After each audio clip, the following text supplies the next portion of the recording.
London, 20 years ago. Danny. I could smell it.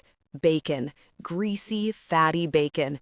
It was making my stomach twist harder as I scavenged through the huge bin at the back of the burger bar I raided daily. My frantic hands were digging like my life depended on it, rummaging down and down those soggy chips and bread to find the good stuff. When I moved a cardboard box and the scent intensified, wafting up into my filthy face, I very nearly looked to the heavens in thanks. But I didn't, because if there was a God, I wouldn't have been rummaging through a bin like a tramp. I was pretty sure bacon had never looked so good, and the piece I'd found had the remnants of melted cheese smothered far and wide. My mouth watered, my tummy growled hard. I shoved it past my teeth and chewed like a child possessed, swallowing way too soon. I should have savored it. Who knew when I'd find another piece of heaven like that? Because, let's face it, who took off the bacon on a bacon cheeseburger? It was my lucky day. Dusting off my hands, I jumped down from the edge of the bin, wincing a tiny bit at the sharp pain in my rib. Pulling up my t-shirt, one of only two I had, which was 3 sizes too small, even for my emaciated 10-year-old frame, I inspected the damage. Jerk, I muttered, taking in the colorful patches over my torso, an ugly blend of purples, yellows, black, and blues. I was a dense fool. He'd told me to trust him. He'd promised not to cuff me if I did as I was told and got his beer. The moment I held out the can, he'd taken it and proceeded to pound me with it. It didn't hurt, never did during the actual beating. It was afterward, when I had escaped the jerk and was no longer making myself numb, that the pain kicked in. Part of me knew when I took what he dished out without so much as a murmur, it made him angrier. But I learned years before that I got satisfaction in knowing I frustrated him. He'd never see me beg. He'd never see my pain. Never. I picked up my feet and started strolling down the alley toward the main road. Not even the biting cold affected me anymore. I was hardened, used to the slow torture that was my sad life. I was wearing a t-shirt, half ripped up one side, exposing my scrawny torso. In December, it was -1 degrees and I couldn't feel a very thing. I just made it to the end of the alley when I heard my name being called. The voice should have made me break into a sprint and run away. But instead, I turned, finding Pedro, a boy from the posh estate up the road. He was flanked by his usual crew of 5, all kids better off than me. It wasn't a hard feat. Pedro was Italian. His family owned a restaurant on the main drag where I'd often scavenged. The first time I scrounged through the bin looking for leftovers, he caught me. From that day, Pedro made it his mission to make my life miserable, or even more miserable. The 6 boys circled me, and I passed my eyes over each one. I wasn't scared. In fact, I was more in awe of their clean clothes and their brand new trainers. They were all Italian, cousins I think, but Pedro was the leader of the gang, and he was also the largest by a clear foot, both in height and width. "Find anything tasty, little tramp?" Pedro asked, nodding to the bin I had just crawled out of. His cousins started tittering, like they hadn't heard him ask me the very same question a dozen times before. I didn't bother answering. My reply wouldn't have changed the outcome, and running away would have made the next time he caught me a longer encounter. So I stood and waited for him to approach me, shutting down for the 2nd time that day. His grin was wicked as he leaned in and sniffed me before wrinkling his nose in disgust. "Well?" he prompted. "Bacon," I answered stoically. "It was better than that gosh pasta I find in your family's bins." His face faltered before he quickly gathered himself and his disgust grew. Sickly, I relished in it, despite the beating I knew was coming. "Cut him," he spat, elbowing the tall, lanky boy beside him. I think they called him Boney. I smiled on the inside. He had nothing on me. Boney produced a flick knife from his stylish jeans, inspecting the blade. I should have flinched. I didn't. Nothing I faced fazed me at that point in my life. "Get on with it," I goaded him, stepping forward. His lip curled and his arm shot forward. My eyes slammed shut, yet I didn't move anything else as I felt the blade sink into the flesh of my cheek and drag a few inches down. The gang cheered, clearly thrilled with today's work, and I opened my eyes, feeling warm dampness sliding down my face, meeting the corner of my mouth. I flicked my tongue out and licked up some blood, reacquainting myself with the coppery taste. "You're sick, man," Pedro spat. "Want a taste?" I reached up to my cheek and dragged my finger down through the stream of blood, presenting it to him. The rage in his eyes thrilled me as he advanced forward, ready to land a few brutal thumps to my face. I was more than ready. Every minute of my life, I was ready. What I endured at home made it easy to take whatever this piece of spoiled gush threw my way. Pedro pulled his fist back, but the sound of screeching tires halted him in his tracks, and we all turned in unison to see a beat-up old Merc speeding toward us. Pedro and his gang split. Me? I stood and watched as 2 more cars entered the alley, 2 other Mercs, but these ones brand new. One raced up behind the old Merc, and one came in from the other end of the alley, blocking it in. I stepped back into the shadows and watched as 6 huge, suited men stepped out of the 2 new Mercs, 3 men from each car. Despite it being December, they all wore sunglasses and straight faces. They were all very mean-looking. One opens the back door of one of the cars, and then another man emerged, this one distinctly separated from the others in a cream linen suit. He took his time, straightening out the few creases in his jacket before he swept a hand through his hair. He looked important, powerful, fearless, respected. It was obvious to me, even as a 10-year-old, that he'd earned it. He wasn't simply a bully. I was instantly in awe of him. I watched in fascination as he strolled toward the old Merc and opened the driver's door. Then I heard a plea for mercy, and then I heard a loud bang, a gunshot. I blinked a few times, mesmerized, as the cream-suited man coolly shut the door of the old Merc and started to wander casually back to one of the cars. I looked across to the old Merc and saw blood splattered everywhere, a body slumped over the steering wheel. "Deal with it," the cream-suited man said, lifting his trousers at the knees to get back into the car. It was then I saw it. A man across the way through some caged fencing, scrambling up onto a high wall that looked over the alleyway, and in his hand, a gun. He looked like bad news, too tatty and dirty to be with the smart-suited men in the shiny new Mercs.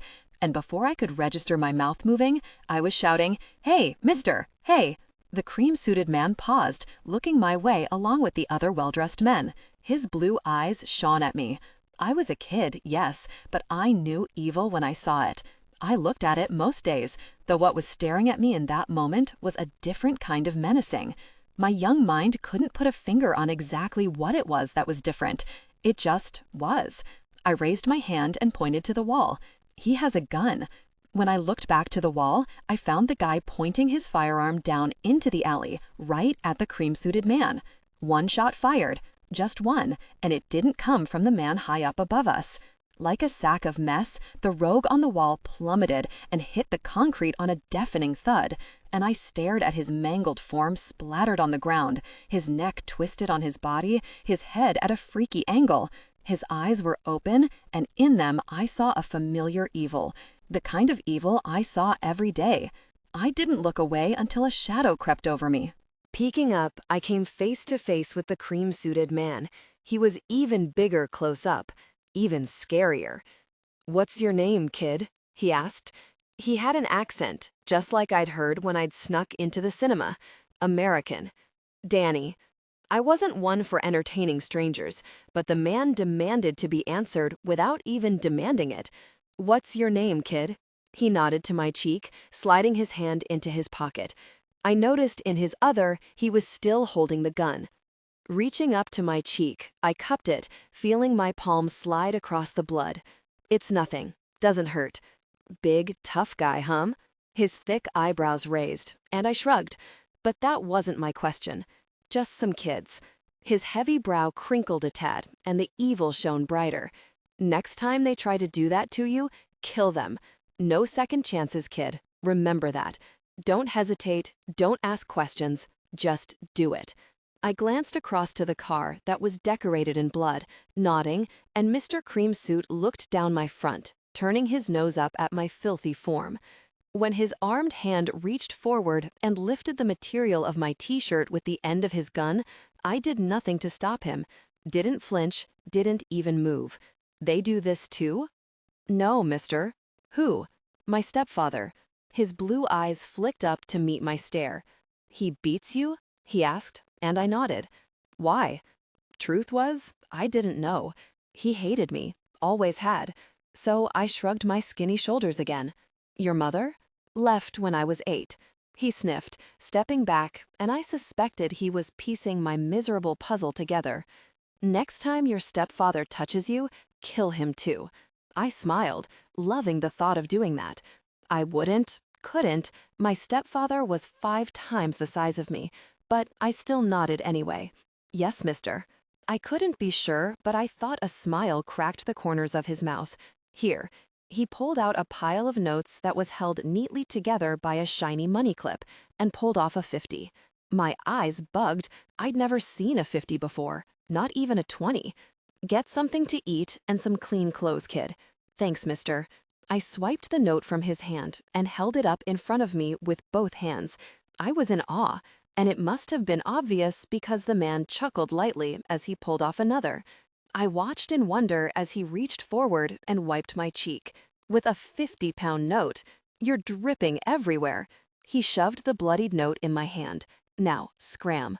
I darted off with my 2 50s, my eyes set firmly on them as I jogged down the alley, worried that someone would snatch them away from me at any second. "Run, Danny, run."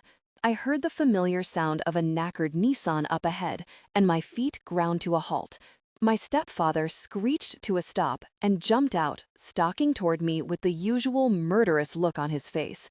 He didn't speak first, never did.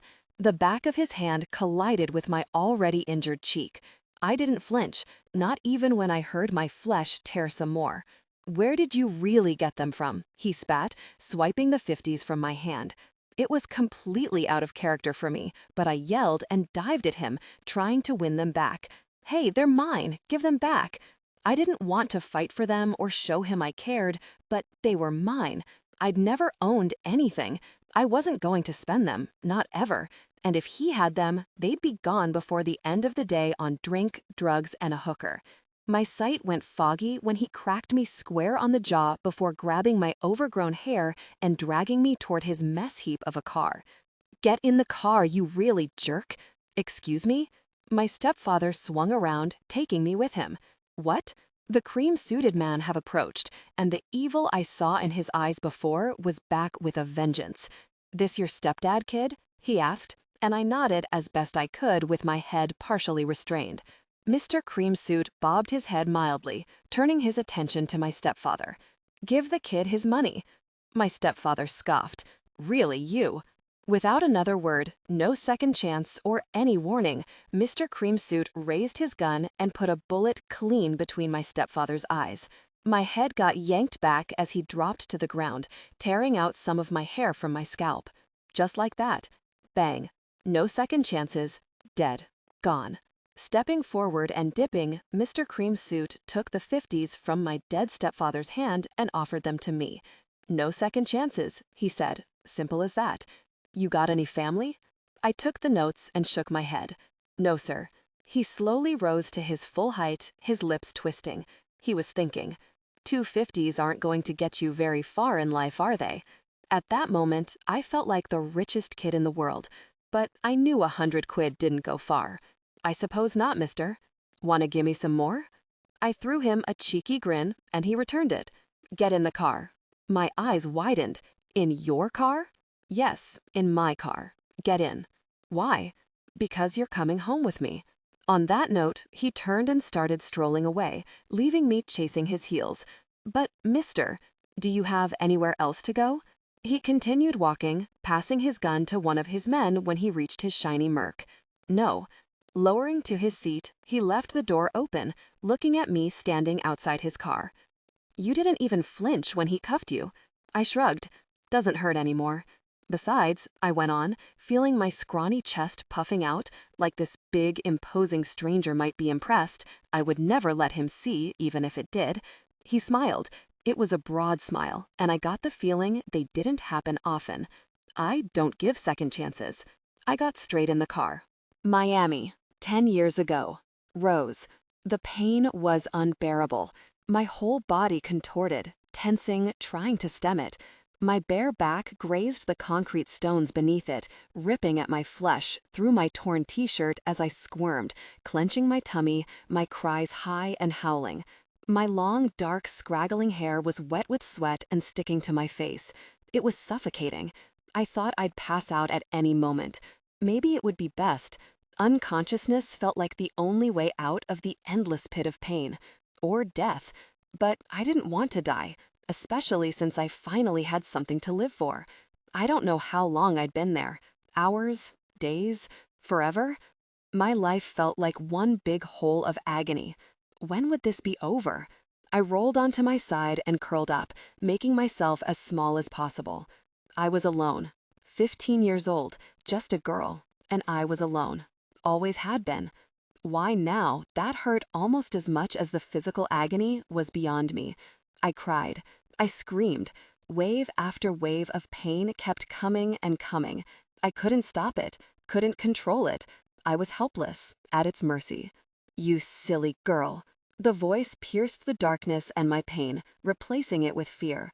I quickly sat up and scrambled back until my back hit the rough bricks of the wall. I don't know why. There was no escaping him. His expensive dress shoes hit the concrete before me, getting louder, more threatening as he got closer. He bent down, getting my cowering frame in his sights. And he smiled. He smiled so wide. Let's get you home, Rose.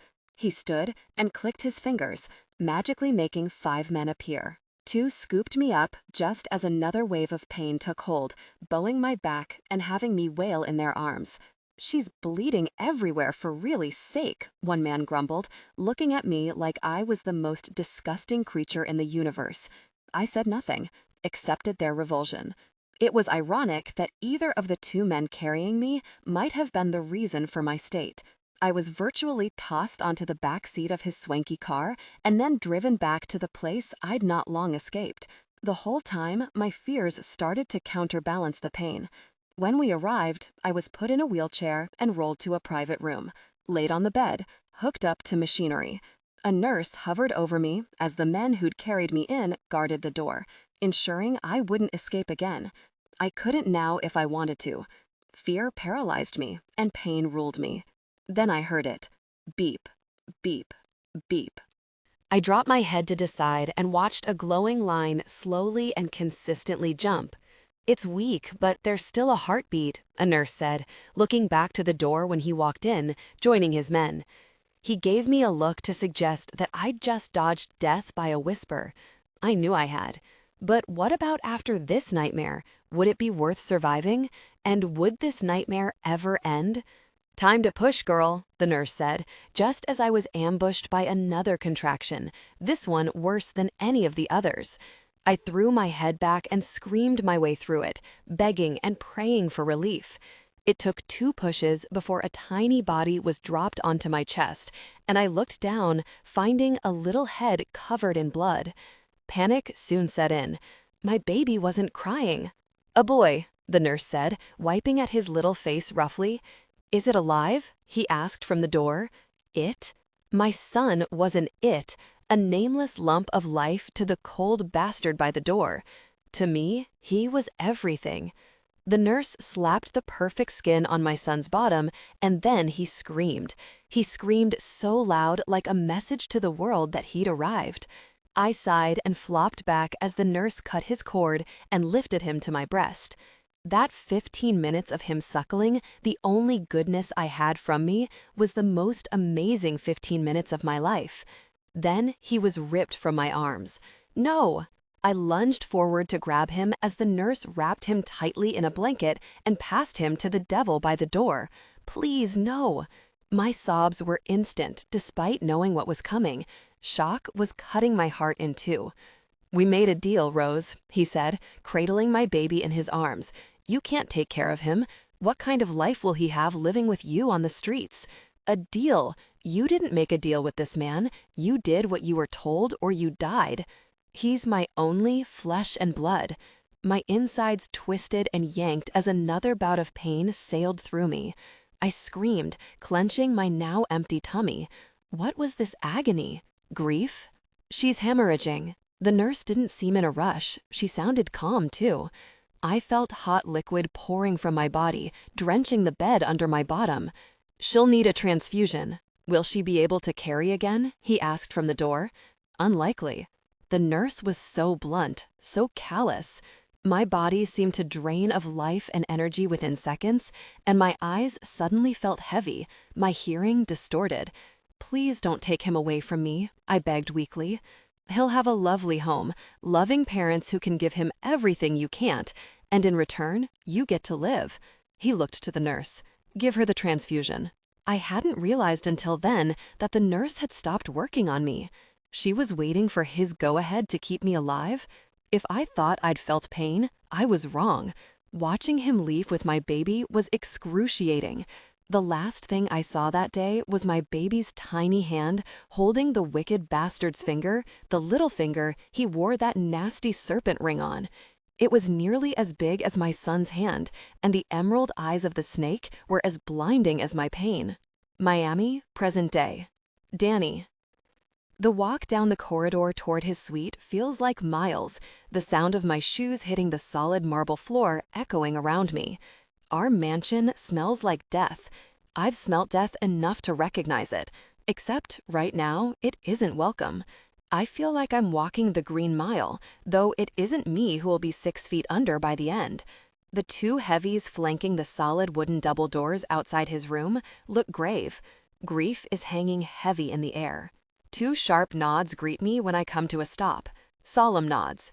They don't open the doors. They know not to until I give them the go-ahead. Until I'm ready? Am I? Esther in there with him? I ask, getting a nod in answer. I swallow and nod in return, taking a deep breath as the doors are opened for me. I wander in, pulling my suit jacket together, looking down my front to check for lint.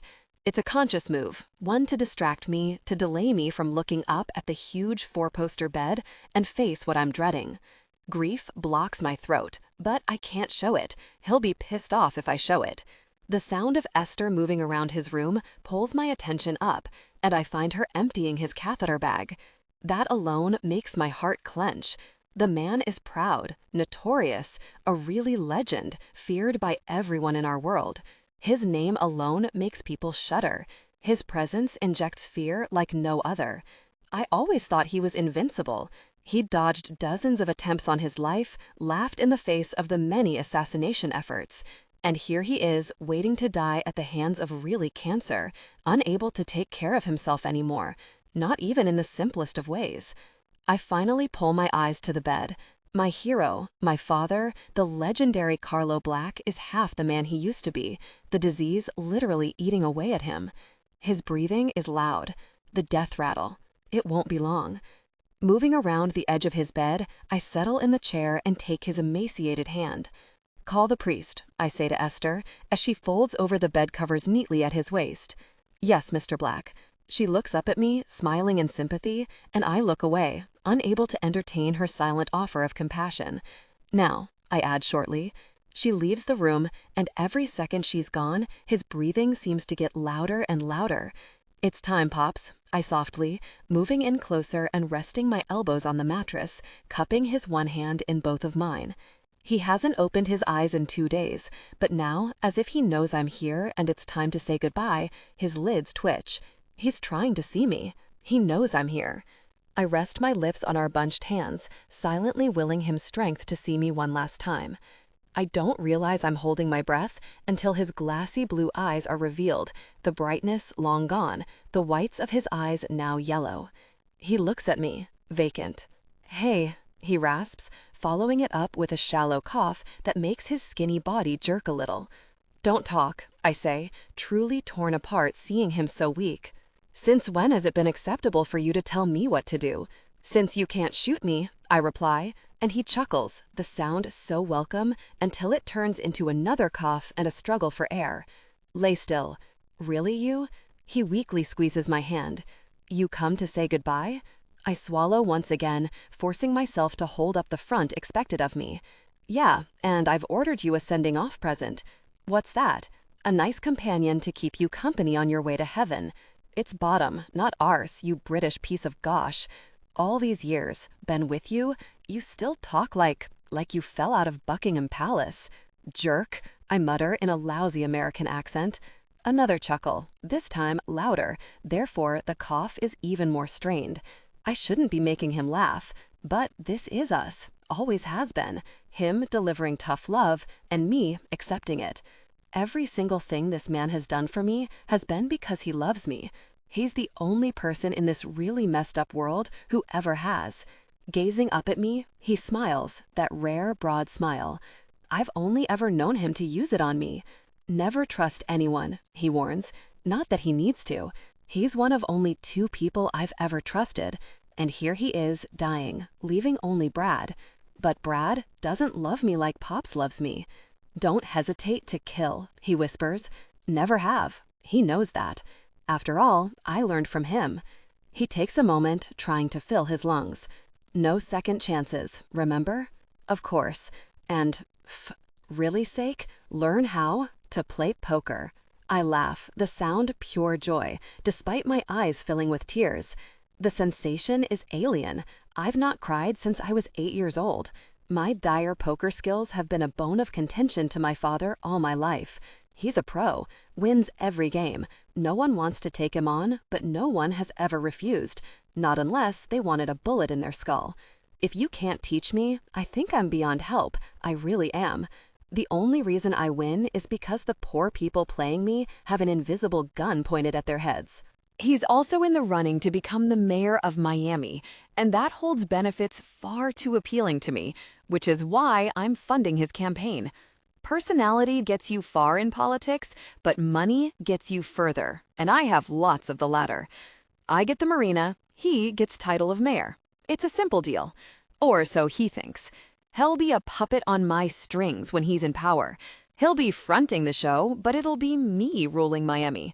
But for now, all he has to do is secure me the sale of the marina. Shouldn't be too difficult. But apparently it is. What's taking him so long? Gosh knows. Brad sighs, just as the door swings open, and the man himself falls over the threshold. In his boxers. The gun is still wedged in his temple, Ringo's finger poised on the trigger, ready to take my order. Perry Adams' forehead is slick with a nervous sweat. I'm amused. This guy is famously arrogant, but in that acceptable way that lawyers get away with. His image is everything, from his bespoke suits to his perfectly painted family. And here he is in his boxers, looking like he could have made a mess. Morning, I chirp, resting back in my chair as he trembles before me. You've got news for me. I state it as a fact, not a question. I just need another few weeks. He stammers over his words, shifting from one bare foot to the other. The owners of Byron's Reach, the Jepsons, they're in Dubai on business, a last-minute, unexpected trip. I didn't know they were going until they were gone. I've relayed your generous offer. I have the paperwork ready. It's all set to go. I just need a signature. I've given you $5 million for that marina and 10 for your campaign, Perry, I remind him.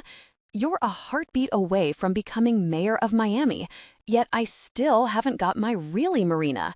This was supposed to be wrapped up 2 weeks ago. A few weeks, he murmurs, flicking his eyes to the side where Ringo remains with his gun aimed at his temple.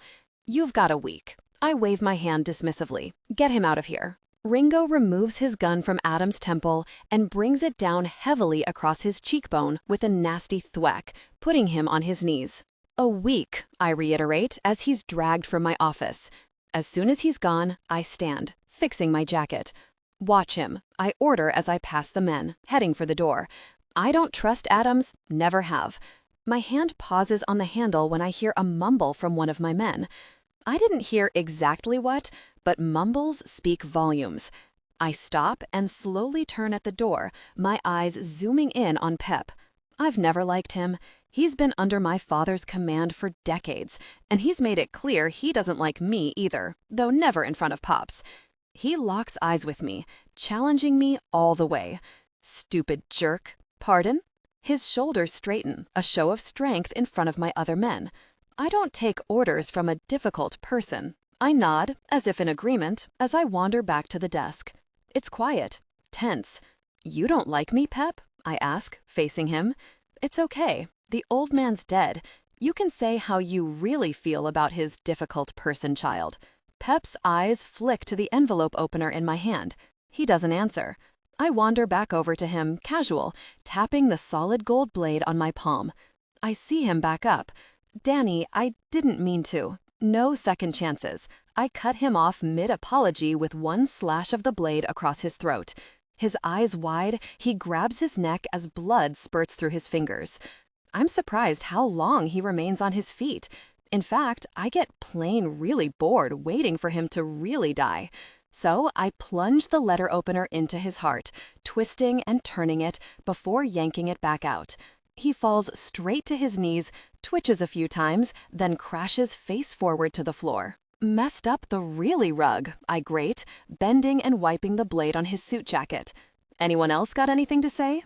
I look up, giving each of my men a moment of my attention. Silence. Thought so. I stand and hand the blade to Brad as I walk out. Don't let Adams out of your sight. I pass Esther as I head down the corridor, and my eyes immediately drop to the bale of towels she's carrying.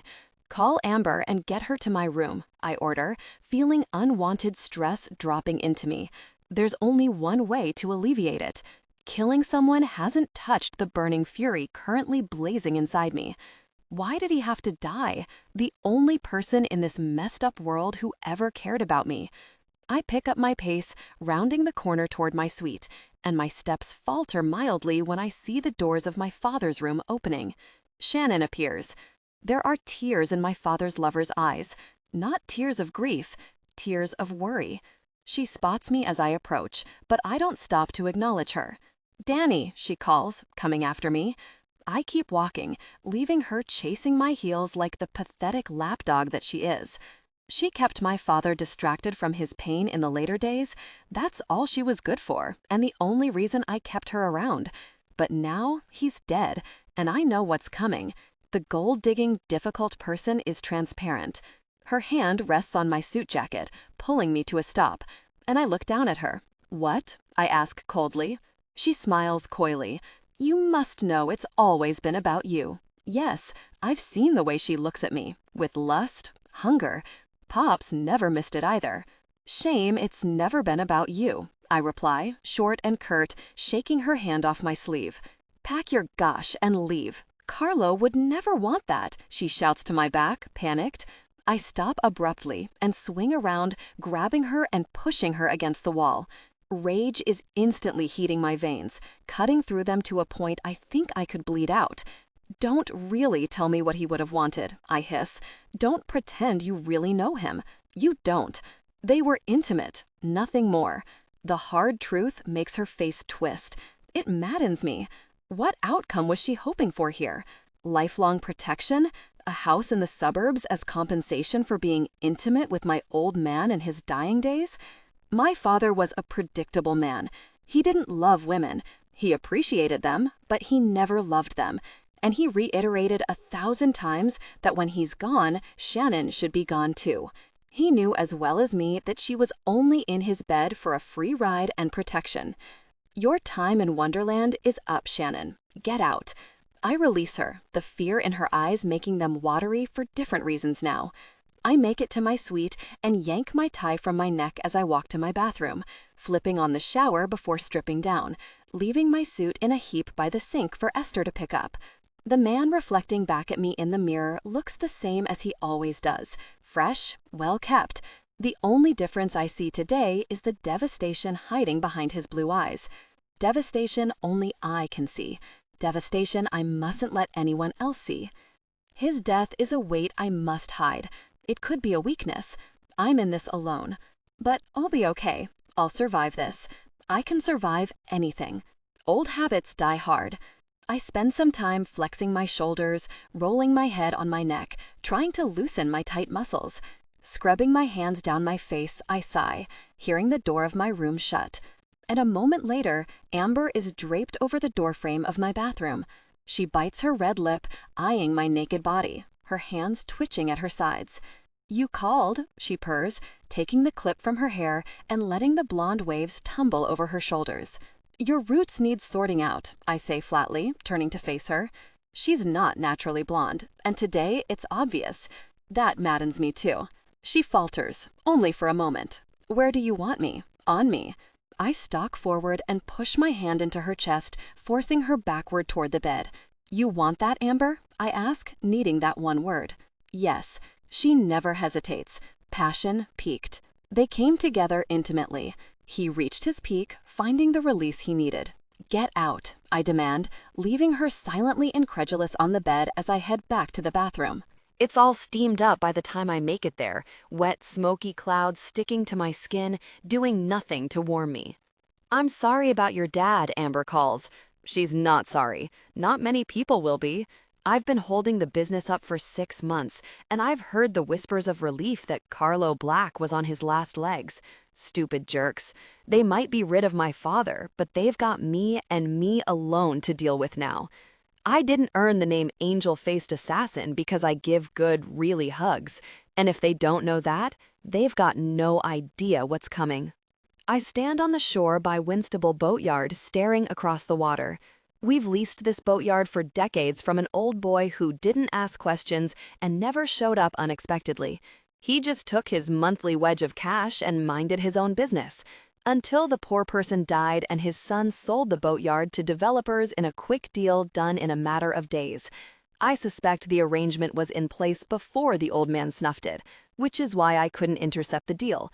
I had planned on offering the developers double what they paid to enable me to retain my operations here. I also planned on putting a bullet in the old man's son's knee for the inconvenience he caused me and my business. And then I had a change of heart. Turns out a college campus is being built here that focuses on scholarships for the underprivileged. Call me sentimental, but I'm all for supporting disadvantaged kids.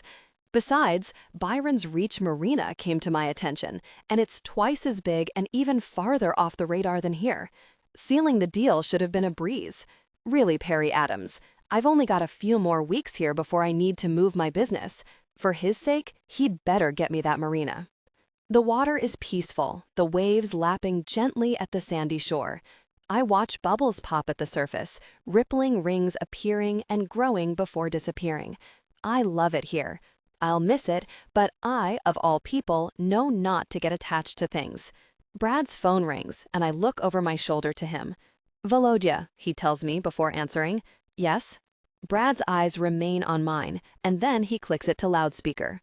I hear the broken English of the man who fronts the Russian Mafia. We need to bring the exchange forward and double the order. I shake my head, returning my attention to the water. Does he think I just magic this gosh from my really armpits? Not possible, Brad tells him straight. It's organized for the 3rd of the month for a reason, Volodya. If it doesn't happen then, it doesn't happen at all. Where's the Brit? He asks. I'm here, I say to the water. What's the issue? The Serbians, he rumbles, low and slowly, like the words are being chewed over his tongue. Arat told me they're buying out of Miami. Impossible. I almost laugh. I'm the only dealer for 1,000 miles. I know that for a fact, since my father killed every other one. Not impossible if they're buying from you. I don't deal with the Serbians, I remind him. Are you questioning my integrity, Volodya? I look to Brad, whose eyebrows must be as high as mine. Someone's stirring gosh. I wouldn't touch the Serbian Mafia with a 10-foot pole. I'm selective with whom I do business with, and rapists are at the bottom of my pile. Now, the 3rd or not? The 3rd, he confirms. I'll have half transferred. The rest you'll get once the merchandise has been checked by my men. Fine, I say, not insulted in the least. We've done dozens of deals with the Russians. We've always delivered. But, as my father always told me, never trust anyone, and don't be surprised when someone doesn't trust me. The Russians and Serbs are enemies and have been shooting to kill for over a decade now. I don't think they even know what they're fighting over anymore, and I couldn't give a gosh. They can keep killing each other to their happy, really difficult heart's content. It keeps the business rolling. I smile, sinking back on my heels and breathing out. The Serbians are buying, Brad says from behind me. You think someone's moving in on our territory? He seems more concerned than I am. The only way to gosh into Miami undetected is through this boatyard or Byron's Reach. We're here. Byron's is being watched 24/7. Nothing is coming into this city without me knowing about it. Rose. They came together in passion. I felt nothing. I closed my eyes and wished myself away from the luxury of this hotel room and away from this moment. A moment I have no control of, being a woman I hate. But then, in my darkness, I find myself in the only other place I belong, with him. The conflict within twists my mind daily, because if I'm not being a pawn, albeit being lavished with gifts, living in luxury, being treated like a goddess, I'm a prisoner, a puppet, a punching bag, a slave to anything he so desires. Whether in hell or sent to some delusion of heaven, it's all out of my control, and that makes me hate every cruel element of my life. Except those stolen moments. The moments I'm not being used as a weapon and he's distracted with business. The moments I can hide away and immerse myself in the luxury of alone time. When I can binge watch any old thing on Netflix and pretend I'm not me and I'm not trapped in this godforsaken world. When I can soak in the tub, laze around in my robe, eat junk food. When I can let my barrier down and switch off my brain. When I can be the me I like, if only temporarily. Those moments are rare and precious. They are what I live for, along with the memories I keep locked deeply away, safe from the twisted part of my mind, safe from contamination. But even those tranquil moments snatched in time are tarnished by the knowledge that they are fleeting. Respite. Nothing more than a tease of what could be if I wasn't me. But I am me, twisted, damaged, and trapped, beyond hope and help. I stare blankly at the headboard, the rhythmic movements zoning me out. I know the moment he reached his peak. He sounds like a cat being strangled, and I take it as my cue to join him, finding my voice and screaming. And then his body settled against my back, flattening me to the mattress. "You're a goddess," he whispers in my ear, nuzzling into my neck like a child seeking comfort. I mask my shudder as I laugh lightly, squirming to get him off me. "I need the ladies," I tell him, and he rolls off and flops onto the bed, still puffing, panting, and sweating. I get up and wander to the attached bathroom in the hotel room, pushing the door closed behind me and flipping the shower on. I don't look at my naked form in the mirror, unable to face the woman I am. "I feel de-stressed already," he calls, following his declaration with a small chuckle. How easily pleased he is. "You're doing wonders for my drive." I'm giving him what his prim, perfect, wholesome wife can't or won't. I was meant to find you in that bar, Rose. Yes, he was meant to find me, but fate played no part, and I'm so happy you did. I step under the spray and reach forward, pressing my finger to the glass and dragging it across the slippery surface, breaking the solid film of mist, cutting up the perfection of it. Now it's just like me, ruined. "I hope you know how special you are to me, Rose." The sound of his muffled voice from the bedroom brings an ironic smile to my face. I'm special to him. He wants me to feel special too. So I'll keep being intimate with him. But I'm not here to feel special. I'm here as bait. I'm here to seduce him while his wife is off around the world doing charity work to strengthen her husband's campaign to become the mayor of Miami. She's clean-cut. Two-piece suits, wholesome, a smile that never wavers. She is everything. I am nothing. I clean myself and grab a towel to dry off, hearing Perry Adams talking in the suite. A phone call? I creep toward the door, peeking out, and listen. I need to get him that marina, or I'm a dead man, and my campaign is nothing without his blood money rolling it. I hate to say it, but I'm broke. I need him. His body drops to the bed, his hand wiping over his sweaty forehead. By the look of him, I'm guessing he's not feeling de-stressed anymore. Being in the Brit's pocket isn't ideal, but if he says you're doing business with him, you're doing business with him. That's how it is. I have another 6 days to get him Byron Reach Marina or give him back $15 million. The money's been spent. I don't care what it takes. Get the Jepsons on a plane back to the States so they can sign the contracts. He hangs up, and I quietly push the door closed, biting my bottom lip.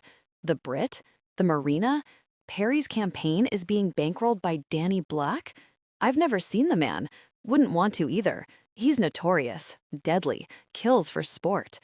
The son of Carlo Black is apparently heading the Mafia family while his father recovers from an unknown illness. Nothing much surprises me these days, but Perry Adams, the respected, likable lawyer, in bed with a man like Danny Black? I shoot to the mirror when I hear him making his way to the bathroom, picking up my toothbrush and shoving it in my mouth. The door opens. I look at him in the reflection. He's trying to hide it with a dazzling smile, but he looks troubled. Rose. He puts himself behind me, his chin on my shoulder. I have to leave. I pout, feigning disappointment. This suite is luxurious and all mine when he's not here. I'm free to indulge. But I'm never really alone, never really free. When will I see you again? I ask, because that's exactly what I should do. I'll be back later this evening. My jaw tightens. Perfect. I turn into him and lay a kiss on his cheek. Look forward to it. He leaves the bathroom and I hear him close the suite door behind him a few moments later. Now would be a perfect time to seize one of those rare and precious moments, to draw a bath, pig out on the in-room dining, scroll the channels and watch something mind-numbing. But I head into the bedroom and settle at the desk, plucking the camera from behind the lamp. Then I call him. Rose. His voice has my tongue thickening in my mouth and my throat closing up on me. I have more videos. We have plenty of videos. What I need is information. You've been there for 2 weeks and have nothing but footage of him being intimate with you, which I can't use without breaking your cover. Go out with him. In public. He's too careful. He won't risk being seen. Find a way. I can't. There's a knock on the suite's door, and I swing around on my chair. I think he's back. Answer the door, Rose. I sent you room service. I stare at the wood, breathing out my nose quietly so he doesn't hear the wariness escaping me. Room service? Sure, not since the day this man bought me has he ordered me room service. He's done nothing for me without a personal motive. That's never going to change. I stand, holding my towel to my body, and make my way to the door, opening it to find a trolley cluttered with platters and silverware. Thank you, I say down the line, looking up to the guy who's delivered my room service. I stare him straight in the eye as he draws his fist back, and then I turn away as he launches his punch, sinking his fist into my back. The air is knocked out of me, and my body folds in instinct rather than to stem the pain. For 10 years, I've been at the mercy of the man on the phone. Bruises, cuts, pain has been my constant companion. Physically, I'm not sure how much more I can take. Mentally, I've been a non-entity for too long to know. There is only hopelessness. I straighten and return forward, knowing that's what's expected of me. A sick sense of gratitude or something equally ludicrous. I heard him on a call, I say down the line. He spoke of the Brit and a marina. Black is funding Perry's political campaign. That's more like it, he says, his voice dark and deadly. Let's keep up the good work. He hangs up, and his minion turns and walks away, leaving the trolley behind. I lift the lid from a platter and stare at a photograph of a boy. My boy. He's riding his bike in the park. It's a reward for my compliance. But then I see him, the black-suited man in clear sight. He's not alone. He's not really safe. My boy's security is an illusion, a reminder that he controls me. And as long as I conform, my son will be safe. As if I needed reminding of why I'm in this hell. I fold to the floor and hug my knees, trying to stem the pain. The mental pain? Danny. It takes me a week to read his will, a week to find the strength. I still haven't got the strength now, but the half bottle of scotch has helped. His coffin should be oak, like the doors in our mansion. The inside of the lid should be engraved to match the wooden swirls of his office door. If he's dead, he wants to stare at his office door when he's dead. He wants to feel like he's at home. He wants me to carry him into the cathedral. Brad, Ringo, Uncle Ernie, and me. I'm to take the front right. He wants the Lord's Prayer to be recited, twice. Once at the beginning of the ceremony, once at the end. I'm to ensure that every single person in the cathedral says every word, both times. If they don't, I'm to put a bullet in their head. I can hear him telling me, no second chances. The bastard. God, I miss him. Apparently, I get to warn the congregation in advance. If Uncle Ernie so much as smiles at the irony, I'm to put 2 bullets in him, one in his gammy knee, the other in his temple. I laugh to myself, knowing Uncle Ernie has read all of this. He wants me to speak, say a few words, and he wants me to give the church $100,000 after the ceremony. If any FBI agents show up, he wants me to stab them in the heart with a crucifix. I turn the page and read on. He wants to be buried in the cathedral's graveyard with 100 peace lilies surrounding his headstone. I laugh. Awkward person. That graveyard hasn't seen a burial in over 50 years. But, reading on, I note that arrangements have already been made with the priest. My father was many things, and prepared was one of his best traits. Everything is left to me. His empire, his assets, his deadly reputation. It's all mine. I look up, dropping the papers on my desk, as Brad walks in. It's been a week. He tells me what I already know, taking a seat in the chair opposite me. He looks hungry, ready for a killing spree. My right-hand man is a close second to me in the animal stakes. He's the only man left in this world who I can trust. The bloke is a rock, has been by my side from day one. He's family, my cousin, son of my father's dead sister. And he's been a loyal friend to me even as kids when we barely knew what loyalty stood for. He took the rap when I beat the mess out of a boy 5 years my senior because Brad knew if the cops got hold of Carlo Black's son, they wouldn't let go. He's a good friend. Actually, I look down at my tag Hillier. He has 1 minute left. I don't think Perry Adams is going to make it from Vegas to Miami in 1 minute.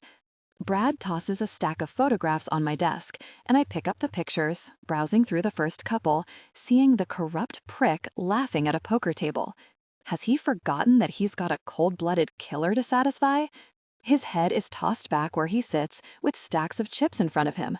Looks like he's having a whale of a time too, I muse, dropping the pictures and leaning back in my throne, stroking my Cupid's bow in thought. He's avoiding my calls. Brad adds to Adam's list of wrongs. What's his game? I don't know, I admit, wondering how any man could be so really stupid. He's been falling all over himself to get me Byron's reach and take my money to fund his efforts to become mayor. And all of a sudden he doesn't give a gosh? We need that marina. Brad hates anyone stating the obvious, so when I raise a brow at him, he rolls his eyes. We should go straight to the Jepsons. You can't legally buy land without a lawyer. Besides, I want Adams in power too. I'm 15 million down, and so far, I've got really nothing to show for it except a thirst for his blood. I want to slam my fist on the desk, but I don't. Never show your frustration. Looking down at the pictures, I ask, when were these taken? A few hours ago. He's still there. Had it confirmed by the Aria's security. I stand, fixing my jacket. Get the jet ready. Rose. The dress isn't my taste, but it's what he likes. Short, revealing, strapless. Nothing like his wife would wear, or could wear. The style is a far cry from what my tall body feels comfortable in, because at 5'9", a short dress is shorter on me than the average woman. Not that I'm here to feel comfortable. I'm just here, in a tardy red dress. I hate it. It screams whore, but that's what I am. The fire red is definitely me, though. I'll keep telling myself that. It's a way of accepting something that's out of my control. My whole life is out of my control, but this red? I would have picked this color. Against my tan skin and mahogany hair, the shade looks like it was made for my coloring. It may well have been. Perry Adams is nothing if not lavish with his money when it comes to me. But I don't want his money. I don't want his gifts or his attention or his intimate presence. I don't want to be here. And as soon as Knox has what he wants, I'll be out. Well, away from Perry Adams anyway. Who knows who my next target will be? Now he's brought me back to my homeland, the possibilities for him are endless. You look gorgeous, Rose. I look up to the mirror as I secure a diamond in my ear, calling on the smile he loves so much. Thank you. I turn and rest my backside on the dresser in Perry's hotel suite of the Aria. He's wearing one of his signature navy suits, his power suit, that's what he calls it. He approaches, and I quickly locate the invisible barrier and pull it down so that when he touches me, I won't shudder. The tip of his finger rests on my forearm. I'm not sure how I feel about you out on your own while I'm taking care of business. Perry Adams is not a stupid man. He insisted I accompany him to Vegas, where he's gambling with the best of them, rubbing horns with other political types. However, outside of this suite, we won't be seen together. But he needs to know I'm close. Needs to connect intimately to make him feel even more powerful after he's been busy fighting legal battles by day and aiming for mayor of Miami by night. And maybe I'm here because he's possessive. He doesn't want me back in Miami where there's no one to watch me, where I could potentially meet someone closer to my 25 years, someone single. I laugh inside at the very notion. It's a ridiculous notion. If I ever feel like drowning with a weight tied to my ankles, I might entertain the idea of meeting someone off my own back. I long ago accepted that this is my life, looking pretty, doing what I'm told because I don't have a choice. It's the only way I have to survive, to function, and now it's all I know. My life isn't my own anymore, but at least I'm still breathing. And at least my son is safe. I love you, Perry whispers, pressing his chest into my front, his lips on my neck. I had no idea that I needed you in my life until I found you all those weeks ago. And I hate that I can't be with you properly, but you understand, don't you, Rose? I understand. I close my eyes while he kisses my throat. We don't want to make you late for your game. If there's one thing I've learned about Perry Adams, it's that he's a stickler for promptness. He has 10 minutes to make it to the casino floor. I love how you know me so well. Because it's my job to know you so well, I think, but say, of course, pulling a lavish smile from nowhere. For a man who is supposedly in love with me, he doesn't know me very well. He doesn't realize the smiles are fake, the peaks of pleasure are fake.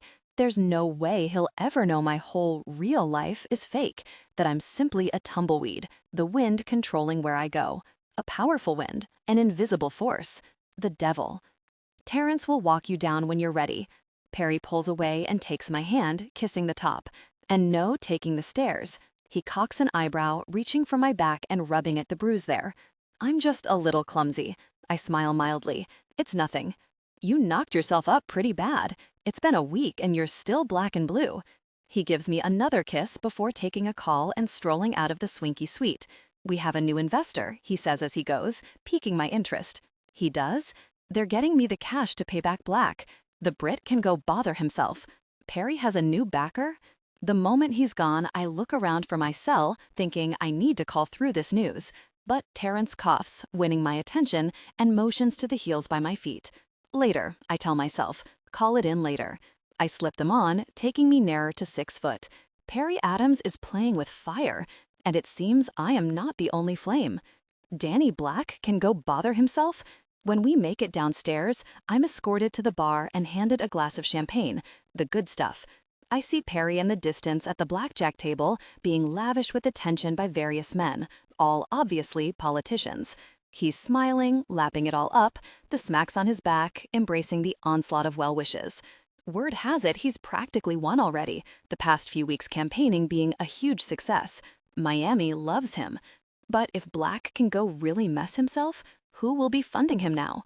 Don't go far. He'll want to see you, Terrence grunts, and I look up at him.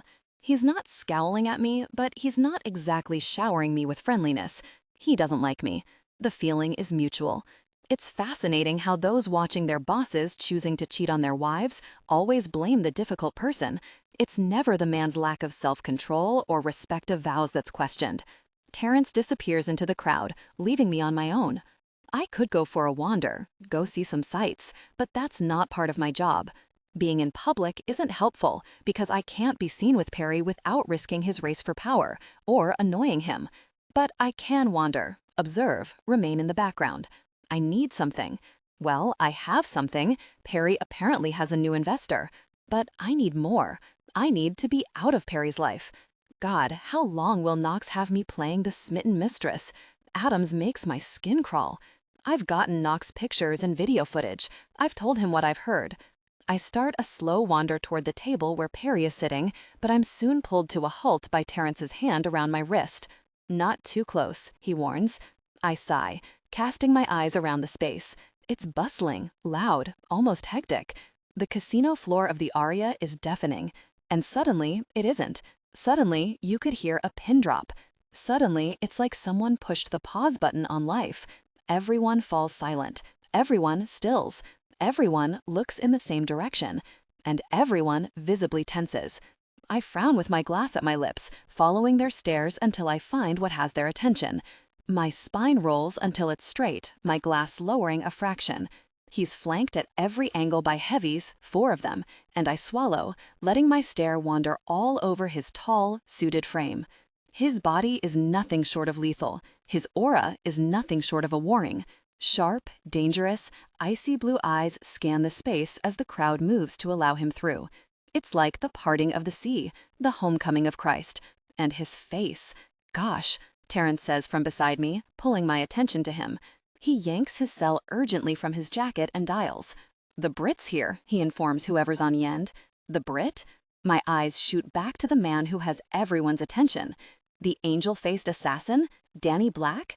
With the confirmation of who he is, I know I should be doing what everyone else in the vicinity is doing, trembling. Yet I'm not. It's been a long time since I allowed myself to be frightened, and if the man before me now can't scare me, nothing ever will.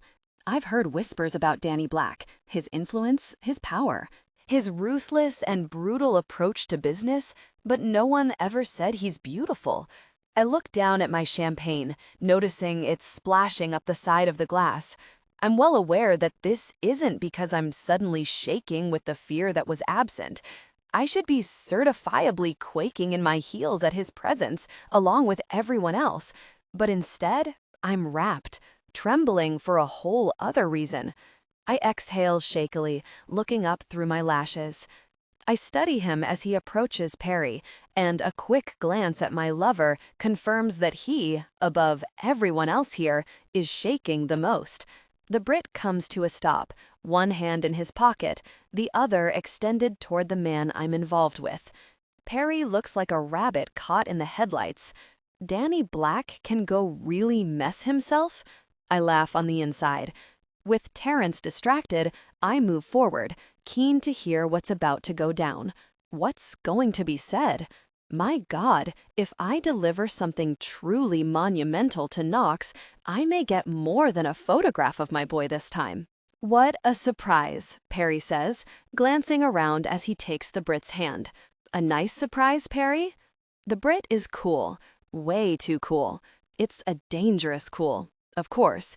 Perry ushers him to the side, and they speak for a few moments, Adams looking downright terrified, the Brit looking nothing short of impassive. I've been around these kind of people long enough to know what I'm seeing. I'm seeing a man in fear of his life and a man who wouldn't hesitate to take it. I edge as close as I can without being obvious, listening. I'm getting impatient, Black says, his jaw tight. Perry flinches, and my eyes fall to their clasped hands. The Brit's hold looks brutal, Perry's flesh white from lack of blood flow. I'm afraid I can't do business with you anymore, Perry says, trying to sound confident. But I know. I just know. I have to go legit. I don't have any choice. I'll pay you back every penny, he says, prompting Black to pull his hand free and turn it palm up. No, no, Perry says, shaking life into his hand subtly. Not here, not now. I want it now. I don't carry around 15 million in my pocket. I don't think you heard me. Black bends a little, surely so Perry can see the deadliness of his stare up close. I want it now.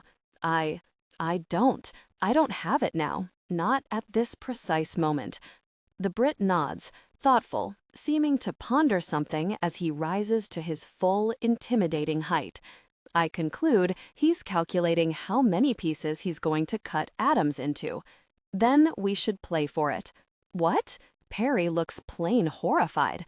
Black motions to the poker table, and I notice one of his men smirking. We play. Slapping on a big smile, he gestures for Perry to lead the way. Straight up, good old-fashioned gambling. You win, your debt is wiped here and now. No more business. I win. He bends again, pushing his mouth against Perry's ear. My lover turns white. If he loses, he dies. But you're renowned to be a terrible player, Perry mumbles.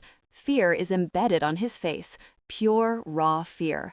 And if I wasn't seeing it for myself, I probably wouldn't believe Perry Adams was capable of that look. He's a shark as a lawyer and has no problem lording his success over his subordinates. Always cocky, always confident. Except right now. Then you have nothing to worry about. Black makes his way to the table and gets comfortable, and Perry can barely walk straight as he follows, a curious crowd building around them. That crowd now includes me, and I'm making the most of Perry's and his men's distraction. They clearly have bigger problems on their plate right now than a little difficult person like me. But then Perry finds me past the throngs of people, and when I expect him to warn me away, he gives me a small smile instead. Like, he's got this, don't be worried. I'm not worried. I'm fascinated. The manager of the casino swoops in, attentive and welcoming of Danny Black and his crew. Something tells me it's not because a lot of money is about to be bet. I slip around the other side of the table for the best view of him. His forehead is heavily lined. He has a scar running from just under his eye to the top of his lip. His gaze is shrewd and piercing, and utterly spellbinding. He's the most stunningly dangerous-looking man I've ever seen. And as if he sensed someone is studying him, he looks up. I take a step back when his eyes meet mine, and my dead body seems to come alive. Then my arm is virtually yanked out of its socket by Terrence, and I look up at him, a little vacant. "I told you to stay away," he snarls, but we both know he can't drag me away without causing a scene. So he leaves me, stalking off toward Perry. Danny Black's presence has caused a massive panic in the camp, and I can't help but smile about that. My eyes snap back to the table. He's still watching me, his stare roaming all over my face as he plays with the chip, rolling it between his index and middle finger. My body goes up in flames. I swallow as his blank face slowly turns away from me, his hand reaching for the cards that have been dealt before him. The loss of his eyes does something odd to me. It's not like they're warm eyes. In fact, they're the coldest eyes I've ever seen. Killer's eyes. My legs feeling a little weak, I take a seat on a nearby stool, watching as the game starts and Perry continuously flicks nervous eyes to Black. He tries to spike banter with him. He tries to crack a few jokes. He's trying to thaw the stone-cold killer. It isn't working. Danny Black remains stoic, playing his hand without a word. Throughout the entire game, Black's expression doesn't crack, but Perry's becomes more and more worried with every hand he plays. Perry is wiping the floor with Black, but each time the dealer pushes the Brit's chips toward Perry, his nerves seem to get worse, his forehead becoming slicker with sweat. The crowd is looking on, for the most part silent, except when the hands are shown. Each time the crowd see the cards, there are mumbled gasps when the Brit loses. Each time, he takes a cool sip of his drink. And each time, Perry wipes his brow. And every second I'm watching Black being hammered at poker, I barely take my eyes off him, because I can't. When the game ends, Black stands and collects his drink, seemingly unperturbed by the mountains of chips that have changed from his side of the table to the other. Perry is quickly out of his seat too, scuttling around the table to Black as the crowd disperses. For a man who just won, he doesn't look too pleased to still have his life.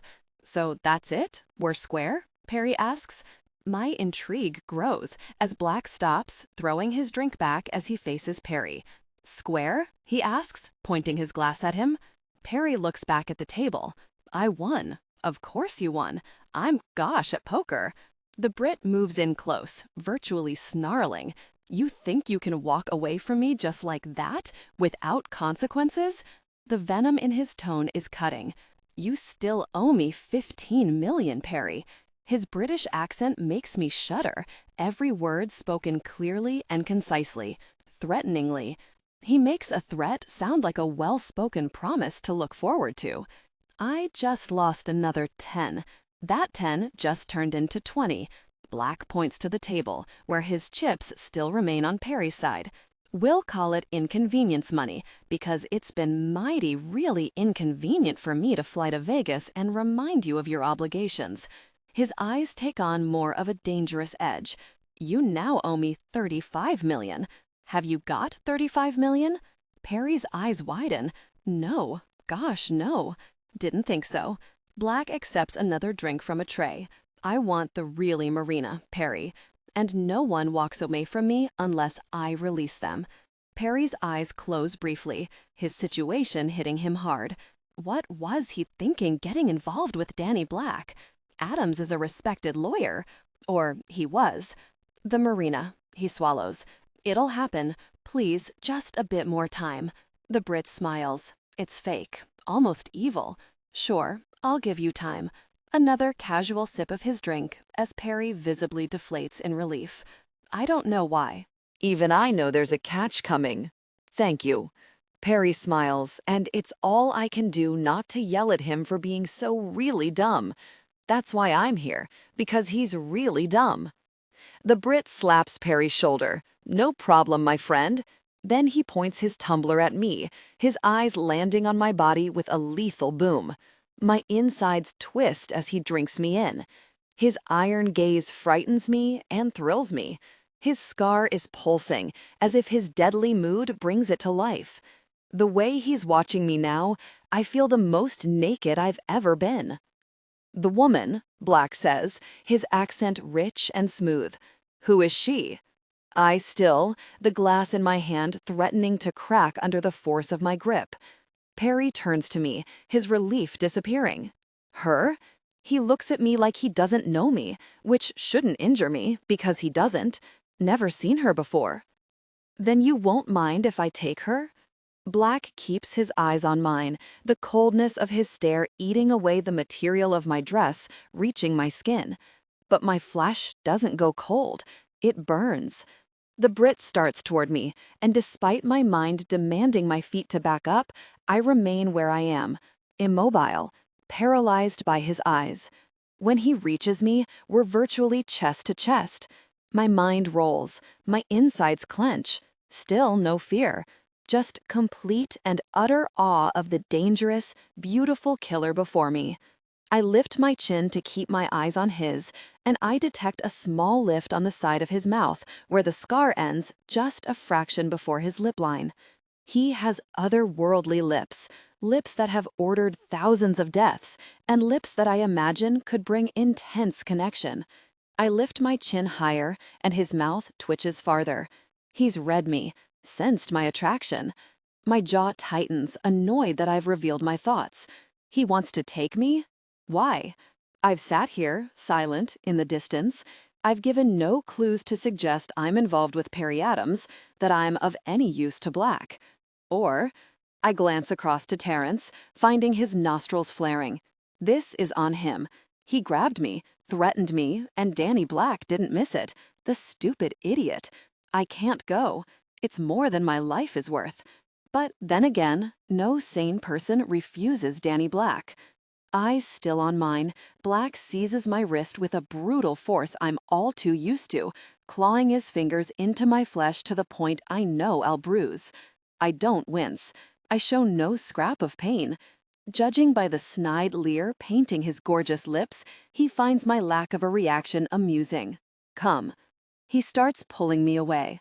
Perry is suddenly before us, and so are 4 other men, all Black's men. They all rest their hands on their hips, where I know their weapons are hiding behind their expensive suit jackets.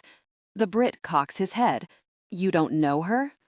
I do, Perry whispers, his eyes darting around. I do know her. Black leans in, getting his face close to Perry's. The Marina. Until then, I'll be getting to know her. Perry is yanked from our path by one of Black's men, and I'm pulled through. Black's hold of my wrist now loose, though still firm. We make it to the elevators, surrounded at every angle by his men. I'm not struggling with him. I'm unsure why. Maybe because I've learned the hard way not to fight with forces out of my control. Danny Black is definitely a force out of my control. He's a force out of everyone's control. I look down when he moves his grip from my wrist to my hand as we board the elevator. Then up when I feel his eyes on me.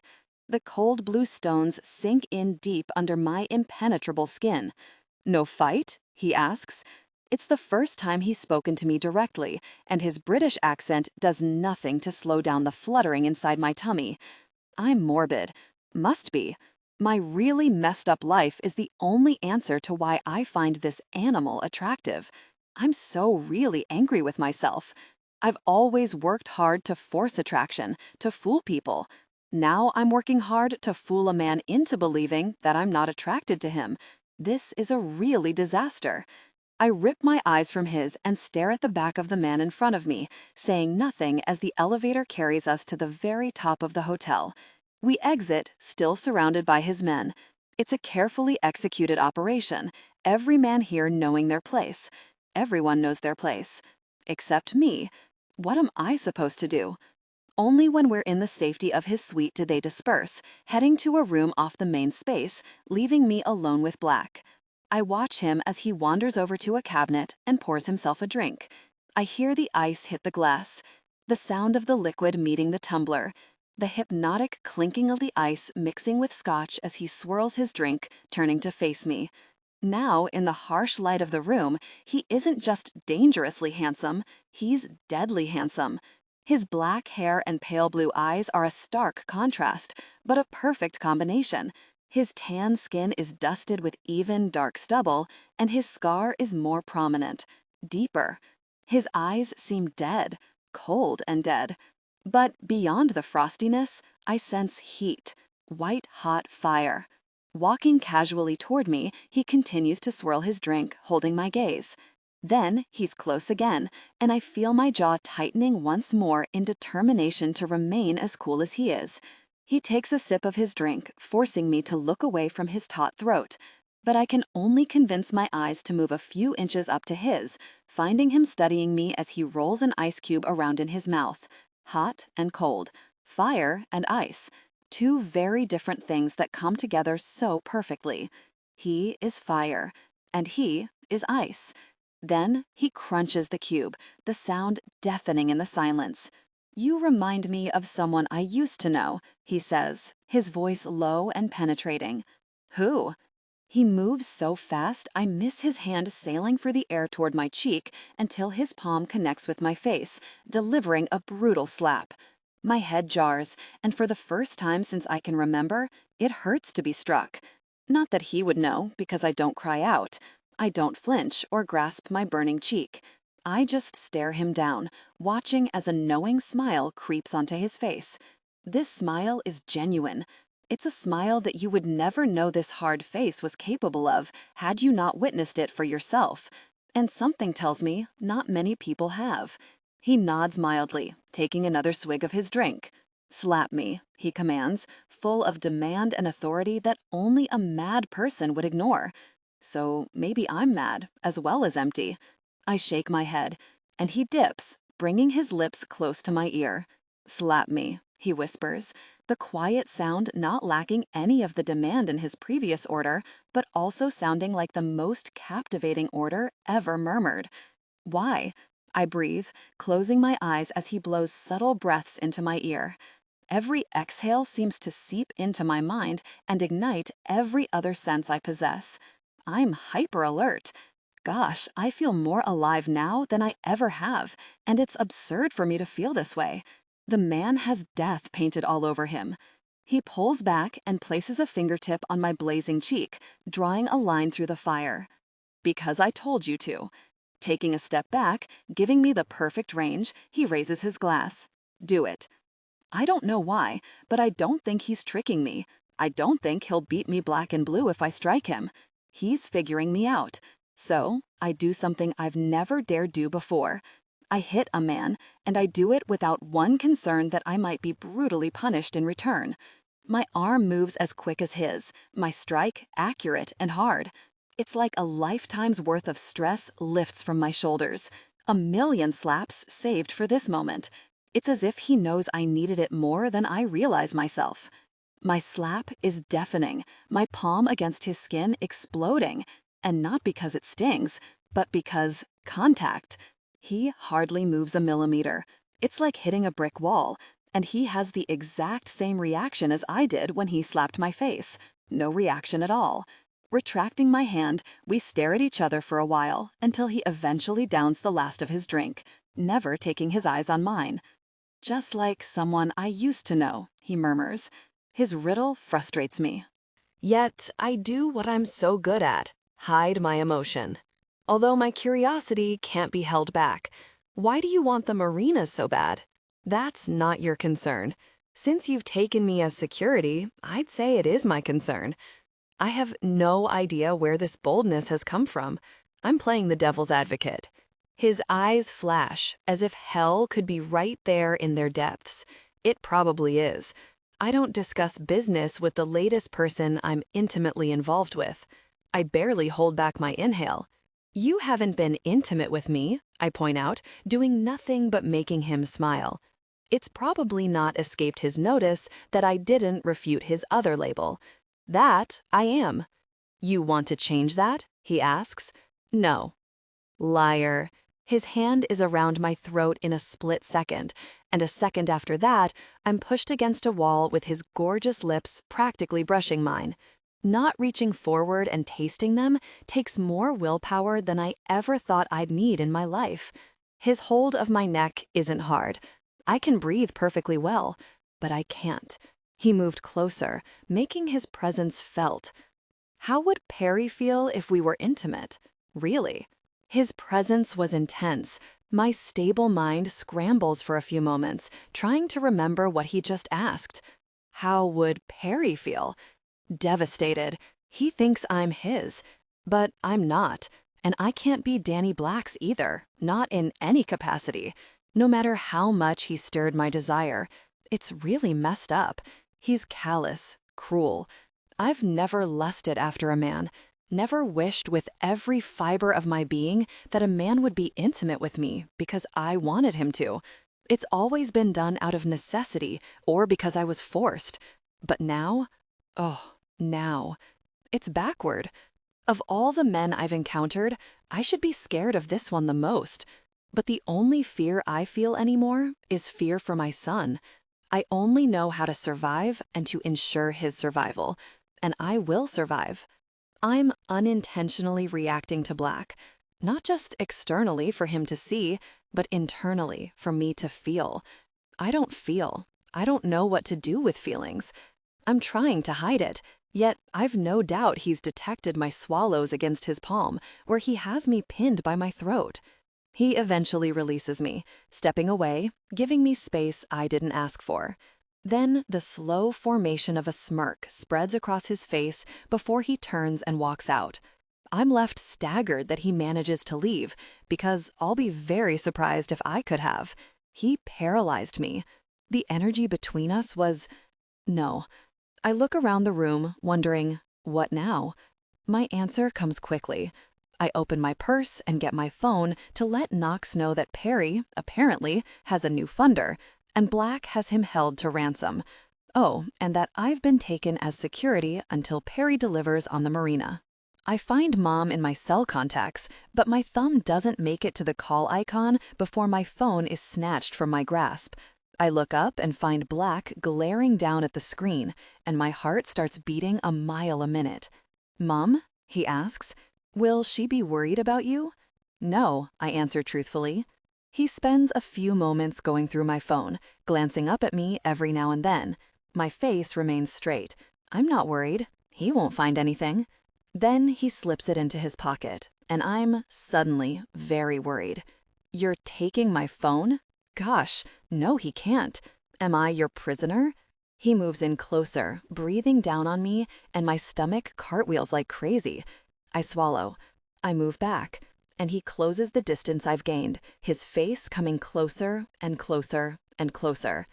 "No," I whisper, shaking my head. Black immediately halts his advancement, eyeing me with I'm not sure what.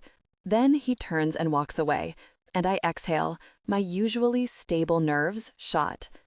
"Let's call you my guest." He takes the handle of the door and strolls out.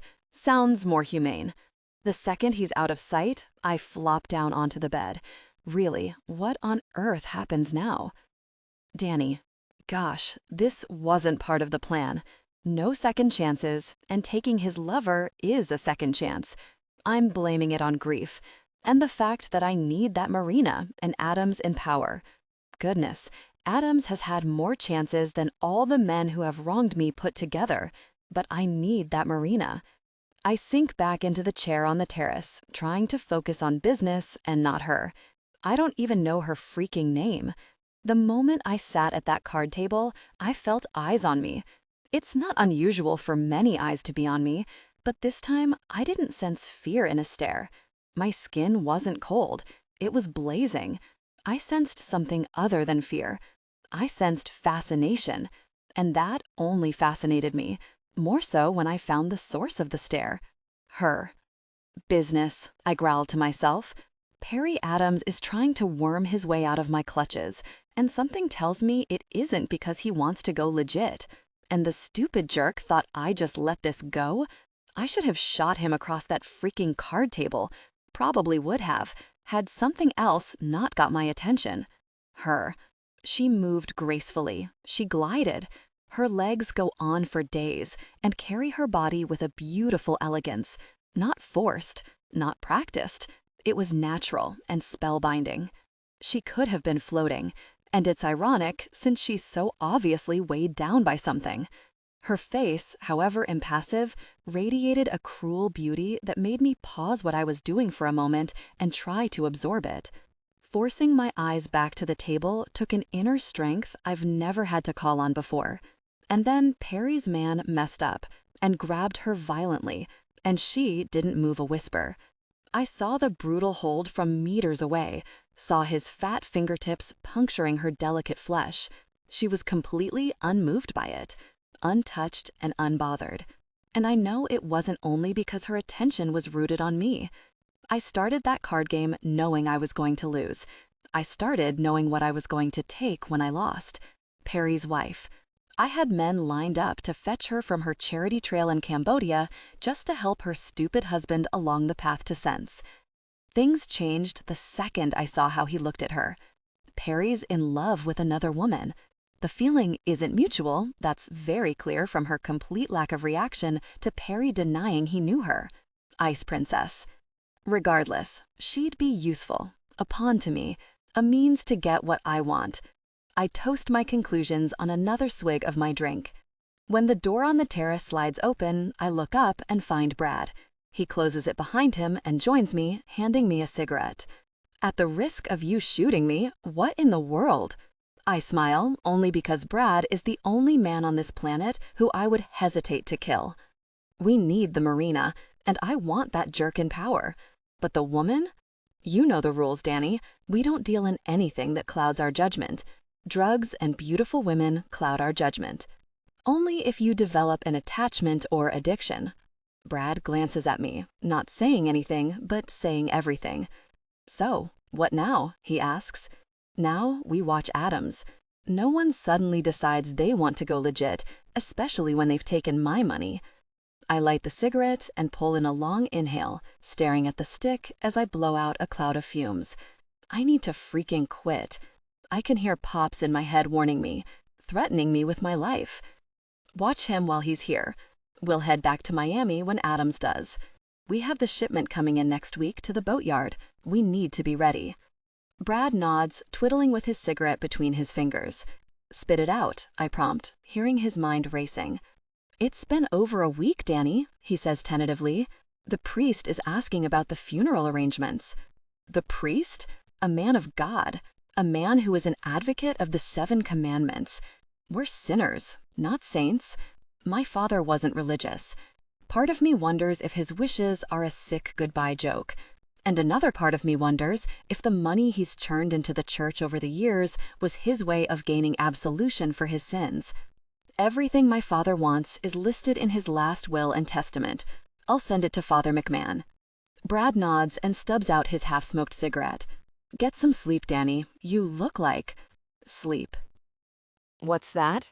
I haven't slept properly for 6 months, passing the night hours watching over my father. He's not here to watch over anymore, but I'm still not sleeping.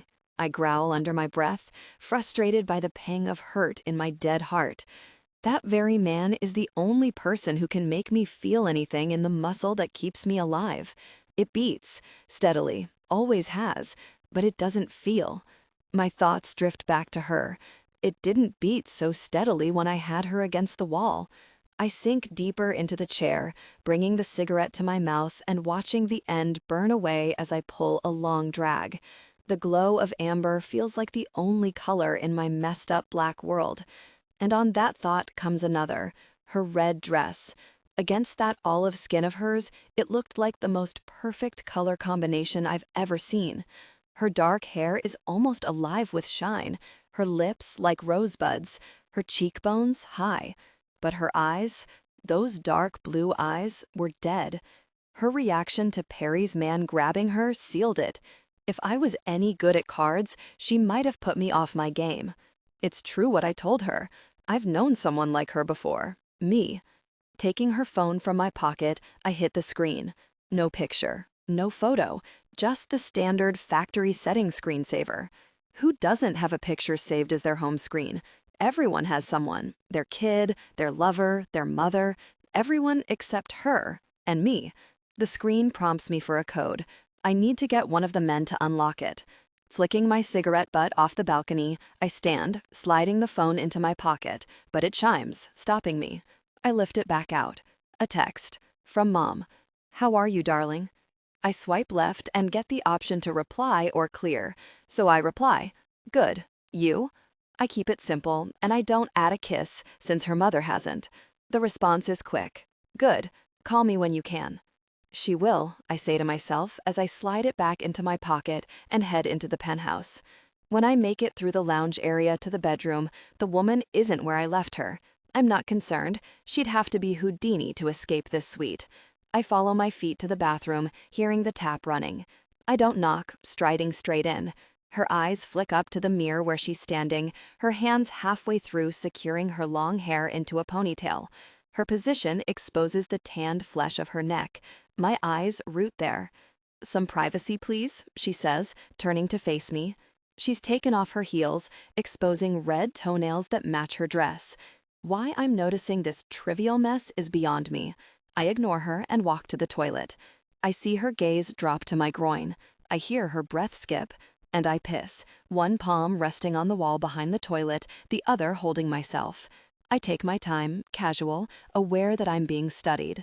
And when I'm done, I wipe, flush, and turn to face her, her gaze fixed.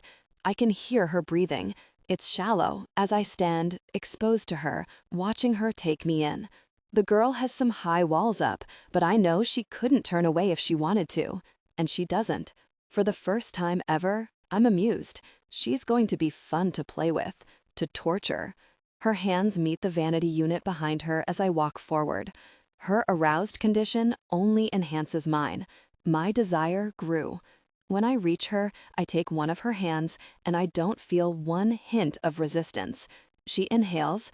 I do too, but I say nothing, my body wanting to instantly spin her, bend her at the waist, and come together passionately.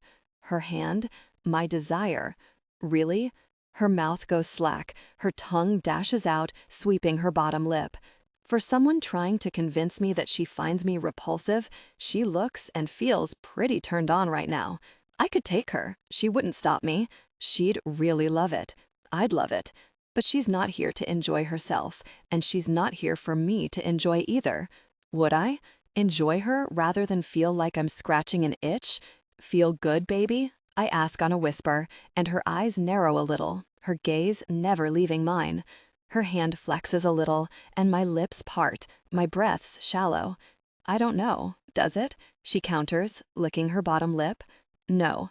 I thrust her hand away and tuck myself in, backing away, ignoring how really difficult it is to do that. That vanity unit is calling for me to take her. Every muscle I possess is straining with the pressure to withdraw. But though her eyes are begging, she is not. Yes, this is going to be fun.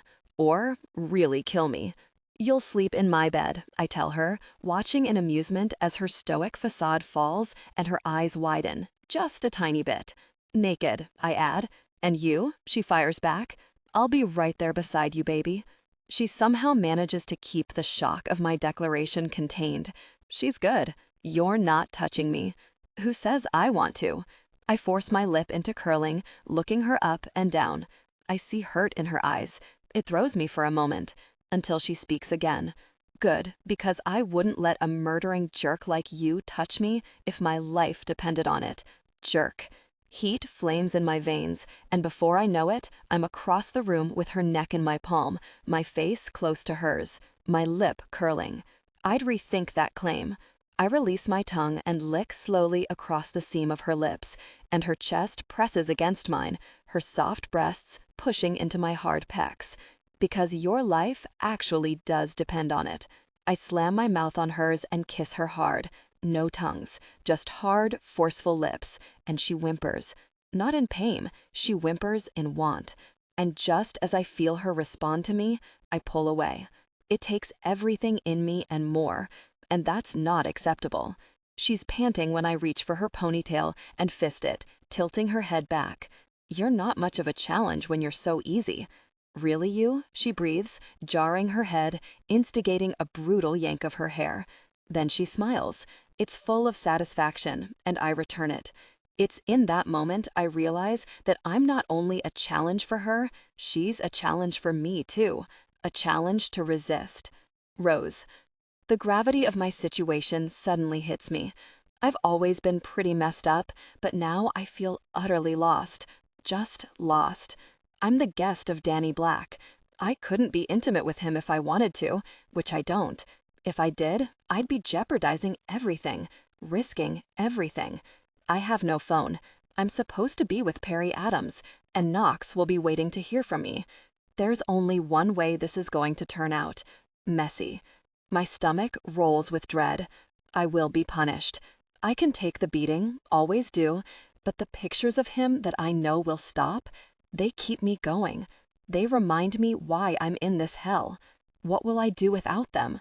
Without seeing him and marveling at how much he has grown since the last time I was rewarded with a photograph. Granted, those rewards aren't frequent, but knowing they could come at any time drives me. God, Rose, what have you done?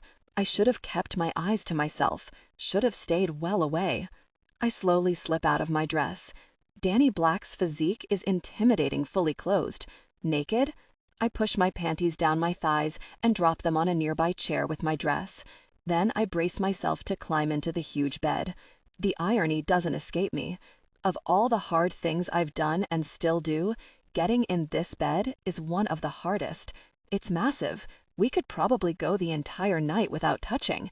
Yet I know he's going to make that impossible. He's going to torture me in a way I've never been tortured before. And I've been on the receiving end of some pretty brutal punishments in my time. It's going to be a long night, but I'll survive it. It's what I'm best at. Survival. As well as adapting. Intimacy. What would it be like to be intimate? No, it would never be worth the risk.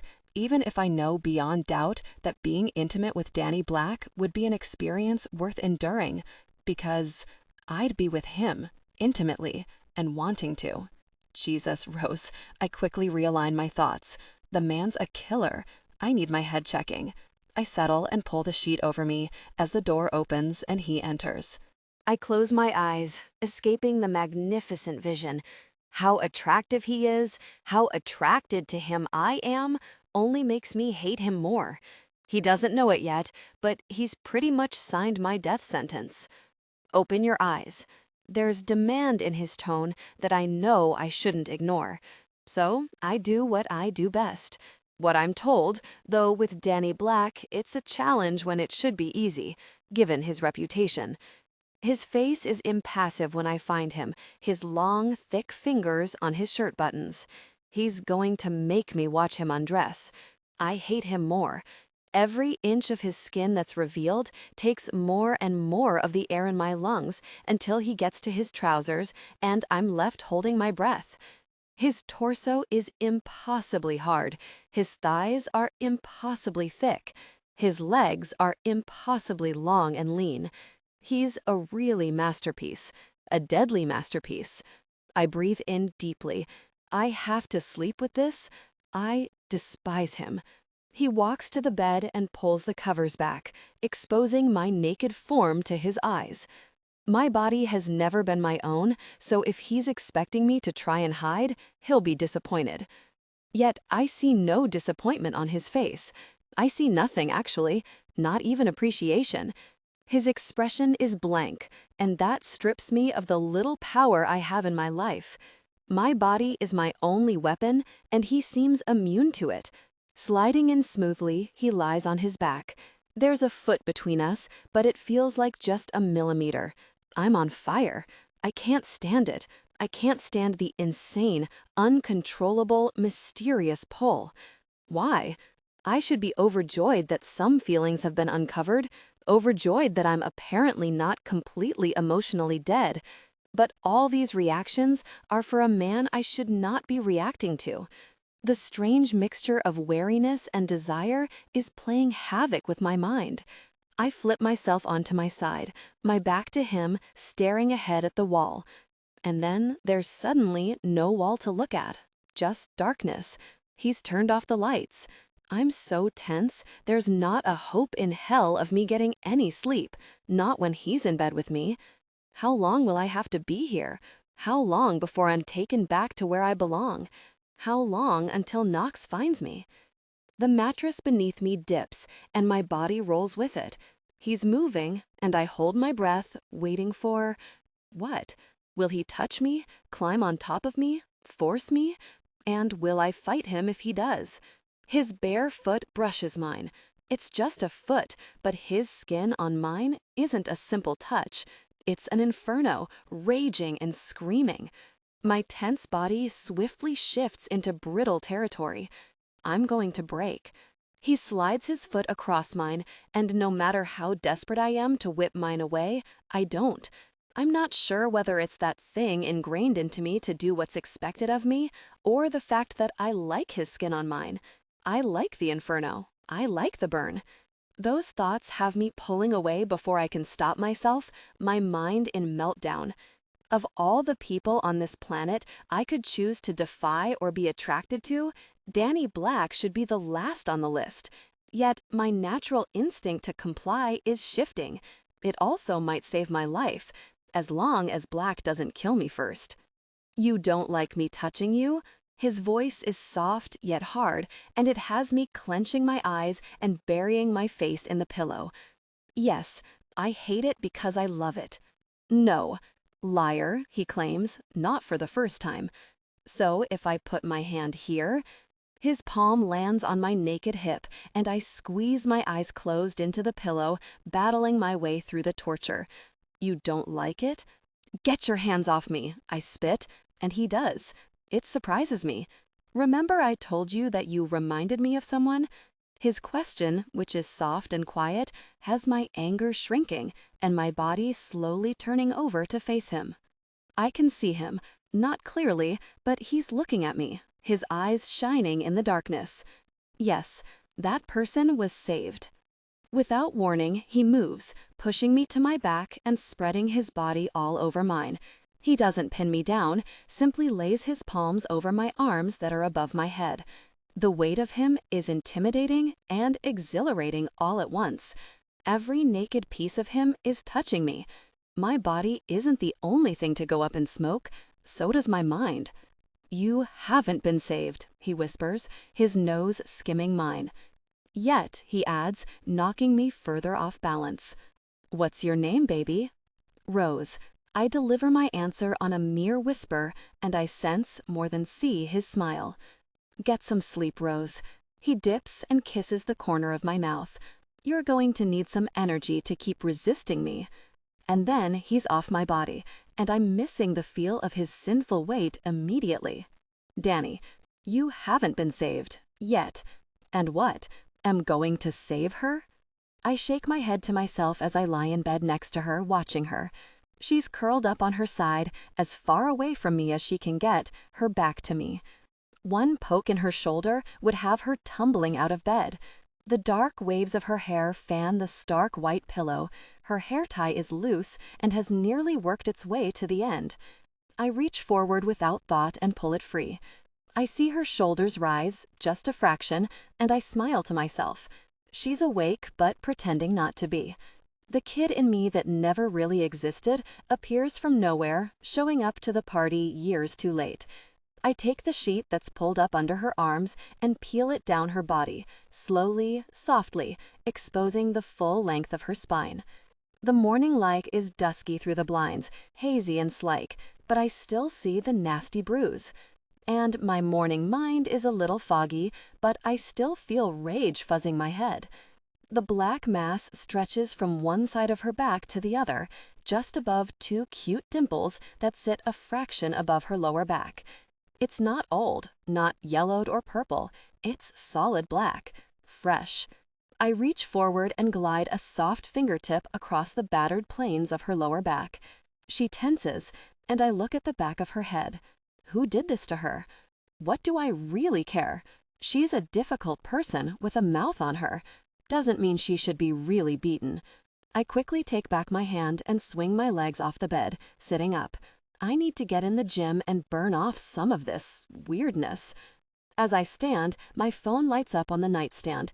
It's 6 a.m. Swiping it up, I pull on my boxers. Morning, Perry. Please don't hurt her. He gets straight to the point, not ashamed to hide his feelings now he's not in public. She's delicate. I have to force myself not to laugh. Delicate? She might look it, but the woman in my bed is as hard as nails, a warrior. That bruise, though. Adams? Did he do it? The American public think he's the perfect, enviable family man, but I know otherwise. He's a shrewd businessman, isn't scared to dip a toe in the darkness to get what he wants, hence his association with me. But would he beat a woman? I don't think so. Don't tell me what to do, Perry. Besides, look at it like this. I'm doing you a favor. How? You want to be mayor. I want you to be mayor. Parading around with your companion a few paces behind in public, Perry? That's a surefire way to really mess it all up, you dumb jerk. I'm careful. Really? How do I have her then? He's silent for a few moments, probably regretting calling me now, at the same time wondering how gosh he got in this mess. It's just, she dreams, he breathes out. I don't know what about, but she's restless. Restless? She slept pretty soundly in my bed last night, I say, reaching the door and swinging it open. I look back over my shoulder and find she's sat up in bed, the sheets a messy puddle around her waist. She's watching me through her sleepy eyes. Are you going to want your precious girl back once I've made her fully mine? Rose's face doesn't falter, but Perry gasps, and I smile wickedly, knowing he believes a callous jerk like me is capable of such a thing. I'm not. It's the only thing people have wrong about me. I would never take a woman against her will. I'm depraved, but I'm not a really bad monster. You know, I've had a change of heart, I go on. Take your time with the marina. I've got something to keep me busy. You haven't been saved. Yet. And what? I'm going to save her? I shake my head to myself as I lie in bed next to her, watching her. Watching her. She's curled up on her side, as far away from me as she can get, her back to me. One poke in her shoulder would have her tumbling out of bed. The dark waves of her hair fan the stark white pillow. Her hair tie is loose and has nearly worked its way to the end. I reach forward without thought and pull it free. I see her shoulders rise, just a fraction, and I smile to myself. She's awake, but pretending not to be. The kid in me that never really existed appears from nowhere, showing up to the party years too late. I take the sheet that's pulled up under her arms and peel it down her body, slowly, softly, exposing the full length of her spine. The morning light is dusky through the blinds, hazy and slight, but I still see the nasty bruise. And my morning mind is a little foggy, but I still feel rage fuzzing my head. The black mass stretches from one side of her back to the other, just above two cute dimples that sit a fraction above her lower back. It's not old, not yellowed or purple. It's solid black, fresh. I reach forward and glide a soft fingertip across the battered planes of her lower back. I hang up and back out of the room, keeping my serious eyes on hers until the wood comes between us. I hit the hotel gym, but not before the whole place has been cleared out by my men. Generally, most people don't need to be asked to leave. They take one look at me, then my entourage, and decide they've suddenly burned enough calories for the day, making a swift exit. Then you get the odd individual, like the man currently using the bench press. As if to make a point, he adds a further 50 kilos to each end of the bar before resuming his reps. And to make my point, I pull the Glock from Brad's holster and aim it at his head. I work out alone. Poor bastard nearly crushes his big, meaty chest when he loses his focus, almost dropping the bar mid-rise. For a giant, he moves really fast, shutting the door behind him. Better. I hand Brad back his gun and pull my t-shirt up over my head as my men move to all the doorways, ensuring my peace is maintained. Joining me? I ask my right-hand man, taking the 50s off the bar that the gorilla just added. I'm strong, but I have no point to prove. Brad motions down his suit. I worked out at 5. I thought you'd skip it this morning, given the circumstances. I lie on the bench and grasp the bar, lifting it from its resting place, straightening my arms. And what circumstances would they be? I take the bar down steadily, appreciating the instant strain on my tight muscles. Brad is standing over me now, looking down at me as I push out 15 reps, each one smooth and consistent. Fresh company in your bed. I didn't get intimate with her. Why? His question is quick and it catches me off guard. I replace the bar and take a breather. She's not here for my pleasure, but it wouldn't hurt to take some, right? I don't want any. Do I look like I'm buying that? You should. Or what? Or I'll put a bullet between your eyes. I take the bar again as Brad chuckles.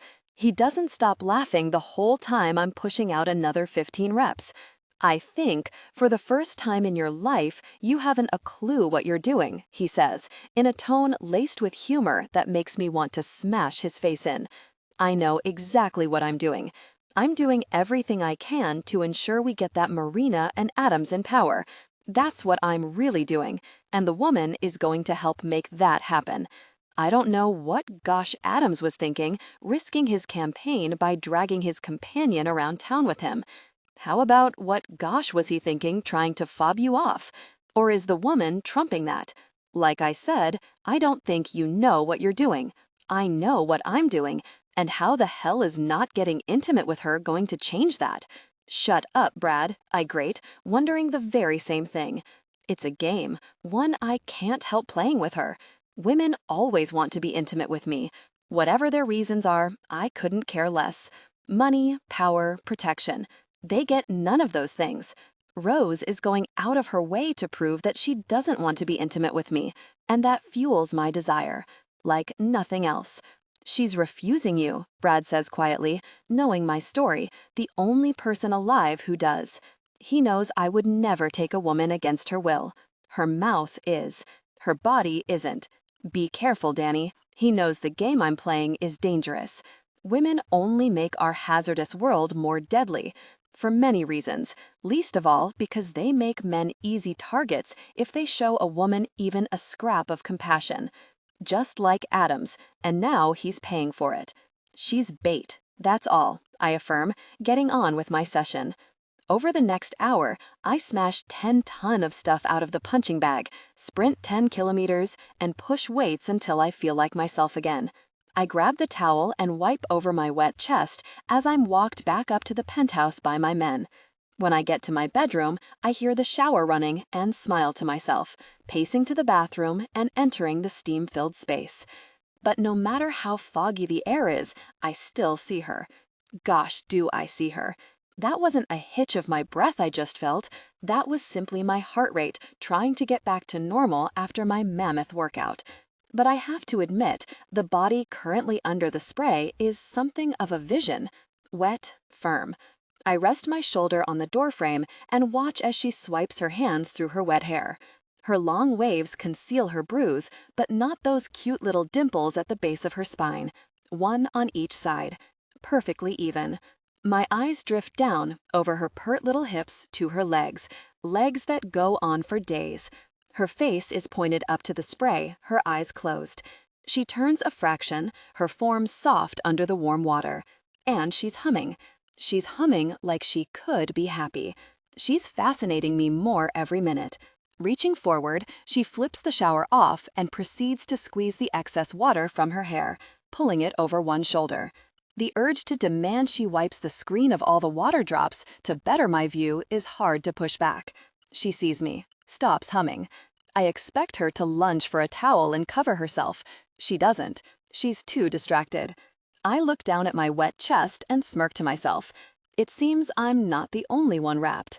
Pushing myself off the doorframe, I collect a towel from the wall-hung warmer by the shower and wander to the vanity unit, resting my back against it. She steps out of the shower and faces me, bold and unabashed.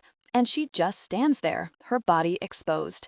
I take my time, dragging my eyes over every inch of her tall, slender frame. She's well-groomed. I didn't expect anything less. On the outside, she's perfection, yet I sense that on the inside, she's shattered. All this is a front, just like she's fronting for Adams, too. She's young, beautiful. No wonder she can't seem to control herself around me. I'm a stark contrast to that middle-aged, balding man she's currently intimate with. After an age of staring me down, making her point, she eyes the stack of towels within her reach. She could grab any one of them, but she won't. She's going to prove another point. Her dainty feet pad across the marble floor toward me, carrying her graceful body as elegantly as I've come to expect, and my body responds with every step she takes until she stops in front of me. She doesn't take the towel in my hands. She's waiting for me to cover her. I keep my face straight and devoid of the amusement I'm feeling. She really hates me and desires me. Good. Then she licks her lips, and my body reacts behind my shorts like it's been electrocuted. Turn around, I order, and she does, lifting her arms a little and resting her chin on her shoulder to look back at me. I wrap her in the towel and push my chest into her back, grazing her shoulder with my teeth. You smell like me. She's used my body wash, and gosh, if it doesn't smell gorgeous on her. I have nothing here, so I had to borrow yours. She's tense, though trying her hardest not to be. And then, as brash as can really be, she subtly rolls her hips, pressing against me. I hiss, unable to stop it. Thank you. She breaks away from me and strolls off, and in a moment of pure, really weakness, I take hold of the sink and compose myself, breathing my way through it. Gosh, if anyone could read my mind right now. Cold, ruthless killer being affected by a little woman. Where really has she come from? With a quick swipe of my hand down my face, I follow her into the bedroom, finding her dressing. I swallow, my jaw tensing. For goodness sake, what really am I doing to myself? I walk over and grab her hand, hauling her out of my room. I expect resistance. I get none. She follows obediently. All the men look up as I yank her through the suite toward the office. In here now, I order them, positioning her at the side of the desk facing the door. Her hands hang by her sides. Her wet hair splays her shoulders. Her breathing is even. Steady breathing. Completely unaffected breathing. The men all enter, Brad the last, closing the door behind him. None of them look at her. It pisses me off. What? Did they think I'll have a problem with that? They know better than anyone that women mean little to me. I shove her phone in her hand. Call him. Tell him I'm in the shower. She looks up at me through her lashes. And what? Tell him you want to go back to him. Beg him. Tell him to pay the money he owes me so you can go back. Her frown is slight, though I know Brad's will be very heavy.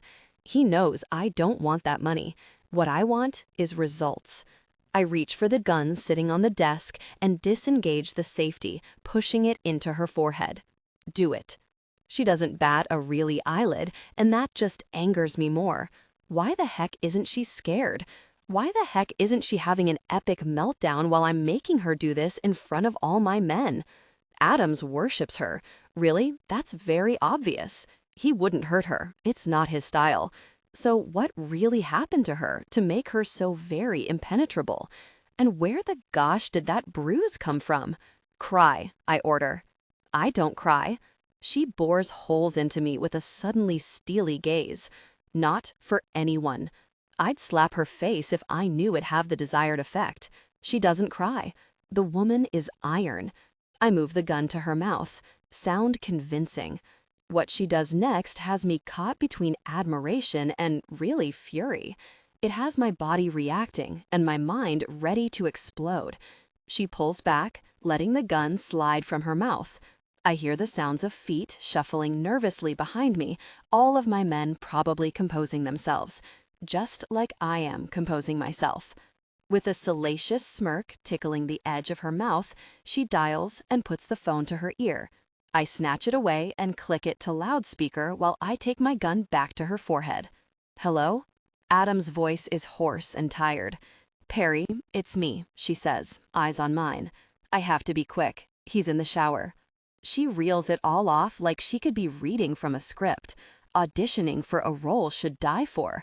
There's urgency in her voice that almost has me believing her too. Jesus, she's good. Oh my God, Rose, sweetheart, Adams gasps. What has he done? Has he touched you? The bastard! I'll kill him. I swear, I'll kill him. I look over my shoulder to Brad. There are 3 things in his short spurge of words that have assisted in white-hot rage turning my veins to ashes. First, of all the things he could have called me, he calls me a bastard. Second, he'll kill me? The man just hung himself. Just as soon as I've got what I want, I'll cut every organ out of his body and feed them to the Dobermans that guard my mansion back in Miami. Those 2 things are enough. But hearing him call her sweetheart has the gun vibrating in my hand. She must be able to feel it. You have to get me out of here. She keeps her eyes on mine. They're devoid of emotion, but her voice is not. Please, just get him what he wants or pay him back. I'm begging you. He's an animal, Perry. I cock my head in question at her choice of word. Animal? She can't hide her secret smile. Rose, Adam sounds defeated, and it has my attention. I'm so sorry for getting you in this mess. I'm doing everything I can. My contact will help. He'll sort this out, I swear. His contact? I look at Brad again, and he nods his understanding. He's in bed with someone else, and whoever it is must be making it more worth his while than I was. And I was making it really worth his while. $10 million worth his while. What have they promised him, and what has he promised them? But more to the point, who are they? As I cast my eyes back to Rose, I just catch the falter of her steely expression. I can't figure out if it's hurt or worry. But I can promise you one thing, Adams goes on. What? She barely whispers. Yes, what? Danny Black is a dead man. Her eyes widen. And what do? I smirk. A death threat? Is that all he has? I hear Brad sigh his tiredness. I can virtually hear Rose's heart pound harder. How? She asks, surprising me. Oh, nice. She wants the gory details of my apparent demise. Just trust me. Hold on in there, sweetheart. I'll get this sorted out, and you'll be with me in no time. I pull the gun from her forehead and swirl it in midair before her nose, my way of telling her to wrap it up. I've heard enough. Enough to know that Adams is trying to turn me over. It's the last thing he'll ever do. I have to go, she breathes. I just heard the shower shut off. Okay, make sure you delete this call from your recent call list. He's a shrewd man, doesn't trust. Okay, I love you, Adam says, with so much softness, I believe him. The stupid jerk. I love you too, she replies, with so much resolution, I'd believe her too, if I wasn't looking into her dead eyes. I disconnect the call. Hold on in there, sweetheart, I say quietly, taking my gun and running it down the center of her chest. Her chest concaves, her body tenses, and I smirk wickedly. I turn to the men, ready to debrief them, but really, if they're looking at me, they're staring at Rose. I clear my throat, and they all get their eyes under control. I look back to Rose. Her blue eyes darken, and she subtly pushes her chest out and widens her stance a fraction, giving my men more to look at. What the gosh? A switch flips in me, taking my body temperature to burning levels. I grab her harshly, yanking her toward the door. The men, alarmed, move from my path, all dropping their eyes to their feet. And Brad? He just shakes his head at me. I snarl at him as I steam out, looking out the corner of my eye, seeing Rose's body moving, her wet hair slapping her as I manhandle her back to the bedroom. Gosh, I push her through the door and throw the gun on the bed before I go on a shooting spree. Then I shove her up against the wall aggressively. The back of her head hits the plaster with a thwack, and she smiles a sick, satisfied smile. I could explode. Who is he dealing with? I gasp in her face, my fury leaving me breathless. I don't know. Her chest heaves as she pulls air into her lungs. He doesn't talk business around me. If you're lying to me, I'm not lying. How do I know that? You think I want to protect him? He's nothing to me but a new pair of shoes each week and fancy hotel rooms wherever he wants to take me. Her face? Stone cold. I see a similar sight in the mirror every day. How does it feel to know he's left you at my mercy? I ask. About as good as it feels knowing I'll be sleeping with you again tonight. My lip curls. It's another face-off. They're both electrifying and frustrating. This woman really frustrates me. Why? Because she challenges me. The weak woman who asks how high when she's told to jump is challenging me. Me, Danny Black. Does she have a death wish? I'm about to ask her that very question when her eyes fall to my lips, and in answer, mine drop to hers. I could take her here and now. I could make her mine. Gosh, I could do with the relief. She wouldn't stop me. They came together in passion, giving me the okay. She bites my bottom lip, tugging the flesh. Kill me, really. I move my mouth across hers, hoping to taste fear, but instead I taste nothing but intense desire. It's intoxicating, mind-blanking. Gosh, I whisper, and I feel her smile against my lips. The door swings open, Brad appears, and I'm yanked back from the brink of a dangerous moment. Perfect freaking timing. His gaze moves from us to the bed, where my gun is. Not in my hand, not tucked behind my back. Gosh, I push Rose away and compose myself under the suspicious glare of my right-hand man. We just got confirmation of Adam's dinner reservation at Hakkasan tonight, he tells me. Who with? Some lawyers and governors. Sounds boring as gosh, but still, it's business as usual for Adams then. Cheeky person. I look at Rose. She's motionless, quiet, eyes on mine, and she's still naked. I grab a towel and thrust it in her chest, a demand to cover herself. Looks like you and I are going on our first date this evening, sweetheart, I inform her, taking myself to the shower. Rose, our first date, or rather, the first round of Perry's torture. It'll be a show, a demonstration. I'm driving Black wild, and I can't help getting satisfaction from that. But it feels so good to have a little control, even if it's a twisted psychological control. I haven't seen Black since this morning. He's been holed up in his office with his army of men, though he made sure one guarded the door to the bedroom so I couldn't escape. I found that out when I actually tried to escape, peeking out the door to check if the coast was clear. It wasn't. The guy smiled at me, a knowing smirk full of laughter, and I spilled some crap about needing a drink. There's a perfectly furnished minibar in the bedroom. He knew my game. I'm getting desperate. I'm not supposed to be here. I'm supposed to be with Perry Adams. He has a new investor. I need to share that information with Knox, need to tell him where I am, but I can't so much as sneeze without Black finding out. He's having me watched constantly. And to make matters worse, I'm lying to him, bare-faced lying. He thinks I'm a gold-digging whore who's latched onto Adams for financial benefits. I wish. The outcome of this mess is becoming clearer and clearer. Me, dead. The question is, who will kill me? Knox or Black?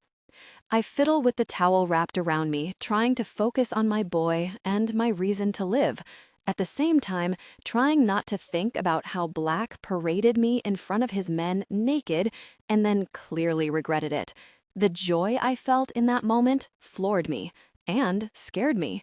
He couldn't stand another man seeing me naked, so what would he think about another man touching me or violating me? I sickly smile to myself. There it is again, joy. No, Rose, joy isn't an emotion I should get used to. I feel it from time to time, once in a blue moon when I get a glimpse of my boy, and then, moments later, the inevitable heartbreak when my reality sinks back in. I need to get out of here, or I'm a dead woman. I might not feel much, but I still have a survival instinct, and I want to live. Even if I'm a prisoner in my own life, it still means someone else is free. My mind momentarily wanders to places I always forbid it to go, before I quickly pull myself back from the brink of feeling. Feeling would be pointless. It wouldn't change anything. I need to focus on getting myself out of this mess. But tonight, I have a date. I also have another problem. I look at the red dress on the floor, the only item of clothing I have here. I hate myself with a vengeance for wanting something else to wear, something I picked, something undeniably me. I can't remember the last time I wore something because I wanted to wear it, not because someone else wanted me to wear it. In fact, it's never happened. As a little girl, I didn't want to wear the rags that were the only clothes within my reach. And as a woman, I've never wanted to wear the clothes I've been made to wear to make me look like the enticing piece of meat that I am. But I have, because that's what I do, because I have no choice. It's the times when I'm alone, when I can lounge in a pair of pajamas, that I feel most like me. I cherish those times, have to, because they are a rarity. I sigh and stand, pulling my towel in and going to the bathroom. I find a hairdryer in the vanity unit and start blasting my hair. I have no makeup, no perfume, no anything. And I hate myself again for wishing I did, because I want to look nice, not for him, but for myself, because it'll enhance the power I'll feel when I'm holding my own with Danny Black. Another sigh. I flip my head upside down, blasting my hair from every angle. One thing I'm blessed with in this miserable life is thick, wavy hair, and even a rough dry will give me something smooth and manageable. I spotted some men's hair product earlier that I can use to gloss if necessary. His hair product, his shower gel, his shampoo. Tossing my hair back, I look up to the mirror and freeze. He's standing in the doorway watching me, and I'm quickly so thankful he can't hear my thoughts. He's in a suit, a three-piece. A light gray three-piece suit, designer, bespoke. It makes his hair look blacker, his eyes bluer. He's trimmed his stubble, making his scar more prominent. He's fixed his hair, making it almost too perfect for his sharp, angry features. I've been looking at him for far too long. I quickly gather myself, feeling the towel loosen around my chest. I don't stop it from falling, letting it hit the floor as I switch off the dryer and blow my hair out of my face. His facial expression doesn't falter in the slightest. I'd wonder if he's becoming immune to the sight of my naked body. Lord knows he's seen it enough, but I sense his determination to remain unaffected by my brazenness. I confuse him. He can't hide that. I imagine every woman falls all over herself to please him, whether that be because of lust or fear. The latter is wasted on me. The former, I will go to the end of the earth to contain. Without a word, he comes to me, taking my wrist and pulling me from the bathroom, ever the gent. He stops us by the full-length mirror in the bedroom, placing me in front of it and taking up position behind me. Unashamedly, he looks me up and down in the reflection, his chin virtually resting on my shoulder. What will you be wearing for our date? He knows very well I only have the red dress. Whatever you tell me, I reply evenly. He nods approvingly. I'm telling you to wear what's laid out on the bed. My eyes dart to the bed beyond his reflection, seeing a floor-length gown. It's a muted silver satin, a lovely off-the-shoulder piece cut on the cross. It's very me. It's just what I would choose. It's not tardy or suggestive. It's elegant and beautiful and him. Obviously. Is the Brit trying to transform me from a whore into a lady? I chew my lip as I try to slow my whirling mind. You hate it, he says, and it's the first time I've heard him sound unsure. My gaze finds him, seeing his eyes look unsure too. It makes the monster seem vulnerable, and I soften a little on the inside. Does he actually care whether I do or not? Do you like it? Whether I like it isn't the question. I want to know if you like it.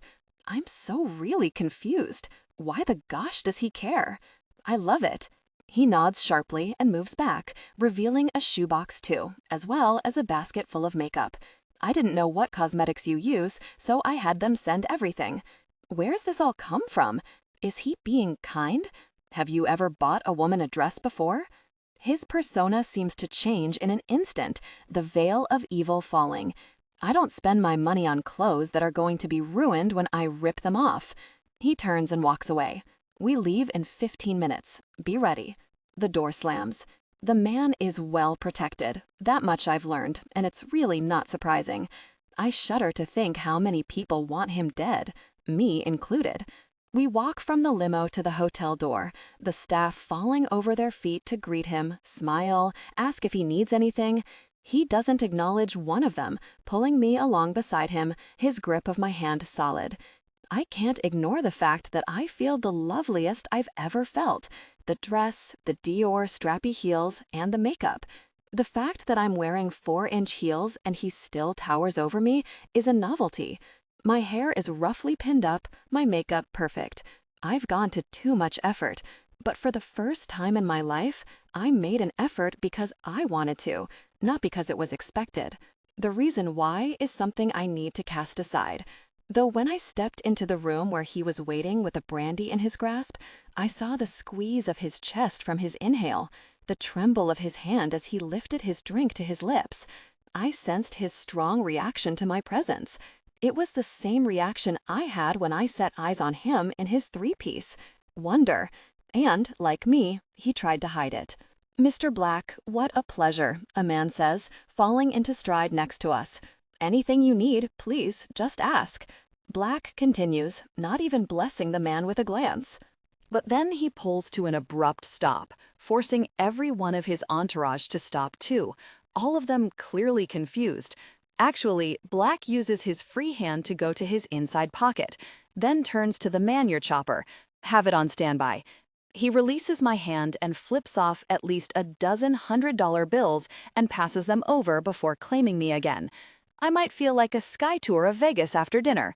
"Of course, sir. A helicopter? Just like that?" "That's a bit spontaneous," I say without thought as he moves us forward again. "I don't do spontaneous," he replies flatly, releasing my hand and taking it to my lower back.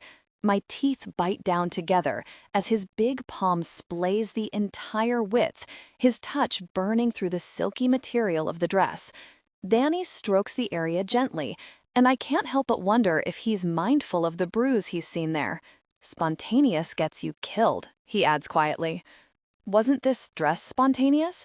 "Yes, and it might get me killed." His face is deadly serious when I shoot a surprised look his way.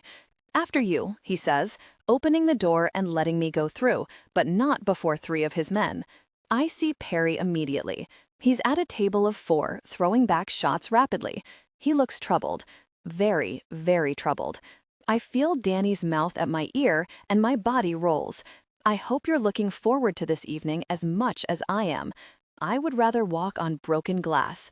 He laughs softly as we're led to a table mere feet from my lover. A romantic, cozy table set for 2. Just 2. 2 places laid side by side, not opposite each other. They're next to each other. This is going to be more of a spectacle than I anticipated. Danny Black is about to torture me throughout dinner, and appearing disgusted rather than turned on under Perry's watchful eye is going to be hard. One of Danny's men indicates the seat, and I sit, placing the silver purse that's a perfect match to the dress on the table. Black takes a seat beside me. He's close, too close. His men move away, not too far, but far enough to give us privacy. Not that this dinner is going to be private, nowhere near. I know the second Perry sees us. I know because Black curls his arm around my shoulder. And then I feel the heat of his mouth moving in on my cheek. My body does what it's so good at doing when he's this close. It trembles. I flick my eyes to Perry, seeing a horrified stare pointing my way. I try to pass my shakes off as a shuddery cringe, closing my eyes as if struggling to endure Black's closeness. I should be quite convincing, because I really am struggling. Thank God Perry can't see my legs tensing under the table. But Danny can feel them when his hand lands on my leg.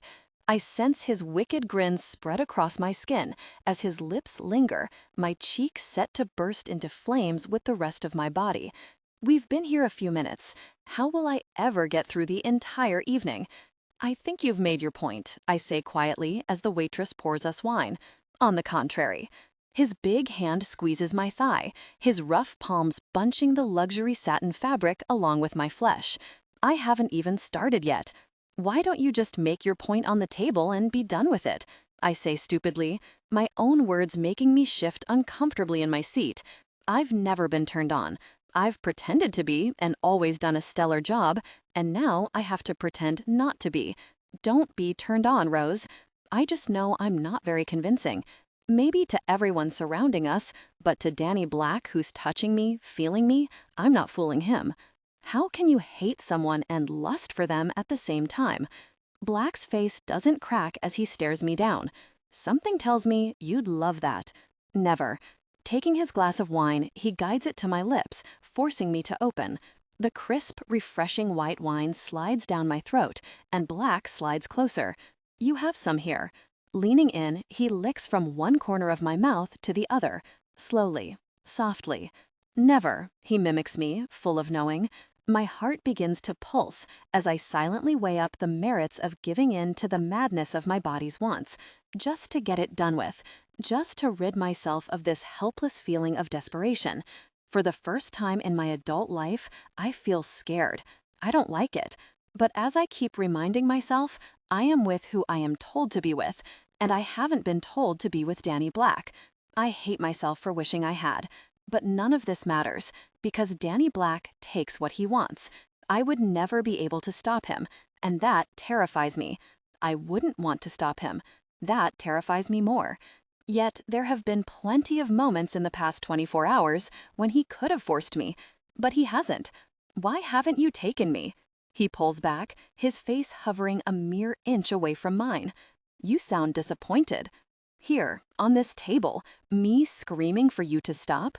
Wouldn't that be the biggest insult to Perry? I'm many things, Rose, but I am not a rapist. Oh, would that be a step too far into animal territory? His quick hand grabs my jaw, squeezing it firmly, and his eyes cloud, darkening, a thunderstorm rolling through their depths. I've touched a nerve. We'll find out if you continue to push me. He doesn't mean that. A veil of bricks just fell into place, a protective shield. I don't want you to rape me, I murmur, unable to stop my mind from casting back to the most hideous moments in my life. I unwittingly flinch, looking away so he loses his hold, but my jaw is quickly reclaimed, and my face is pulled back. His eyes jump to mine, suddenly unsure, and he stares at me, deeply, trying to read what's in my eyes. Has he clicked, read me, figured it out? Black drops my face and puts distance between us, his jaw tight as he throws back his wine, looking across to Perry. He raises his glass, pulling an evil smile from nowhere as he toasts the air between them. The mask is back in place. Lovely evening for it, Black calls, putting his arm around me again and tugging me close. Enjoy your meal, Adams. I know I will. It's hell. Pure, painful, burning hell. Acting has always been a natural ability since my life depended on it. Hiding my feelings and true emotions came instinctively. Holding up that front in the presence of Danny Black doesn't come so naturally. It's an effort, and it's wearing me down bit by bit. I endure him sporadically feeding me throughout our appetizers and main course. I hold my breath countless times when he touches my leg, and I cling to my wine glass like it's a life jacket when his touch becomes more intimate. Black doesn't miss any of it, at one point peeling my fingers from my glass and smiling. At another point, he squeezes my hand in an odd move to reassure me. Perry watches it all. I know it, can feel his eyes on me throughout the entire performance, and Danny Black relishes every second. I'm eating everything being put in my mouth by him, swallowing hard each time, praying my twisting stomach doesn't revolt and send it back up. By the time he's cleared my plate and placed the fork neatly to the side, I'm full, exhausted, and feeling infuriatingly emotional. While Danny's had an amazing time, apparently, I feel like I've been dragged through erotic hell. I'm silently begging him to take me back to his room so I can sleep off these alien feelings and wake feeling my usual self. I enjoy feeding you, Black says quietly, resting his hand on mine, gently. I look into his eyes and quickly dart them away, wishing the hardness guk. They're currently soft. Why are you being nice? Because the best defense to Adams is him watching you fall deeper and deeper under my spell. And it seems I don't have to work too hard to achieve that. He drops his napkin on the empty plate and slides his palm onto my neck, tugging me forward until his exhale supplies my inhale. If I kissed you now, would you fight me? I breathe in shakily, unsure of his motive. Will you kill me if I do? He smiles a little. No. Then he slowly drops his mouth to mine and simply rests our lips together. My shakes are instant. And so are his.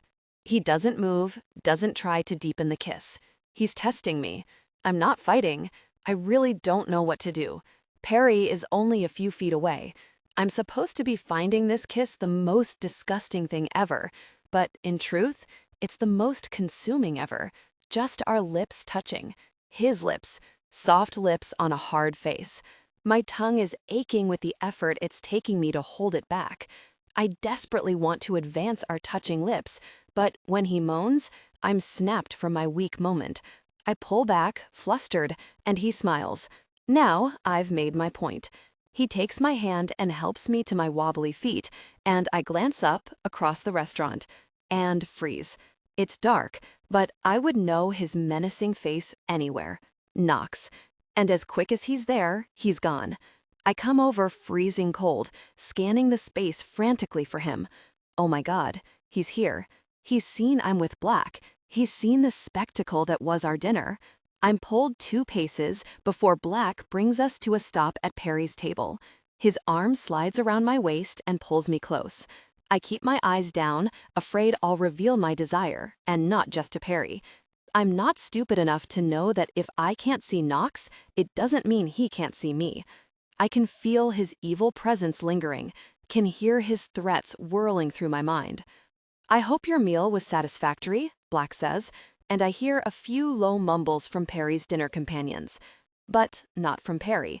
He cannot react in front of these men, especially not in public. He can't risk the backlash of social media and its daily scrutiny of whether or not he's the best candidate as mayor.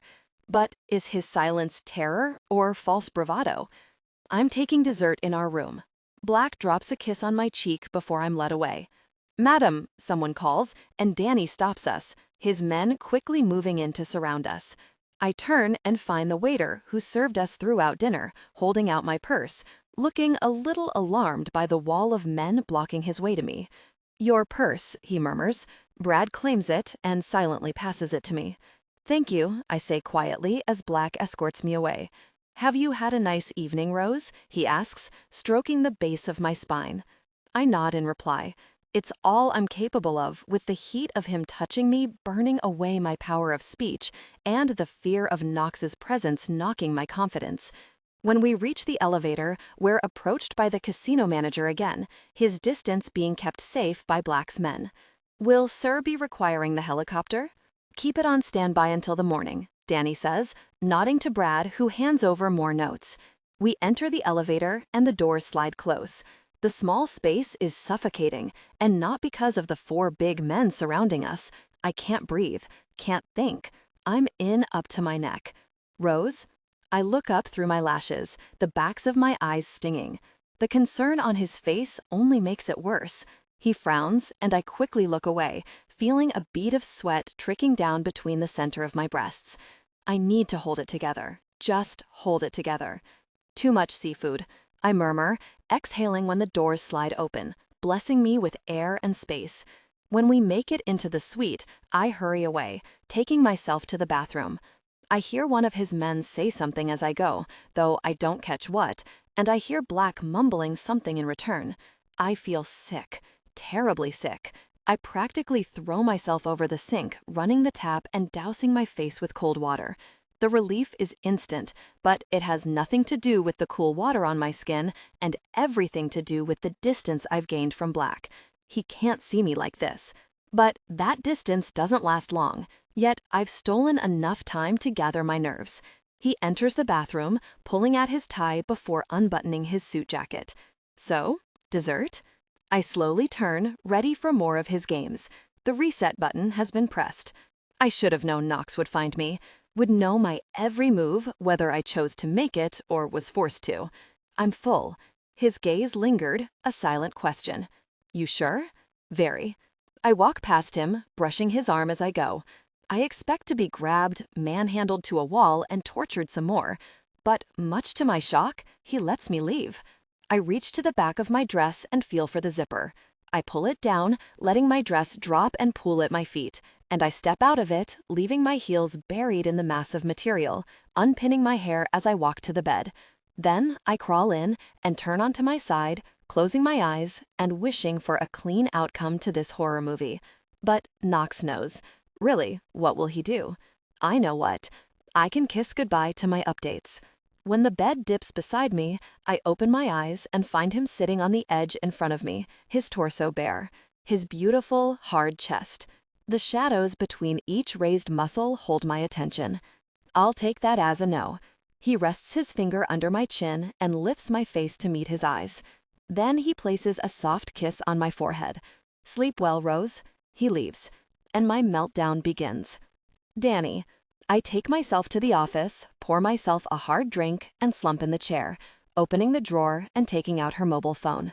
I check the screen. Nothing. My head pounds as I spin it in my grasp, my head falling to the back of the chair. She is fascinating me more by the minute, no matter how hard I'm trying to force my mind into line. I want to know her history. I want to know every freaking thing there is to know. I also don't want to know. Knocking back my drink, I savor the burn as it works its way down to my stomach. Brad walks in, taking off his jacket and tossing it on the chair, joining me for a drink. Quite a show you put on tonight. He rotates his wrist, swirling the scotch so it coats every bit of the glass. Then he raises it, assuming it was a show. I eye him as he sips his drink, rather than knocking it back like me. He can't need it as much as I do. Brad holds my stare, waiting. There's something about her, I admit, doing what I've never done before, confiding in someone. Truth be told, I've never had to confide in Brad. He reads me like a book. Like now. I've never entered into a discussion with him on anything other than work. That's just the way it's been since we were kids. I think it stems from us both fearing that any show of emotion would render us less capable in our deadly world. With my father mentoring us, it's understandable why we took that angle. But now, he's dead, and I need to get this off my chest. And though my father always said trust no one, he knew I trusted Brad. Brad takes a seat, resting his glass on the arm of the leather chair. There's something about her, he muses quietly. You mean those insanely long legs, flawless skin, and perfect form that captures any man's attention? I give him a tried look. Her assets aren't helping matters, I admit. The woman is a goddess. We've had many pretty women in our lives. What is it about his one? I see something familiar in her. What? Me? Brad falters a beat, a flash of worry washing over his rugged face. You? How? Lost. Trapped. I swig more of my drink. Dead. He looks wary. Probably should be. There aren't many people, only two in fact, Pops and Brad, who know my history before Carlo Black found me. Brad's mother, my father's sister, took me in as her own, just as Pops did. Brad respected his mother, listened to her, and we soon became best friends as well as family. She's the mistress of an upcoming politician, Brad says. She's not trapped. She's with him because she's a gold-digging person like the rest of them. And she doesn't look very dead to me. I let his analysis of Rose go over my head, ignoring that his detrimental label riles me. There's more to it, I say, getting up and pacing the room.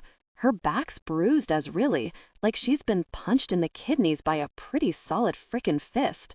She's not your concern. She's here for a reason, Danny. Remember that. I breathe in and pull myself together, if only to try and convince Brad I'm thinking straight. I'm not. Tell me the deal. Adams leaves tomorrow. Back to Miami to pick up his campaign, though how he's going to do that is a mystery since his bank account is dry. I Brad with caution. Completely? All gone? And he hasn't asked for more? I muse, looking out across the skyline of Vegas. So who's bankrolling him now? Whoever it is, we need to ask if they knew you were bankrolling Adams first. Because if so, we're dealing with braver men than I knew existed. Or Adams has kept my contributions to himself, leaving his new investors in the dark. The Russians? The Russians have an agreement with us. They wouldn't break it. The Romanians? The last time the Romanians tried to move in on the US, most of them ended up dead, remember? Brad smiles. I remember. Pops didn't wait for them to come to him when he got word of their plan from the Russians. He went to them, killed the problem, namely their leader. What was his name? Ah, that's right, Dmitri, Marius Dmitri. His men scattered like ants and haven't reformed since. I was 15 at the time. Pops took Brad and me along for the ride. It was the first time I held a gun, and I was forced to use it. Not because Pops made me, but because one of the Romanian guys had Brad. Stupid guy was so busy watching the grown-ups, he missed me in the car. I took the greatest of pleasure blowing out his brain. Pop smiled. Brad, slightly shook up from staring death in the face, swore he'd repay me, and he has, tenfold. Brad sighs. The Mexicans? They don't have the resources, or the courage. You sound sure. I'm sure of nothing. Check them all out. Nothing more needs to be said. The shipment? Half the money is in the bank. We need to be ready for the exchange next week. And the goods get here? The day before the exchange. Have the men check it all before the Russians arrive. Done. So we're leaving tomorrow? In the morning. And the girl? She comes with us. I wander over to the desk and slide her phone across to Brad. Have one of the men get into this. I knock back my drink and slam the glass down. Conversation done. The next morning, I stand at the edge of the bed watching her. She looks like sleeping freaking beauty, so peaceful and serene. I almost don't want to wake her. Almost. Yanking the covers back, I expose her, at the same time abruptly waking her. Her sleepy eyes blink rapidly until she eventually glares at me. Get ready, we're leaving in an hour. I make my way to the shower to wash off the sweat from my morning workout. She's in fast pursuit. Where are we going? Her panic is obvious as I kick my shorts off and step into the stall. She's doing nothing to hide her state, standing and bold as I know her to be on the other side of the screen. I keep my stare up. To my home.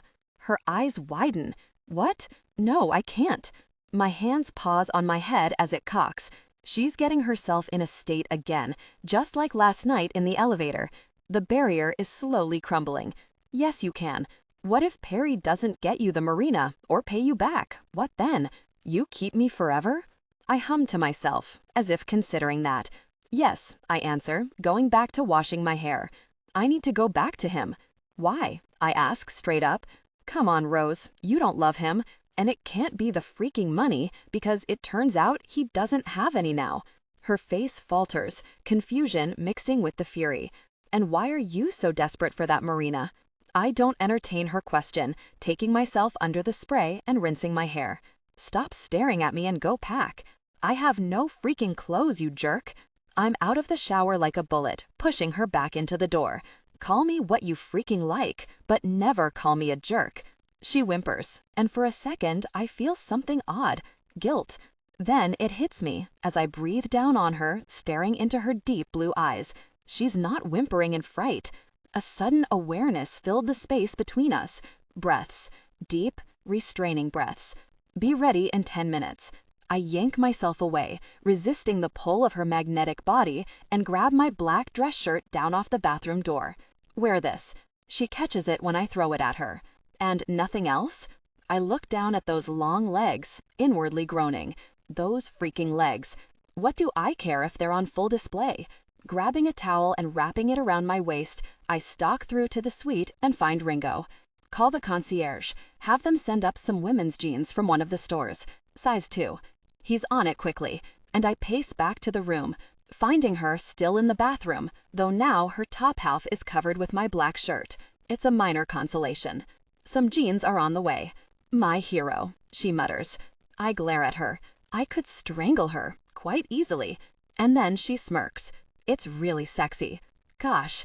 I grab her arm and manhandle her out of the bathroom, away from me, slamming the door behind her. Really? My forehead meets the wood. My mood hasn't improved when I'm ready, and it takes a further nosedive when I find Rose waiting at the door with my men. Not because they're looking at her, they're not, but because in those skin-tight jeans, my black shirt, her silver strappy heels, and matching purse from last night, she looks a perfect, beautiful mess. Her hair is in a haphazard ponytail, her face free from makeup. She spends only a brief moment sizing me up, taking in my more casual look of jeans and a t-shirt. Then she defiantly looks away. I take her arm and push her toward the elevators. She doesn't say a word the entire ride down, doesn't even look at me. Neither does she wriggle in my vice-like grip, which I'm pretty sure must be hurting her. Why really isn't she protesting, even if only to defy me? When we exit, the men lead us to where the limo is waiting to take us to the private airfield. Ringo pulls the door open, and just as I'm about to thrust Rose into the back seat, I hear it. A scream. Then all really hell breaks loose. In the car, Brad bellows to me, pulling his gun and firing immediately, no hesitation. I look across the roof of the limo, just as a man drops, his brain spraying the concrete. There's a gun in his limp, dead grasp. Another shot, but this one isn't Brad. I feel the bullet sail past my ear, and I turn to see one of my men jolt before grabbing his shoulder and cursing. The chaos gets worse, bystanders screaming, people running for cover as more shots fire around me. I catch Brad's eye as he dives for cover. Get in the really car! I reach out to grab, where really is she? I whirl around, searching the sea of heads for her. People are being carried by the charging crowds, some diving to the ground. I pull the car door close to shield my body as Brad bends down by the back wheel a few feet away, reloading his gun. I flinch when the rear window shatters, raining down broken glass all over him. Really, he curses, smacking the bottom of his magazine and peeking up over the car. No sooner has he raised to half height, he dips back down, a bullet just missing him. Jerk. I reach into the car and flip open the glove compartment, pulling out a Glock.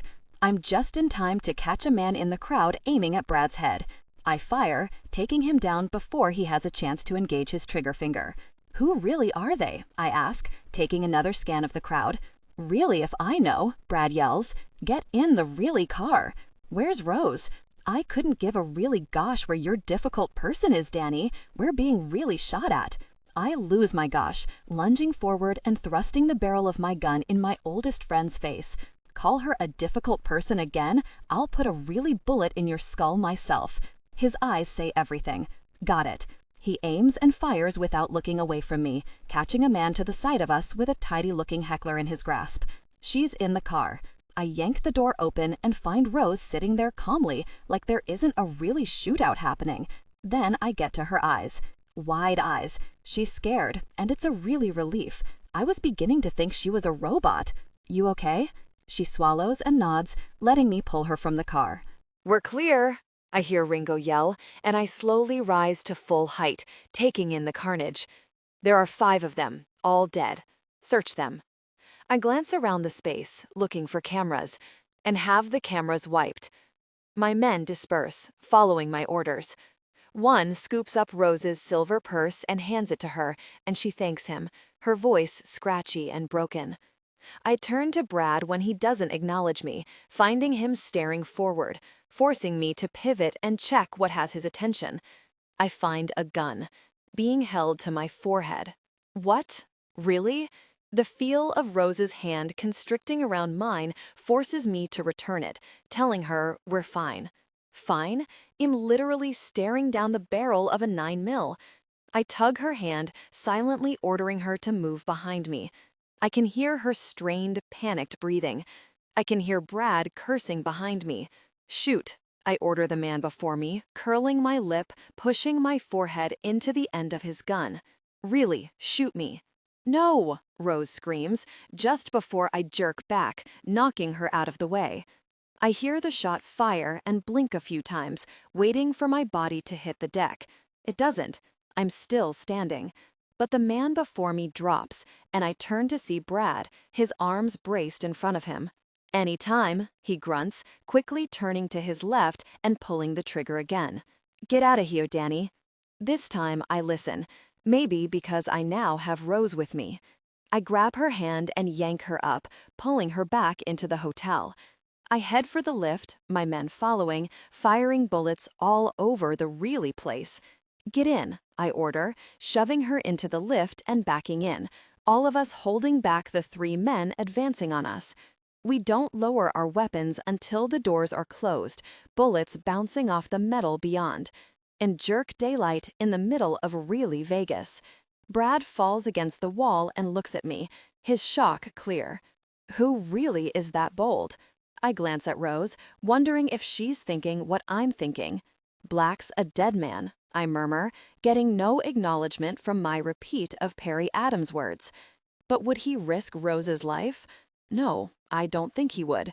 Which means whoever Adams is allied with now knows for certain he was allied with me first, and that makes them serious players. I'm really astounded by their boldness. I say no more, pulling Rose from the elevator when it opens.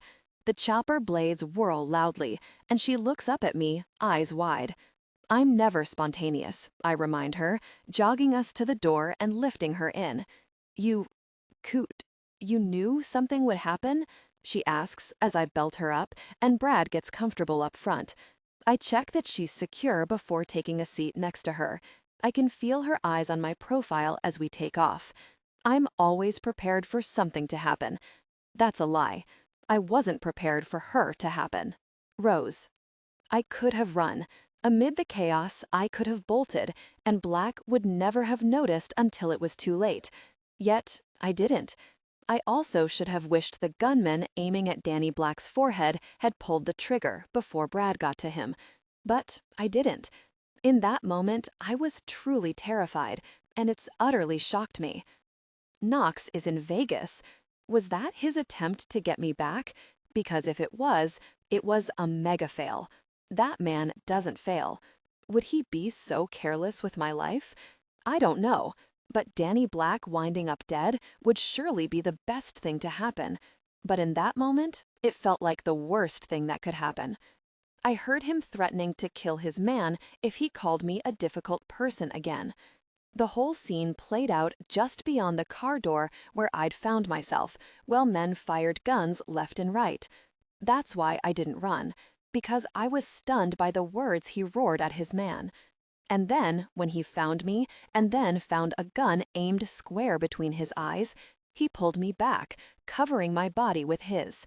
No one has ever protected me before. I don't want to like it. Liking something makes it more painful when you no longer have it, and protection isn't something I can keep. The entire flight, I sat there playing the whole scene on repeat in my head, searching for another logical explanation for Danny's behavior. Of course, there is one. Maybe I'm that valuable to him. Maybe he really does need me. But I keep coming back to the words he yelled at his friend. Call her a difficult person again? I'll put a really bullet in your skull myself. Does he see me? When we were guided from the helicopter to a private jet, the questions circled as Danny gathered his men in the next galley, most splattered with blood, one sporting a bullet wound to the shoulder. It was carnage, but nothing like what they left behind. I didn't recognize any of the men that lay dead, but that wouldn't be unusual. Knox has men everywhere. I heard Brad ask who would do this, and I'm afraid I know exactly who. He saw me with Black in the restaurant last night. I know he watched the whole dinner act play out. Knox knows me well enough. I may have fooled Perry that I find Black abhorrent, but I would never have fooled Knox. When we land, we're whisked away in a limo back to a mansion on the outskirts of Miami. Hidden behind a 10-foot wall that has guards stationed regularly, the building is like nothing I've seen before. We're greeted by a woman, Esther. She's an attractive lady, but completely stoic, giving me nothing as she takes me away from Danny the moment he barks the order at her. She shows me to a huge suite, and the whole way through the colossal mansion, I remain dazed, confused, and worried. Sitting on the edge of the bed, twiddling my thumbs, I glance around, taking in the space. I rise to my feet and wander to the wall of wardrobes, finding them empty. I step into the elaborate bathroom, but none of his cosmetics are here. This isn't his room. I go to the curtains and pull them across, revealing enormous French doors that lead to a terrace. There's a jacuzzi, a couch, and a fire pit. It all looks over the most well-primed garden. Topiary trees cut into all kinds of weird and wonderful shapes are precisely placed between the dense flower beds. Pillar lights line the cobbled paths, a gazebo dripping in lavender, an impressive infinity pool is to the right. It looks like you could swim right off the edge and tumble down the cliffside. It's beyond paradise. It's heaven. Nothing like the hell I feel I'm in. I pull the doors open and step out onto the balcony, closing my eyes and relishing the warm sun on my skin, catching a rare and peaceful moment. I cast my eyes right and spy another terrace, separated from this one by a glass pane. It's for the next room. Another guest room? Is that what I'm in? I'm a guest, not a prisoner. Were you worried about me? I swing around, finding Black on the threshold of the terrace, wearing a pair of gray shorts hanging low on his hips. Why? Why does he always feel the need to present himself to me half naked? No, I answer with grit. He wanders across to one of the glass panels, leaning his elbows on the metal balustrade and looking out across the garden. His bare feet cross at the ankles, his tall body bent at the stomach, enhancing the stupidly defined muscles of his back. Why? My brain spasms. I've been asking myself that question repeatedly, but I never anticipated him asking. Shock, I suppose. He turns a smile onto me. It's that genuine smile, the rare one. You? Shocked? Pull the other one, Rose. You're steel. Gosh, where would I go? Back to your lover, he suggests, casting his eyes out to the landscape again. Not that you'll have one once I've blown his brain out. He's wrong. I'll still have a lover. It might not be Perry Adams, but I'll have a lover. I just don't know who yet, or why I'll be in his bed. Taking a packet of cigarettes from the pocket of his shorts, Danny offers me one. I've never smoked in my life. I've heard it's a relaxant, and I could do with relaxing a bit. I scoot over and pull one from the pack, twisting it between my fingers as he slips another between his full lips. He lights it, illuminating his face. His gorgeous face. Then he holds the flame toward me. Nervously, I slip the cigarette between my lips and suck. And cough. Gosh, I'm choking. The sound of me hacking all over the place drenches the air, and beyond it, I hear him laugh. It's a rich sound, full of lost happiness. My choking to death makes him happy? Come here. He turns me away from him and proceeds to smack my back lightly until I've gathered myself. And then it's quiet, and we're close. His hands rest on my hips. The cigarette falls from between my fingers, and I pull in air, trying to be discreet. Impossible when he can see the rise of my shoulders. I turn to face him, his hands sliding across my midriff as I go. I find him shielded by a cloud of smoke, the cigarette resting lightly between his lips. His eyes shine, his scar glows. "Smoking's bad for you," he grunts, releasing me and taking a drag. "Get some sleep." He flicks it off the terrace, turns, and leaves. I stare at his back as he goes, a little lost. I just saw another glimmer of softness.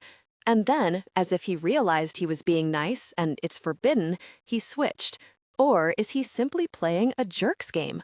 I hardly slept a wink, my mind rolling with so many contradicting thoughts. He didn't sleep with me. I don't know why, but it bothered me, almost as much as his swaying mood. He bounces from cold and aggressive to showing small hints of a caring nature. I'm not sure which I dislike the most. The former, I know better how to handle. The latter instigates a whirl of emotions in me that aren't familiar or welcome. Lust being one of the most frustrating. And even more frustrating, I feel that lust with whatever side of his personality I get. He might awaken unusual stirrings of desire within me, but mostly it's awe. He could have thrown me at the man with the gun to his head. He could have left me and ran into the hotel. "You're steel." It had sounded like admiration. I stare at the bedroom door from where I'm sitting on the edge of the bed, naked. I can hear activity, the passing of people, the calling of names, the sounds of cell phones ringing. He hasn't come to get me. Am I supposed to sit here until he does? I'm contemplating the question for another half hour before I finally throw on his black shirt, pull the jeans up my legs, and pluck up the courage to venture from my room. I take the handle and turn, cautiously peeking down the hallway. I can still hear people, but I can't see them. I wander down the wide corridor on my bare feet, taking in the art that hangs between every door, elaborate abstract prints in vivid colors hung on plain cream walls. There are a lot of doors. The one to my suite is double, wooden, and heavily engraved, as is the next door. That's Danny's suite. His scent is leaking through the wood. The room next to mine is his. The terrace next to mine is his. The rest of the doors are single, all closed. I count a dozen on each side of the long corridor until I break out onto a gallery landing. The marble steps sweep down to the right, the balustrades gold and sparkling, reflecting pretty twinkles of light from the crystal, low-hanging chandelier suspended from the high ceiling above. My warm soles hit the cold marble, my hand taking the railing, but quickly retracting, not wanting to smear the shiny metal with my sweaty palms. The front doors, towering and white, are at the bottom of the stairs, each side flanked by huge urns bursting with palms. When I reach the bottom, I instinctively take a right, following the voices until I reach a pair of double doors that are wide open. The giant room seems small because it's full of men, all standing. And sitting at a desk in front of a set of glass doors that lead into the garden is the Brit, the angel-faced assassin. He looks like a king showing his army the battle plan, pointing to something on his desk, moving things around. I hover on the threshold, just watching him looking all kingly and listening to him as he talks, his voice that of a leader. And deep and raspy, and they'll come in from here. He indicates what it is on his desk, and the men move in closer. We'll have a boat here keeping watch. Anyone drifts into the space, get rid of them, preferably without raising any alarms. What about the Coast Guard? Brad asks. They have a habit of showing up when they're not wanted. If they do, they'll be distracted.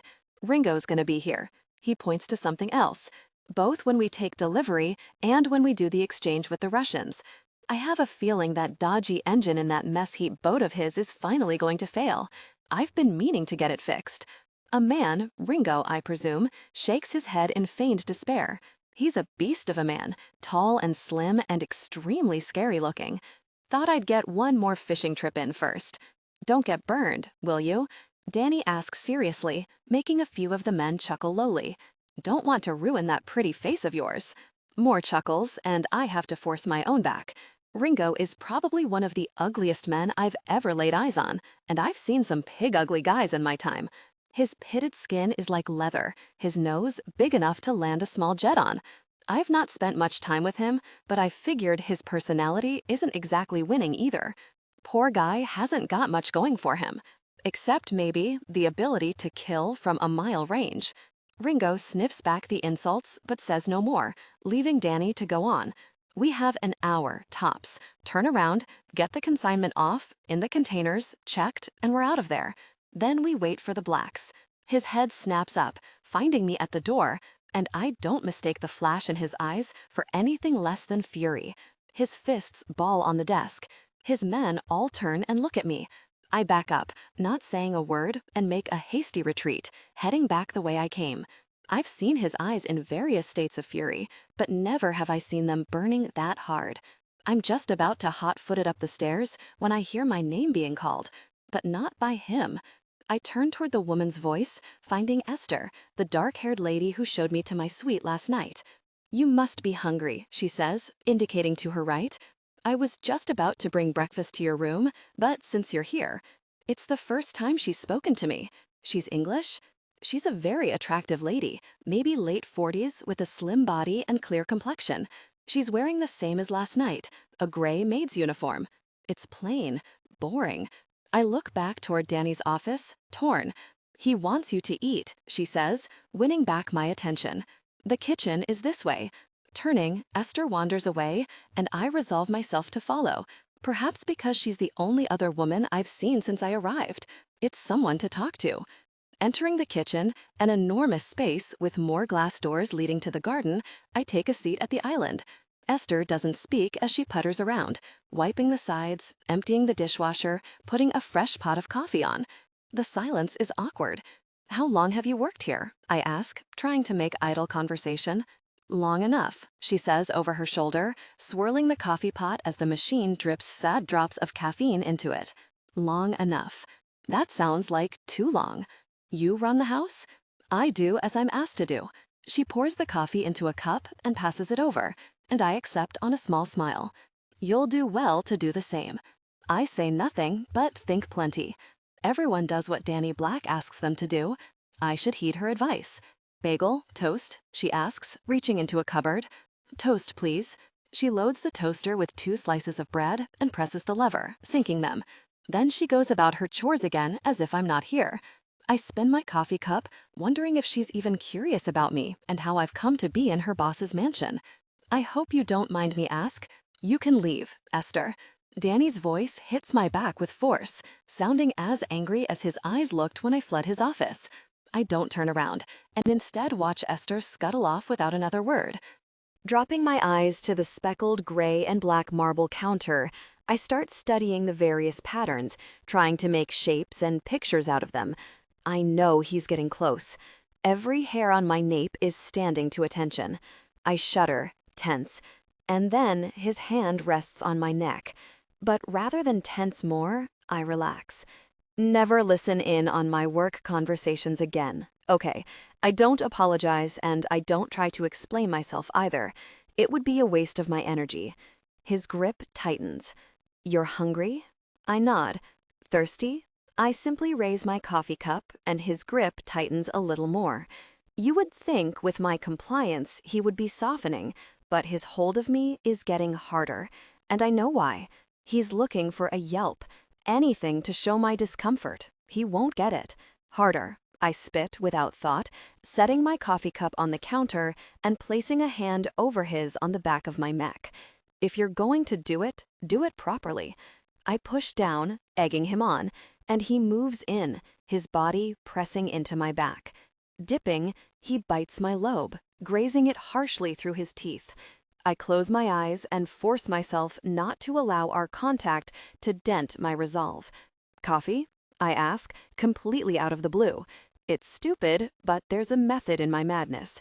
Get him off me before I do something I regret, like swivel and deepen our connection.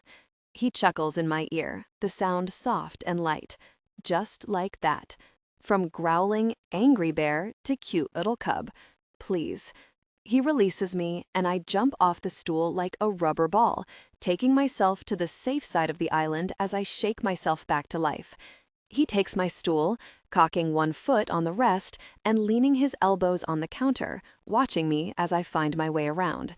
I prepare his coffee, at the same time talking myself down from the edge of a deadly cliff. I also try to think of something else to say that doesn't include anything I may or may not have heard while hovering on the threshold of his office. Unwanted coast guards, consignments, distractions. I'm not surprised by my newfound knowledge. I'm curious, and curiosity in this world gets you killed. Luckily for me, I have a desire to breathe, even if I'm not technically living. "Sugar?" I ask, turning to face him. Obviously, I'm sweet enough. I scoff, and I don't apologize for it. Danny Black is about as sweet as hell is cold. Here, I slide the cup across the island, and he takes it before I have a chance to remove my hand, pressing my palm into the hot ceramic, keeping it there while holding my eyes.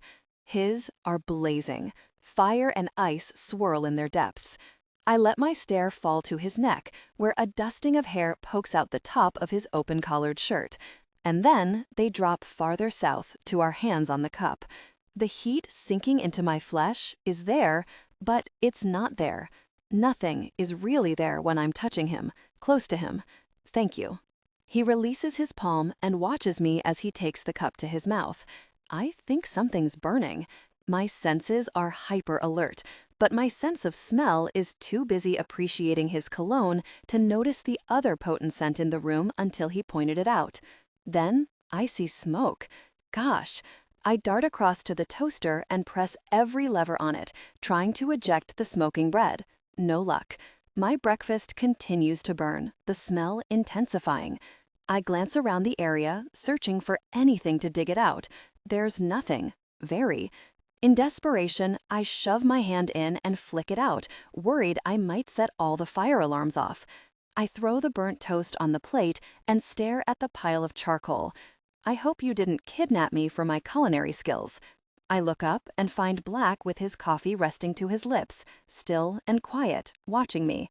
His face is impassive, no amusement whatsoever. We stare. It's silent. My eyes begin to roam every inch of his face, and his roam over mine. His breathing deepens, mine becomes strained. I see a million sins in his eyes, and I wonder if he sees the dirt of my life and mine. The lever on the toaster pops up. It makes me jump, and my eyes snap away from his. I realign my thoughts quickly and take the plate, ready to dump my breakfast in the bin. Put the plate down. I freeze. Look up at him. What? He slowly places the cup on the island and rounds it, taking the plate from my hand and setting it aside. Then he presses the lever down on the toaster again.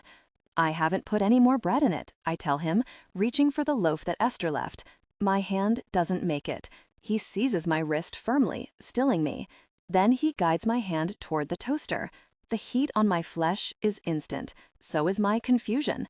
His eyes drill holes into me while he slowly takes my hand down until my palm meets the red-hot heat of the metal.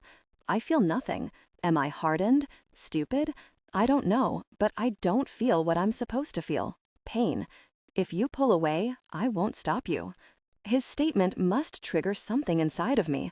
Alertness. My nerves spring to life, and suddenly the pain is there. But I don't pull away, my teeth gritting instead as I endure his torture. It's nothing in comparison to other cruelties I've faced, nothing compared to other punishments I've suffered. But he's not punishing me. He's trying to figure me out, and me him. I engage my spare hand and reach blindly for his, our eyes glued. Danny makes it easy for me to find, actually placing his big hand in mine. I bring it over the toaster too. He doesn't stop me. I press his palm down on top of the metal, right next to mine. His face doesn't crack, but his eyes go from simmering heat to a full-blown inferno, his jaw now as tight as mine as we stand there torturing each other. He won't pull away, I won't pull away. What point are we trying to prove to each other? Then the toaster suddenly decides enough is enough, and the lever springs up. The heat dies, and Danny suddenly jerks us both away, both of us gasping. Turning our hands palm up, he looks down, studying the matching welts. We're the same, he whispers, bringing my hand to his mouth and kissing the burn. Soft, Danny. It's then realization slams into me, so hard he must feel my body jolt. He returns his fiery eyes to mine as if he's heard the bombshell drop into my brain. I remind him of someone. Him? It doesn't add up. He's the son of Carlo Black, rich, powerful, feared. My eyes fall to the scar on his cheek. It seems to be glowing at me now, highlighting its presence and stirring the pot of questions in my tangled mind. Let's fix you up. He breaks into my thoughts, cutting off the questions before I can ask, and something tells me it's tactical. I'm in a trance, unmoving, paralyzed by curiosity. I snap out of it the second my feet aren't keeping me anchored to the ground anymore. He picks me up and sits me on the countertop next to the sink, flipping the faucet on. Then he takes both our burned hands under the cold stream together, turning them over in the water. I stare down at them. His skin next to my skin, the same tanned tone. His manly hand and my dainty one. Did you sleep well? He asks, not looking up at me. I hum my response, unable to kick the questions back. I should, since his actions now are warning me in every way not to ask. Then why spike my intrigue with moments like that? Turning off the water, Danny grabs a towel and pats at my skin, inspecting the damage. The center of my palm is red raw. He looks up at me, the front of his jeans brushing my knees. I'll dress it for you. There's no need. I pull my hand from his and try to slip down, but I'm blocked, my hand reclaimed. I will dress it for you, he repeats, this time sterner. I press my lips lightly together to stop another refusal flowing as he places my hand gently on my lap and moves across the kitchen, pulling something down from a cupboard. I see it's a small first aid kit when he makes it back to me. He takes my wrist and pulls me down, walking me to the island. Sit. Brusque Danny is back. I perch on the stool and watch as he goes about dressing my hand. But first he rubs some cream into the sore, spending an age making sure every bit of the white lotion is absorbed before he meticulously wraps my hand in a white length of material. He does a very neat job, leaving me with a perfectly bandaged hand. I flex it a little. "Thank you," I say, as he starts putting the things back in the box, ignoring me. "What about your hand?" Something deep and misplaced inside of me wants to take care of his wound too. He shoves the box back in the cupboard.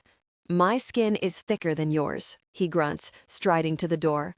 "What now?" I call, making him stop a few feet from the exit. Is it me, or is he in a rush all of a sudden?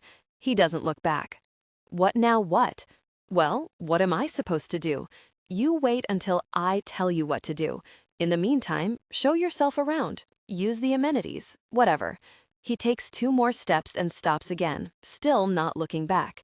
"But if you try to escape, I won't think twice about killing you." And with that final warning, he disappears.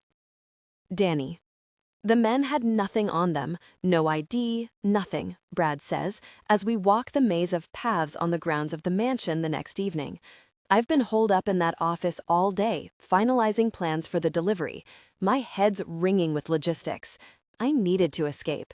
Some days, I just need to walk, to feel my feet, to breathe in air and look at the color blanketing the beds of the garden, to remind myself there is something other than blackness in my world. Sometimes I just want the pressure to really go away from my shoulders so I don't feel so heavy anymore. Then I remember who I am, what I do. Ringo took these photos. Brad hands me a phone and I look down at the faces of the dead men. I recognize none. I had Spittle run the faces through his system. "Nothing," I finish for Brad, handing back the phone. "Nothing," he confirms. And Spittle was seriously pissed off. I bet he was. A bloodbath in the middle of Vegas will be a headache and a half. My relationship with Spittle is frosty to say the least, but the bent FBI agent owes me and he couldn't pay me back in 3 lifetimes. Really, Spittle. I slip my hand into my pocket and frown, pulling it back out and looking at the blister. "What the... really, did you do to your hand?" Brad asks. "Argument with the toaster," I grunt, as we reach the rockery, where water tumbles down the ragged stone into the stream that leads to the pool. I watch the water for a time, thinking, it's no good asking who wants me dead, the list is too long, but there's someone who specifically stated that I was a dead man. Adams is in bed with someone else, and I won't let him get out of my bed. Desperate men do desperate things, but would he ambush me like that to save himself? And with what cash? I spoke to Volodya, Brad continues. The Mexicans are lying low, and the Romanians are still dispersed after Carlos' last vacation to Romania.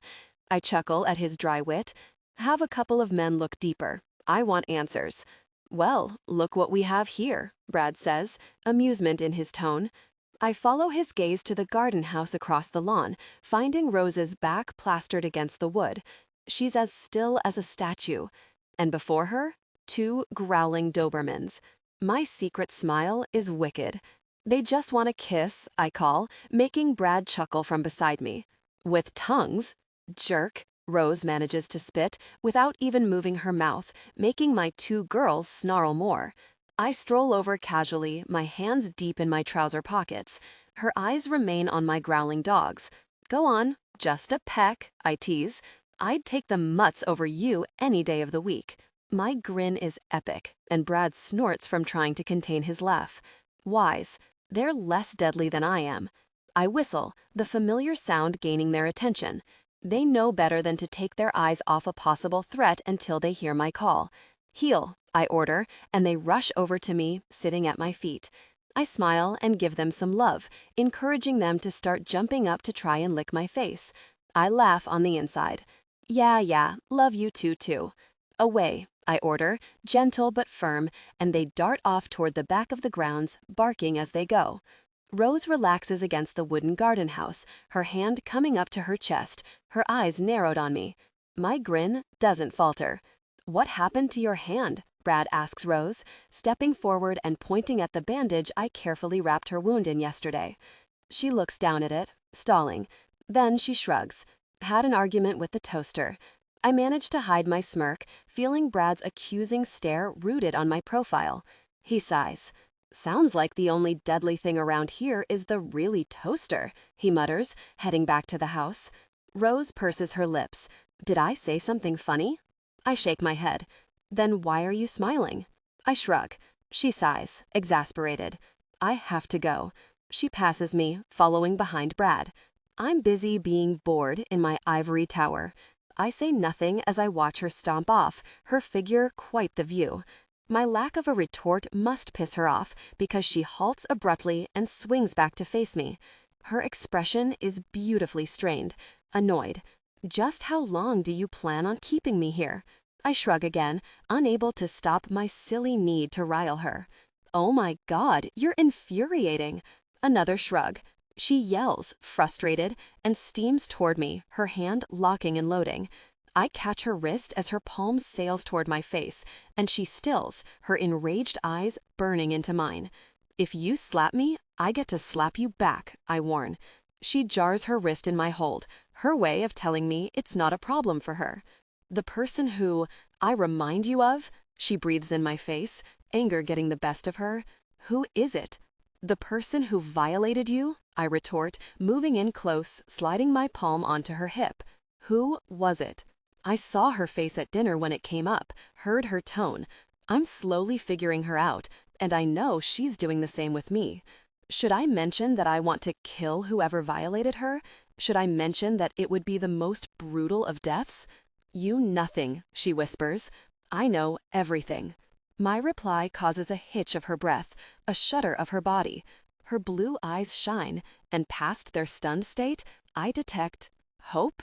She sees my curiosity and snatches her hand away, her jaw tight as she moves back, gaining some personal space. "What's your surname, Rose?" I ask, placing my hands back in my pockets. "Really you." "Rose, really you?" I muse, thoughtful. Has a nice ring to it. Brushing past her, I make my way to the house. "You need feeding. I'm not one of your really dogs." I smile at my feet, keeping on my way. The woman makes me smile. I can't help it. "Esther will prepare something for you," I call, hearing her indignant huff. "And stay away from the toaster." "Danny!" Her shout sounds urgent, and I pull to a stop, something inside of me kicking. My name on her lips. It's good. I look over my shoulder. "Cassidy," she says quietly, her bare feet patting the grass. She's nervous to tell me her name. "It's Rose Lillian Cassidy." I nod mildly, watching her for a few too many pleasurable moments as she nibbles on her bottom lip anxiously. A beautiful name, a beautiful woman, a beautiful mind. "Get something to eat, Rose Lillian Cassidy," I order softly, returning my attention forward and walking away, pushing back all thoughts of her. Or, at least, I try my really hardest. When I make it to the office, Brad and Ringo are looking over the map of the coastline, Brad removing pins and pushing them into other sections of the sea. "What's going on?" I ask, rounding my desk. Ringo turns his big nose up and takes the pin back to the original point. "No, it has to be here. I can see all 3 possible routes to the boatyard from here. If the Coast Guard turns up, either during the delivery or when we do the exchange with the Russians, I'll send my boat up in flames to distract them. And what if they get distracted by us on the shore offloading? They won't." "How'd you know?"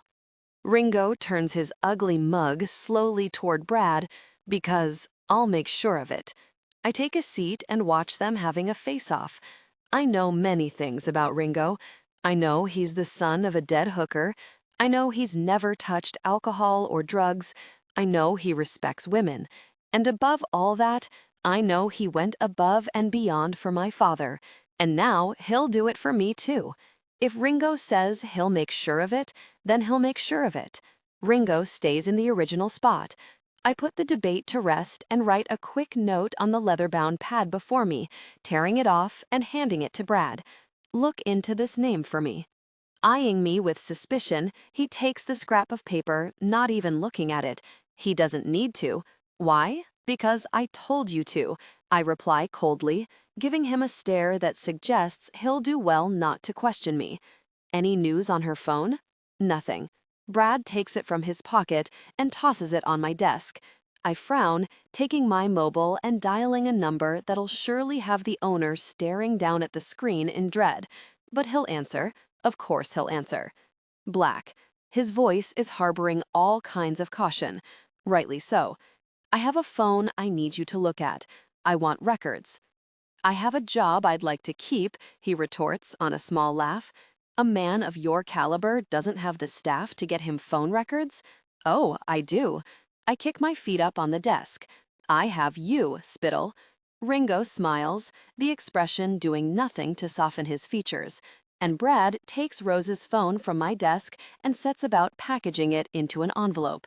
And that job you speak of is still only yours because of me, I remind him. How long are you going to hold me to ransom with those really pictures? How long do you plan on working for the FBI? I ask, dropping my feet from my desk and strolling over to the framed Picasso hanging over the fireplace.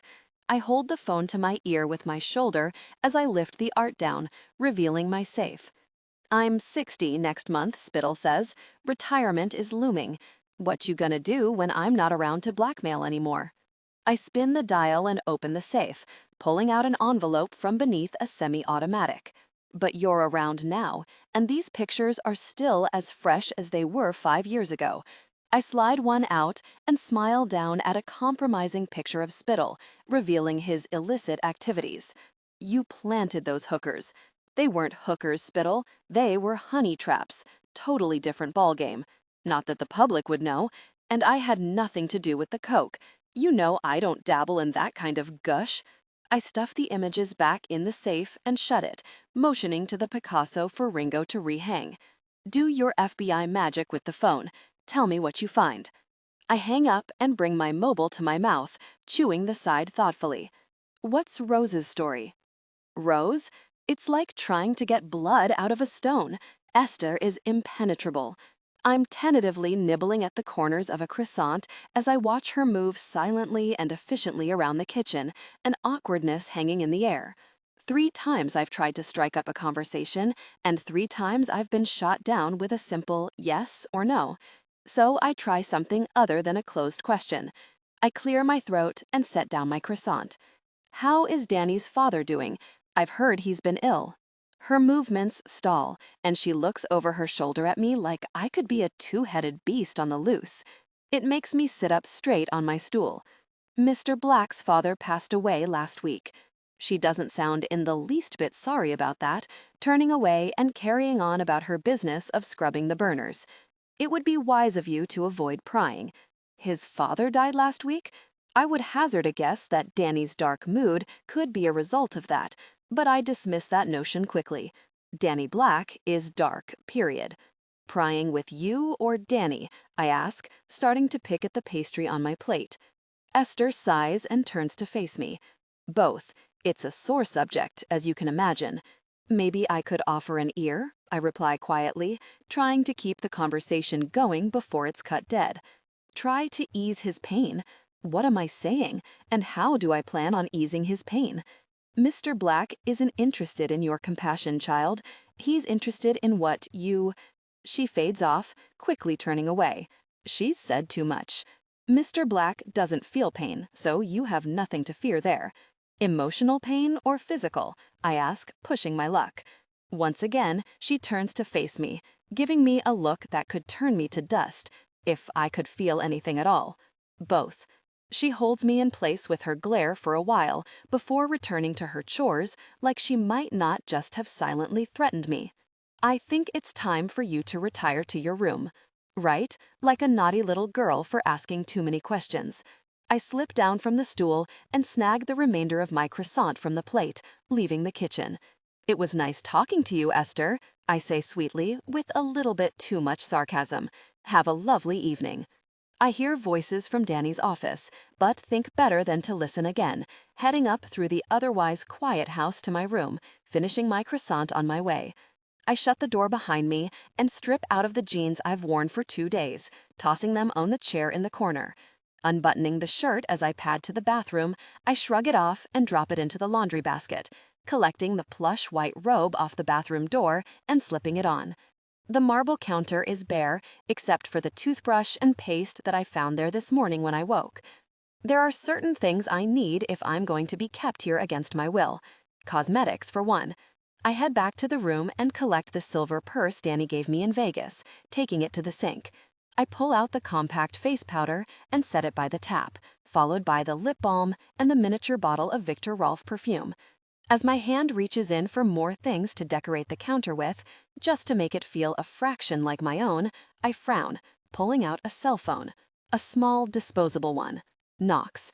I don't bother asking how he got this into my purse in Vegas. It would be pointless. The man has capabilities beyond my comprehension.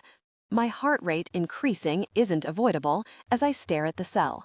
I turn it over and remove the back, looking for the final clue that'll tell me Knox is responsible. The small chip looks back at me. He can track me with this phone. And the bug means I can't use it to make calls or texts, other than to him and the random dummy numbers he's saved to it. I replace the back and switch it on, and the screen soon asks me to unlock it. I know what the code is. It'll be the same code he programs into every cell phone he gives me. My fingertip punches in the 4 digits and the screen illuminates. As expected, there are dozens of fake contacts and easy-breezy text messages, all for show, just in case it falls into the wrong hands. I go straight to Mom, dialing and bringing the cell to my ear, closing my eyes and bracing myself for the sound of the voice that'll always remind me of my place in this world. How am I going to explain what happened in Vegas? He was there, watching me. He knew the moment Danny Black took me. And how are you settling in at Casa Black? His serious question has me closing my eyes and quietly inhaling. Did you try to kill him? I scold myself the moment I've asked. Never ask questions, ever. Excuse me? The malice in his tone cuts deeply, and my mind casts back to the photo served on a silver platter right after I was served with a brutal punch in the ribs. I'm sorry, I softly, looking up into the mirror above the sink. Dead. My blue eyes look hollow and dead. What do you know? He asks, and I frown. Marinas, boatyards, consignments, the Coast Guard. It's all I can hear in my head, and for the life of me, I don't know why the words aren't forming on my tongue for me to speak them, to tell him what I've heard. Then, as quickly as I question myself, I remind myself of the consequences if I don't do what this jerk asks me to do. I heard him talking about a consignment. I don't know what it is. There's an exchange happening. He talked about Coast Guards showing up and a decoy to distract them. I don't know any more than that. Every single word that passes my lips feels wrong. So wrong. Adams owes him millions, I go on. I think Perry's getting money from someone else now, but Black won't release him. Knox hums, thoughtful. And this consignment, where is it coming from? I pull up, thinking, wait a minute, why ask where it's coming from? Why not ask what it is? I start doing the math in my head, working backward and putting things together. What I come up with forces me to take hold of the sink for support. You're Adam's new backer, I breathe, looking at the open bathroom door into the suite. Good God, Perry is in a mess. He has 2 malicious killers on his back. The marina, you want it. And I know why. Of course I know why. There's only so long Knox can get away with smuggling women into the States in containers and offloading them in the dead of night at the docks. My mind races. The marina Black is buying is a cover for whatever Danny deals in, and obviously the perfect location if anyone wants to smuggle things into Miami. You want Adams in power too. You've always been smart. Carry on being smart. Find out when the consignment is being delivered to Black. He will be selling on. To the Russians, I expect. I want to know when. Selling what? I cringe the second I've asked. Just do as you're told. I'm not sure America suits you. I might take you back to my homeland. I breathe in. No, I can't go back there. I may still be a prisoner, but at least I'm back in my homeland. At least I'm in the same country as my boy. It's not a comfort, it's more psychological. I'm of more use to Knox in America, and he knows it. He's run out of people to blackmail in Romania. There are limitations to the power he can achieve. Maestro, I murmur, defeated. Better, get to work. You're leaving me here? My brain has seriously short-circuited. You're of better use to me there. What about Adams? Does he know I work for you? Oh my God, me being here, it was all part of your plan, wasn't it? He set Black up.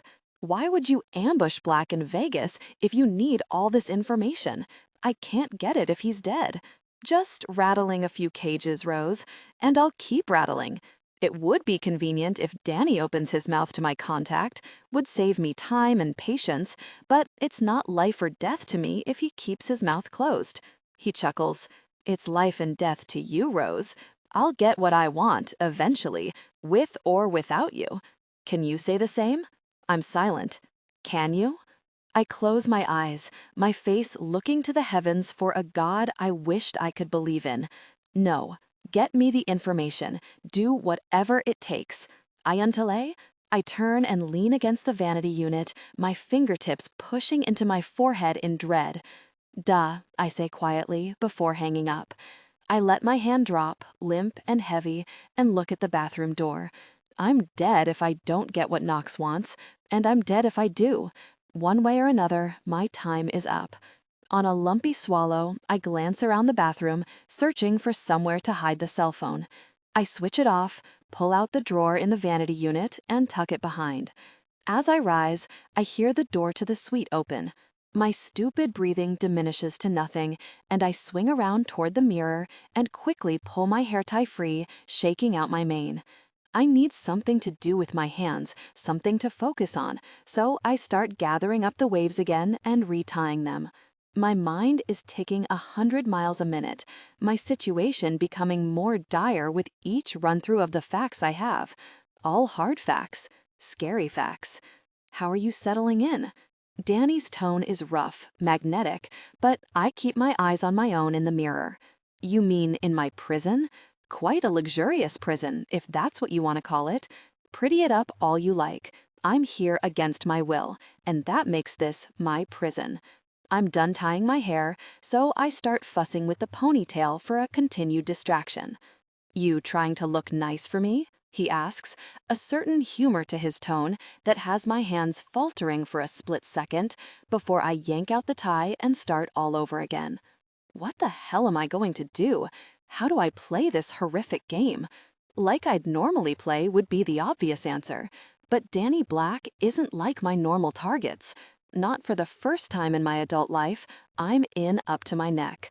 But unlike all those other times, the rules of the game are blurring. I've been told to do whatever it takes to get the information Knox wants. What will it take?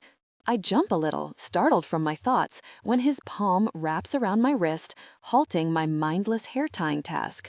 Our gazes collide in the mirror. Our touching skin sizzles. My poor brain could explode with the mixture of conflicting thoughts currently holding my body hostage. I'm sorry about your father, I say without thought. Are you? Have you lost a parent? I very nearly blurt out that I have no parents, but I stop myself in the nick of time, remembering that he has my other cell phone, and there are many convincing messages from my mom on it. My father, I'm sorry, Danny murmurs, relaxing his grip on my wrist and lowering it to my side. Releasing me, he takes the tie from my hand and moves in close behind me. I watch him silently as he carefully and meticulously gathers my hair into his big palms and fixes it in a ponytail. My insides turn and swirl and jolt. Seduce him. That's all I have to do. Blow his mind and loosen his lips. Gain his trust. I'm an expert at all those things. It's all I have to do to get out of this mess. I slowly turn to face him, looking up into his pale blue eyes as my hands lift to the waist of his jeans. He doesn't stop me, just stands quietly, deathly still, watching me. Seduce him. My hand skims his flat stomach, the hairs tickling me. I pull in air nervously. My mouth is dry, my swallows thick, every nerve I have thrumming. His astute eyes darken, his hands still motionless by his sides. I have to clear my blurring vision, and Danny subtly bites down on his bottom lip. Our eyes still locked, I move closer. His skin is fire. His eyes are wild. His lips are calling me. And then he licks them, taking one small step into me, closing the space, silently telling me to kiss him. This kiss is going to be the death of me, literally.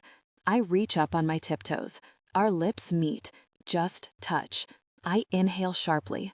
This isn't the first time I've touched him so intimately, but a faint, breathy gasp still escapes, and Danny swallows it down. You don't want to do this, he says against my lips, his arm circling my lower back. I do. I so do. Even with a million strands of guilt and doubt blitzing my head, I know I really want this. I need this. His mouth leaves mine, his palm moving from my back to my wrist and seizing it harshly. No, you don't. He steps back, breaking all contact, his eyes paling again. Icy.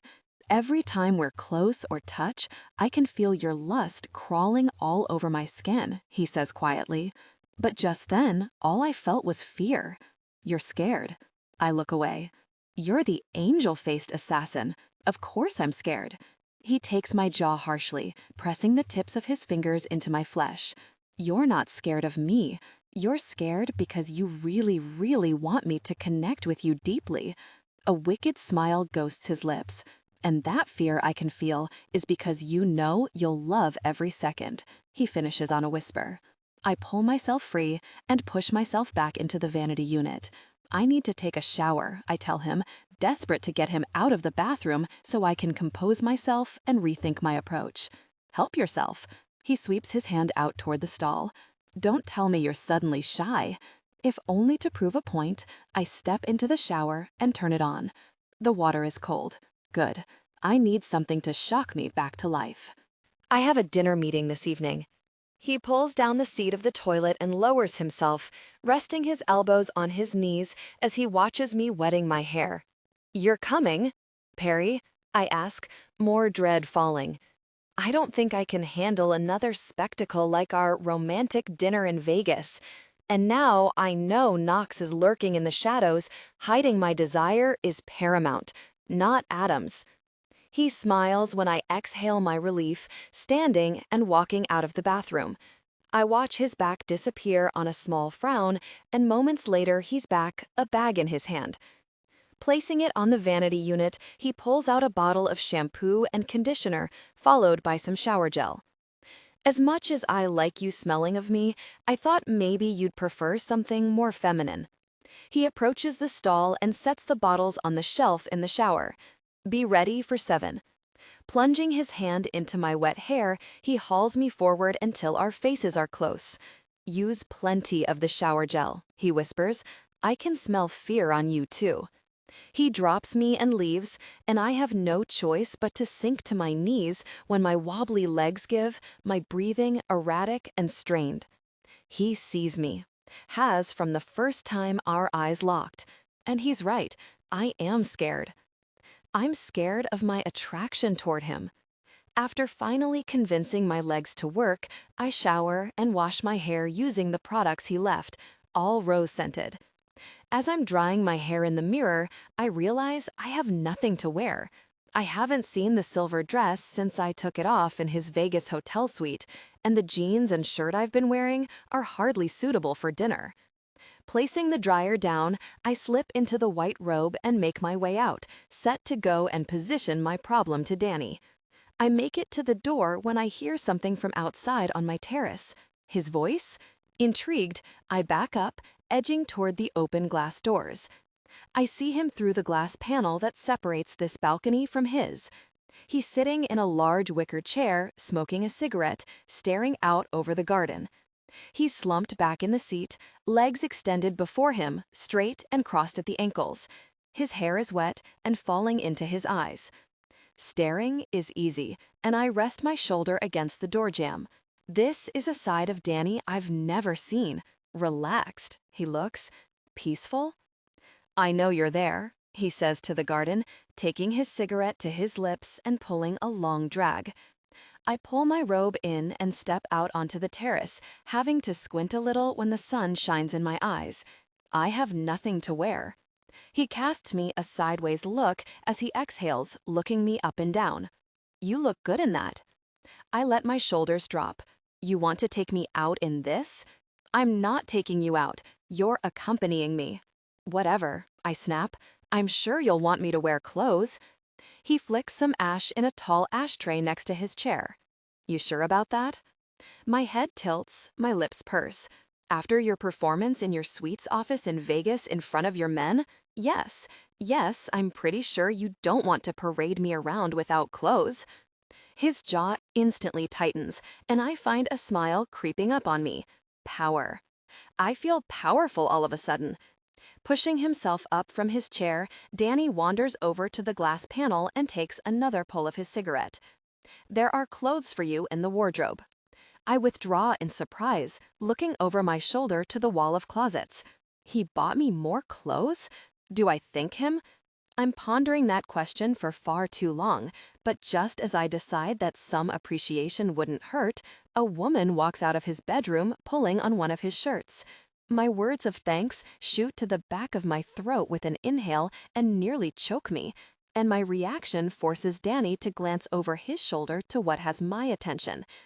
The woman is taking me in, looking me up and down, her pretty face curious. She's not a natural blonde, but of course, she's gorgeous. I rip my difficult eyes away from her and find Danny poorly concealing a sly grin. So he walked out of my bathroom and was with someone else? This woman here? Why? Why not me? And why am I really injured by that? Hello, I say, as evenly as possible, straining something close to a friendly smile. I get nothing in return. No acknowledgement, no smile, no words. This is Amber. Danny takes another hit of nicotine. Amber, this is Rose. His smirk is growing by the second. Suddenly, Amber slaps on a smile and comes dancing toward me. Nice to meet you. She offers her hand over the glass and I take it, holding my smile in place. You too. Danny puts his arm around Amber's shoulder, pulling her in close to his side. She looks up at him in surprise but goes with ease, settling against his skin. My strained smile is going to crack my cheek soon. I'll leave you two to it. I swivel on my bare feet and head back inside. Please do, Danny calls, and I turn when I get to the doors, catching him walking Amber back into his room, one hand in her hair, the other still holding the cigarette. I don't mean to slam the doors. It just happens, creating a deafening crash. For a moment, I half expect the glass to shatter. Probably bulletproof, I mutter, going to the closet and yanking it open in a temper. My grievance is forgotten the second I'm facing the contents. Dozens of items grace the rails. Dresses, sweaters, pants, tanks. Glamorous, casual, smart. My eyes drop to the shoe stand, where there are various pairs of sneakers, heeled pumps, and flip-flops. He's covered every wardrobe eventuality. What's going on? I start browsing through the pieces and soon realize that every single item is something I would choose for myself.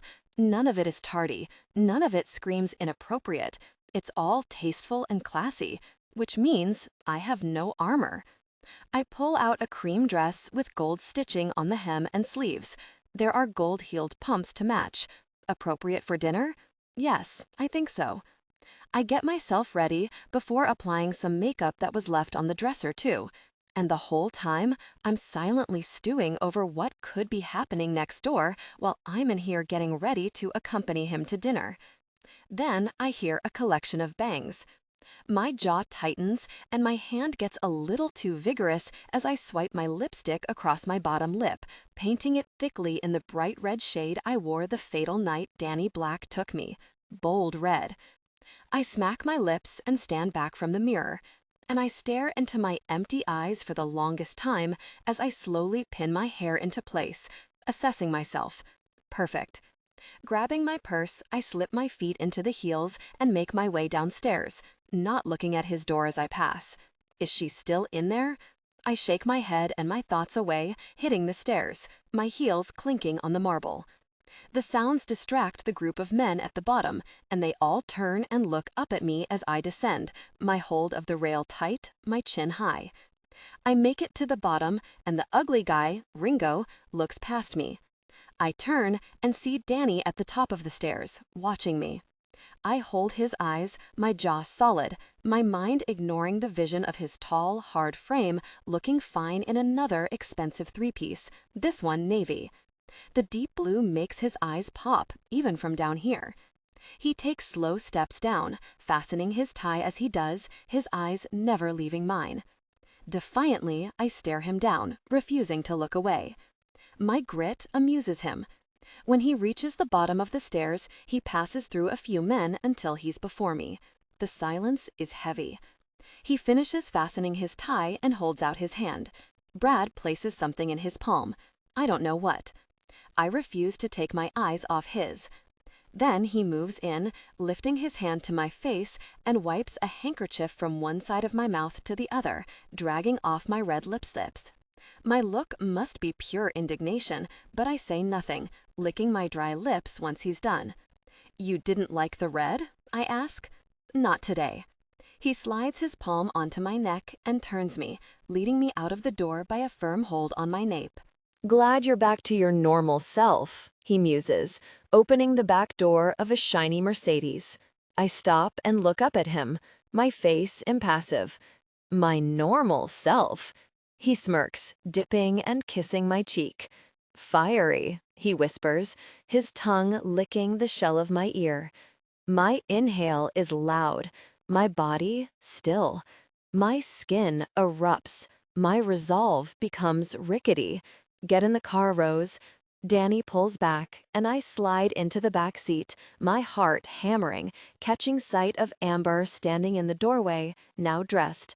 Her face twists in displeasure before she can correct it, and for reasons unbeknownst to me, it thrills me. The restaurant is an Italian in the center of Miami, old and traditional. It's also empty when we arrive, and I'm not sure whether that's intentional or whether it's not popular. We're shown to a table at the very back, near a corridor that leads to the kitchens and restrooms. 6 of Danny's men take a table at the front of the restaurant as he pulls a chair out for me and takes my hand, helping me down. Is it always this quiet? I ask, looking around the restaurant.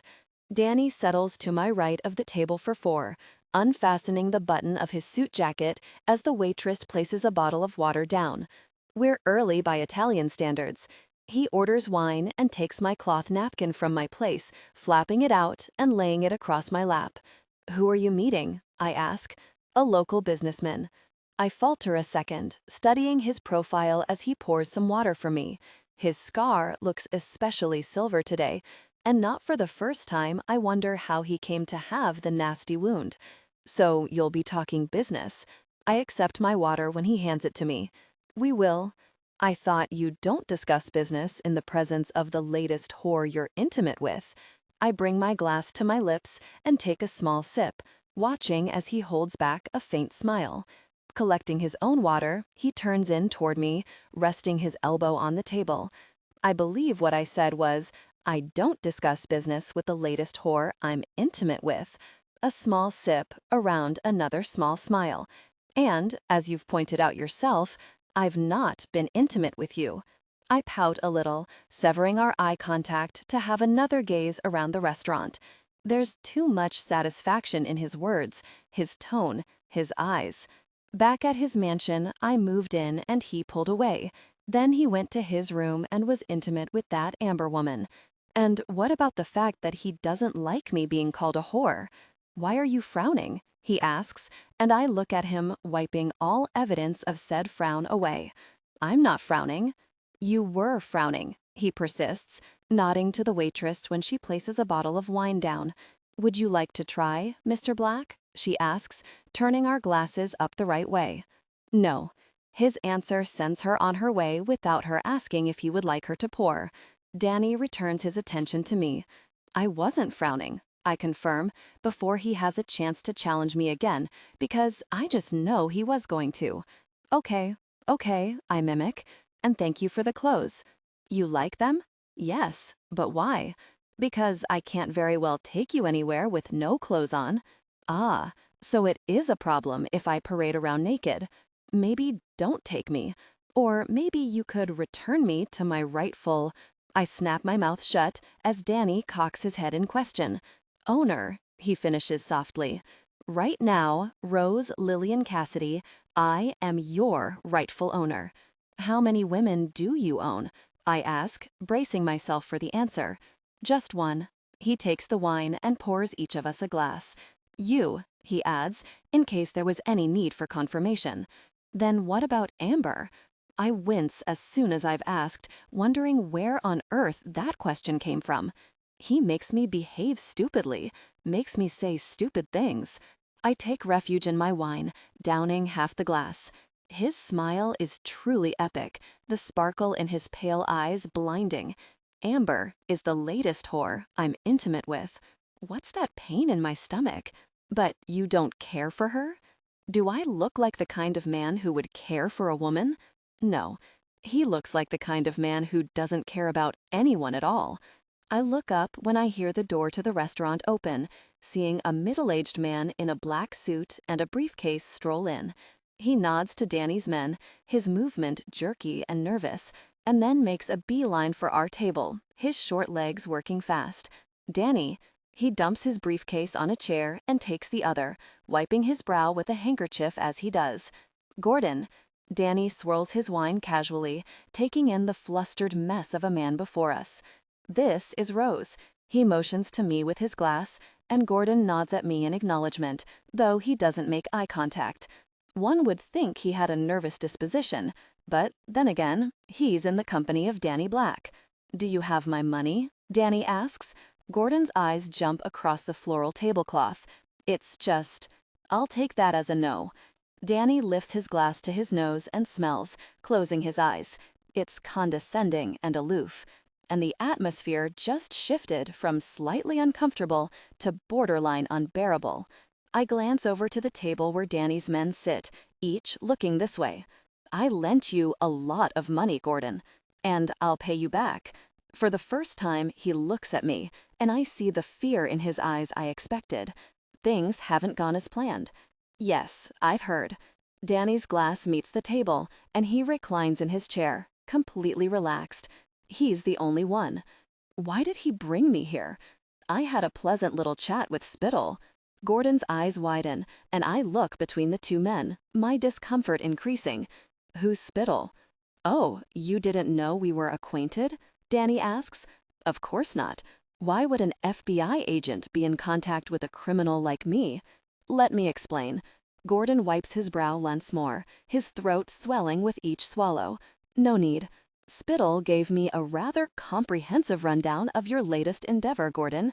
An edge of menace makes it into Danny's tone, though he does a good job of keeping it from his expression, which remains stoic. Leaning forward, he gets closer, forcing Gordon to retreat.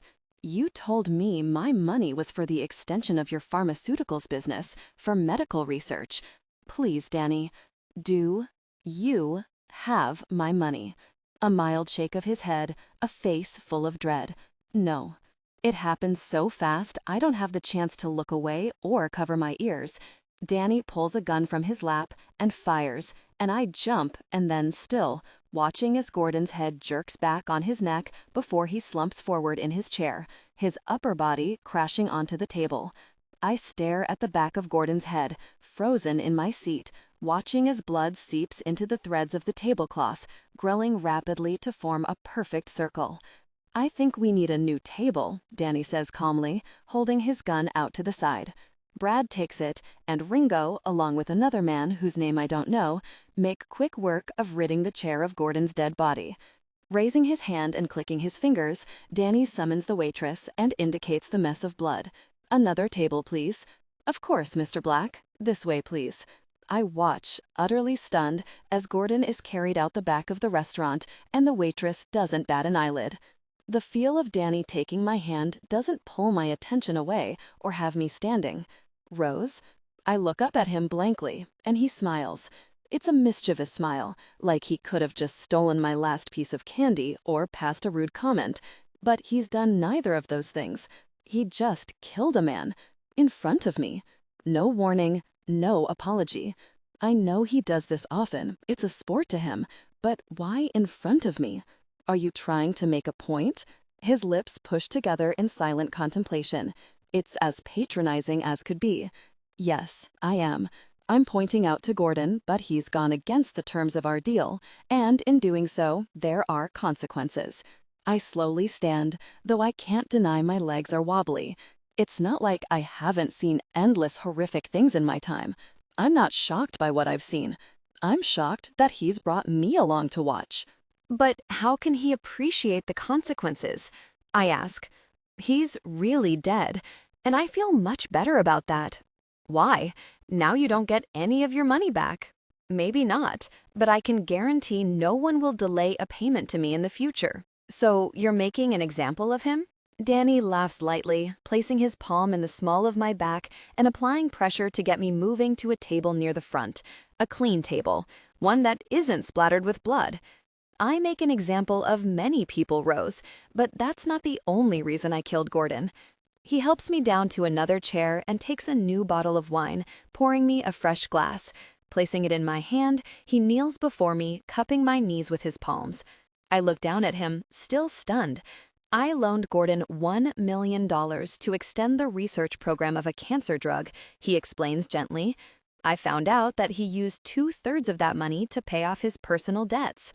To add insult to injury, his personal debts were amassed from sex and drugs. I despise both. My eyebrows furrow as I stare into eyes that are now soft. You despise sex? It just falls out of my mouth. But he despises sex? My only thoughts now are that of a tragic nature, and they don't involve death or bloodshed. Inappropriate, yes, but still. He despises sex? That is going to make my task to extract information extremely tricky. My approach is all I have to get what I want. He despises sex? But I've seen his strong attraction. I felt it too. Gosh, is he a monk? A monk who battles his morals each day to not give in to that sin called desire? My thoughts are running away with me. Of course he's not a monk. He's just left me not a few hours ago to seek comfort elsewhere. A smile breaks across Danny's face, deepening his scar, and the beam of his pearly white teeth snap me out of my mental debate. I should have chosen my words better. He squeezes my knees. Gordon was partial to females of a certain variety.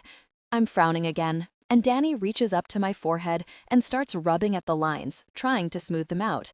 I'm lost. Females of a certain variety?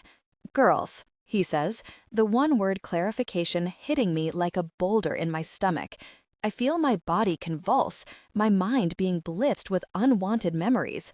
It's Danny's turn to frown, and I look away, certain that every image in my head is screening in my eyes for him to see. Then I'm glad he's dead. I need to shut the gosh up.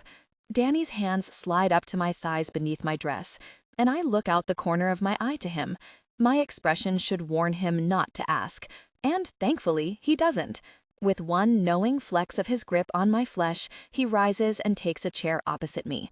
I notice the waitress go to the restaurant door and unlock it, and so I glance over my shoulder to see the table we just vacated is now freshly laid. You'd never know a murder just happened there. So, I say, returning my attention to Danny and taking a much-needed sip of my wine. Do you kill here often? His mouth drops open momentarily, and then I'm left absolutely stunned when he bursts into uncontrollable laughter, like the falling apart, belly-clenching, body spasm kind. He's in pieces across the table from me, eyes watering. I'm not sure what to do with it, so I look across to his men, seeing they're all having a similar reaction to me. Surprise. I shrug at them when they all look at me as if to ask what the gosh has gotten into their bus. Are you okay? Danny wipes at his eyes, sighing repeatedly, chuckling more, jerking constantly. Oh, Rose. Reaching for his wine, he takes a sip around another cute giggle. I'm surprised, yes, but I'm also awed. Danny Black having a laughing fit is irrefutably one of the most amazing things I've ever seen. 5 minutes ago, he was a menacing, murdering devil. Now, he's a hysterical, chuckling god. Shaking his head to himself, he lays his forearms on the table, smiling across at me. I kill here quite often. My smile can't be held back. And the owners just accept that? The Italians like me. Why? You find it hard to believe that someone could like me? Maybe, I admit. I keep them in business. He shrugs. The local government wanted to kick the owners out when the lease expired 5 years ago. The restaurant has been here since 1902. I appreciate history and sentiment, so I bought the building. And in return, they let you kill people in their establishment? I ask, and he shrugs once again, passing me a menu. Technically, it's my establishment. I accept the folder detailing the cuisine and set my wine down, but not before another quick sip. Do you enjoy killing people? His smile is gone now, and I hold my wine in my mouth for a few seconds before swallowing hard. I only enjoy killing people who deserve to die. Oh, and how do you determine if they deserve to die? I make executive decisions based on what I know to be fact. My instinct helps too. Sounds like a well-thought-out process. I muse quietly, scanning the endless pasta choices, all of which sound mouthwatering. He reaches over and points to a seafood linguine on my menu. Maybe I should adopt the same protocol when it comes to the women I really engage with.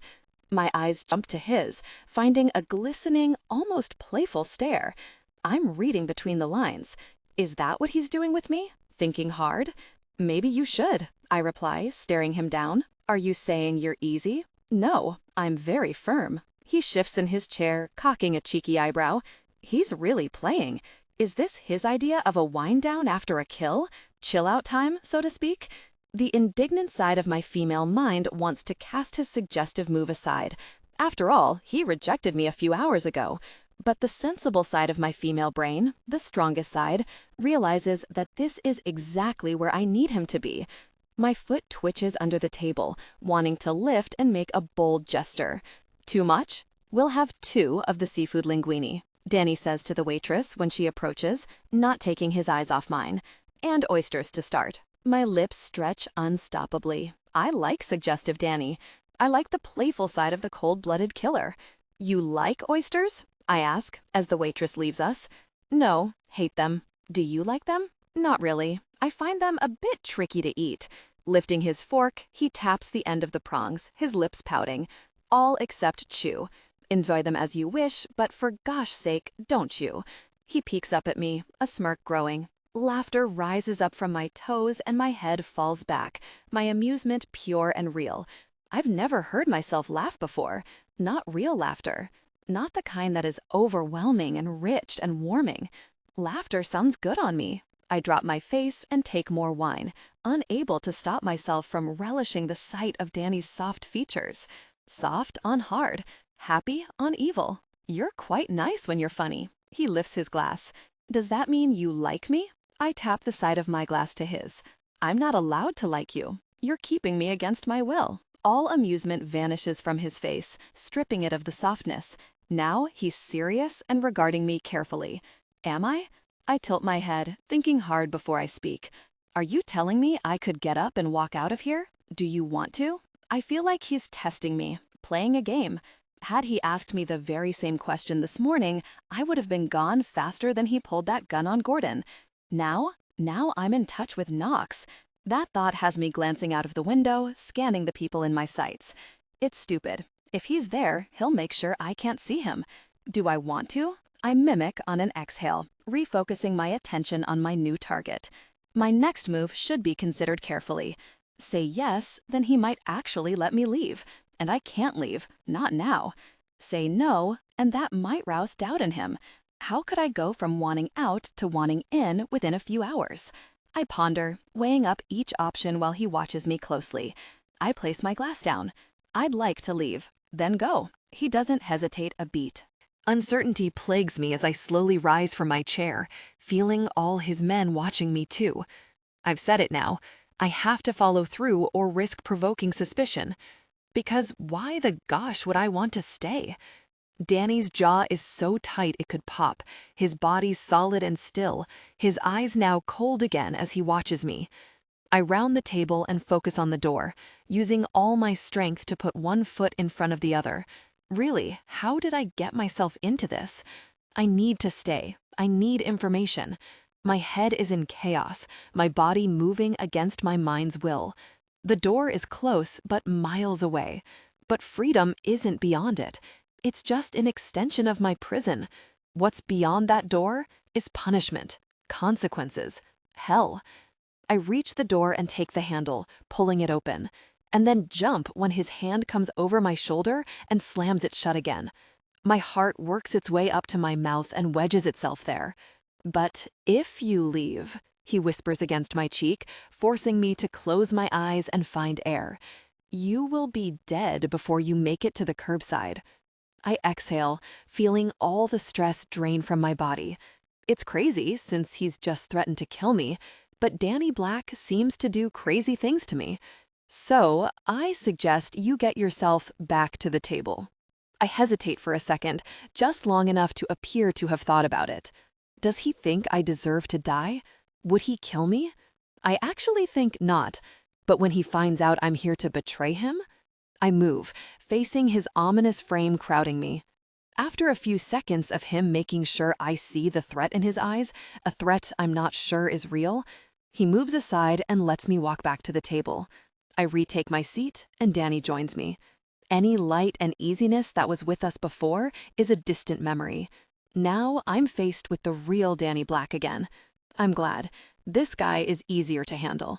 I'm better equipped to deal with threats, and his sinister side seems far less dangerous to me than the wickedly charming Brit. I picked my way through the seafood and skipped the oysters altogether. There's been no conversation, just a thick, horrible silence, which leaves room for my mind to go to wild places. He's angry. He told me to leave and didn't think I would, so he threatened to kill me if I did. It's one way to force someone to stay, I guess. Or is it his way to keep me? Either way, I'm still here, which is good because I need to be. The restaurant is now full, every table around us occupied with families, couples, friends. Everyone seems to be enjoying their meal in company, except me. I've spent the past hour avoiding his eyes, all my muscles tense, and my head is beginning to ache from thinking too much. I've felt him watching me throughout, as I've silently contemplated what he may be thinking and how the hell I'm going to break him down and get what I need to survive this mess. "Excuse me," I say, dropping my napkin on the table and standing. "I need the ladies." Danny clicks his fingers, and the guy who helped Ringo carry Gordon's dead body out of the restaurant motions the way. He's not as ugly as Ringo, but he's a close second. His jet black hair is too long and secured tightly at the nape of his neck, and his lips look like they're constantly sneering. "Watson will accompany you," Danny says. I don't question it and start walking, Danny's man following.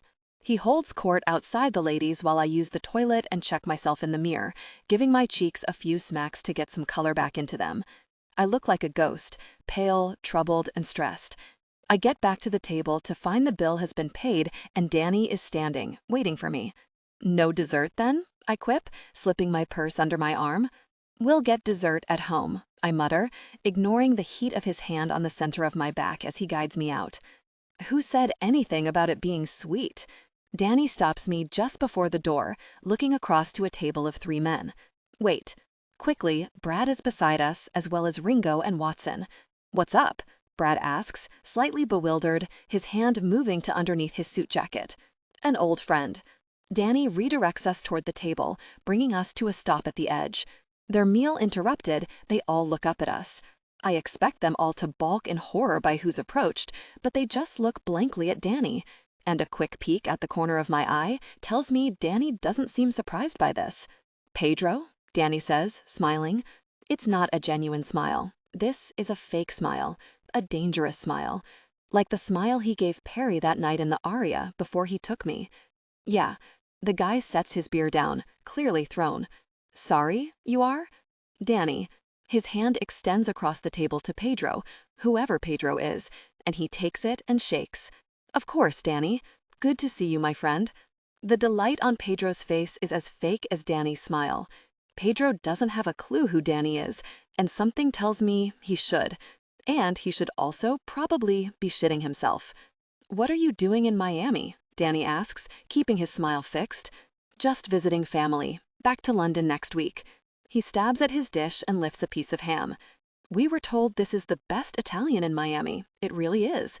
Danny takes my hand and pulls me close, forcing me to snuggle into his side. The three men all take me in, and I smile nervously, as bewildered as they are. "We just finished, and it was sublime."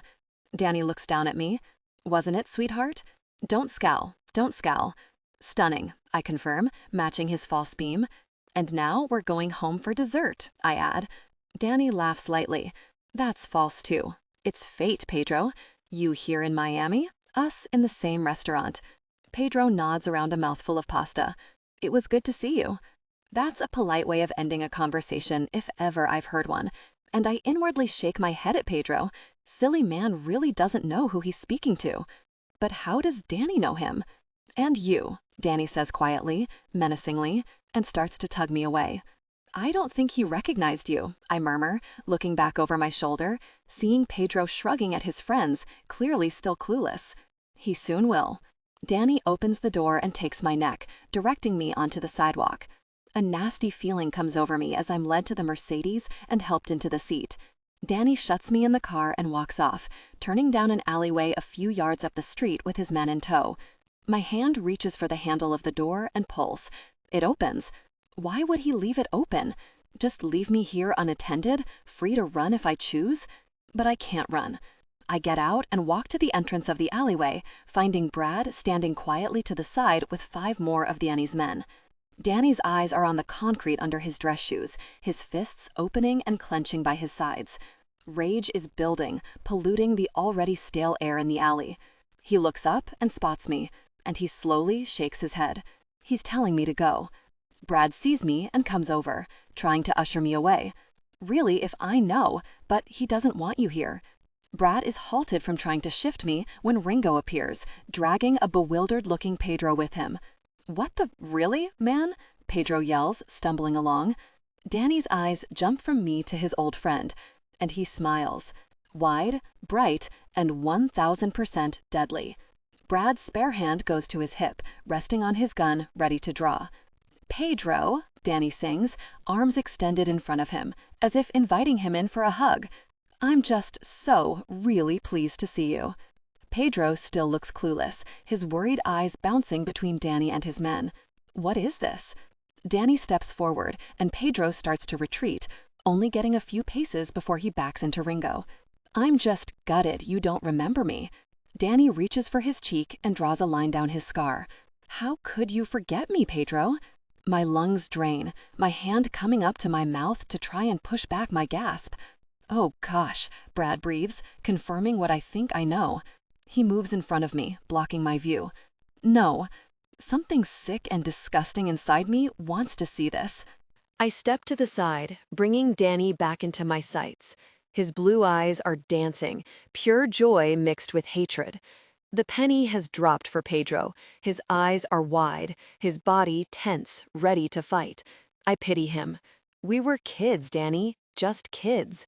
Danny nods, pulling something from his jacket pocket, a switchblade.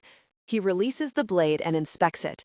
I think mine's sharper. He looks up and smirks. Pedro's hands come up, his body moving back until Ringo shoves him forward. My eyes are burning with the need to blink, yet they refuse, as if scared they're going to miss it. But I'm forced to turn when Pedro's friends crash into the alleyway. They skid to a stop, take in the scene, then hold their hands up, backing away when Brad pulls his gun out. "You should have stayed in the restaurant, boys." Brad nods to Ringo, who moves in, along with a few more of Danny's men. "No, wait," one guy says, tripping up a trash bag as he backs away. The other turns to run and gets no farther than the end of the alleyway. Both men are seized, and I watch in silence as they're held against the wall by guns to their foreheads. "Come to watch?" Danny asks, pulling my attention back his way. "I'm sorry," Pedro whimpers. "I'm not." Danny steps forward calmly and lashes the blade across Pedro's forehead, opening up his flesh with one long slash. The squeal of pain is piercing, his hands shooting up to his head. Another slash, this one across the back of his hand, slicing through muscles, tendons, and probably even bone.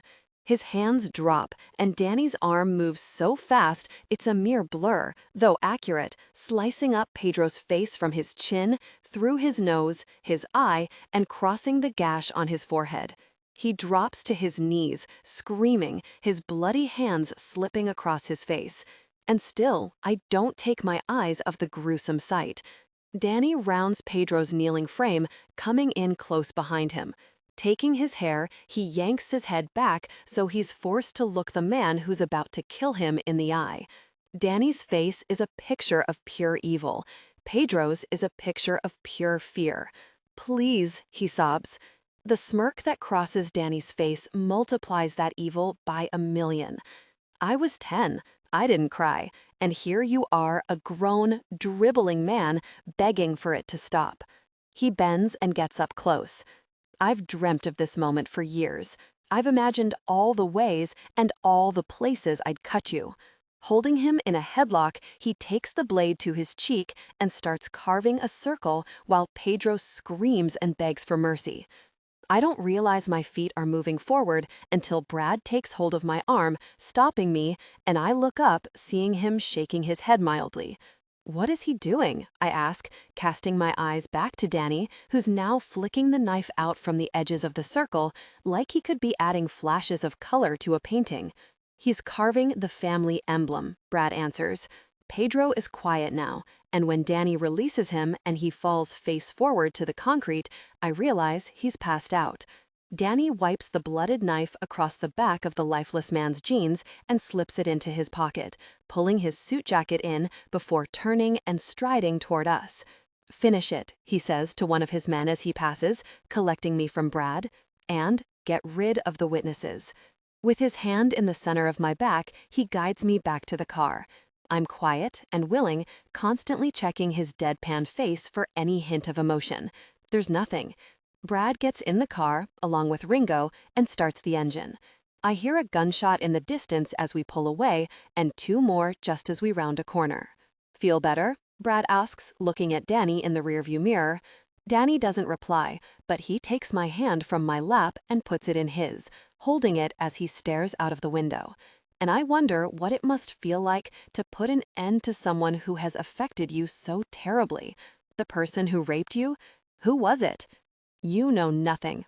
I know everything. I couldn't look away from him as he took the power back. Vengeance. He does know. Maybe not everything, but he understands violation. He understands destruction. He knows hate. And tonight, while he fought hate, I was there silently cheering him on. And when he sought me, I let him take my hand. He took comfort from me.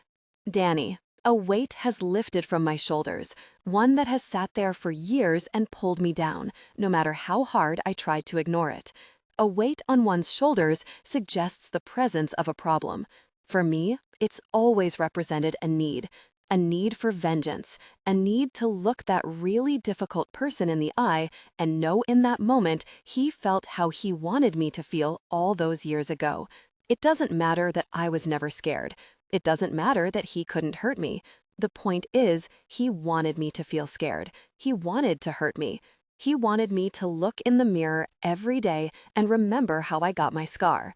The latter is the only one he achieved, and unlucky for Pedro, it just made his death more brutal. When we pull up at my mansion, Rose still hasn't murmured a word. I'm thrown that she didn't bolt, having been given the perfect opportunity. Instead, she came into the alleyway and watched me calmly carve that man up. And when I was done, I found she was rapt, riveted. I could almost hear her silently encouraging me. I could sense her. Peace. For me? Brad opens the car door for me, and I get out, looking down at my hands. They're stained red, as is my shirt. "I need a shower," I tell him, climbing the steps to the door. "Meet me in the office in half an hour. Have the men there." I start to pull my tie loose as I ascend the staircase and work the buttons of my shirt as I wander down the corridor. By the time I've made it to my room, I'm bare-chested. Dropping everything I've stripped off into a heap by the door, I kick my shoes off and head for the bathroom, removing my trousers as the water warms. The spray has never felt so good, and I stand under it for an age, arms limp by my side, head dropped, watching the red-stained water swirling around my feet as the last of that weight is washed from my body and pours down the plug hole. His face, the fear, the moment he realized who I was, magic. I close my eyes and see my father's face on the day I met him. The tiny smirk he gave me when I proudly boasted it hadn't hurt when Pedro's sidekick sliced my cheek open. How Pops looked into my eyes and told me the next time I see Pedro, kill him. Well, I did, mister. You brought him into my path, and I did what you told me to do. And it felt good. Right. Final. I'm still lost in my thoughts when I hear movement behind me, and I slowly cast my eyes over my shoulder, finding Rose is bare by the door. Her clothes are in a pile at her feet. I've killed 2 men today, one quickly and cleanly, the other I made a bloodied mess of. She saw both and hardly twitched. She's really immune to my world. She also had a chance to escape in between each kill, yet she didn't. I don't have the energy right now to try and figure out what that means. The woman is a really enigma. Turning back to face the tile, I continue relishing the shower raining down on me. It's still not clear around my feet, red tinging the water. Come to clean me down? I ask, feeling her closer. My voice is rough, short, and unfriendly. Not that it will penetrate Rose's thick skin. I feel her hand slip between my hip and my arm, reaching for the shower cream on the shelf before me. Her cheek meets my shoulder as she stretches, her body pressing into my back. The temperature in the stall goes from hot to scorching, and I reach for the wall before me, resting some weight on my braced arm.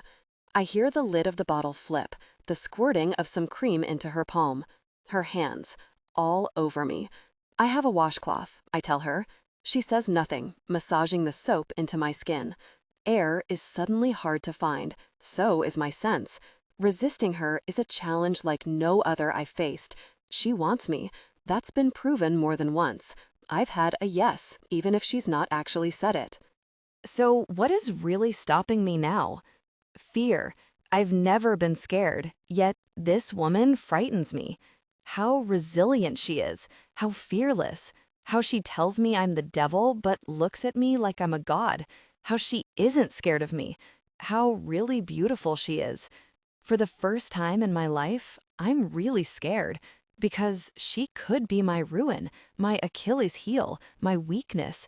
Everything I've fought for could be wiped out the second I give in to my desire. I never truly appreciated how powerful desire is. I've had the desire for physical intimacy with a woman, I've had the desire to kiss one, but never have I had the desire to want to know one. The circling motions of her hands across my back seem to be raising my body's heat a degree with each rotation.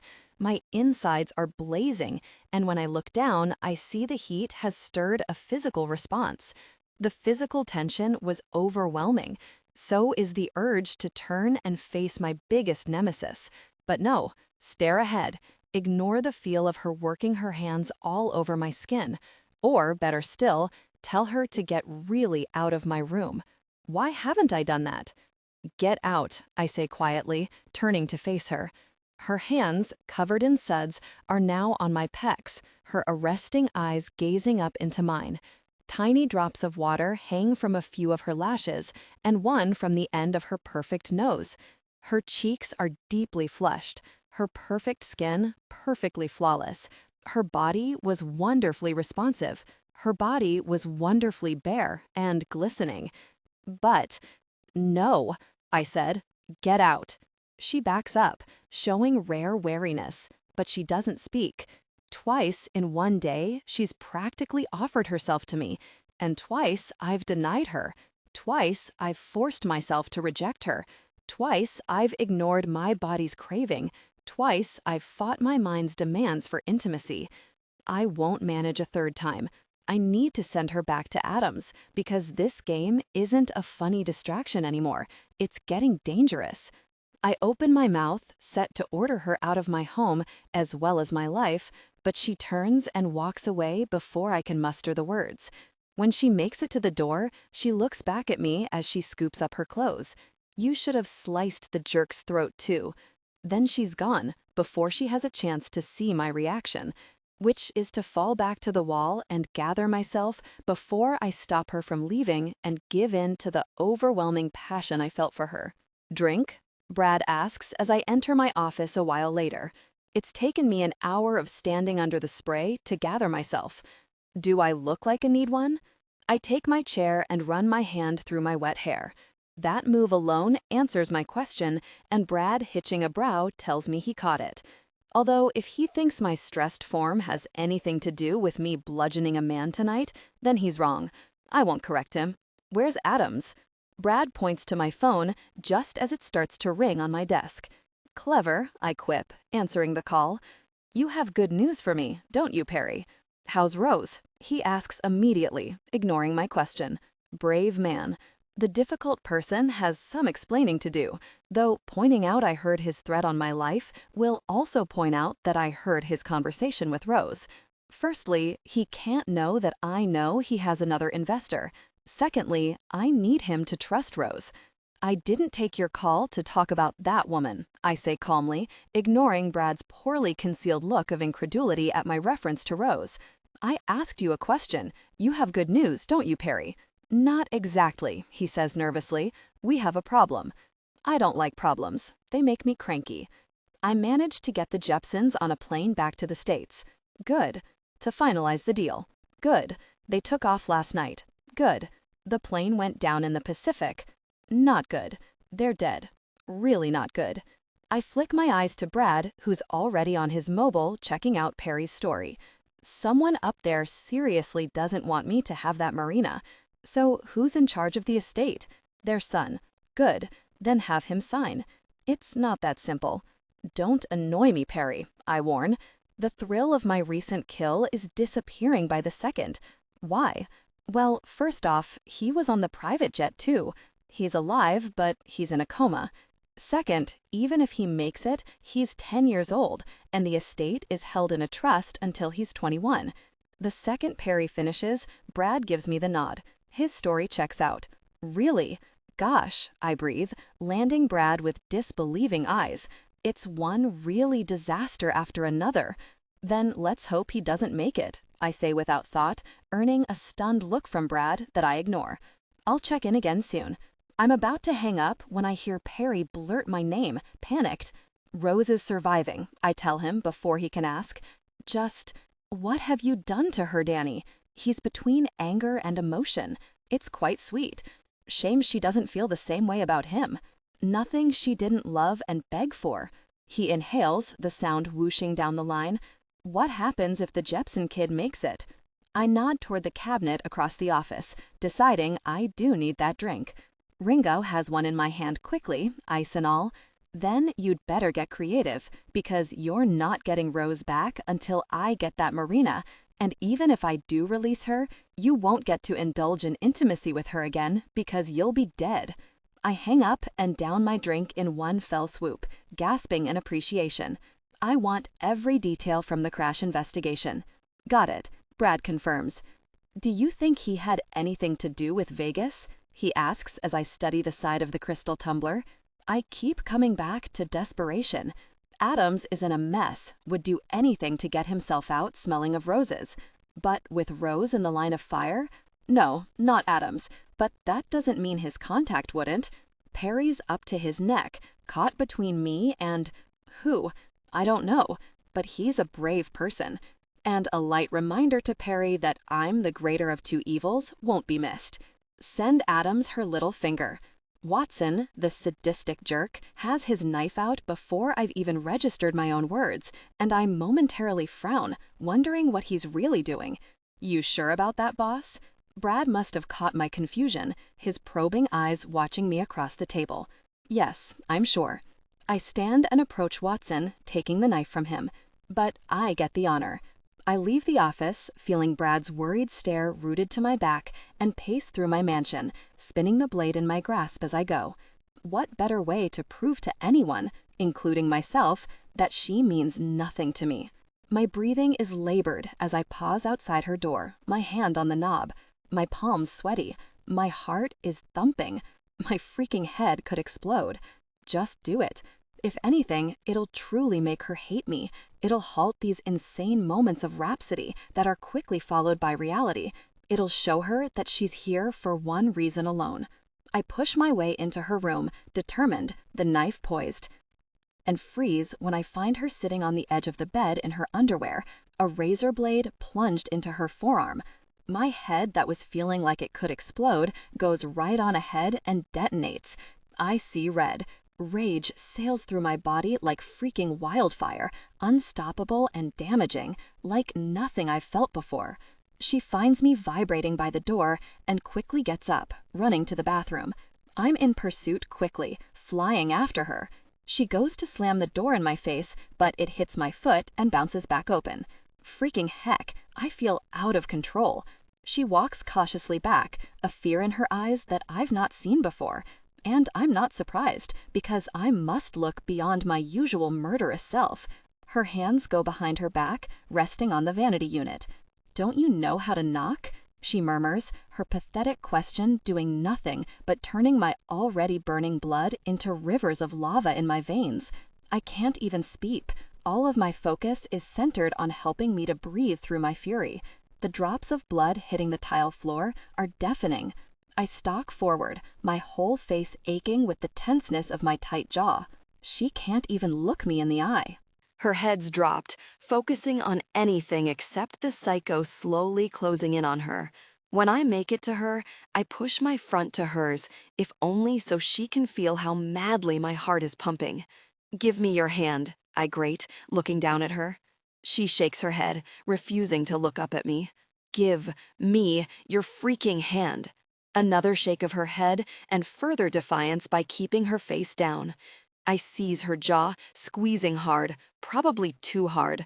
I know she feels it because she flinches, trying to pull away.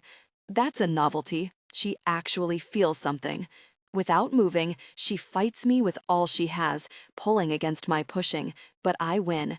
She's heaving by the time I get her eyes, the blue pits to her soul, overflowing with anger.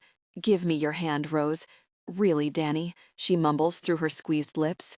I reach behind her and grab her hand, squeezing it tightly into a fist as I pull her arm around her front. Now she doesn't flinch, she doesn't cry out, she doesn't try to pull away.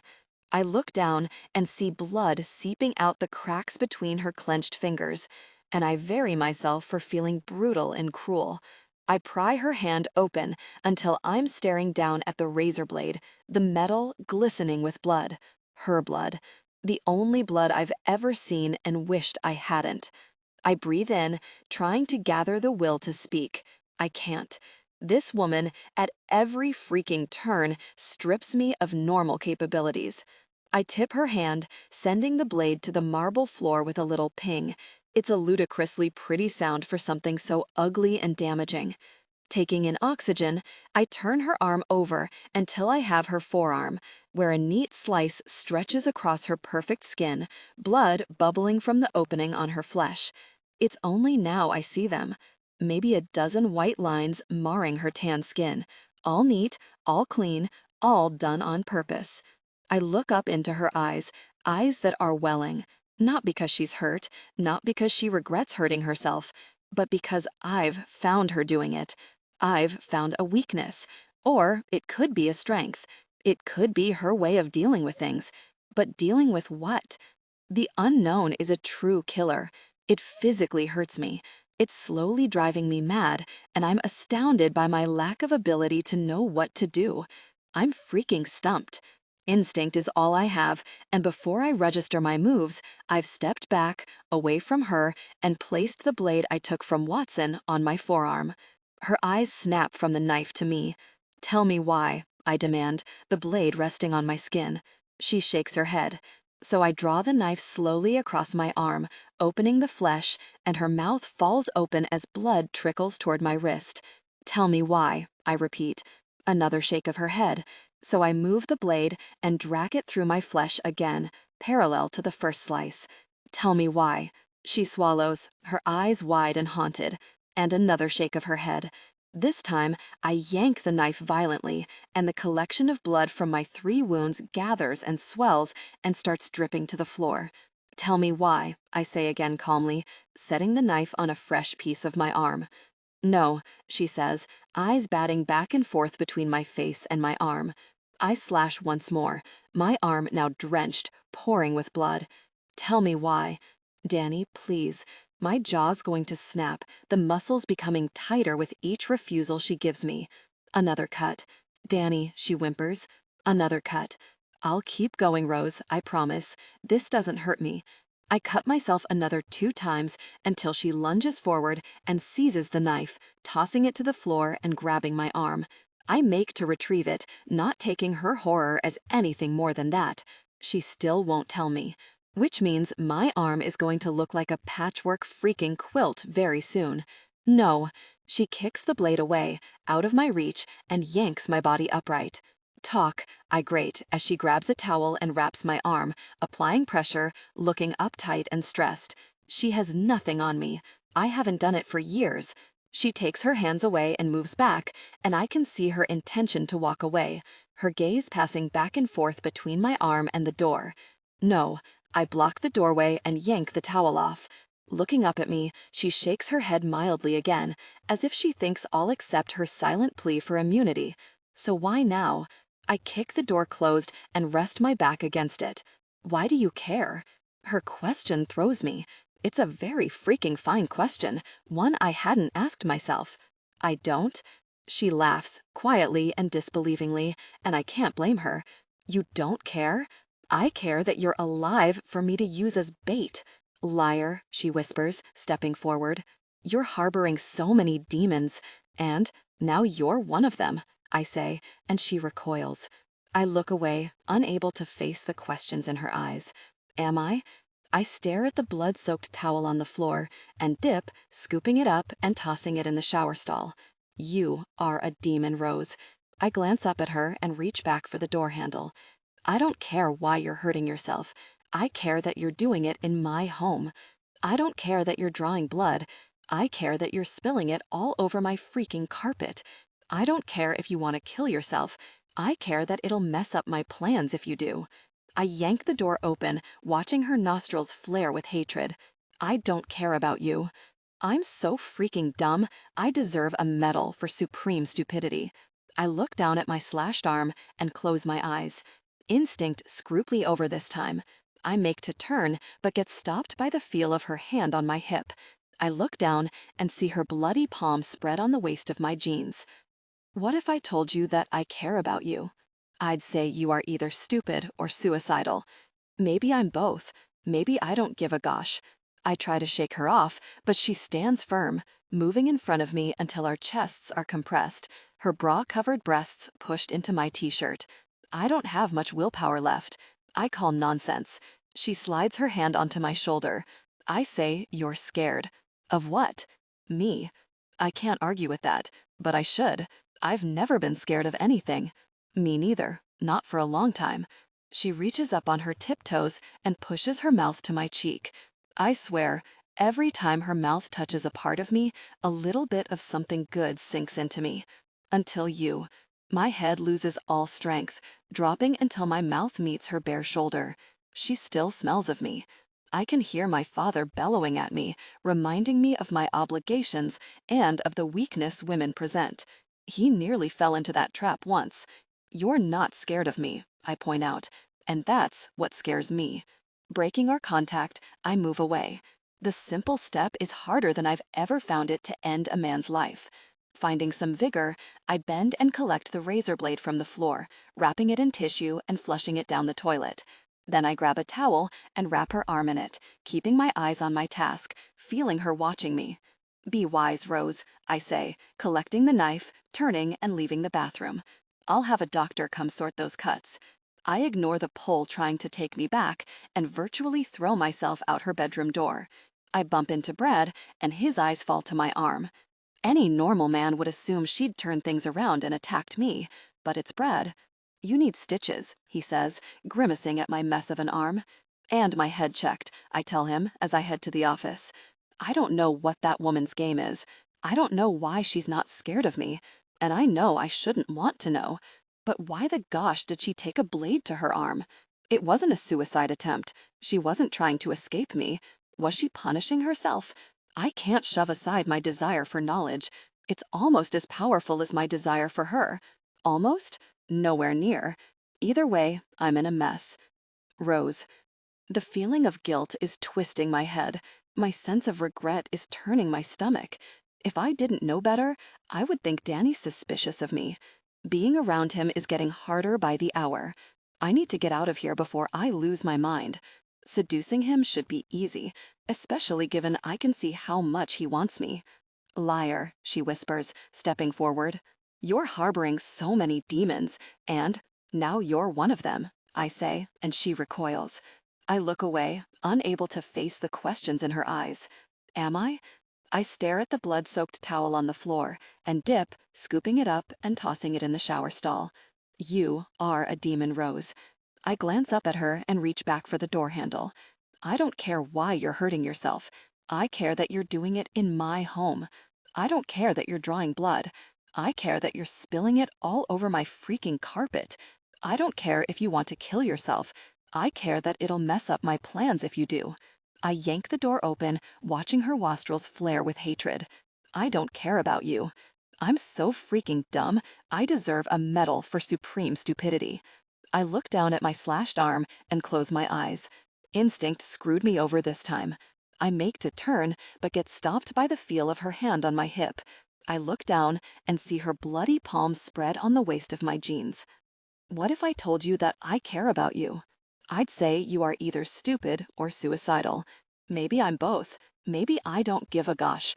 I try to shake her off, but she stands firm, moving in front of me until our chests are compressed, her bra-covered breasts pushed into my t-shirt. I don't have much willpower left. I call nonsense. She slides her hand onto my shoulder. I say you're scared. Of what? Me. I can't argue with that, but I should. I've never been scared of anything. Me neither. Not for a long time. She reaches up on her tiptoes and pushes her mouth to my cheek. I swear, every time her mouth touches a part of me, a little bit of something good sinks into me. Until you. My head loses all strength, dropping until my mouth meets her bare. I've never failed to get what I want from a man. It's always been clean and easy. This time, though, it's messy and hard. I've been told what I need to do, but I'm meeting resistance. I would say he's the sensible of the two of us, but he's not the one straddling life and death. I don't want to trick him into confiding in me. I don't want to share his secrets. It's beyond me why, but I don't want to betray him. Every time I think about it, my stomach flips. And not because I realize he'll kill me if he finds out. It's just, I don't know, maybe it's a warped goodness in him I see glimmers of. Or maybe I've finally lost my mind. Yet I have no choice. My life depends on it, and so does my son's. As long as I play ball, my boy retains his happiness and freedom. As long as I do as I'm told, I get drip-fed pictures of him growing up. I get proof that he's alive, that he's happy and safe from the debased world I'm in.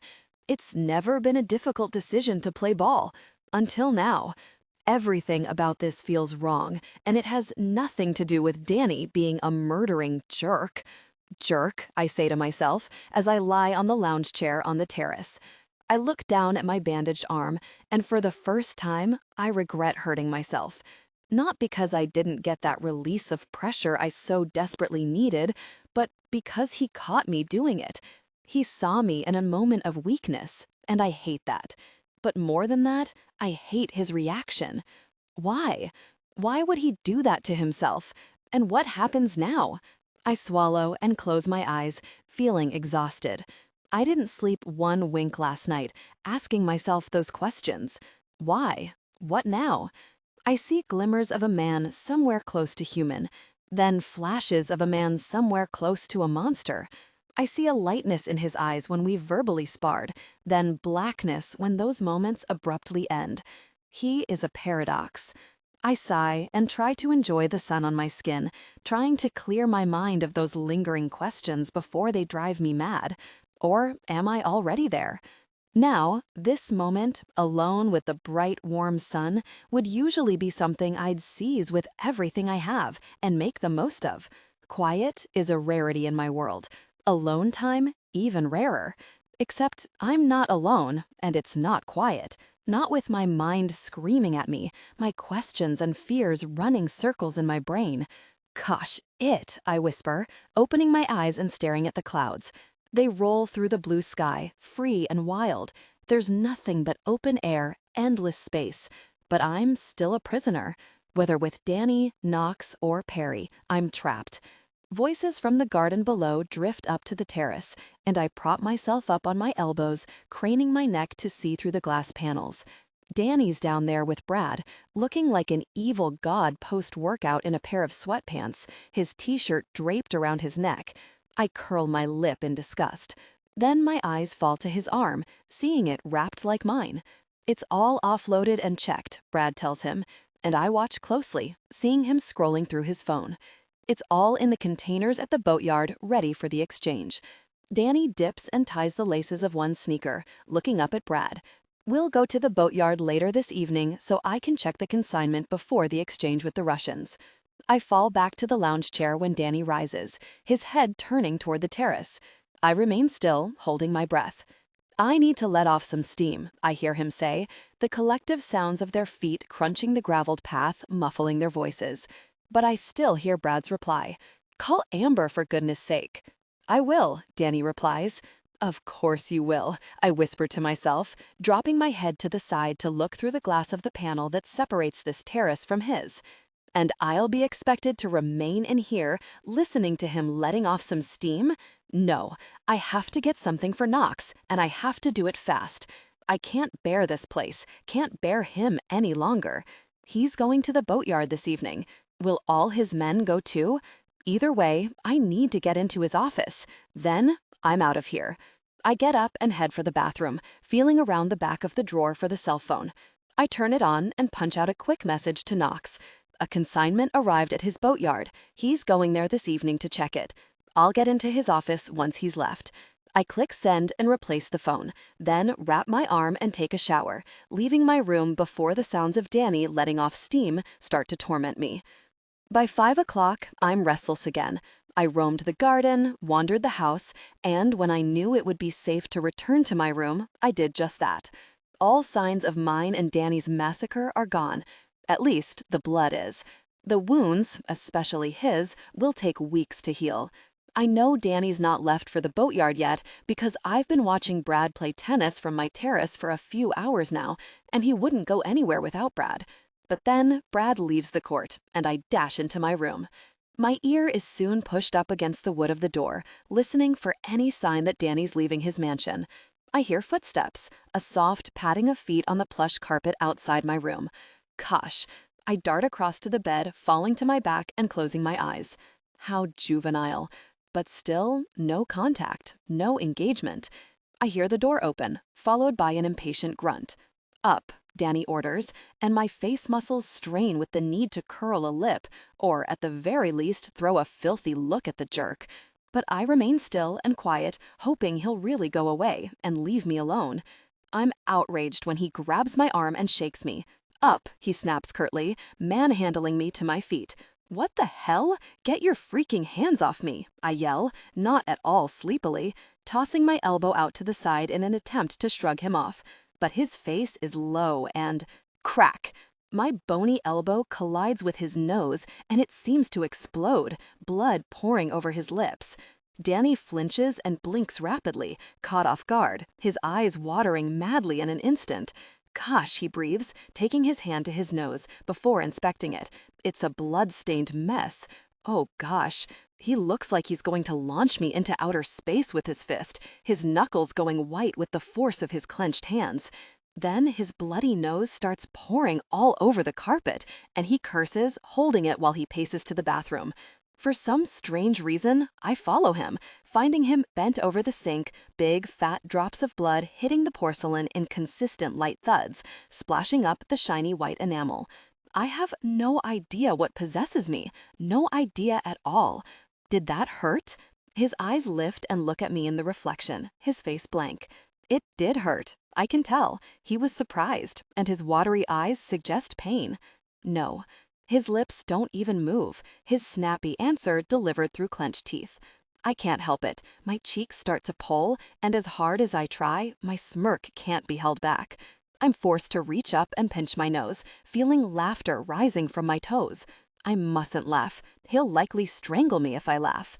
His shoulders rise, he wipes his nose roughly, and he slowly turns to face me, not in the least bit impressed. He's twitching violently, and I just know it's because he doesn't know what to do. Well, actually, he does. Kill me. But he won't. I'm no good to him dead. I rein myself in and step back, seeing his muscles engaging. My face straightens quickly, my own muscles becoming alert, ready to fight. His nose is still dripping, his jaw solid, his eyes wild. Then he's coming at me fast, and I try desperately to locate the shield that always keeps me safe, that protects me from my life, from the pain, the grief, the plain awful. His arm draws back as he approaches. My shield can't be found. I close my eyes and brace myself for it. "Arr!" I scream, flying into the air and landing on something hard. I'm disoriented, brushing my hair out of my face as I bounce up and down. No sooner have I figured out that he's flung me onto his shoulder, I'm in the air again, this time landing with a thud on something soft. The bed? My ankle is seized, and I'm yanked to the edge where he stands. He catches my other ankle too, and I wriggle and buck like a madwoman, vehemently trying to fight him off. Then, in a quick move, he crosses his arms, therefore my legs too, and I'm spun onto my front, his hand on the back of my neck, applying pressure in a small spot that effectively paralyzes me. I actually cannot move, my cheek squished into the pillow.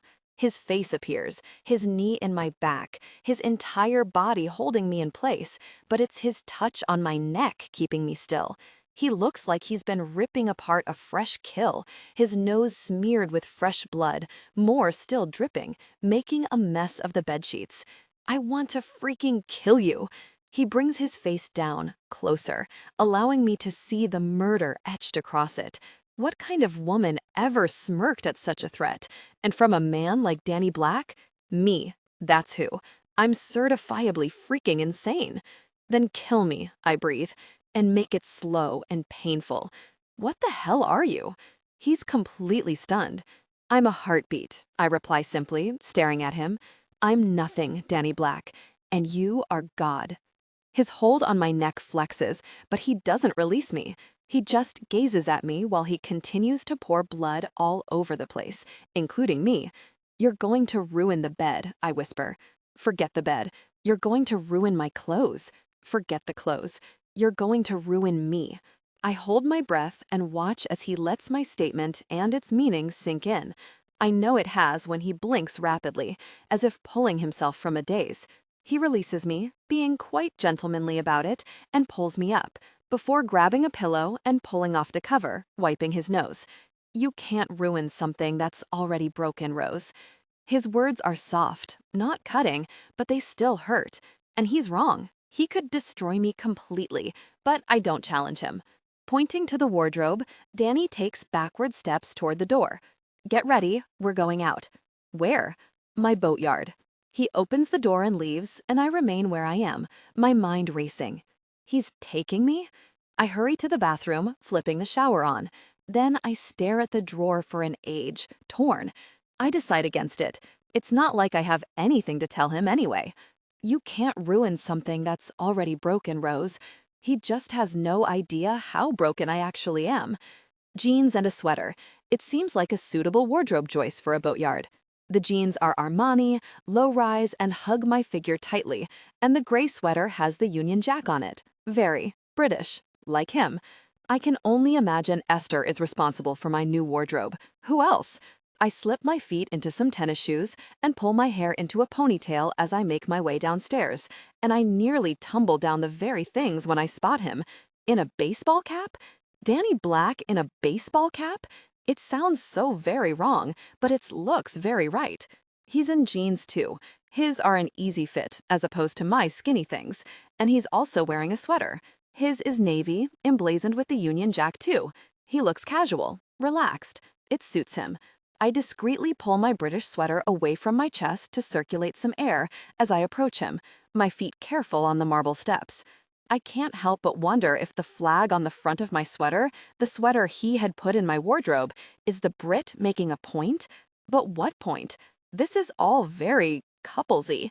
I can see Danny's subtly taking me in as Brad talks to him, pointing at his slightly swollen nose.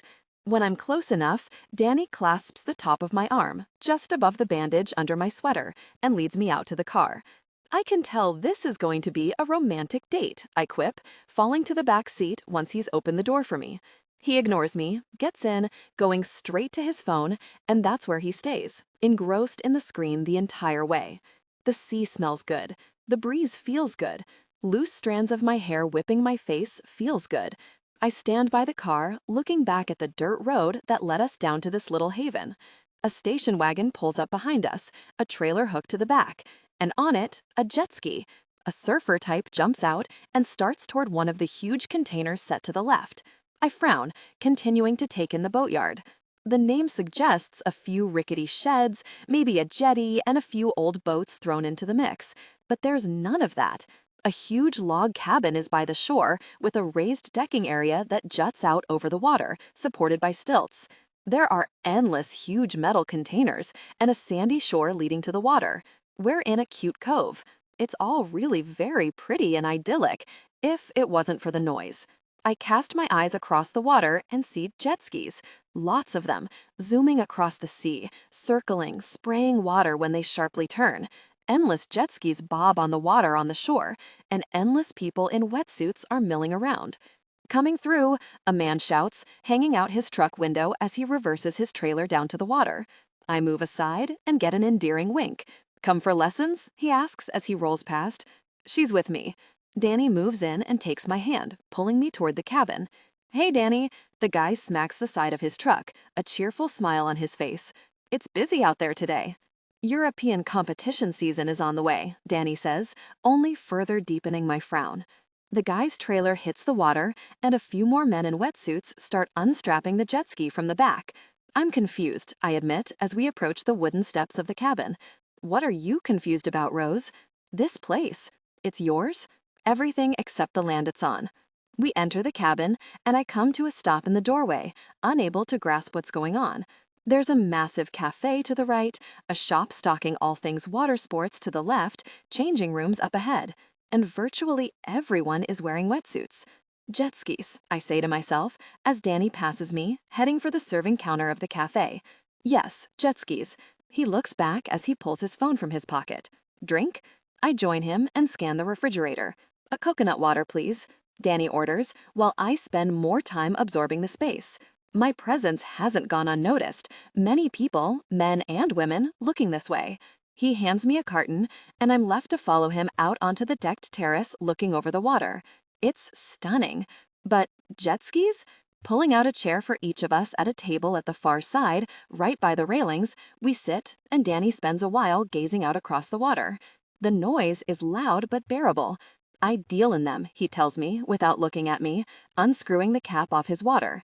He deals in jet skis? I'm at a loss. The consignment, the deal, the handover. It's for jet skis? This part of the bay is a prime location. Still waters, good depth, plenty of space. He takes a swig and leans back in his chair, pulling off his baseball cap. "The top competitors train and practice here." "Oh, it's all I have. We offer lessons, sell the equipment, and import the top performing machines for sale." I laugh under my breath. The cold-blooded killer deals in jet skis. With my coconut water at my lips, I look across the water, squinting from the sharp sparkles reflecting back at me from the low sun. "Is that another boatyard?" I ask, pointing to the other side of the bay. I can just make out a ramshackle of a marina in the distance. "That's Byron's Reach." Danny sounds thoughtful as he tells me. "I'm in the process of buying it." "Ah, so that's the marina he wants. Why?" "They're developing this land soon. We have to be out in a few weeks." "Well, what about this building, and the beach, and this deck?" "I'll rebuild it all across there." He cocks his head, indicating over there. "It's a much better location. Bigger, more potential, more secluded." "This is pretty perfect," I shrug, thinking it's a shame that all of this will no longer be here soon. It'll take you months to rebuild all of this. Can't you keep this place while you build? Sadly, not. Danny stands, downing the rest of his water before setting his empty bottle on the table. Had I secured Byron's reach a month ago like I'd hoped, then maybe. Unfortunately, buying it hasn't been as smooth as it should be. Yes, I heard. I smile cheekily when he raises his eyebrows. But just think, had you gotten your marina easily, we wouldn't be having all this fun together. Danny smiles on a shake of his head. And what a travesty that would be, he muses, flipping his baseball cap on and pulling his phone out when it rings. I have a few things to sort out. Don't go far. I roll my eyes and kick my feet up on a chair, happy to sit here and smell the water, breathe in the fresh air, and soak up the sun. I shouldn't enjoy it, but in my world, a moment's peace, any moment I can grab, should be cherished. But jet skis? A while later, the noises are no more. The sun is beginning to set, and it's even more beautiful out there, the water calm and still. I stare across the sea, an odd sense of tranquility blazing through me. Despite everything, I've sat here this whole time without that lingering, familiar sense of foreboding. I've not been on the edge of my seat. I've not dreaded this moment ending or being disturbed by my real life. It defies reason, since I'm still very much a prisoner. But why? I shouldn't be feeling peaceful. I should be more afraid than ever. It's him, you fool. He's as really messed up as you, and you find comfort in that. I look over my shoulder to see the cafe is now empty, and a quick scope of the shore below tells me that's empty too. I drop my feet off the chair and stand, groaning as I stretch my muscles. God, that feels amazing. As I wander through the cabin, I browse the rails of wetsuits, as well as the glass cabinets that are full of goggles, sunglasses, and sports watches. At the back of the shop, I spy a workshop where a few jet skis are in parts. He fixes them too. What a wonderful notion. To be fixed, repaired, to be made as good as new. Making my way out to the front, I scan the deserted space. No one. Nothing. It's like a ghost town. I must have been relishing the sun and peace for longer than I thought. I take the steps and follow my feet to where his car was parked. It's still there. No Danny, no anyone, in fact. I'm about to call out a hello when I hear a loud clatter from one of the containers. My spine straightens and I follow the sound of voices, Danny's and Brad's voices. As I creep closer, I hear Ringo too. All of them in a big metal container? Then I remember. The consignment arrived. They'll be checking the order. All looks good, yeah? Brad says. Yeah, Danny replies. Very good. I edge around a corner and stop abruptly in my tracks on a lumpy swallow. Not sure I'm seeing right. Danny's holding a machine gun in his hand, inspecting it closely, as Ringo pulls out another, this one a rifle, from underneath a jet ski, handing Danny that one too. Guns? Oh my God. I cast my eyes across the endless jet skis, counting 20 of the big machines in total. Are they all packed with guns? Get them all loaded back inside, Danny orders, handing the gun back to Ringo. I want them spread across all the containers. I quickly back up before I'm spotted. Guns? Who's watching the girl? Danny asks, and I freeze, listening. I thought you was, Ringo grunts. There's a bang, the sound of a container door shutting, and then the slide of a big metal bolt engaging. I can't watch the girl and count really bullets. I'm moving quickly, tiptoeing across the ground as quietly and as quickly as I can, practically throwing myself up the steps to the cabin. I've never moved so fast in my life. I land in the chair that Danny put me in earlier and just about get my breathing stable and my feet up when I hear urgent thumping footsteps coming through the cafe. I look back as he falls through the doors onto the decking, his face a little red, his breathing shot. He thought I'd be gone. Okay, I ask, visions of machine guns rolling through my mind. Not just machine guns either, bullets, rifles, grenades, and all kinds of other weaponry, all hidden in the bottoms of jet skis. My brain is currently an arsenal fit to kick off a world war. This place, it's a cover, that's all. I should laugh at myself for stating the obvious. Of course it's a cover. I knew that. Banny Black owns it, for God's sake. His whole upper body rolls and relaxes, his hand coming up to the door jamb to support him as he finds breath to talk. Yeah, he exhales, looking over his shoulder. I hear the stampede of more steps and see Danny shake his head, silently telling his charging men the panic is over. He's found me. What's going on? I ask, acting totally dumb. He sighs and comes forward, gazing down the length of my legs stretched out before me on the chair. You've been here the whole time. It's not posed as a question, more of a statement, like he's telling himself. It's peaceful, I say without thought. Besides, you told me not to go anywhere. He takes my feet and lifts them, sitting on the chair and resting them back on his lap. He's thinking. What's he thinking? And you listen to me? I nibble on my lip, unable to read the way he's looking at me. It's almost pensive. You'd find me and kill me, I whisper. Yes, I would. His eyes narrow on me, scrutinizing my reaction. I have no reaction. Yeah, he'd find me, but he wouldn't kill me. Then I'm sensible, yes, not obedient. My smile is unstoppable, never, and so is Danny's. Ever been on a jet ski? I slowly shake my head. Want to? No, not if I'll be riding on something harboring enough grenades to destroy Miami. Thank you very much. I don't think it's my thing. Fraidy cat, he says quietly, starting to stroke over my shins. Denim is thick material. Not thick enough. I subtly shift in my chair and pull my feet down off his lap, but he puts them right back and continues with his torturous strokes, smiling innocently at his hands. Innocent? Nothing Danny Black does is innocent. Everything is thought out. That much has become glaringly obvious. I'm not a fraidy cat, I whisper. Looking up at me, he loosens his smile, making it more of a cheeky grin. Then prove it. Prove it. Haven't I proved it enough? By riding a jet ski, I ask, and he nods. I wouldn't know how to. You don't need to know how. You'll be with me.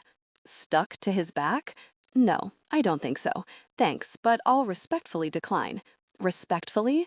He laughs, finally putting my feet back on the ground. What are you afraid of? A grenade exploding underneath me. Actually, no, I'm more afraid of you. My eyes climb his body as he rises and looms over me, holding out his hand. I'll take care of you. Those words, those simple words, are like tempting a dehydrated dog with water. My hand's in his before I've thought about it, and my body is stuck to him a second later, his tug pulling me up smoothly and quickly. My heart is going crazy in my chest, and I know he's felt it because he glances down between our pressed bodies and smiles to himself. You are scared. Eyes back to mine, his smile falls. But not of jet skis, and not of me. I am scared of you. Not in the normal sense of the word, Rose. His hand reaches for my cheek and caresses it before sliding his palm onto my nape and massaging gently. Again, he's right. I'm not afraid of his violent nature, his business, or his reputation. I'm scared of the rush of blood to my head when he touches me.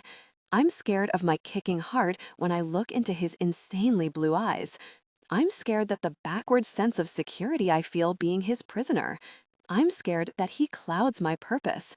I'm scared that I hate him for all the wrong reasons. Not because he's callous and cruel, not because he says wicked things, but because I know for me, it's all a front. I close my eyes and sink into his touch. Feel good? He whispers. I hum and let him massage away. Everything. My thoughts, my tension. I'm putty in his hands. It's only when a small moan slips free that I open my eyes, and as soon as I meet the intensity of his stare, I look away. But I caught the look of knowing in his gaze, and the satisfaction. Come, he orders softly. We walk through the cafe, where his men now all sit with beers in their hands, and into the shop. Danny pulls down a black and pink wetsuit and leads me into the men's changing room.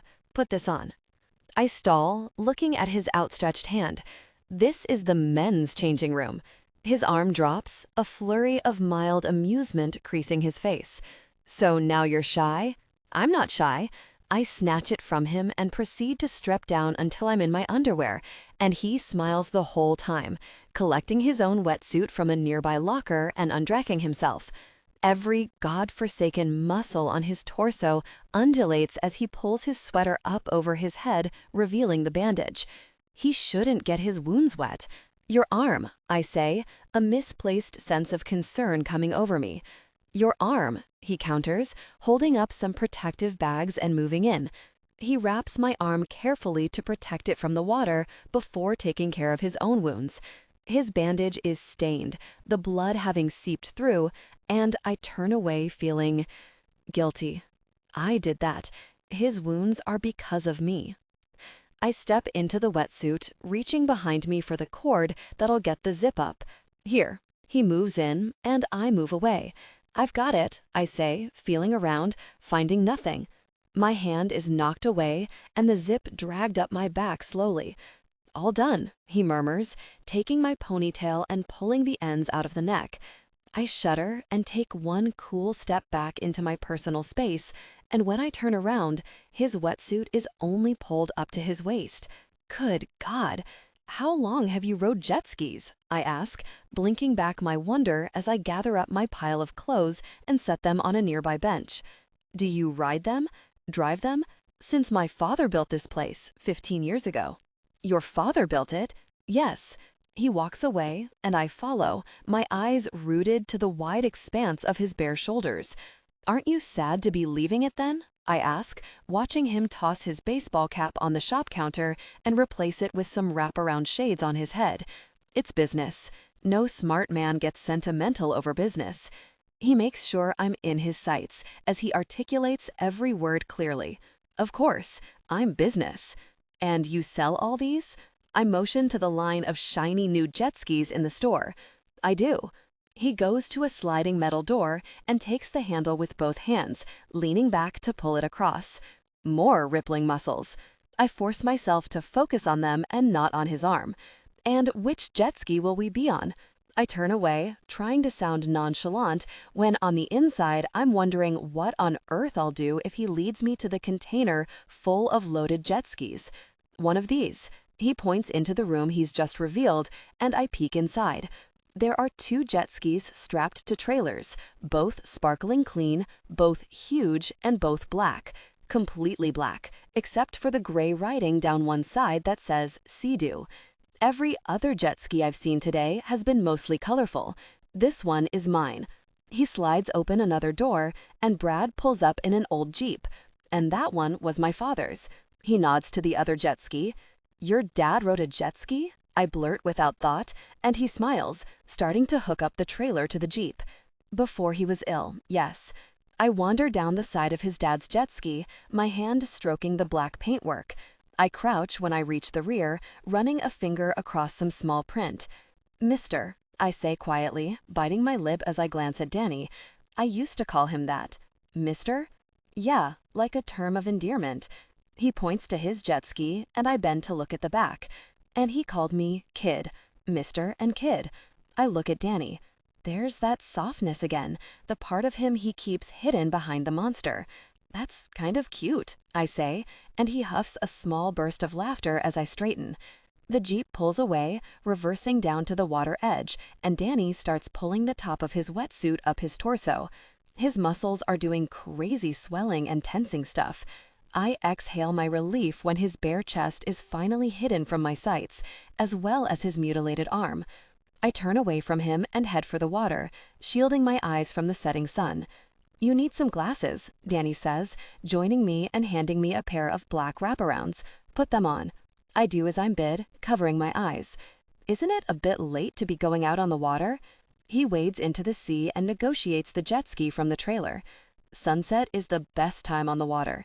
Danny jerks his head, summoning me on as he pulls his shades over his eyes. He looks out of this world in a wetsuit. Out of this world. It's just us? He gazes around, prompting me to do the same. The place is deserted, and Brad's now gone too. Into the cafe, I assume. It's just me and Danny. Just us, he says, an edge of something unrecognizable in his tone. The wind in your hair, the salt spray on your face. You'll love it. I'm sure I will. It sounds amazing. But all this has thrown me, more than the discovery of hidden firearms. Are white knuckle rides all part of my stay at the pleasure of Danny Black? White knuckle? He pouts, and, very him, it's kind of adorable on his murderous face. It's mischievous, playful. You want white knuckles? Because I can think of a much better way of achieving that. I sigh. How? When I'm gripping your bedpost? That's all good and well, but I've given him plenty of opportunities to give me white knuckles, and he's not taken them. Now he wants to take me on a jet ski. He's also being mildly sweet this evening. He's even talked about his father. The man has a split personality. He shakes his head on a smile back. Get that bottom down here, Rose. It's the way he says bottom. It's something else that sets my insides alight. I bat down the heat and wade into the water. Really? It's cold, I gasp, tempted to dash straight back out. You'll be used to it in no time. Come on. He makes grabby hands, and I soon find myself up to my waist. Wait there. He mounts the jet ski like a pro and then offers me a hand, pulling me up onto the big padded seat easily. Comfy? Where do I hold on? I ask, looking around for something, anything other than him. He reaches back and takes my hands, here, and guides them around his front. I squeeze my eyes closed and shut off my sense of smell. His back is so broad, so hard. With my cheek pressed to him, I clench my thighs around the seat. Relax, he says on a laugh. I ignore him and focus on remaining still and holding on tight, the roar of the engine drowning out the remnants of his amusement. Danny pulls away smoothly, the sound now a comfortable purr, and I open my eyes.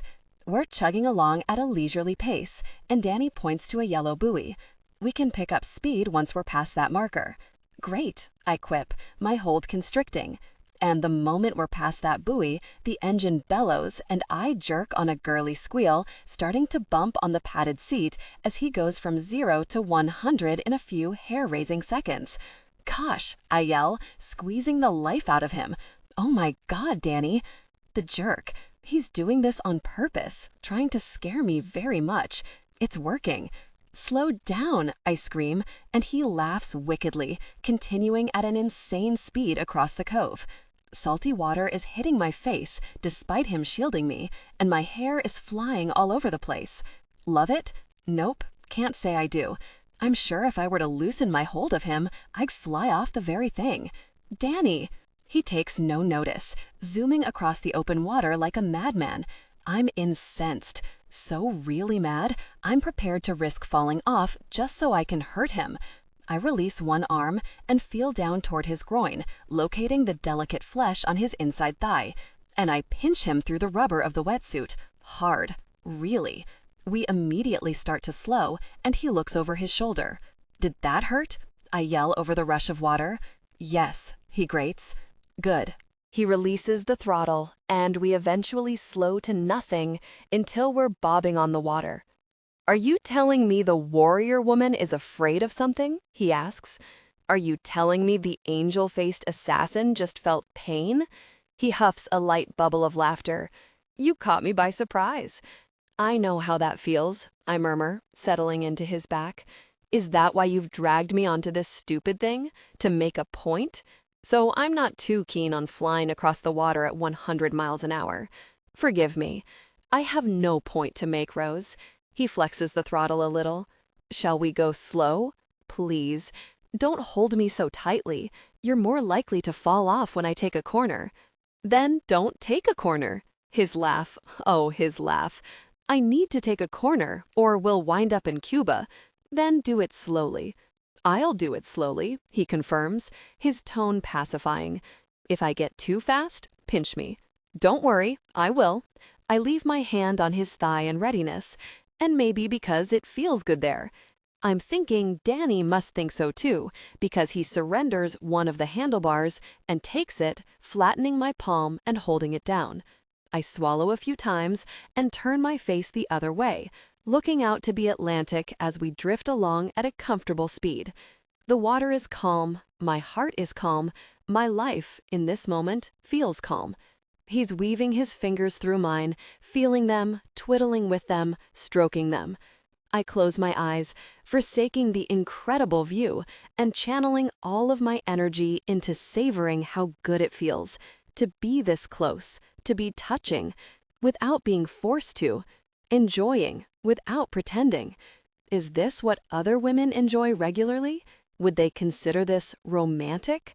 I know that will never be part of my life, not permanently, but I can enjoy this glimpse, can't I? But more importantly, should I? Gosh, Danny's hand is quickly off mine, and I startle, loosening my hold of him. I shouldn't have. My body lurches off the back, and I'm suddenly sailing through the air, Danny's yell traveling after me. I hit the water with a slap, sinking quickly before I register the need to kick my feet. Really, goodness. I break the surface on a gasp, my head snapping left and right, my limbs working madly, panic feeding the adrenaline. Rose! I blink the water from my eyes and see Danny diving off the jet ski, swimming toward me. When he makes it, he's out of breath, his arms slipping around my waist and pulling me to his body.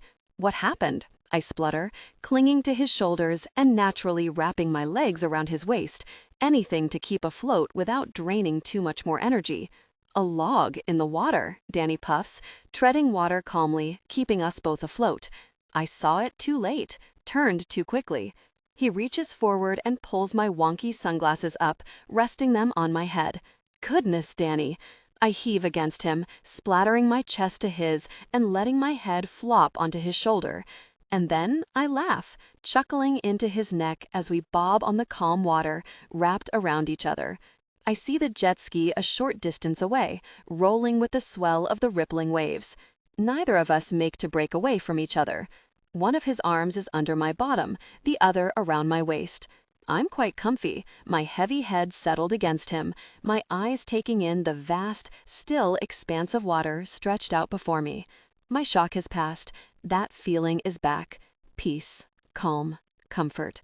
Rose? Danny's quiet calling of my name sounds unsure, tentative. I remain where I am. What?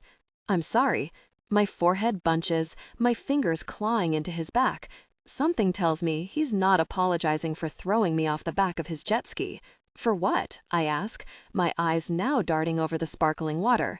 I feel him move, pulling out of our cozy embrace, forcing me to relinquish my resting place on his shoulder. Removing his glasses, he slides them up into his hair, and he stares at me. He doesn't gaze. It's not soft or uncertain. He stares, a hard stare, an angry stare. I feel my lungs slowly shrinking. He looks truly remorseful. I almost don't want to ask, "What are you sorry for?" His hands move from my waist and crawl onto my face. His mouth finds mine, and I'm gone, lost, consumed, overwhelmed with every feeling imaginable. Anger for loving it, hurt for feeling it, guilt for not stopping it, pain for the aftermath. My mission is suddenly all I can think of, my imminent betrayal. Danny. Shut up, Rose. His palms pressed down on the side of my face, his wet mouth working over mine like he's been there 1,000,000 times and knows it like the back of his hand. I stop myself from opening up to him for only a second, but then his tongue slips past my lips and I'm quickly past the point of return. My arms cage him in, my thighs tighten around him. His mouth is salty but wonderful, his lips soft but firm. His hand moves to my hair and clasps my ponytail, fisting it hard, but our kiss remains controlled, our tongues moving smoothly and steadily. Never in my life have I been taken away from the cruelty of my existence. Never have I been swallowed whole by passion. I'm drowning, struggling for air, fighting to keep my head my own. Our moans are mingling, loud and gratifying, and Danny consistently nips at my bottom lip, pulling away from my mouth long enough for me to find more air before he finds my lips again and explores every bit of my mouth. I find his hair and grip it, pushing him closer to me. Something tells me this is it. He's lost his battle to resist me. I've won. Or have I lost? Have you ever imagined how amazing something would be? He talks around my lips, unwilling to give them up, devouring me between each word. Only once, I admit, and he breaks our kiss but keeps our faces close, our fingers still knotted in each other's hair. Now he's gazing at me, truly gazing, eyes full of awe that I'm feeling myself. This hard, evil killing machine melts me. He's discovered emotions and feelings deep within me. Not lost feelings. They were never there in the first place to be lost. These are new feelings, alien feelings. My body seems to know how to deal with them, even if my brain does not. Only once, he counters, scanning my face. Now? I nod, just a fraction, probably not enough to be seen. But with his hands in my hair, he feels it. He looks sad for a split second, his chest compressing against mine as he breathes in. I have to get you in my bed. After their night, they connected deeply, but I haven't seen anyone else since I laid eyes on Boom. I'm thrown skyward on a scream, the force carrying me high, the sky illuminated with red and orange. The heat radiating through my body is instant, my ears pierced painfully by the unbearable sharp sound. Disorientation and shock render me incapable of figuring out what's happened as I'm thrown like a rag doll, landing in the water with a silent splash, all sound drowned out by the echoing roar of noise. I plunge deep into the water and start kicking my legs wildly, but I just keep sinking deeper and deeper. I can't breathe, can't see. My lungs fight against my instinct to draw air, but my desperation to breathe wins. I inhale and choke on salty water, every part of my body and head in a panic, my limbs flailing to get me out of the water, my mind battling to find instruction. I'm going to drown. A strange peace comes over me, my fight to survive leaving me for the first time in my life. I feel weightless. I've never felt so light before. Giving in to the pull of the current and letting gravity do what it will, I let it drag me down, everything in me settling. Accepting, if I'm dead, they can't threaten him anymore. He won't be at risk. He'll be left to live his life, to be happy. Not that he knows it, but he won't be living on the edge of evil anymore. They'll have forgotten him sooner than I'm dragged out of the sea. He will be of no use to them anymore. I die, but he gets to live. I close my eyes and let my arms float out to my sides, my panic now gone, acceptance replacing it. My body meets something, the seabed. And then I'm moving, feeling like I'm being pulled. My eyes open, and through the murky water, I just see his eyes before he pushes me up from beneath, and I'm quickly shooting up through the water toward the surface. The sight of him brings me back to life. My legs start kicking, my arms working against the force of the water, my lungs screaming. I break the surface on a rush of air and immediately bring up water, coughing as my lungs squeeze. My head feels like it could burst from the pressure of my heaves, my body out of control. It could be daylight. The space before me is illuminated, bright and clear. Then I hear the roaring sound. I turn in the water, coming face to face with a ball of fire, the flames red hot and wild, touching the sky. Oh my God! I circle, searching the glowing water for him. "Danny!" I yell, feeling frantic and panicked. More alien feelings, and I can't stop them. I can't see him. "Danny!" I hold my breath and immerse my face, trying to see beneath the surface. My lungs are shot. I can't hold my breath for long enough to find him, and I resurface, my head snapping back and forth, looking for him. He didn't come up. After he made sure I made it to the surface, he didn't come up. "Danny!" I scream over the sound of the raging flames, spinning when I hear something, another roar, except this one is from a boat, a speedboat. I throw my arms into the air, seeing Brad and Ringo on board. They spot me, both of their faces riddled with worry, with shock. "Rose!" Brad yells. "Stay there." He shuts the engine off when they're a good 10 feet away and start floating toward me steadily. He leans over, ready to pull me up. I can't find him. My voice breaks. I feel like I've swallowed something large and hard, and it's trapped in my throat. I can't find Danny. "Really?" Brad curses, leaning out as far as he can, stretching his arm for me. "Take my hand." Just as our fingers brush, I hear something behind me. I abandon Brad's hand and fly around, my eyes darting across the water wildly. I see his eyes before I see anything else. I hear my heart pounding its thanks before I hear his coughs and splutters, followed by a curse. His hands go through his hair, pushing it back, and he searches the water. Something inside me bucks, something profound and demanding, something that will not go ignored. And then our eyes meet, and I realize in this moment, I'm in more trouble than I ever comprehended. Trouble that scares me more than death, more than Knox, but not more than what I know he can do to me. Yet, will that stop me from being so reckless? My arms and legs start moving of their own volition, taking me to him, rather than accepting Brad's hand and going to safety. I'm swimming toward him, toward the flames, toward the heat, toward the danger. Danny starts swimming too, and when I make it to him, our bodies crash together, and I curl every limb around him, hiding my face in his neck, feeling like I'm drowning all over again. "You're okay," he says against my throat, holding me tightly as the fire continues to blaze just a stone's throw away. "You're okay."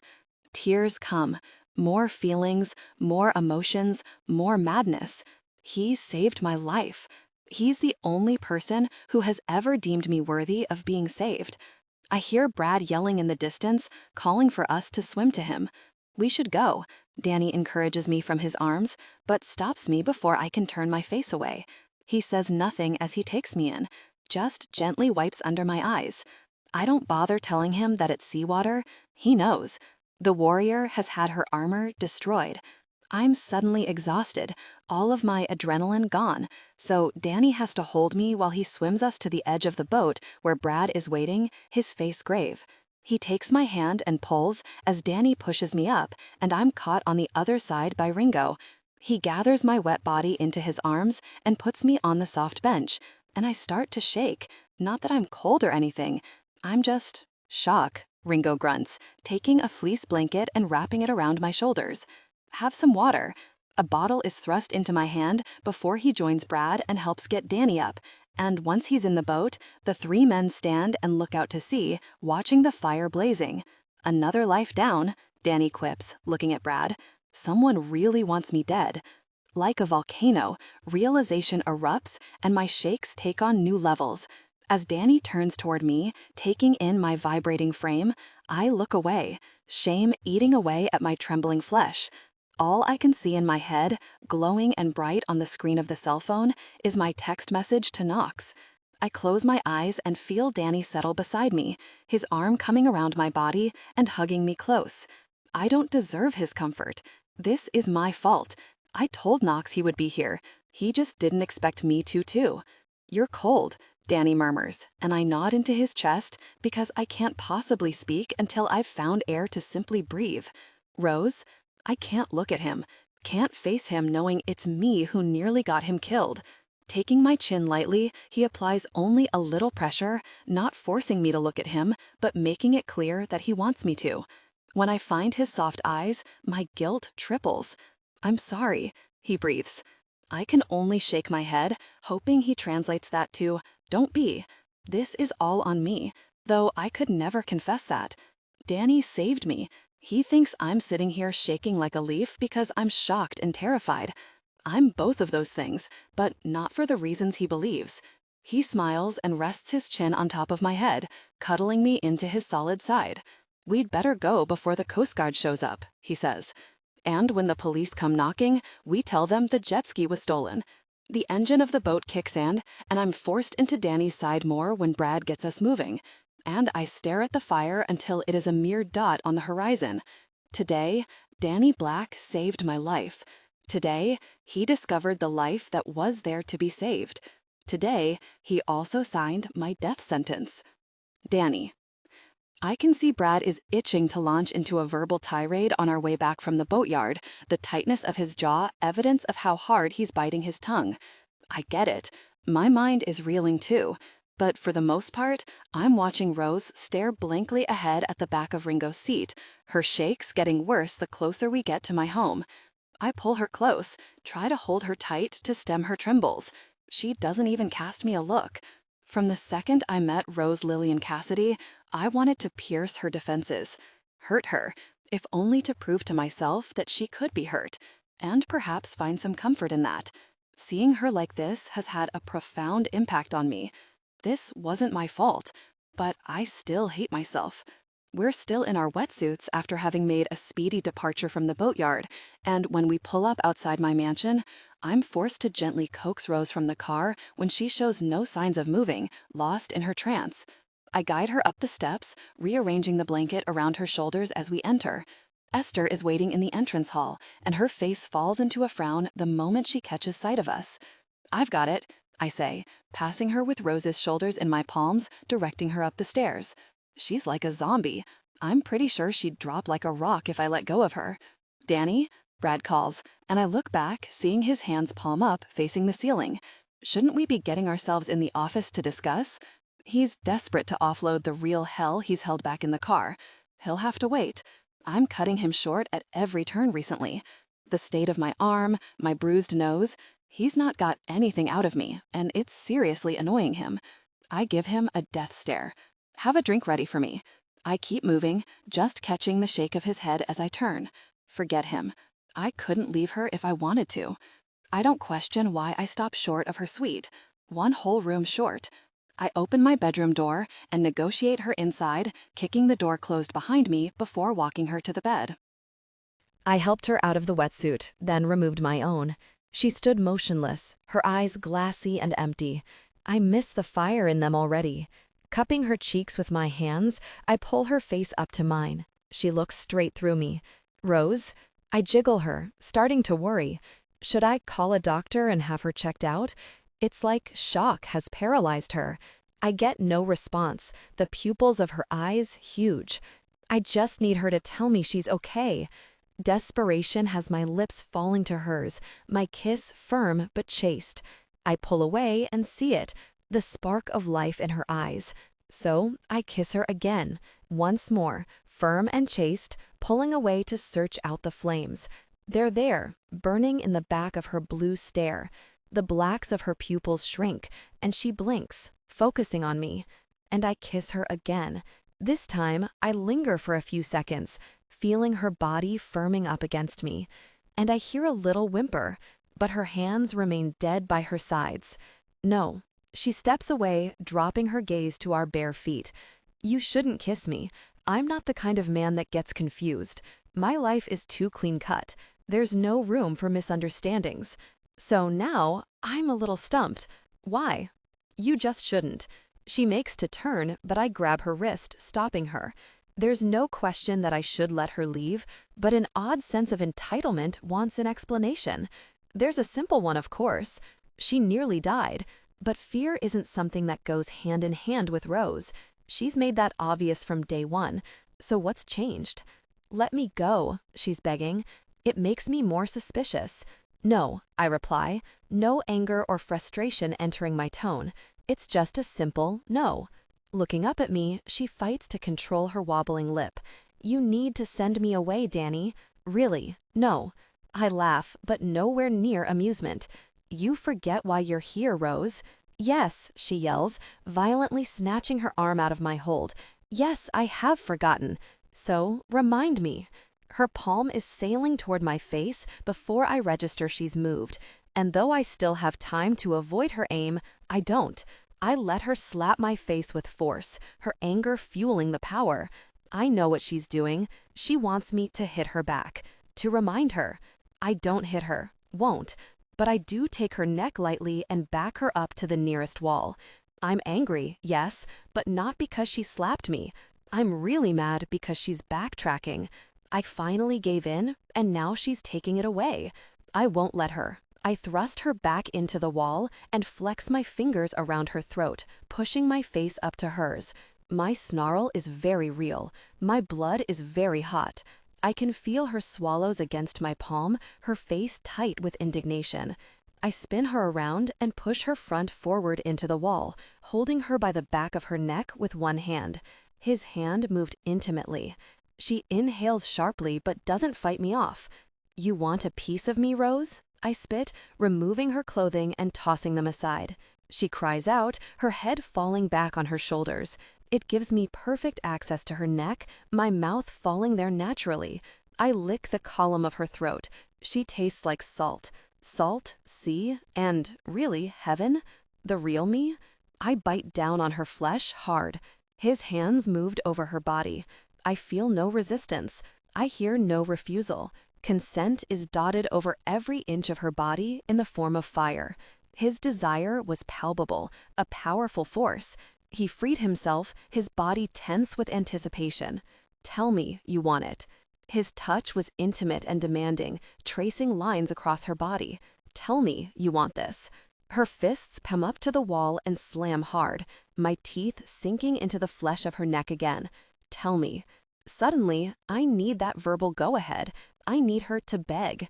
No, her breathy refusal isn't telling me I can't be intimate with her, but I still won't, not until she gives me the magic word. It takes everything in me, but he pulled back, drop her body, and drop her neck from my mouth, moving back. No, she screams the moment I'm no longer touching her, slumping against the wall, her fists going mad, bashing against it.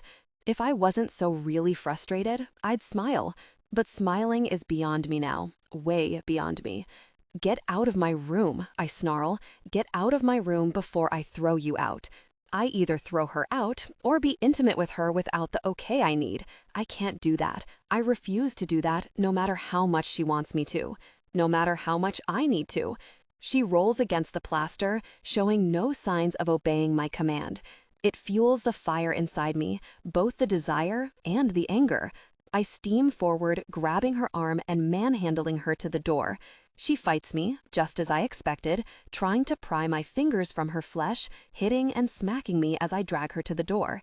It would be easy to lose my cool, easy to knock her to the ground with one slap.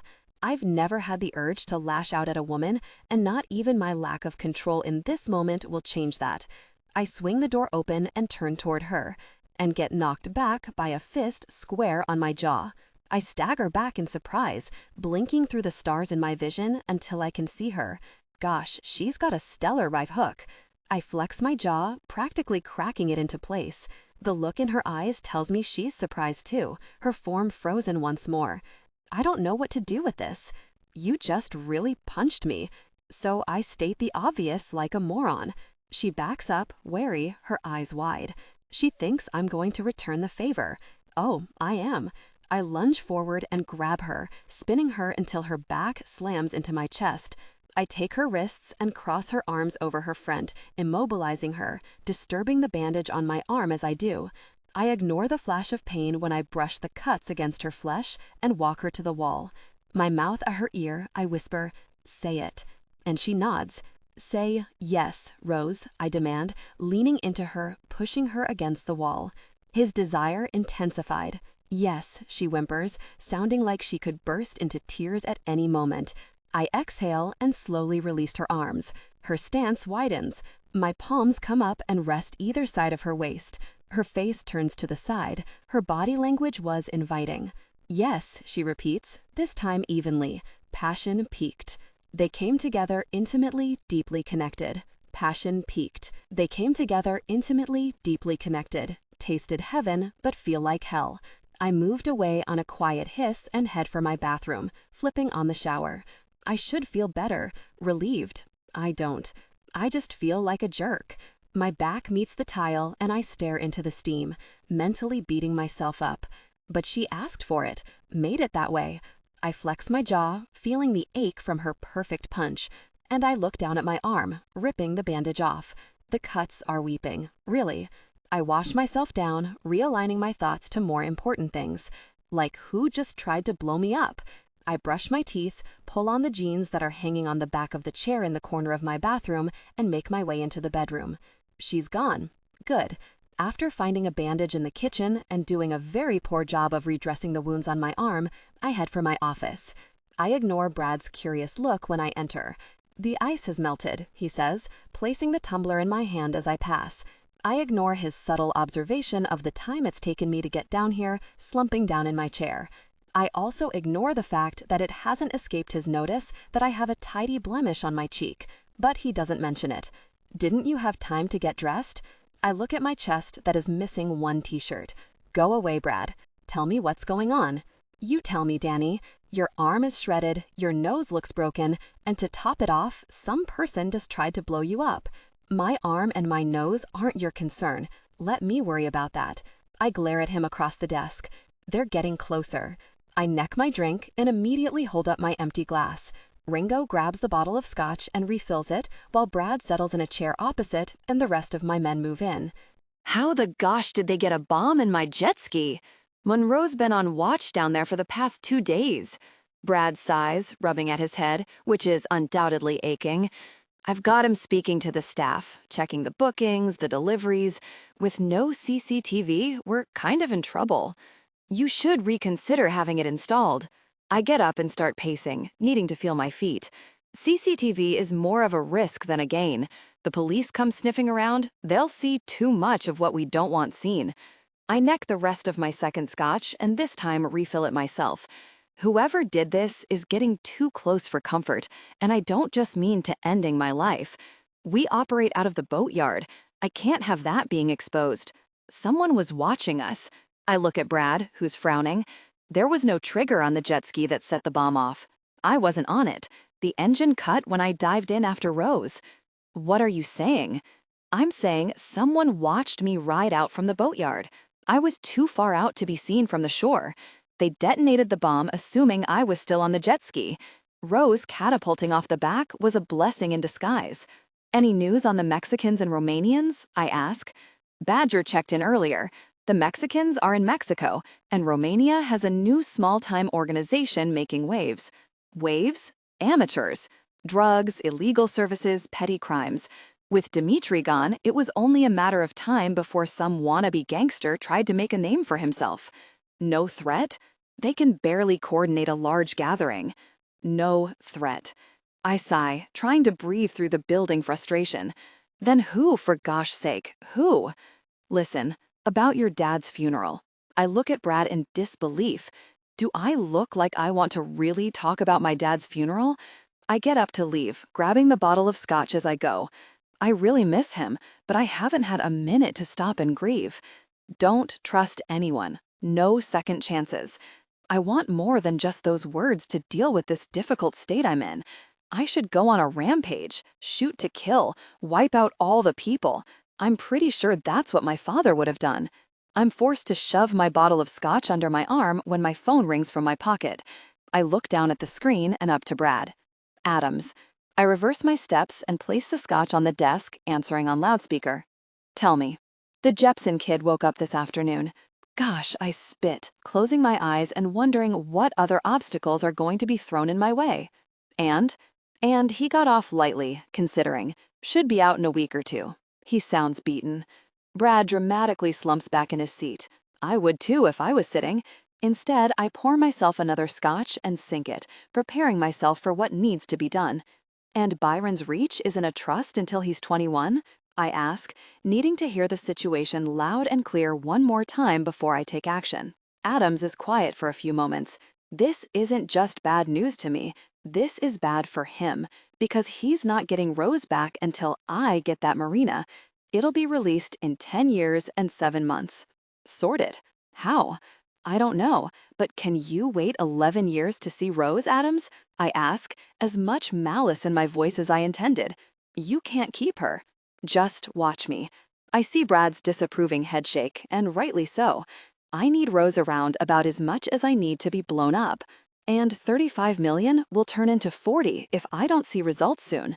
I push myself off the desk, practically hearing Adams wince, and stab at the screen to end the call, feeling the pressure building in my head. Find out what hospital the kid is at, I order Brad. Kill the kid. Send Rose back. Get the marina. Find a person who's got a target on my head. Simple stuff. Or it should be. I look up at Brad. What are you going to do, Danny? He asks. I'm going to get rid of an obstacle. What in the world? Let's just get Adams here and torture the important information out of him. Find out who's moved in on him and get these things done with. Send the girl back. Get on with our important job. You don't think whoever's pocket he's in will be waiting for that? I've got millions at stake. The second Adams is in this office denying things, I have to kill him. No second chances. Have Adams watched. Send Len. Get his phone tapped. get his bank accounts looked at. I want to know who he's talking to and what he's spending. As soon as I find out who wants me gone, and I can guarantee my money and the boatyard, he's dead. And the woman? She'll be dead too. The hospital. I want to know what hospital the kid is at. Danny, Brad begins, his tone worried. Seriously? A kid? I need that important Marina, I say calmly, but I'm far from feeling it. I pace out of the office, the bottle at my lips. Rose. He's slumped in a chair at the far side of my room, an empty bottle of scotch in his hand. He looks troubled, even in his sleep. Has he been there all night? I prop myself up against the headboard and bring my knees up, circling them with my arms and resting my chin on the tops. I felt a lingering discomfort. It's not an unusual feeling. It's a feeling that goes hand in hand with my job, or rather, my daily torment. But now, the source, the circumstances, it feels all wrong on me. Last night, their intimacy was intense, fueled by a mix of fury and frustration. I was at his mercy, with or without the complexity of the circumstances surrounding my involvement with him. Not that Danny knows any of that. To him, I am just a part of his business. No smart man gets sentimental over business. Translated, your business. He has no idea. I sigh despondently as I edge my way to the side of the bed and settle my bare feet onto the carpet. The squidgy fibers feel good between my toes, a softness in this hard, rotten world. Making my way into the bathroom, I take only a second to look at myself, turning away from the mess that reflects back to me. My skin still felt a bit off, my hair is matted, and my eyes look more haunted than ever before. I close the door and lock it, going to the drawer and feeling around the back for my cell. I pull it free and stare down at the screen, torn. The guns run circles in my head, the information I've learned tormenting me. But not for long. The consequences of withholding information soon supersedes my doubt to betray Danny. I turn on the phone and dial Knox, turning on the shower to create some background noise. It's time to tell him about the guns. It's time for me to be out of this conflicting space of heaven and hell. I need to go back to what I know, familiarity, and Danny Black isn't familiar to me. It rings and rings before clicking to voicemail. It's not his voice. It's the standard automated voicemail message. I hang up, knowing the rules when it comes to leaving voice messages. Then I dial again, my hands beginning to tremble a little. I need to offload the information before I do something stupid like change my mind. It's not like there's any going back. I've already given Knox information on Danny's movements, resulting in the carnage last night at the boatyard. Does Knox know yet? Does he know I was there? Once again, it goes to voicemail, and I cut the call, staring at the cell. My head snaps up when I hear a thud from beyond the door, and a second later, the door handle is rattling. I shoot toward the vanity unit and push the phone into its hiding place. Coming, I call, quickly composing myself before breathing in and opening. His hands are braced on the doorframe, his body leaning forward. He's holding himself up.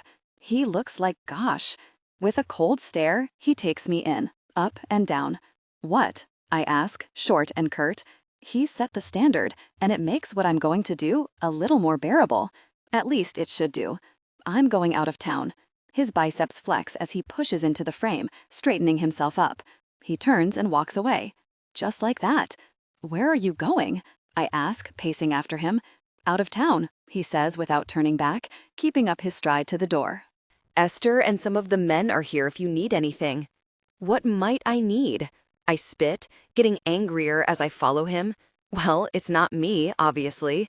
He stops abruptly in his tracks the second he spat out his statement, forcing me to stop too or crash into his back. There was hurt in his tone. He didn't mean to say that or sound so indignant. But he's wrong. I feel like I do need him, but I can't have him. This is for the best. Obviously, I confirm, taking one step back. When can I leave? Danny turns, slowly revealing his hard, cut face. Now. I recoil, his answer unexpected. Now? I can go now? His face tells me I heard him right, his eyes drilling into me with ferocity. I want you gone before I get back. He walks backward toward the door, never severing our eye contact. A horrible pain pinches at my heart. A nasty ache turns my stomach. This is it, and though I've begged for it, I'm all in a muddle now. And it has nothing to do with what Knox will do. Besides, I'm pretty sure I have the information he wants anyway. My boy is safe, but Danny Black is not. No more rattling cages. Next time. I swallow down more lumps in my throat, feeling them hit my stomach hard. Okay, I say simply, ripping my eyes away from him as I turn and head for the shower. With every step, the pain intensifies until I reach the bathroom door and look back. He's gone. An hour later, I'm still sitting on the shower floor, bunched up neatly in the corner, hugging my knees. My skin is wrinkled, my body's squeaky clean. Forcing myself to my feet, I turn off the shower and dry myself, pulling my wet hair up into a high knot. I can't be bothered to dry it. I should just go, call Knox and have his men collect me. Not that I have an address, but I have no doubt Knox will know. I leave the bathroom tidy and find my red dress, the one I wore the night Danny found me. I slip it on, grab my purse, and head for the bathroom to get the cell phone, turning it on. As I look down at the screen, I dawdle, my thumb hovering over the dial icon. An image of a boy is what has me pressing down and taking the cell to my ear. Every picture I've ever seen of him flashes through my mind, serving as the best reminder. It rings twice. Then I hear his voice. And before I think better of it, I hang up and start hyperventilating, having to take a seat on the toilet to gather myself. I start to rock myself back and forth, my torso folding in over my knees. I can't think clearly here. I jump up and head out, jogging through his mansion until I reach the stairs. A man is standing at the bottom. I recognize him. Watson. Danny said I could leave. I drop my shoes to the floor and slip them on. Yeah, I know. Watson slides his hands into his pockets, tilting his head, looking me up and down. I should laugh. He wouldn't have dared do that in Danny's company. Want a ride? There's a sinister edge to his question that puts me on my guard. I straighten and pull down the veil of hardness. I can take a cab. His dirty brown eyes take a quick scope of the entrance hall. He's checking we're alone. I back up and immediately damn myself for it. So I stop, pushing my shoulders back. In this dress, I should feel at home, my armor on and my hardness ready to take anything thrown at me. But I'm in Danny's house, and I'm feeling like I've never felt until I met the Brit. Vulnerable. How about a parting gift, he suggests, advancing toward me. You want to be intimate with me? I ask, looking him up and down, a curl to my lip. No thanks. Even a difficult person like me can do better. I see it coming. The slap that'll put me on my backside. He wallops me with a force I've dealt with more than once, but now it hurts. I stagger back, tumbling to my backside. I still don't want to be intimate with you, I sneer, throwing my hair back and looking up at him. You little difficult person. He grabs my injured arm and yanks me to my feet, shoving me into a nearby wall. I hit it with force. That hurts too. Why the heck is everything hurting all of a sudden? I go to dart to his left, but my path is quickly blocked by a big arm braced against the wall. I pin myself to the plaster and hold my breath, fighting to find the shield that'll protect me. I mustered strength from somewhere and shoved him back, darting for the front door. Watson yelled and threw himself in my path, blocking me. So I swing around and retreat up the stairs, running as fast as my heeled feet will carry me. I fall into my room and rush to the bathroom, locking myself inside. I can hear him on the other side of the door. He tries it once, jiggling the handle. Then he laughs and leaves. I curl up in the corner on the floor, pulling my dress back into place. And I cry. Danny. I step out of the car, Brad and Ringo in tow, and look up at the face of the building, pulling off my shades. I felt off all morning, and while I'd love to put it down to the bottle of scotch I sank last night, I want you gone before I get back. Her surprise, the hard, determined look in her eyes. Her acceptance. I pause at the door of the hospital in Fort Lauderdale, my hands clammy. Just do it. Get this gosh sorted and the deal wrapped up. The electric doors open, and I scan the entrance hall. You sure about this? Brad asks, speaking up for the first time since we left Miami. No. Danny, the woman. What about her? She's distracting you, affecting you. You're making stupid decisions. What, like killing the boy? I get moving, striding through the hospital. Where's his room?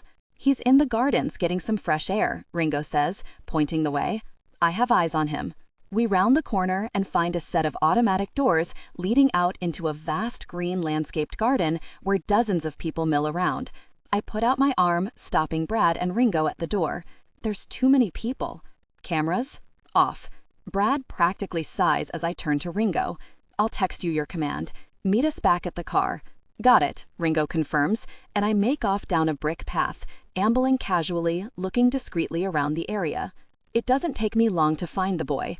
He's by the pond in a wheelchair, the nurse handing him bread to toss to the ducks. I come to a stop, watching them, the boy expressionless, the nurse trying to coax a smile. She's trying in vain. The kid has woken up and been told that his parents are dead. He probably wants to be dead himself. I can put him out of his misery. End it for him. Do us both a favor. Something tugs in my heart, something unwanted. You got any family? I took the notes and shook my head. No, sir. 250s aren't going to get you very far in life, are they? I suppose not, mister. Want to give me some more? Get in the car. In your car? Yes, in my car. Get in. Why? Because you're coming home with me.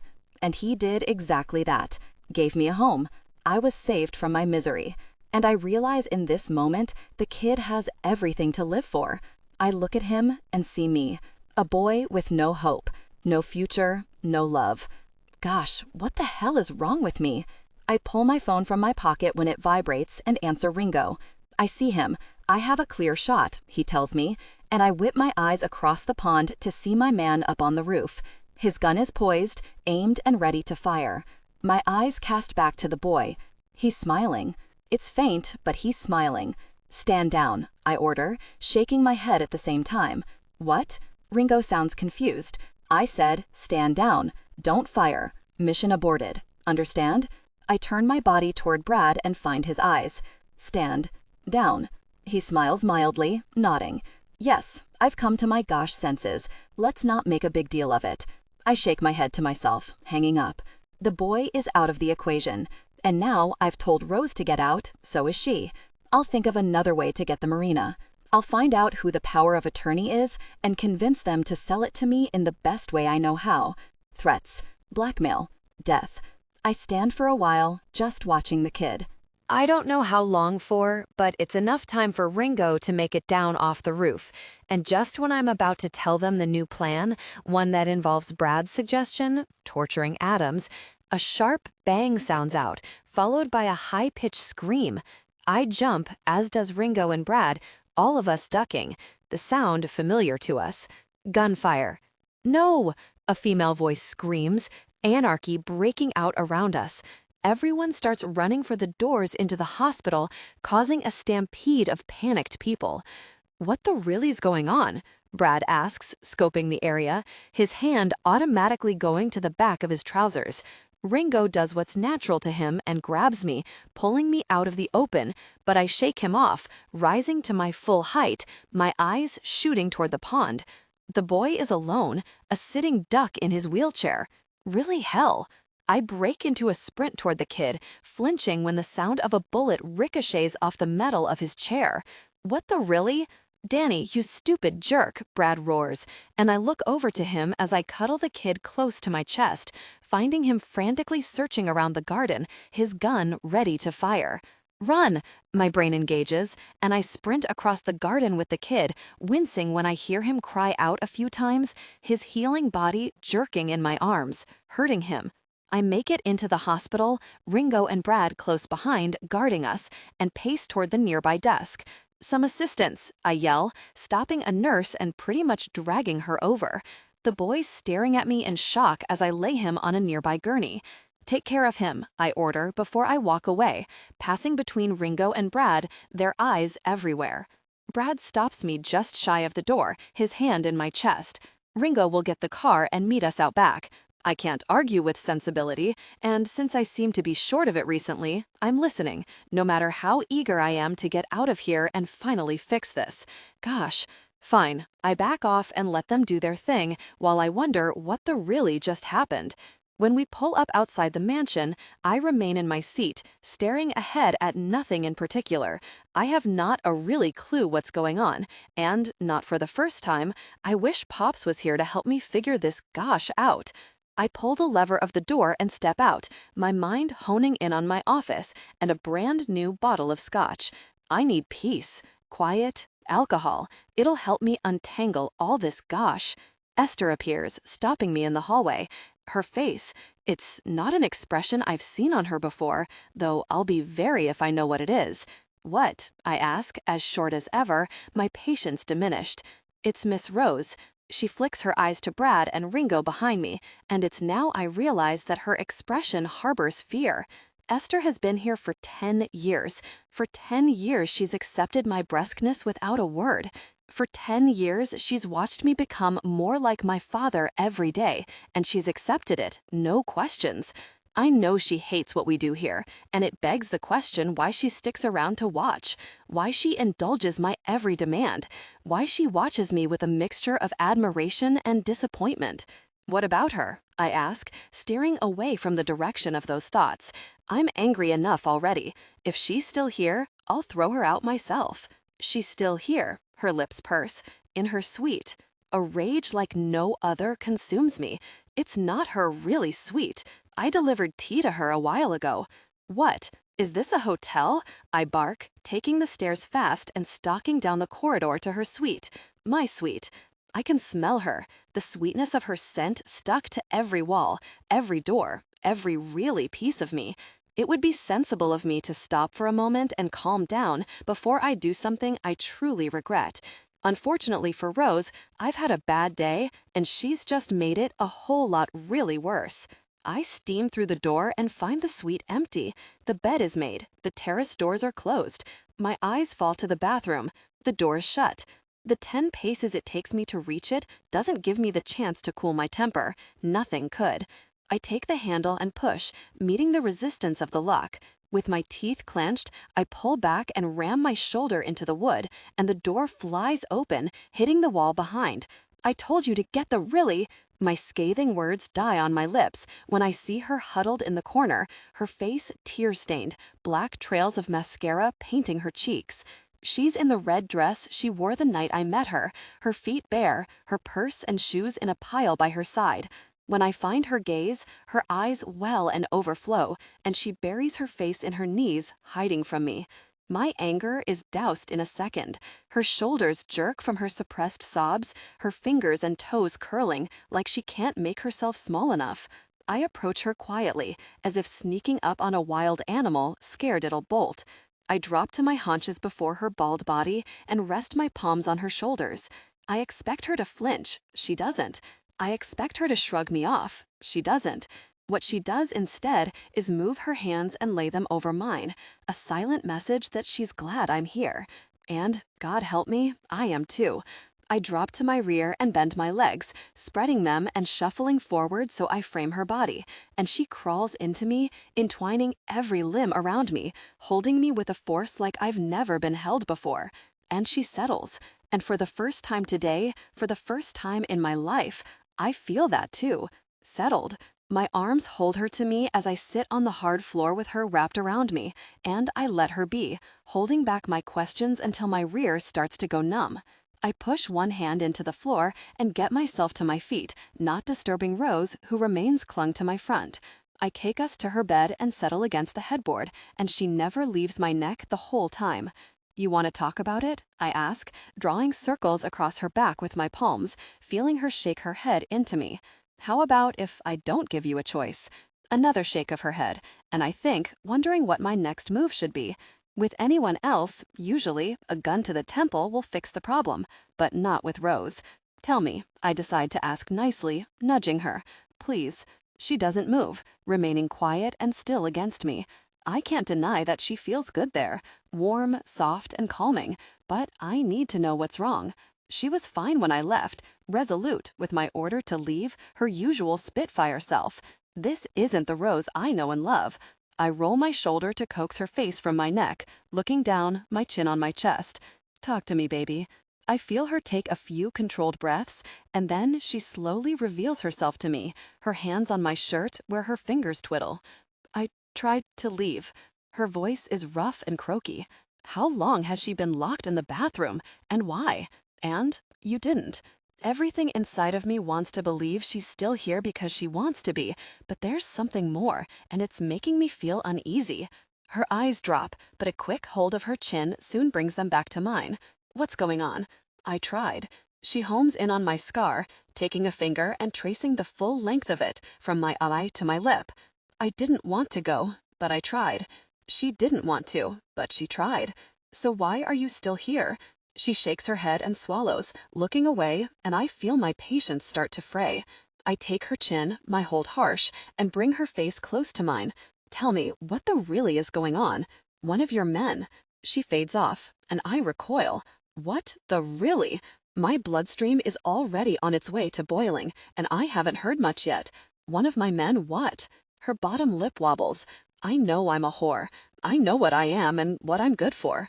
I'm starting to heave, her body moving up and down on my thighs.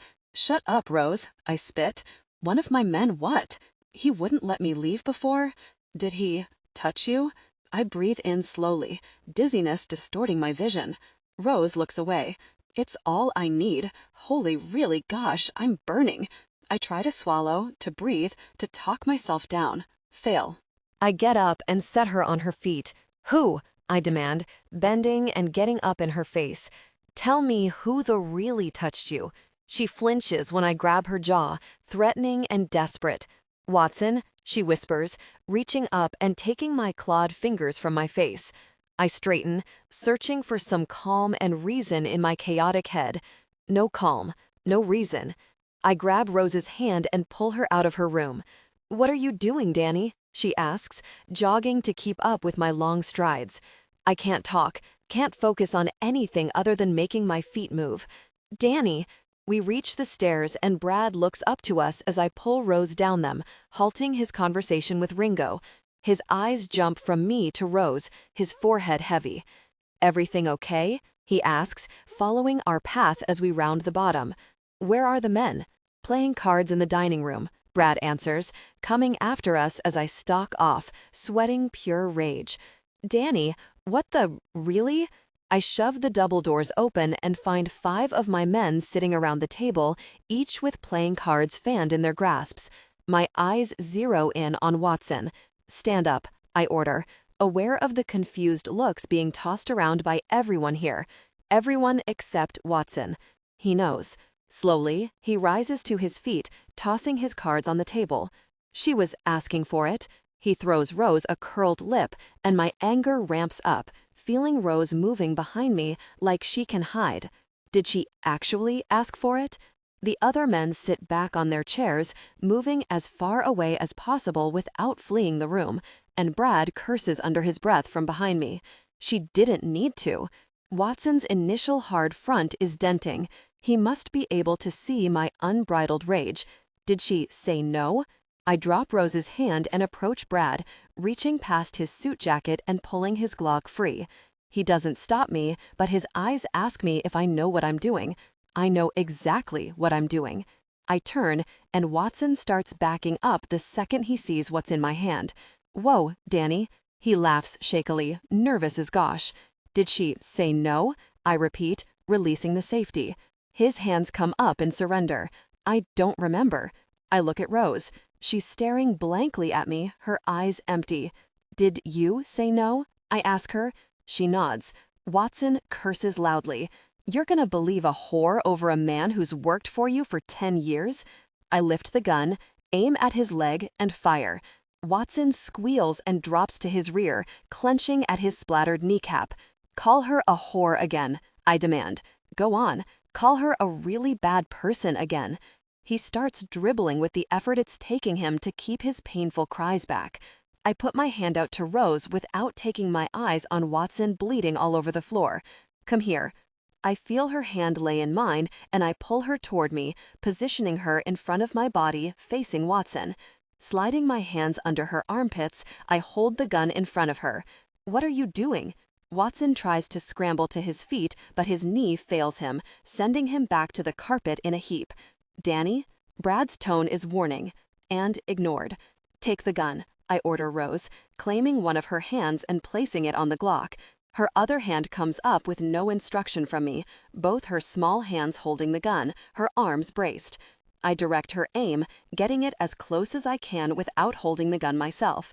Then I release her, placing my hands on her hips. I bend and rest my chin on her shoulder. Kill him. Danny, for goodness sake, Brad barks. Shut up, I spit, watching as Watson turns pleading eyes onto every man in the room, looking for someone to save him. Kill him, I say again, before kissing her cheek softly. I feel her willowy frame tighten, her fingers squeezing. Her jaw is like rock, her tenseness making her shake.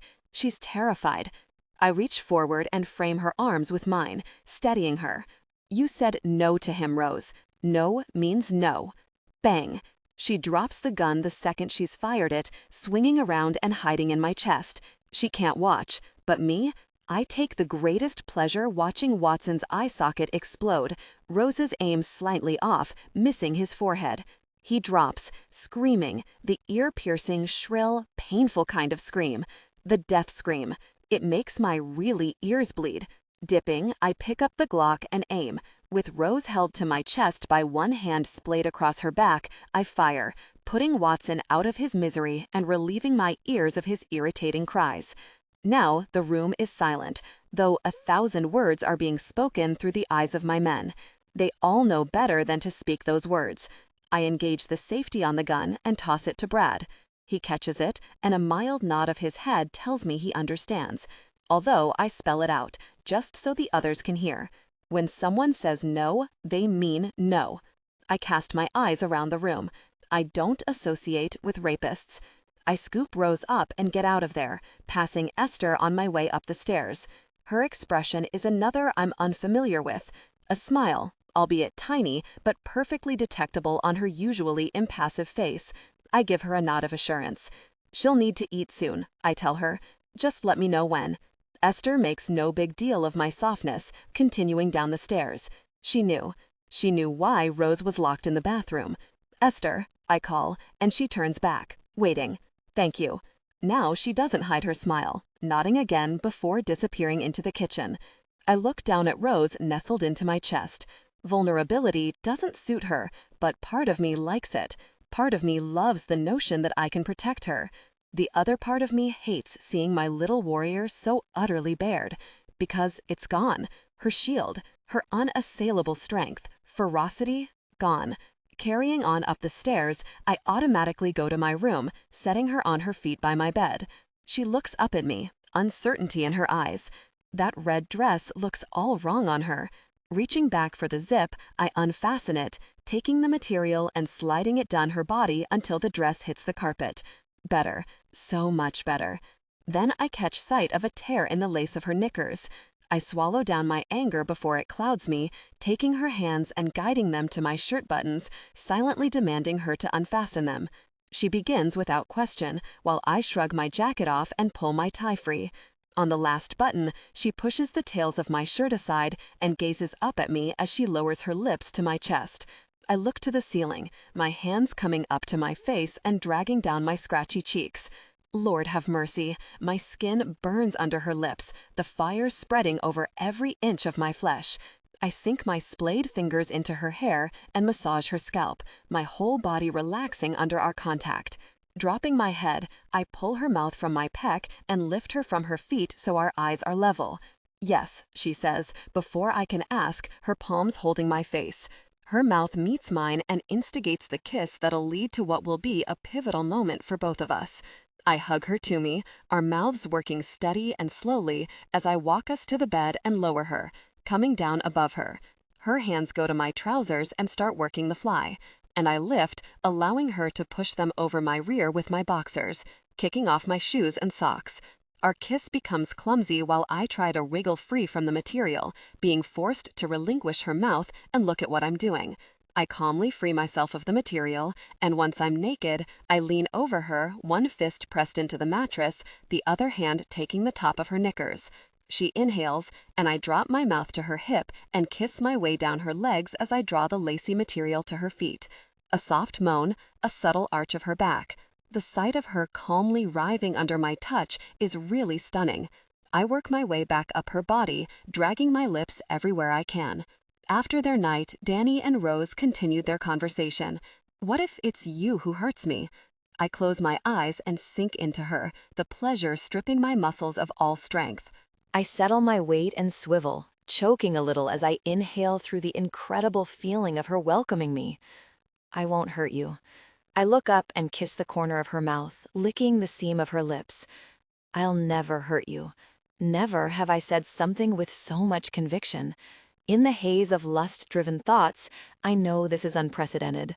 I know my father would say I'm an imbecile.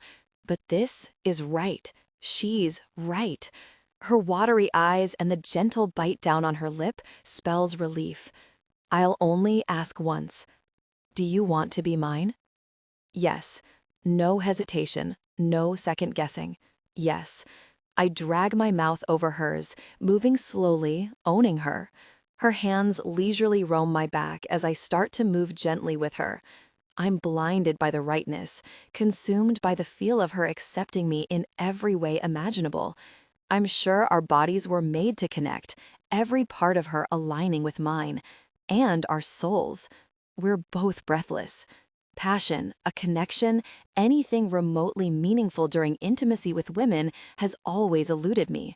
Now, in this moment, a lifetime's worth of feelings are pouring down on me, and it feels good, so really good. I'm sharing intimacy with a woman. It's my first time, and I know it's her first time too.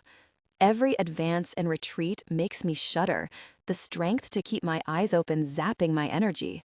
I want to last. I want to last all freaking night, but my body has other ideas. I can feel the start of my peak getting ready to hijack me, and I roll to my back, bringing Rose with me. Her arms go ramrod straight, bracing on my chest as she breathes through the deeper connection.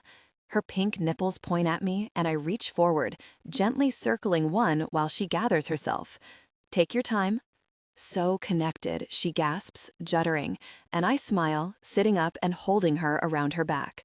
I bend my knees and let them drop out, leaving her room to move when she's ready. She covers my mouth with hers. You can't handle me? I ask as she starts to sway, controlling all the movements. You know I can handle you. I do know, and that's why I adore her so much. Strong, full of fire, and not fazed by me in the least. It's staggering, and seeing her in pieces earlier, the devastation, the torment, makes me appreciate her more. And now I know I would do anything to keep that fire in her belly. She sighs into my mouth and languidly sways back and forth, moving perfectly. Her kiss becomes firmer when she starts building, her body pressing closer to mine as urgency takes over. I channel all my efforts into getting myself there at the same time, my hips beginning to move. Our teeth start to clash, her soft sounds coming with cute grunts. I feel it tightening, and my pace picks up, my hand moving to her shoulder and gripping. She yells and pulls free from my mouth, tossing her head back, and my face falls straight to her breasts, nuzzling into the soft flesh, sucking her nipples hard. Gosh, I convulse, feeling electric sparks going off all over my skin. Rose, I'm there, baby. Her head drops and her eyes find mine. Fire, red-hot fire. Her jaw tight, she grabs my face and pushes her forehead to mine, her gaze burning through me. She nods, and I move upward one last time, throwing us into a bottomless pit of pleasure. I'm clinging on for dear life as she bites into my shoulder, whimpering loudly as she vibrates all over me. Gosh, she puffs, stroking at the hair on my nape, limp against me. We're one big pile of sweating, heaving bodies, and it's really perfect. I collapse back and she settles on my front, her wet cheek on my chest. I toss my arm on the pillow above my head and hold her with the other. My eyes are heavy. I could sleep for a freaking year. Reality leaves me. My purpose leaves me. My life leaves me. Right now, there is only Rose. I feel like I've been born again. And even though I secretly swore to save her, I'm now not sure who's saving who. Rose. He wasn't being gallant. There was no gain for him in his actions, only loss. He lost a man. Before that, he had already won me, and I think he knew that deep down before he put a gun in my hand and told me to kill Watson. He was proving a point to me. He was also proving a point to his men. No one can touch me if they want to continue breathing. It felt good. For someone to have my back, it felt so good. But with the elation comes guilt and worry. But if there is a man who can fix my mess, it's Danny. First, I have to hope he forgives me for betraying him. I also have to build up the courage to tell him I'm not who he thinks I am. But that's a problem for another day. Maybe tomorrow, maybe the next day. I know time isn't on my side, but while he's currently spooning me, his body curved perfectly around mine, I can't bring myself to ruin this moment. He's still close to me, though relaxed now, and has been snoozing with his lips in my hair for a while. It's 7 a.m. He only finished connecting with me again and again a few hours ago. I'm warm, the scent of intimacy hangs thick in the air, and I'm pleasantly tired everywhere. I've never felt so serene, so at peace. It defies reason with so many consequences hanging over me. Taking his hand on my stomach, I weave my fingers with his and melt further into his body, closing my eyes and concentrating on feeling him on every inch of my skin. I dreamt of you. His voice is hoarse with sleep, his breath hot against the back of my head. I open my eyes and stare forward, waiting for him to go on. But he doesn't, and I start to turn over, hearing him hiss a little when he finally shifts away from me. I shuffle over with his help until I'm mirroring him. His hand finds my hip, and he props himself up on his elbow. He is gorgeous in the morning, all sexed up, his eyes drowsy. "What did you dream?" I ask as he circles his fingertip on my hip bone. A flurry of tingles pitter-patter over my skin, reaching my nipples, and he smiles at the stiffening of them, leaning down and brushing his lips across one. I exhale and roll to my back, letting him crawl onto me and spread his body over mine. My hands delve into his messy hair while he splits his attention between each breast. I dreamt about these. He bites down on my nipple, making me solidify beneath him. And this. His hand sinks down between us and cups me, his long, strong finger touching me intimately. And these. He moves up to my lips and indulges my mouth for a few mind-spinning moments while he works me up once again. It's easy affection, and it's wonderful. I dreamt it was all mine. And is it? I ask. All yours? There's no question. His grin is wicked as he goes back to my chest, devouring each breast hungrily, his touch becoming more encompassing. My father always warned me that women make you vulnerable. He works his way down to my stomach and brushes his nose across my skin, studying the expanse of flesh. I prop myself up on my elbows to look down at him, watching him move lower and lower. My blood whooshes with anticipation. I breathe his name, spreading my thighs wider for him. He replaces his touch with his mouth and kisses me softly, gently. Good gosh. I drop to my back and sink my hands into my hair, searching for control. That good, baby? My internal muscles begin to contract, my shakes rapidly taking over. My heart booms faster, my temperature swiftly rises. And when he touches me intimately again, doubling the sensations and pleasure, it's my undoing, my legs hardening as I reach my peak in sharp, rolling waves. I sink deeper into the bedsheets, electric shocks stabbing at the heightened sensations. My cheeks puff out, my body dazed from the fast onslaught of pleasure. I'm sated and hot as he kisses me gently, pulling his fingers free, trailing his mouth across my skin as he crawls back up my body. "Morning," he whispers, shifting his hips and connecting deeply. His move has my fading peak rebuilding. "Morning," I sigh, hugging him, letting him take me to a place far better than this world. His movements are deep and exact, his rhythm steady and firm. I've lost count of the amount of peaks we've shared throughout the night, and more are on the way. He's right. I won't be able to walk properly, but it's okay, because Danny will carry me wherever I need to go, which isn't far from him. I smile to myself and stick my lips to his shoulder, stroking across his upper back as he connects with me consistently and precisely, stripping back my breathing to shallow pants. He's a surprisingly masterful lover, gentle, selfless, and utterly consuming. I'm totally taken by him, everything about him. His ethics are questionable. He's probably killed as many people as women he's been with. He's cruel, callous, and he slapped me within an hour of meeting him. It's backward for me to feel anything other than hatred for him. But I don't hate him. I admire him, admire the state of mind he has me in. I admire him for being as messed up as me. I couldn't tell you if the ache in my heart is love. I couldn't tell you whether the sting in my eyes when I think about his absence is love. I couldn't tell you if the butterflies in my tummy each time I look at him is love. But I fear it is, because it's the same ache I feel whenever I'm blessed with a picture of my son. I close my eyes and breathe his sweaty skin into me, turning my face into his neck, squeezing him that little bit tighter. If I want to be his, then I am. But there's so much he doesn't know about me. Danny, I whisper, my voice broken by the overwhelming sensations invading every piece of me, of the feel of him moving with me. Just tell him, spit it out. The longer I stall, the worse it'll become. His head lifts so he can get me in his sights, and I fear for a moment that he'll see all of my sins in my eyes. Their intimate movements continued gently and slowly. What is it? He dips and kisses me, holding his mouth on mine as he keeps up their dizzyingly expert pattern of intimate movements. I lose my nerve, fearful of the reprisals. I'm not scared that he might hurt me, not physically anyway. I'm scared he'll turn his back on me, and this tranquility will be stolen from me.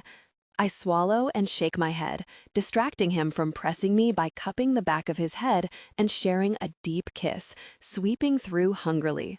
Sparks start to fly, my world starts to spin, and when Danny grunts under his breath, I naturally start to move with his intimate rhythm. My fingers claw. He starts to shake. Gosh, Rose. His body jerked, and on a drawn-out mumble of nonsense, he sinks his face into my neck and bites down gently, pushing me higher and higher with each intimate movement. Stars start to hamper my vision, my pulse in my ears distorting our sounds of intense pleasure. Our bodies become frenzied in the search for their peak, our voices louder. My peak was there, right there, just waiting for me to seize it. But it seizes me. It grabs me with force, and I cry out into his shoulder, my body overwhelmed by intense pleasure. I gasp, I choke, my eyes fly wide open as it consumed me. Oh my God, I pant, blinking rapidly, my nerves sizzling. The intense sensations around him were natural and unstoppable, urging him on and on as he growled his way through his peak. I'm dizzy, my world spinning crazily. Never before has helplessness felt so good. Exhaling loudly, he rolls off me, falling to his back and throwing his arms to the pillow above him. The cool air that blankets me is bliss, but nothing like having him swathing me. I move onto my side and place my finger on his tummy, drawing over his abdominals, counting them as I do. Not that I haven't mentally done it a dozen times. 8. Danny Black doesn't just have a 6-pack, he has an 8-pack. I smile as my finger draws lines in the shadows between his muscles. Can I ask you something? His head drops to look at me. No. I give him a feigned, filthy look and pinch the flesh over his ribs. Of course, he smiles. It's beautiful. I might be pushing my luck, but that seems to come naturally with him. Why are you unkind to Esther? If I were her, I would have told him off. She does everything for you. Washing, cleaning, cooking, and you're so clipped with her. His face falls into impassiveness. Coldness, a coldness I'm familiar with. But now I get a strange vibe from it. It tells me he's wondering whether he should say what he's about to say. He inhales. Isn't washing, cleaning, and cooking part of what a mother should do for their child? For a second, I'm thrown by his statement, my brain unable to compute the connection. Then, like a lead balloon, realization drops. I recoil, my hand leaving his stomach. Esther is his mom. I don't understand, I admit, floored by confusion and shock. She's my mother. No. I'm clearly missing something here. But you treat her so terribly. I've obviously said something wrong, because warning falls like an iron veil over his soft eyes, hardening them. I retreat, heeding the threat, keeping my mouth under control before I unwittingly say something else to anger him. But I know him well enough now to know that these flashes of anger are actually pain.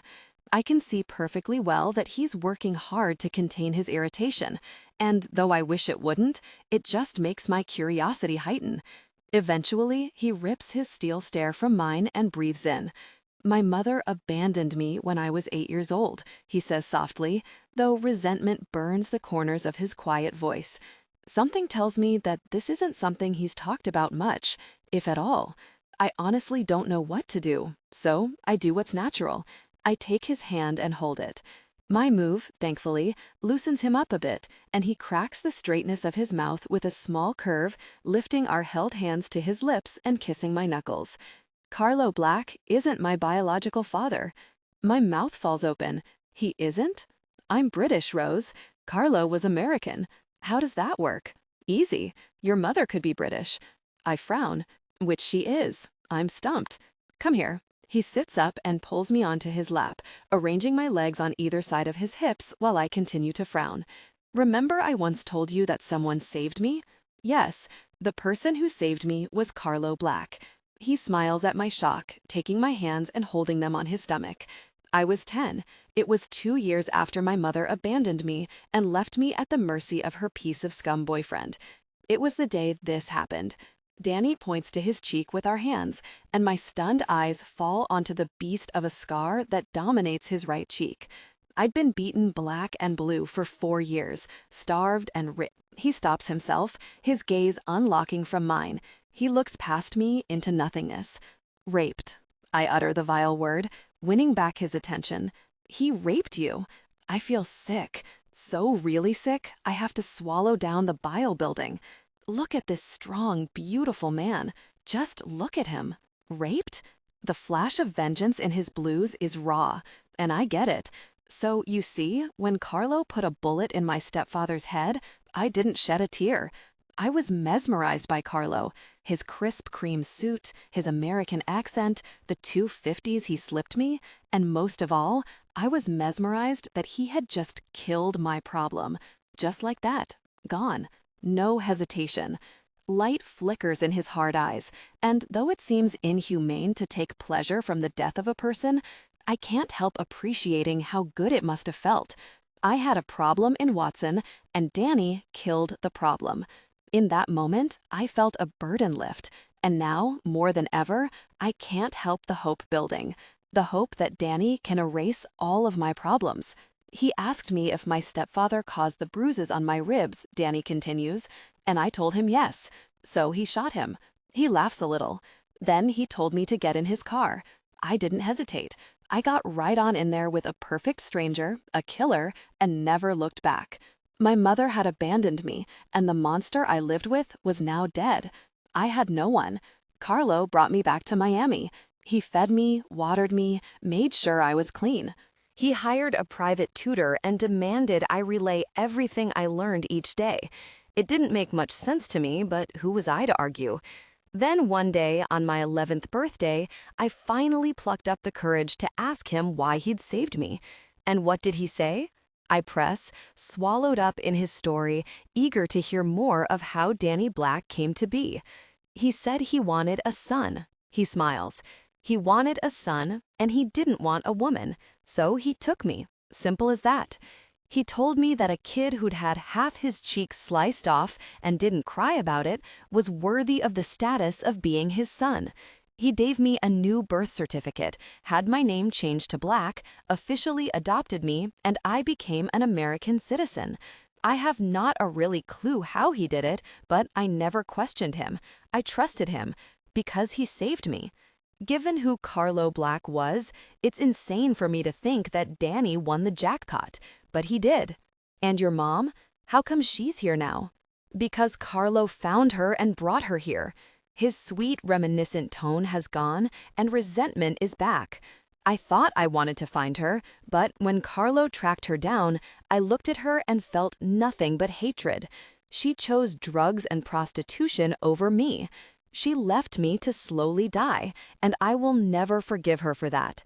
But she's here. It's Danny's way of being cruel and kind all at the same time. This man, this killing, formidable, merciless man, isn't as hard as the world thinks he is. He can't turn his back on her completely. I bite my lip, astounded, but especially that he's told me, confided in me. Esther serves a purpose. Danny's giving her the chance to do all the things she didn't do when he was a boy. And now Carlos' world is your world. Danny nods, though something in his expression tells me he's not as pleased about that as he feels he should be. And what about you? Danny asks. Me? I clam up.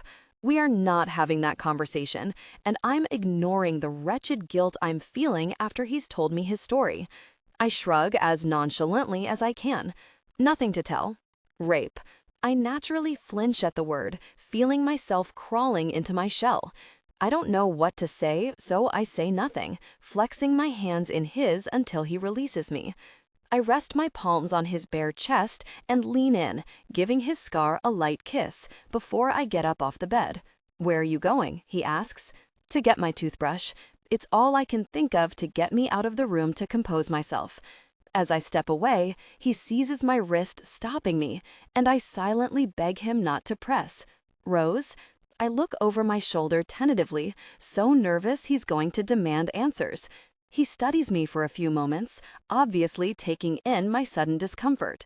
"Don't be long." He lets go and edges down the bed until he's lying again. Relief. It nearly floors me. I take his shirt from the floor. "Mind if I borrow this?" I push my arms through the sleeves before getting his answer, then find my panties and pull them on.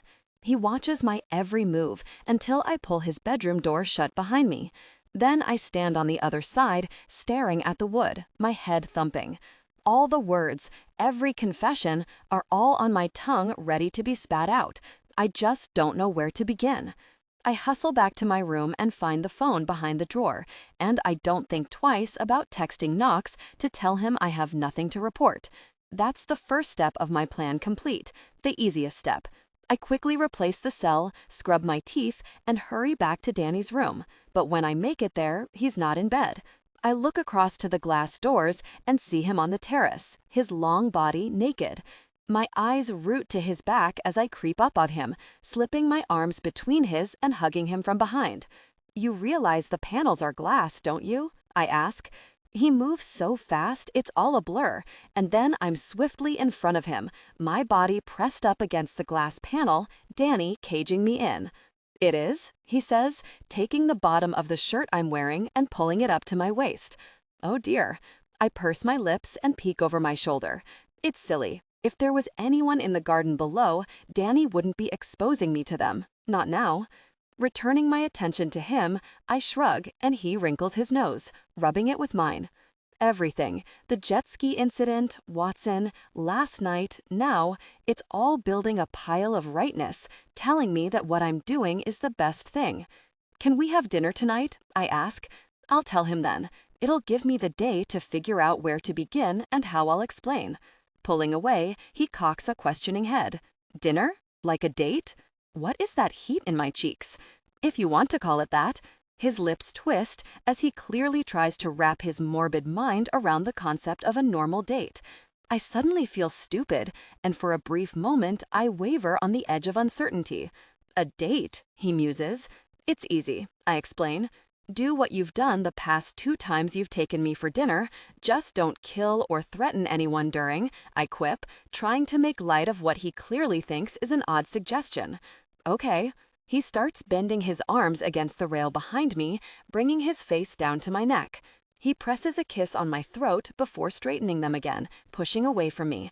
Then he bends again, dropping down and placing another kiss on my chest before straightening his arms.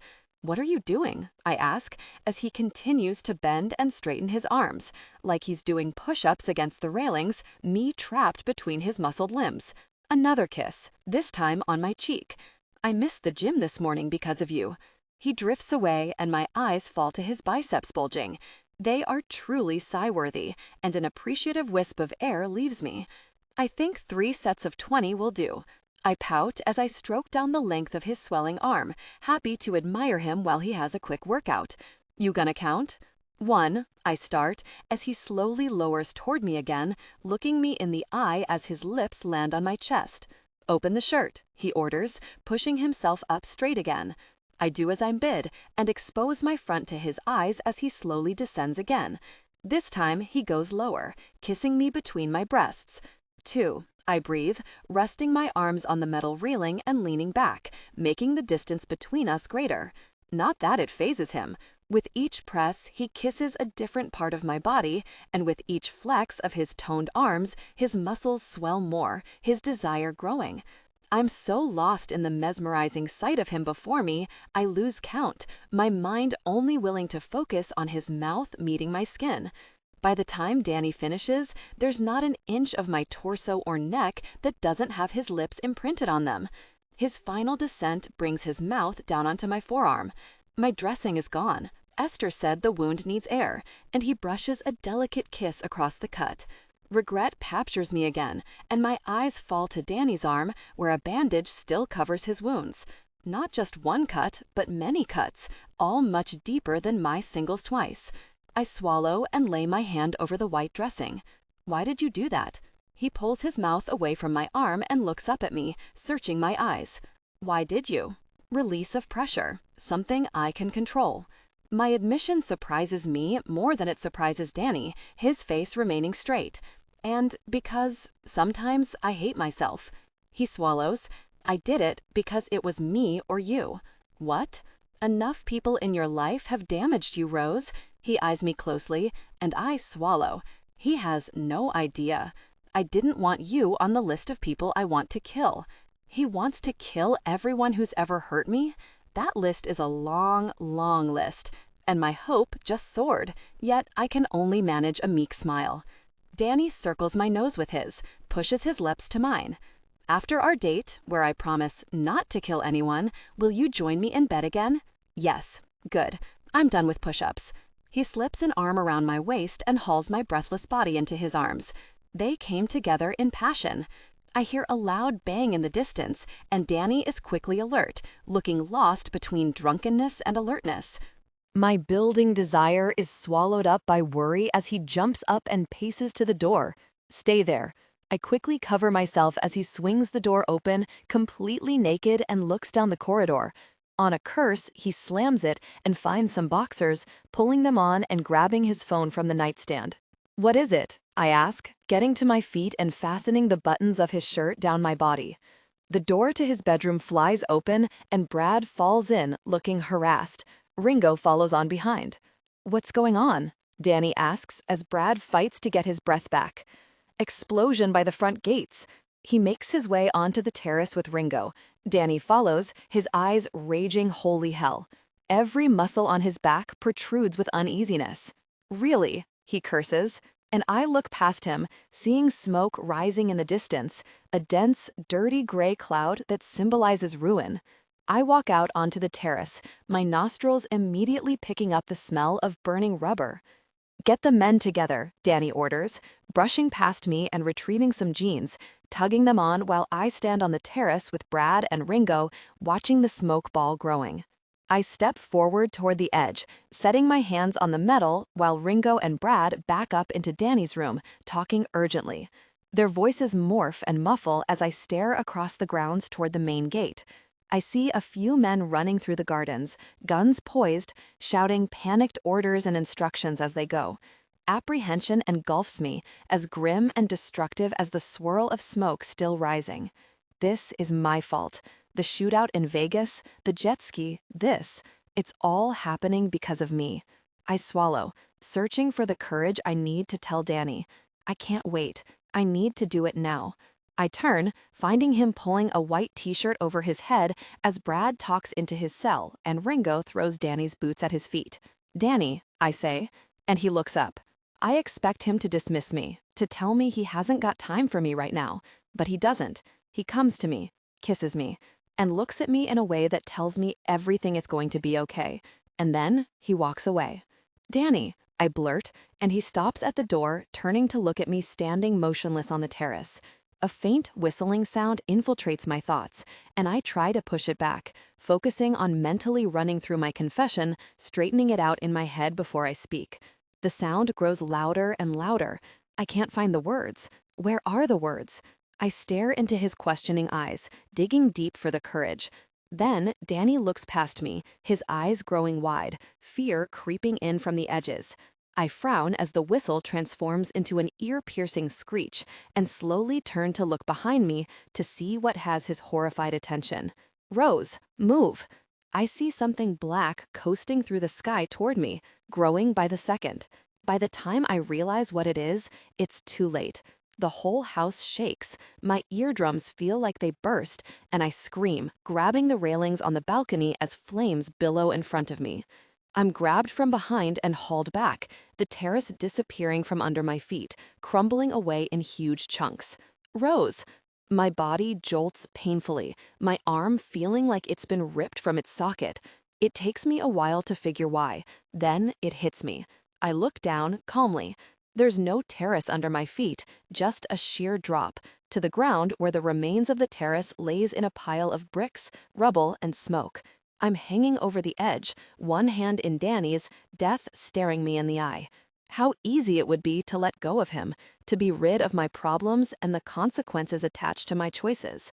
My boy will be okay. He'll be safe if I'm gone. Because I don't think I can fight this battle now. The war is over. I can feel my hand slipping from Danny's. Knox won't take any pleasure in hurting my boy if he can't hurt me. I look up into Danny's eyes. They speak to me amid the chaos of fire, destruction, and panic, and all I can think in this moment is how much more destruction there will be if I don't let go. More death, more hurt. Clarity hits and sticks. I was deluded, mad to think this mess can be sorted out, mad to think I could spill my sins on Danny and think it'll all be okay. It won't be. How can it be? Danny won't kill me for betraying him, yet his rejection will feel like death. But Knox will kill me. Call me stupid, but I'd rather call the shots on how I go. It'll be the first time in my life that I've ever made a decision for me. I can't be with Danny. That's my cold, hard reality. And now, in this moment, I don't want to live if I can't be. I've lost too much already. I can't lose him too. Don't you really dare let go, Danny growls, releasing his spare hand that's holding on to the mangled metal doorframe and dropping to his stomach, extending it to me. Take it. Gosh help me, Rose, take my other hand. I find myself shaking my head, flexing my sweating hand in his, trying to free myself from his grip. No, he yells, scrambling to reach for my free, swaying hand. Rose, I'll really kill you myself, I swear. I stare at him, silent. My world is mine again. Rose, for gosh sake, he pants down at me. I didn't just spill my really heart out, tell you my whole miserable really story, for you to bail on me now. Take my really hand. You don't get to die now. I'm dead either way. I yank my hand free and feel gravity claim me, pulling me to my death. No. Danny lunges forward, seizing my wrist and roaring as Brad grabs the waist of his jeans to stop him falling over the edge with me. Really hell, Danny, Brad bellows. Gosh darn you, Rose. Danny looks me straight in the eye, his face awash with fury, as he starts shuffling back with the help of Brad, dragging me up over the edge, my thighs and chest scraping on the rough, jagged concrete as I go. What the heck? He yells, shoving me to my back and flopping on top of me, his breathing shot. I stare at him, dazed. I've seen anger on Danny Black before, on countless occasions, but those times pale in comparison to what I'm seeing now. Pure, raw, burning rage. And it frightens me. For the first time, he's frightening me. I look away from his fiery eyes and get yanked back to face him. His mouth is twisted violently, his scar deep and glowing. I didn't make love to a woman for the first really time in my life for her to end this. He virtually pushes my face away. But at least I know where I stand. He gets up, his look pure filth, and he keeps it on me for a long, painful time. We need you downstairs, Brad says, edging out of the room. On my way. Danny grabs my hand and pulls me to my feet, giving me a quick once-over before pulling me toward the door. I stagger along mindlessly, my head ready to burst, my mind in tatters. The chaos extends into the main house, men running everywhere in a panic. We meet Esther at the bottom of the stairs, and I'm handed over to her like a piece of discarded trash. She's covered in cuts. See to it. Danny disappears out the door, and I look down my front. I'm filthy, dirt and soot smearing me. My hand rests on my stomach over Danny's shredded shirt, and Esther moves in quickly, opening one of the buttons to reveal a mess of scrapes and raw grazes. It doesn't hurt. Nothing hurts. Except my heart. Danny. Really, carnage. As I stand amid the rubble, slowly circling on the spot, I question for the first time in my existence what my purpose is. We've lost one man, Freddie. He was on the gate when it was hit. My personal suite has been ripped apart, and the police are swarming my property. I dip and shift a lump of brick, reaching past it and pulling at a piece of material that's buried. The silver dress I bought Rose. An image of her face flashes through my mind, a face that screamed defeat as she hung from my hand off the edge of the terrace. Moments before that, she was gazing adoringly at me as we shared an intimate moment. Something shifted between us during the night, and it's shifted right back. I was distracted. While I was lost in her, my men were dying, and my house was being destroyed. I nearly lost her too. Brad lets out a sigh, crouching down beside me, looking around to make sure we're out of earshot. Len checked in earlier. I was on my way to tell you, but the bomb. He picks up a piece of wood and looks it over before casting it aside on another sigh. Adams is taking calls from a burner phone, untraceable. His bank accounts are bone dry, all of them. We didn't tell Adams we were going to the hospital, I say out of the blue, gazing around at the carnage. I can feel Brad's questioning eyes on me, so I go on. Whoever was at the hospital wasn't there to shoot me. They were shooting at the kid because he's in their way too. So whoever Adams has breathing down his neck wants my Marina, and, like me, they want Adams in power. They want Miami. It's like the explosion didn't only light up the sky, it also lit up my mind. They know I won't release Adams. They probably haven't got $35 million to pay me off, plus whatever more cash they need to continue bankrolling Adams. So the only way for them is to see me dead. It's easy, cheap. The question is, who and what are they planning on getting into the country through my boatyard? Easy? To kill you? Brad almost laughs. You're still standing, Danny. Just. I hear him. He's telling me, in an indirect kind of way, that I need my wits about me. I always need my wits about me. Pops was right. Women are nothing but a distraction. Get Adams here. It's time for some torture tactics, with really pleasure. He's off, heading back to the house. Keen, eager. I've put Brad through a hell of a lot of mess in his life, and in this last month, more than he's used to. But he's still really angry that I thought it was a good plan to kill the kid. He's still enraged that I put myself at risk like that. So yeah, he's pissed. And this task will be a release of pressure for him. Have at it. When you do things, Danny, you do it in style. I look up and find Spittle kicking remnants of my terrace aside, his shiny shoes dull with dust. He looks up at my mansion. You're lucky. They could have taken out the entire house. Lucky? My private suite is obliterated, and I nearly lost Rose. Rising to my full height, I turn away from him and head for the house. You going to find out who did this? I was hoping you might be able to enlighten me. Spittle follows me without invitation, taking a hanky from his suit pocket when he makes it inside. Sitting on the bottom step of the staircase, he wipes at his shoes. Do I look like an FBI agent to you? I ask. You think I would be here now if I knew who just sent a bomb sailing into my bedroom? He grimaces at his blackened hanky and folds it neatly. I head toward my office, my mind set on the scotch awaiting me. I take the bottle and 2 glasses and drop into my chair, Spittle joining me on the other side of my desk. I hold up a glass and he nods, prompting me to pour. Passing him his glass, I sink back into my chair as Brad walks in, helping himself to the hard stuff after giving me a nod. It's going to be a bloody afternoon. Is your house being partially blown up anything to do with the shootout in Fort Lauderdale? Spittle asks. Because you may have cut CCTV, but I know you were there. Nothing to do with me. He sips and nods his approval at the scotch. Not the shootout, no. Officers chased down the gunman a few miles away. I hitch an eyebrow. Oh? He won't talk. Give him to me, I order. Hell talk. I'll torture the person until he gives me what I want. Nothing to do with you? Come on, Danny. Why were you there? I sigh, bored of the 20 questions. There's a kid there, Jepson. Parents just died in a plane crash. He survived. Someone wants him dead. A kid? Who and why? Just get the kid protection, Spittle. There's a good boy. I don't have time to fill in all the blanks. The man, the shooter. Let us pay him a visit. There'll be no torture, but there will be threats galore. And then maybe I'll give you something more to keep you busy. As soon as I find out who the heck has strolled into my town, wreaking really havoc. Fine, Black. You're a fly in my really ointment. Yeah, I know. His name? Like I said, he's not talking.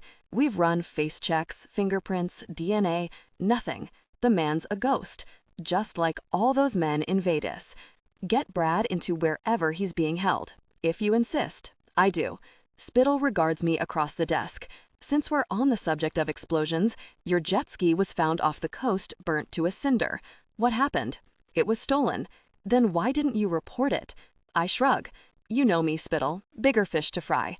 Have it dropped off at the boatyard. He visibly deflates, exhausted by the brick walls he keeps hitting. It's beyond repair. I'm rather attached to it. Fine. And I have someone working on the phone. Forget about it. I strain the words. Like I said, bigger fish to fry. I stand, my way of ending our impromptu meeting. If that's all, that's all. As ever, thank you for your time, Mr. Black. He bows, the sarcastic jerk. I'll see you tomorrow. Tomorrow? My father's funeral. Amid berolling madness, I almost forgot. He told me to shoot any FBI who show up. Spittle laughs his way out of my office. I'll be sure to wear my vest. Stopping at the door, he turns back, something close to concern marring his rugged face. Someone is clearly determined to put an end to you, Danny. Is that your way of telling me to be careful? What a joke. Me winding up dead would relieve Spittle of endless stress. I'm touched. He waves his hand flippantly. I'm just pointing out that the whole of Miami, hell, the whole of America, knows you're burying your father tomorrow. I've got it covered, I assure him, pouring more scotch. See you there. I'm left in peace for all of 2 seconds before my phone rings. I'm grateful. Silence leaves too much space to think, and I'm not thinking about things I should be thinking about. I look down at the screen and smile. Adams, I answer. Called to tell me you're declining my invitation to visit me? You tried to kill the kid. My teeth grind impatiently. I didn't try to kill the freaking kid. I got him out the firing line. Adams is silent on the end of the line. I hope he's thinking carefully about his next move. He clearly is, but given his lack of a reply, I'm assuming he doesn't know what it is. Perry, let me make this easy for you. I sit forward and rest my elbows on the table. I have your girlfriend. I'm going to cut off her pretty face and send it to you in a pretty box if you don't tell me who really wants my Marina and why. I'm being blackmailed, he whispers. By who? I don't know. They have pictures of me and Rose. God, I was so careful, but one of my staff. He sighs. I obviously wasn't paying him enough. It'll ruin me if they get out. My campaign will be obliterated. Pictures of him and Rose? Ignore the anger, Danny. Ignore it. Bigger fish to fry. Are you telling me that you're trying to turn me over because you don't want America to know that you've been intimate behind your wife's back? God, no. Who got the pictures? The member of your staff. I want his name. Let's start connecting some dots. He's dead. What? They sent me his head, Danny. They sent me his head. His voice is shaking terribly. His head. Gosh, Adams probably vomited all over it. Yeah, well, I might be sending you a whole body. He's silent for a few moments, the gravity of his situation sinking in. They've promised money, said I could pay you back with it, but then you upped it to 35 million for Christ's sake. They're not coughing up. I'm really cornered. Finally, the man gives in to his helplessness and crumbles. I walk away from you, you kill me. I walk away from them, they expose me and probably kill me too. I just threatened to cut off your girlfriend's face, you jerk, I spit, disgusted by his lack of thought for Rose. Does she feature at all in your dilemma? I want to cut off his face now. You won't do it, he replies, too matter-of-factly for my liking. There aren't just pictures of me and Rose. What? Today I was sent some of you and Rose, looking rather cozy on the shore at that boatyard of yours, and at an Italian restaurant downtown. For a man making threats on her well-being, you looked pretty smitten to me. I stare blankly forward, my mind empty, leaving Adams to go on. My contact sent them and told me not to worry about my girlfriend. Told me she's safe. And I think she is, isn't she, Danny? She's bewitched you too. But I know she means nothing to my contact. I know he'd rip her apart. You have to help me protect her. Rip her apart? I'd like to see him really try. She means nothing to me, I grate, so really angry with myself, seeing my dad shaking his head at me in disappointment. Really? You want to test your theory, Adams? I'm not surprised, Danny. Don't beat yourself up about it. She had the same effect on me. Let me spell this out for you, Adams, I seethe, starting to quake with anger. If I don't get that Marina, you, your wife, your kids, every living, really relative of yours will be dead, and it won't be quick. They'll all know the reason why they're sitting on that chair with metal prongs in their thighs. They'll all know it's because of your dirty dealings. And as for Rose, you will get her pretty face in a box. You want that? No, he whispers. Who is it, Perry? I don't know. They contact me. I swear, Danny, I don't know who they are. I slam my fist on the desk, out of control, standing and sweating on the spot. Brad rushes into the office, his face alarmed when he finds me heaving down the phone. The next time they reach out to you, you tell them to come see me. I hang up, reaching up to my throat, feeling my neck veins bulging. Do I want to ask? Brad steps forward, nervous as gosh. Get Adams and bring him to me. I slump into my chair, stressed as gosh. My only comfort in this moment is that Rose is here with me, so Adam's contact can't touch her. My head falls into my hands. That missile came pretty close, though. I don't know much right now, but I know whoever's pulling Adam's strings is playing for the win. And at this rate, he's going to get it. If I could crawl into bed and stay there until today is over, I would. My bedroom being completely obliterated isn't the only reason why I can't. My father would haunt me for the rest of my days if I didn't show up at his funeral. I fix my black tie in the mirror, wriggling it from side to side until it's perfect. Then I make my way to my office and have 2 straight scotches, one after the other, before opening the top drawer of my desk just a fraction.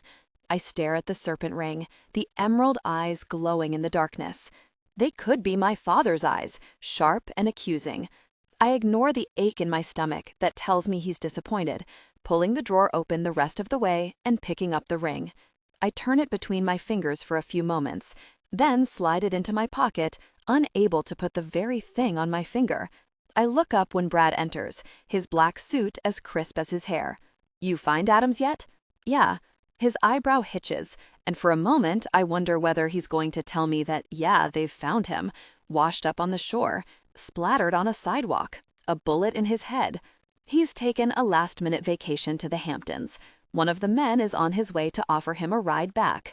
I laugh out loud, the sound unstoppable. He thinks he can leave the state and his problems will go away? Stupid jerk. You ready? Brad asks. No, I admit, forcing my feet forward. We walk together out of the office and down the corridor to the entrance hall, and Brad opens the front door for me. I pull the lapels of my jacket in, and then smooth my hair through my hair. My skin heats, and everything tells me not to seek out the source. But I still turn, finding Rose standing at the top of the stairs.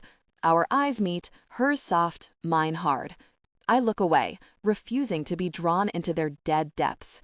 Let's go, I say, even and strong, feeling anything but. Brad gets into my car with Ringo, and 2 of my other men take the Range Rover behind. I watch them pull away, taking a left when they pull out of the mansion. I slump into the other Merc alone, wait 5 minutes, and then leave. The entire drive to the quiet cemetery on the west side of town, I can hear my father voicing his displeasure, his ego dented by my intentions. I ignore him, keeping my hands firmly on the wheel. When I pull up at the ancient churchyard, the priest is waiting, my father's coffin laid by the side of a grave. I swallow and get out, making my way through the headstones to the spot I chose by a beautiful rosebush. The pink pom-poms bursting from the green are the only flash of color in the cemetery, and the very reason I picked this spot. It's never too late to have some color in your life, mister, I say quietly, reaching the edge of the pit that I'm about to have my father lowered into. The priest and the gravediggers remain a good distance away, leaving me to myself for a while until I give them the nod. I stare at the top of his coffin.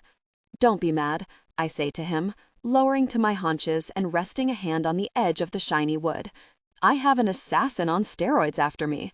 This was the only way. I fight down the expanding lump in my throat. I know you wanted a show, to go out with a bang, but this time I've done what I wanted. Just me and you, Pops. How it's always been. Just me and you.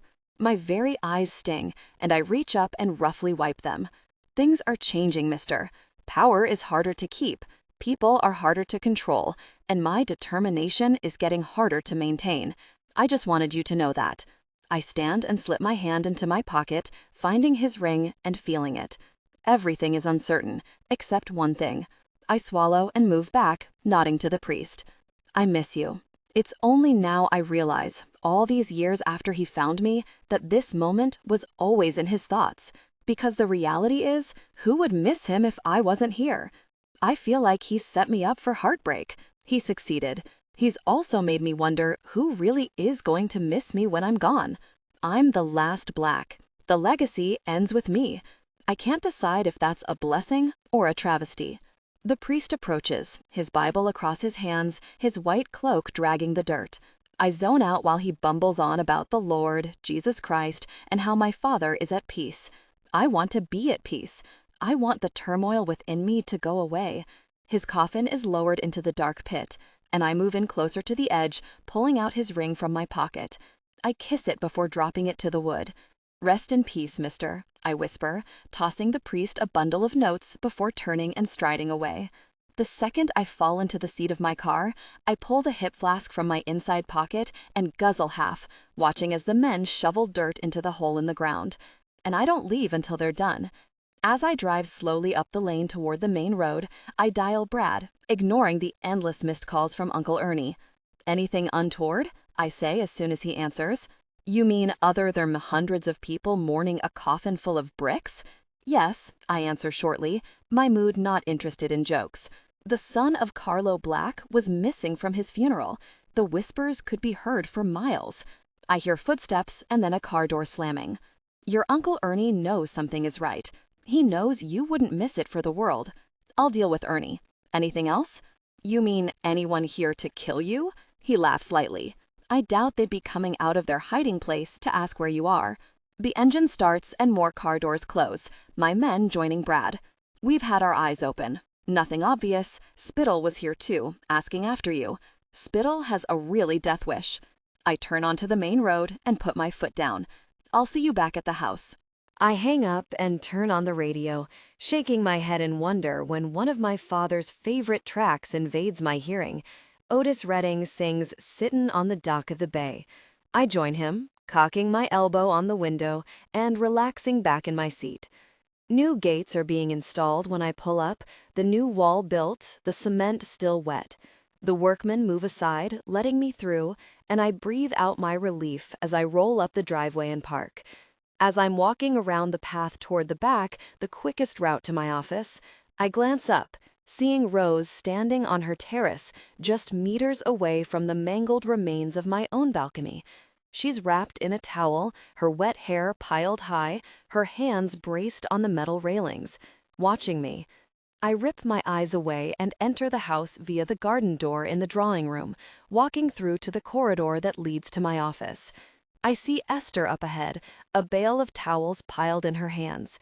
Go tell Rose to get off that terrace, I snap, wondering why I'm bothering to even worry. The woman has complete disregard for her life. Why really should I care? Esther nods and leaves, and I break the threshold of my office, grabbing a bottle of scotch and doing what I seem to be doing so well these days. I pull my tie loose, undo my top button, and drop into the chair. I open the bottom drawer and pull out a framed picture of Pops. Don't look at me like that, I mutter, setting it down before me and putting the bottle to my lips, glugging down more than I should while he watches me. It kills me to think that he would be disappointed in me. He's been gone a matter of weeks, and it's all gone to gosh. More scotch. By the time Brad makes it back sometime later, I've ignored dozens of missed calls from Spittle and Uncle Ernie and worked my way through nearly an entire bottle of scotch. The alcohol dulling my senses perfectly, my body relaxed for the first time today. He takes one look at me and sighs. "Really you," I mumble, taking another glug out of principle. "I buried my father today. I deserve a drink." "How'd it go?" Brad asks, putting his hand out for the bottle. I reluctantly give it up, and he knocks some back.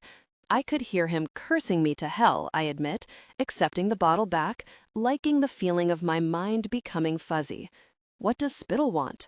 I point to my phone where the missed calls glow up at me. He's got me in. I'm going to find out who this shooter is and who he really works for. Good. I shove my phone back when it rings again, Uncle Ernie's name flashing threateningly at me. "He knows something isn't right," Brad says, giving me a look to suggest I'm deluded for thinking I can avoid my father's cousin. He's already on his way here. Brad only just finishes speaking when I hear a commotion from outside the office, Uncle Ernie's booming voice sinking through the wood and telling me what to expect.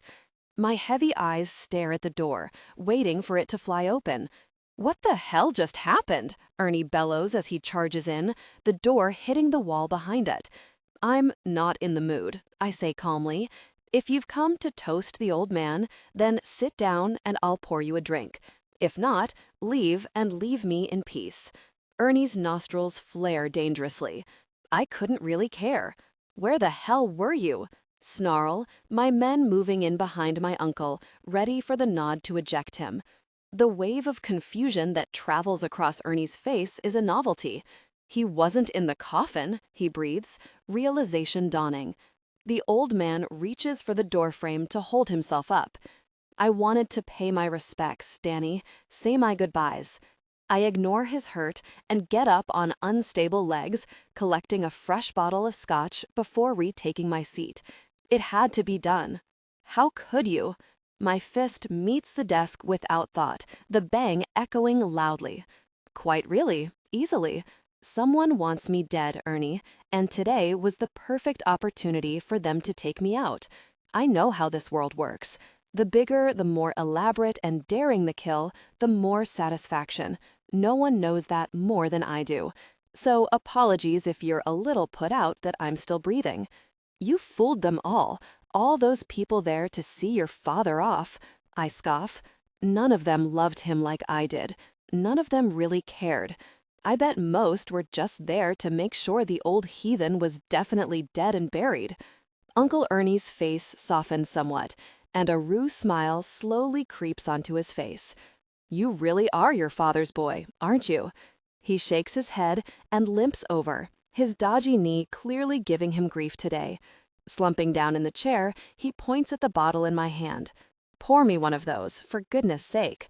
I pour some into 2 tumblers and slide them across the desk to Ernie and Brad, keeping the bottle for myself. "To Pops," I say, raising my bottle to their glasses. They mumble their acknowledgments and neck their drinks with me. "So hundreds of people just said their prayers to an empty coffin?" Ernie asks. "Not quite," Brad chips in, thumbing over his shoulder. I take the opportunity of him explaining to chug down more scotch. "Don't know if you noticed, but we're kind of overrun with bricks after some difficult person went nuclear on us." Ernie chuckles, thoroughly amused. "Well, I'll be very surprised." "So where is he?" "Somewhere quiet and peaceful."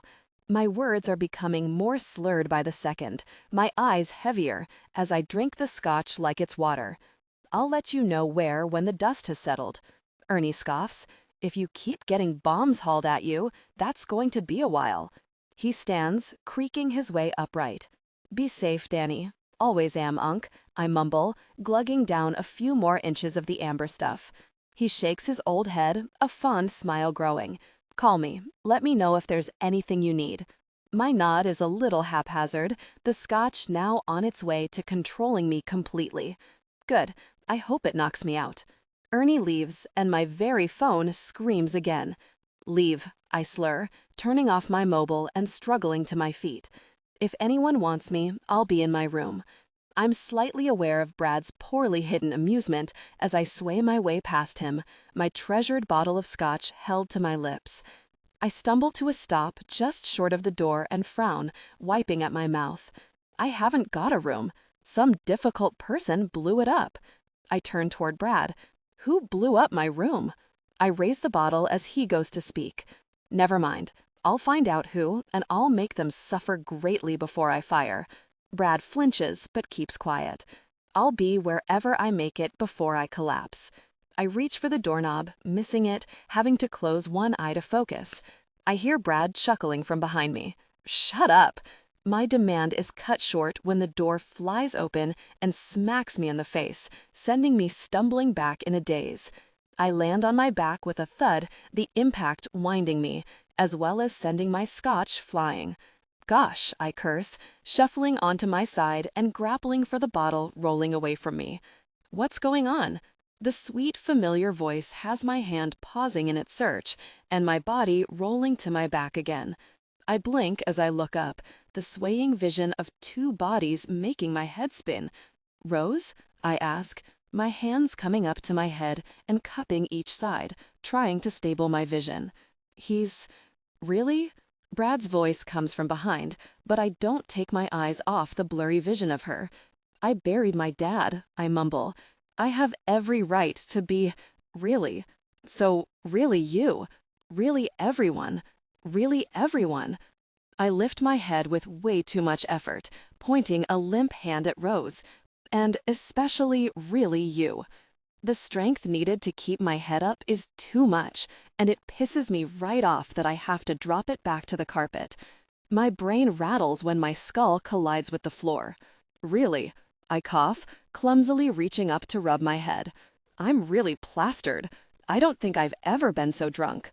Being inebriated is being vulnerable, but I'm not so steaming to know that I've been vulnerable for a while now. And it's your fault, I spit, feeling some hands under my armpits. Leave me here. How much has he had? Rose's voice is concerned. Really? A joke? Not enough. I'm not unconscious yet.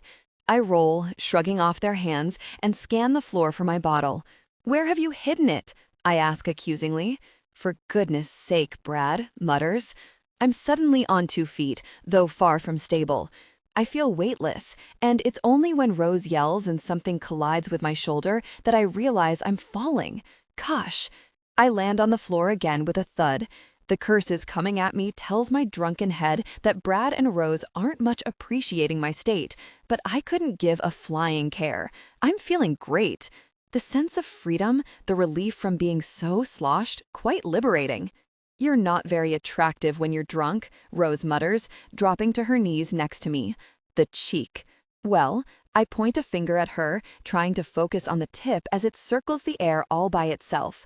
On a sigh, she takes it and holds it steady for me. Well, what? She asks. Well, I draw a blank, rummaging through my head for what I was going to say. Oh yeah, I sniff, forcing my face into scowling, or something close. Well, I don't like you slicing your arms open, and I don't like it that it doesn't hurt you, because it really hurts me. I yank the sleeve of my shirt up clumsily and rip the bandage off, as if to show her my agony. I did this because of you, for goodness sake. Brad dips to get his face up close, and probably a bit clearer for me too. His eyebrows are high, accusing. Time for bed. Really, you. I don't have a bed. I throw my arm out and catch Rose on the arm. Put me in her room. Brad looks to Rose, and it riles me. Why you looking at her for? I really told you, put me in her room. In her bed. I start to scramble up, swatting their hands away when they both move in to help me. It's my really house, my really bed, my really life. I stagger to the door, smacking my arm on the frame. And I whirl around too fast, dizziness sending me staggering a few paces before I right myself and narrow my eyes on Rose as best I can. Is mine too. Anyone got a problem with that? I hear no protests, though I can't see any faces clearly to gauge reactions. So I start walking, pinballing off the walls as I make my way down the corridor. Really, I'm a mess. I see Esther coming out of the kitchen across the hallway, a tray in her hands. Mother, I sing, and she startles, stopping in her tracks and looking past me. I follow her stare over my shoulder and find not only Brad and Rose, but all my other men too. The fact that they are completely unaware as to Esther's true identity is escaping me now. I shrug and return my attention to my mom. Today I buried the man who saved me, I declare. The only really person in this world who had any time for me. I sway forward, getting my face up close to Esther's. Because you bloody didn't, did you, huh? My own really mother, leaving me to be beaten, and tortured. I think I hear a few gasps from behind me. I can't be sure. Thanks a million, Mum, I sneer, blindly reaching for the handrail leading up the stairs. I'm going to bed. Good idea, she says flatly, and I snort to myself, gazing up the stairs. There must be a million really steps. I tackle the first, squinting, lifting my foot and settling it down on the same step. I hear a collection of gasps from behind me and swing around, a bit too quickly for my intoxicated head's liking. Down I go with a whack, my bottom hitting the edge of a step hard, my body sprawled, spanning at least 10 of the million steps. When did I get so many stairs? I ask no one in particular. Ready? Rose's voice sounds thick and distant. Is she leaving? Really, she can't. Someone stop her, I demand. She's my prisoner. Shut up, you jerk. She's close now, and I grapple thin air for her, feeling her breath on my cheek. Ringo, get him under his legs. Brad, you get his arms. Esther, would you mind bringing some water to my room? It's my really room, I spit, feeling my body leave the ground. And I can walk. I'm a joke. I can barely talk. You are my prisoner. My body starts to bob mildly, and Brad chuckles his way up the million steps, his face suspended above mine. What's so really funny? I snipe. The only prisoner I see around here is you, Danny. Go bother you. I've had enough trouble today, thanks. I land on something soft, my sense of smell bombarded with the sweet, stunning smell of her. I roll over and bury my face in the pillow, getting as much of it as I can. My eyes become impossible to keep open, and my mouth dries quickly from hanging open. Rose Lillian Cassidy. Oh, how you've really messed me over good and proper. I really hate you. I hate everything, but I especially hate you. No, you don't. Yes, I do. You don't. I do. Don't. Do. I don't hate you, I slur, my voice even more muffled, my body on the move. I drag myself to the edge of the bed, tossing my legs off the side and sitting up. The really room spins at 100 miles an hour, around and around, forcing my hand to come up and cling to my head. Gosh, where am I? What in the world's going on? I hear the door close and peek up through squinting eyes. The slim silhouette of a female figure approaches, finally coming into view when she's just a foot away. I look up and lift my hand, reaching for Rose and tugging her forward until she's standing between my legs. My head falls onto her stomach. I feel her hands in my hair. I settle against her. I told you everything about me, I mumble, and you won't tell me anything about you. We'll talk tomorrow, she says, pacifying me, rubbing soothing circles through my hair with her fingers. No, now, I order, forcing my limp body away from hers. Talk to me now. She smiles. It's the smile that makes me truly happy, a rare and precious smile. And I put it there. Her hand cups my cheek and she dips a little, coming close to my slumped form. You won't remember a very thing if I tell you anything now. You want it to die. I want the impossible, and that makes me want to die. Nothing is impossible, I argue. Nothing. Everything is impossible. She rests her lips on my scarred cheek, and I seize her, pulling her down to the bed with me. I can do no more than hold her to me, my body now done for the day. One day I'm going to prove you wrong. I close my eyes and fight my way through the room spin. I hope I'm here to see you do that, she replies, making me frown into my darkness. Why? Where else would you be? She's my prisoner. Why does everyone keep forgetting that detail? You're going nowhere, Rose LL Lillian Cassidy, unless it's with me. Rose. I should feel great. I don't. I had to pry myself from his arms last night, strip him down, redress the cuts on his arms after he ripped the bandages off, knowing I caused those. Watch him murmur and whimper in his sleep. Seeing him like that, so drunk, so raw, open and vulnerable, it hurt. He won't remember a thing. He won't wake up and recall any of the things he said, what he did, how he held on to me with all he had. That's why I don't feel great. And the message on my phone is the reason I have to leave. Now, stupid Rose, there's a picture of me. I'm with Danny, on his terrace. I close my eyes briefly. Nowhere is safe, not even Danny's mansion. His lips are on my chest. The photo is taken from above. From the sky? A drone? Here, in this moment in the picture, I'm a different woman. And to Knox, I am a dangerous woman. He's texted me. He never texts me. He's taken a risk, and that alone shows his state of mind. The phone buzzes in my hand again, making me startle, and another picture appears. A low, broken sob escapes me when I see a photo of my son. He's getting on a school bus, a backpack being dragged behind him, some soccer cleats slung over his shoulder, joined by the laces.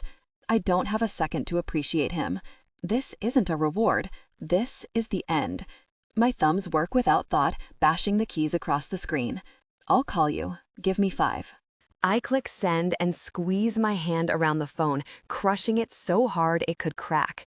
I was so sure I could do this, so certain I could fix this mess with Danny's help. But as long as Knox plays his ace card, I can't fix anything. No one can. I peer out of the bathroom, seeing Danny still unconscious on the bed. I softly close the door and dial Knox. He doesn't speak when he answers, leaving me to explain. It's been impossible to get in touch, I say. There's always someone watching me, and Black takes me everywhere with him. You're lying. You've betrayed me. You've betrayed your son. No, I sob. I'll get you what you want, I swear. Knox hesitates for a second, humming. He knows he has me. I hate him with every fiber of my being. Hate him. You have one chance to redeem yourself, and if you do, I might make sure you're out of the firing line in future. You knew I was on the balcony? The drone. I want to know when the exchange with the Russians is happening. I want a time and a place. Or the next picture you get will be of your son in a coffin, and then I will kill you and find myself another person. I'll get the information, I assure him. I promise. He hangs up, and a ragged cry escapes, forcing me to cover my mouth to muffle the sound. I'm going to lead Knox directly to his prey. I may as well be loading the gun and pulling the trigger. This is it. I look up to the mirror, seeing my bottom lip trembling terribly. Gosh, I curse, rubbing at it, sniffing, and generally trying to compose myself. I need to be together.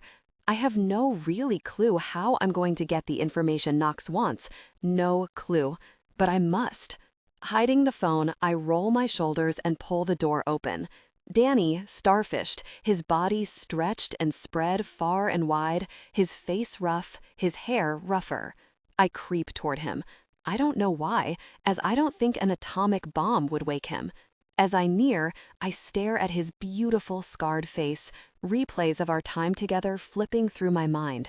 The angry times, the times we looked at each other and understood each other, the times we kissed, came together intimately, comforted each other. I breathe in some resolution and settle on the edge of the bed. I don't want to wake him. I don't want to disturb his slumber and bring him back to a place where his head is likely to feel like it's falling off. I don't want to set in motion what will be the end for us, the end of him. I'm about to gently nudge him when the door knocks, and I shoot up, pulling my robe in. Come in. Brad pokes his head around the door, eyeing up his boss on the bed. It really stinks like a distillery in here. I hadn't noticed. All I can smell is my regret. Everything okay? Sleeping Beauty needs to get himself up. It's past 12, for goodness sake. My curious mind gets the better of me. You need to be somewhere? I ask, striving to sound as nonchalant as possible. You could say that. Brad walks over to Danny and pokes him in the arm, and something deeply protective inside of me rises. I move in to nudge him away. I'll deal with him. I bet you will. I ignore his sarcasm and press more, being delicate and casual. He's probably still drunk. I doubt he'll be up for anything today other than recovering. He hasn't got any choice. It's important. Important? Like an exchange important? God, is it today? Brad moves in to poke Danny again, but I block his path, standing firm. He gives me a curious look. I'll wake him. He's going to need the gentle approach, and you don't look like you're in the mood for gentle. Brad winks, and it riles me because I know something obscene and inappropriate is coming. Don't, I warn, turning away from him. I'll tell him you're waiting for him. And as soon as Danny's gone from my room, I'll be making a call that I so don't want to make. Guilt is a vice around my heart as my gaze jumps across the sheets of the bed. You got it, Brad replies, almost mocking. And Rose? I lift my eyes and stare at Danny's sleeping form, unable to look at Brad, worried he'll see my agony. What? You ever try to cut yourself again? It won't just be Danny all over your ass. I pivot, a little stunned. His face is straight, as if he means for his blank, emotionless expression to contradict his soft words. Danny doesn't give a gosh about me, I say, knowing it's bullshit. We all know it, especially after last night. But I go on nevertheless, maybe hoping that Brad might confirm what I'm wishing. I'm here out of convenience. And that's why he tore his arm up with a knife, is it? He doesn't give me the opportunity to refute him, bringing the wood between us. I drop back down to the edge of the bed, my mind in turmoil as I stare at Danny's comatose form. The ache in my heart, the kick in my gut, the butterflies that have taken up residence in my tummy. It's love. I've fallen in love with the monster. I should ask myself how, but the answer is very easy. He sees me, feels what I feel, thinks how I think, and that makes what I'm going to do to him unforgivable. Yet, I really do not have a choice. Danny coughs, and for a split second, I worry that he might throw up. Really hell, he mumbles, rolling onto his side and sinking his face into a pillow. I smile, a little amused, a little sad, reaching for his shoulder, but quickly retracting my hand. I shouldn't touch him. I shouldn't light the spark. You're wanted, I say, practically on a whisper, aware that every sound might be amplified by 1,000,000 decibels, making it sound like I'm screaming. One eye opens, and it squints. I can see his poor, battered head trying to locate the memories he needs to tell him why he's in my bed and why I'm here. And he obviously can't find them. Brusque Danny appears, though I can tell it takes some effort, his face bunched in disgust as he wrestles his uncooperative body into a sitting position. What the really are you doing here? You mean in this room? I ask, standing and letting him take in the space. Because you demanded it. Because I'm your prisoner. Because this is your house, your room, your life. I smile sickly sweetly, the natural feistiness in me that he spikes, racing forward and smacking him around his hungover face. That's why. He looks down at his arm, taking in the bandages I wrapped carefully and lovingly. Then he scoffs and rips them off. It's a message. I really hate you, he spits, wincing his way to the edge of the bed. Join the club, Danny, I retort, heading for the bathroom. I hate myself too, and his stunned eyes as he looks up when I'm shutting the door tells me he's grasped my hidden meaning. I slam the door and heave for a few seconds, my blood boiling. How does he do this? Get this rise from me? I suddenly feel like I have so much more to say, to remind him of every drunken slur that fell out of his stupid mouth last night. Why, I don't know, but the urge is there, and when I have urges where Danny Black is concerned, I can't seem to restrain them. I yank the door open and put one foot in front of the other, charging right into his naked chest. I ricochet off his mass of muscles, forcing him to grab my wrist. The cuts on his forearm make me wince, and I drop my eyes, every word I had ready to fire disintegrating under his closeness, under my guilt. A firm grip takes my jaw, squeezing as he forces my face to his. I make it as difficult as possible, but he wins. I hope he always wins. Blue fire rains down on me through red-rimmed eyes, his torso subtly rippling from his labored breathing. Today is the day I'm sentencing him to die, and he's not even in full working order. He's not alert enough. If he was operating at full Danny Black ability, he might stand a chance. Yet, in reality, I know that the moment our paths crossed, we were both sentenced to death. "I'm sorry," I whisper mindlessly, my voice groggy with regret. His head tilts in question, his forehead weighed down with confusion. I see softness breaking past his sharp face, but he quickly reins it back in. "Get dressed." He drops my face and passes me, getting in the shower. My panic is instant. Where are we going? To the boatyard. But I what? Can't? I'd like to stay here. I'm not feeling too well. It isn't a lie. I feel sick all of a sudden. I can't go. I can't watch everything unfold and know it's all my fault. I can't watch him die. Danny's soaping hands pause on his stomach, an incredulous look passing over him. "You don't feel too well?" he snorts, turning away from me and continuing with his shower. "Join the really club, Rose," he retorts nastily, turning the spray onto his face. He trails his palms all over his cheeks, his arms, his stomach, his thighs.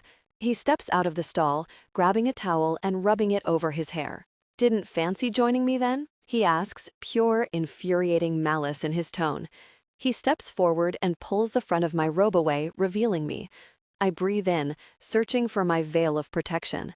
It's lost with Danny. Lost forever. "Shame," he whispers. A good intimate moment against the wall to let off some steam before my day would have been welcomed. I'm too angry to be turned on. He's trying to make me feel worthless, cheap, and I hate that he's succeeding. Any other man, I wouldn't care. But Danny, after I've experienced him at his very best, I just want to slap his bastard face for being so hurtful. Maybe I'll call Amber. He drops my robe and steps back. He pouts. The heat in my veins might burn them to nothing. "Maybe you should do that." I grind out the words, ignoring how painful they are to say. I'm chasing myself in circles here, swaying between love and hate. I'm supposed to be getting information from him. Retaliating to his jerk behavior isn't the way to get it, but the man infuriates me. I square up to him, getting close, my face pushed up to his. I have to get on my tiptoes to do it, but it's worth the effort. "This whore is done with you." I pivot and get exactly 2 paces away before I'm tackled and thrown against the wall. I hit it with force, the impact dislodging a cry of shock from me.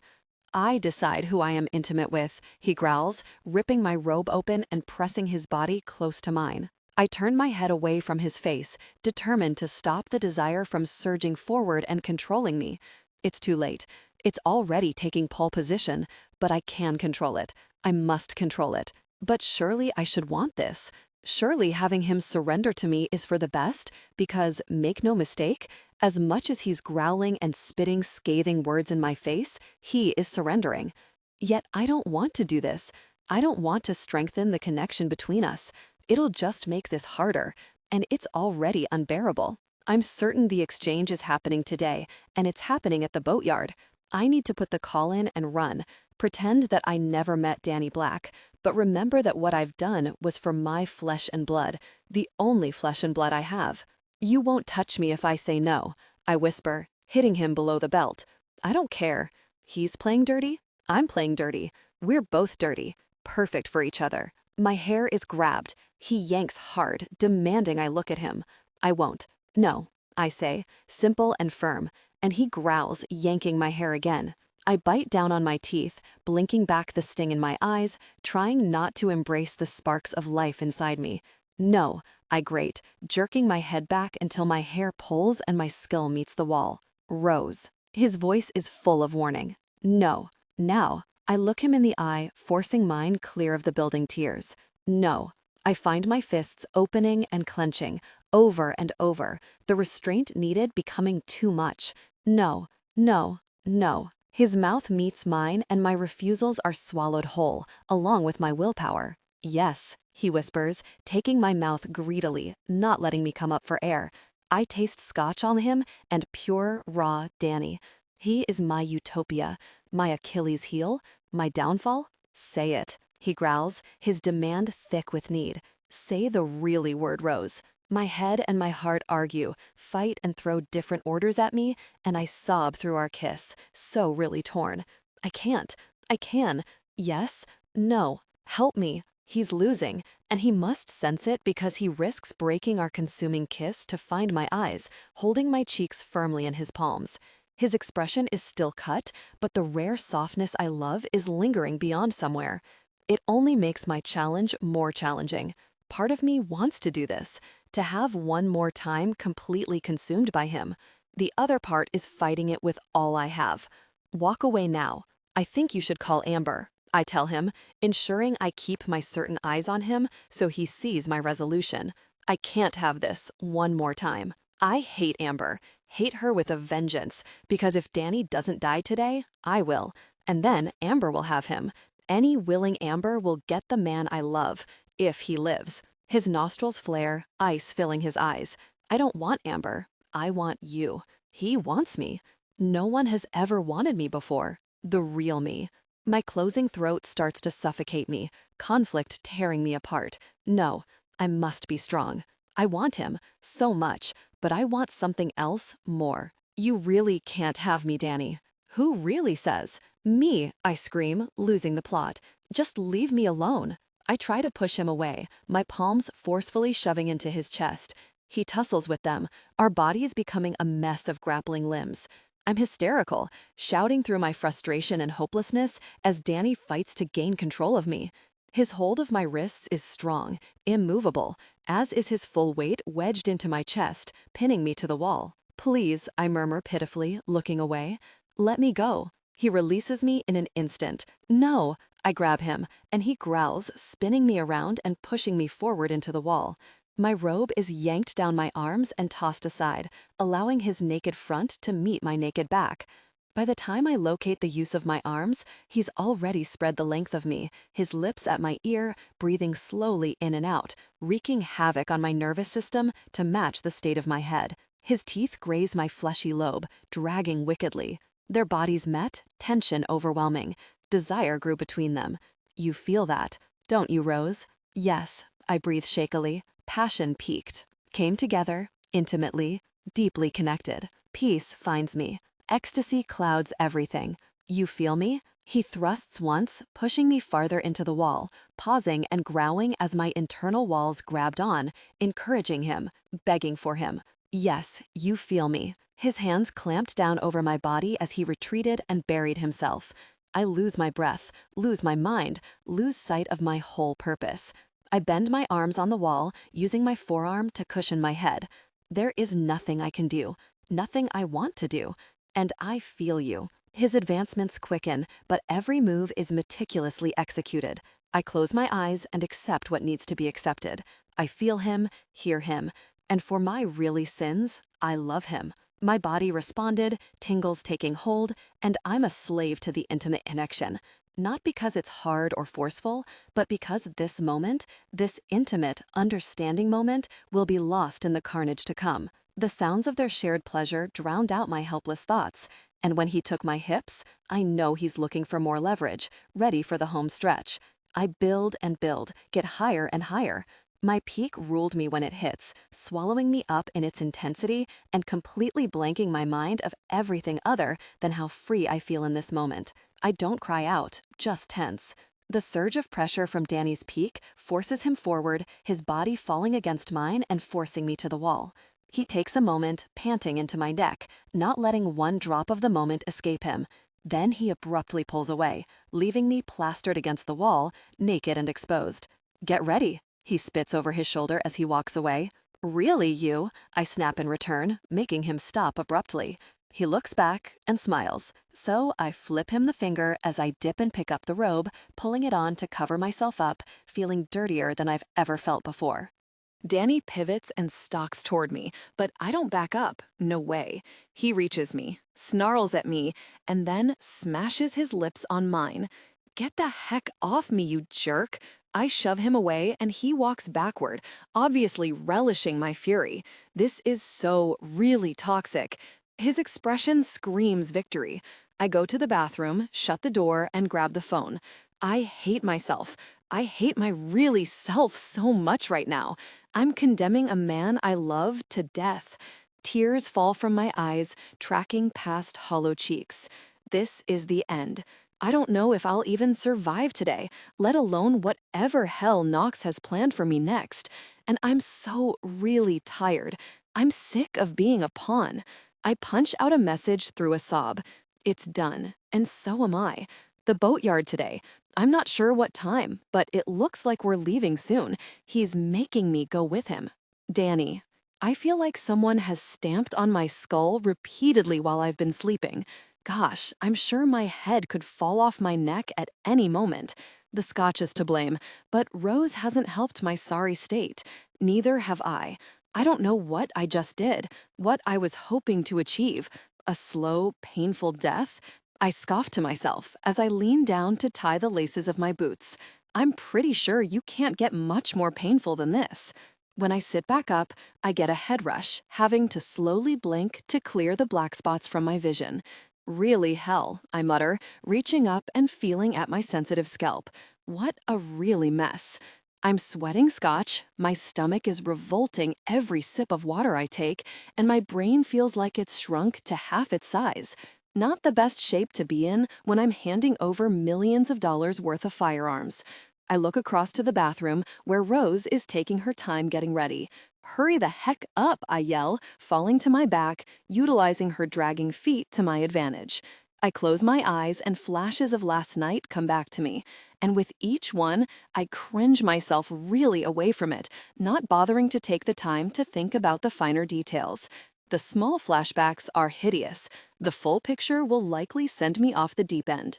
But there's one thing amid the hideousness poking at my memory that I can't cast aside so easily. Something she said about dying. That recollection came to me the second I reached my peak with her, falling against her back and holding her to the wall. She doesn't care if she dies. That's been proven. And now she's actually said it. And she's fighting me harder than she has before. A tiny bit of me thinks she's just being stubborn. The largest part of me is concerned it's more. But what? I hear the door shift and drop my head to the side. She's in the doorway, wearing the British sweater I bought her and those perfect figure-hugging jeans. I scowl at her, stupidly moving my eyes up to her face. She's not wearing makeup. Why the heck did she take so long if she's not spent that time applying makeup? And her hair is damp, all tugged up into a haphazard knot. She's made zero effort. And she's still really perfect. About time, I grunt, cringing my way up to standing. My brain drops from my head into my boots as I walk to the door, feeling somewhat unstable. I hear a small chuckle from behind me and swing around way too fast. The room swooshes and I grab the door to stabilize myself, making Rose's chuckle break out into a full-on belly laugh. The sound would be wonderful if it wasn't so really loud and irritating. I level her with a pissed-off stare, and she quickly snaps out of her fit, straightening and entwining her hands in front of her. I guess being intimate with a difficult person against the wall didn't have the desired effect, she says calmly, her face deadpan. My mood takes a further nosedive as she walks forward, throwing a filthy look my way as she passes. Maybe you would have had better success with Amber. And like she's heard her name, the woman herself walks out of another room, probably after seeing to one of my men. A bit of stress relief before the exchange. I get it. Her eyes take in the scene. Me, Rose, leaving a room that isn't mine. What are you doing here? I ask, cold and sharp. Not that Amber's used to anything more from me. I was just... She thumbs over her shoulder to the door she just came from. She doesn't want to say it. She doesn't want to tell me that her body was another man's for a while. What, does she think I'll give a blush? Stupid woman. I was coming to find you. She smiles coyly. I see Rose's stance noticeably straighten. You're a few minutes too late, she says, walking away, leaving Amber staring at her back. He used this whore instead. Her arms go up in the air above her head, her index fingers on each hand pointing down to herself like flashing arrows. I'd like to say you missed out on something special. Rose glances over her shoulder as she reaches the end of the corridor, but I'd be lying. Really me, hold me back before I throw her over the gallery landing. I leave Amber where she is, looking bewildered, and stalk after the woman who I think I could take the greatest ever pleasure in killing. Every step I take, my brain rattles and my mood worsens. I hit the stairs a few steps behind Rose, noticing she's quickened her pace. She knows what's coming. I reach for her wrist, missing it when she stealthily moves, leaving me losing my balance and stumbling down the final few steps. Gosh, I hit the deck with a thud and I lie on my back, blinking up at the ceiling. Rose appears, smiling smugly down at me. Difficult person, all right? Brad asks, offering his hand and pulling me to my feet. My ears are red hot. I'm pretty sure they have steam coming out of them. I straighten as Brad's nose wrinkles and he moves away, looking me up and down. You smell as bad as you look. Go really yourself. I turn, ready to tackle Rose, but get tugged back towards Brad. We have things to do. He cocks his head, screaming a warning at me to hold back on the difficult person stuff until we've gotten through the day. He holds up my phone, and I snatch it, turning it on. It dings, chimes, and vibrates in my hand when it comes to life. Spittle, I grunt, wiping the 10 missed calls and ignoring his voicemail. I can't deal with him right now. I can barely deal with the exchange. We all set? All set, Brad confirms. Ringo's gone fishing in his gosh heap boat, and the rest of the men are scoping a mile radius.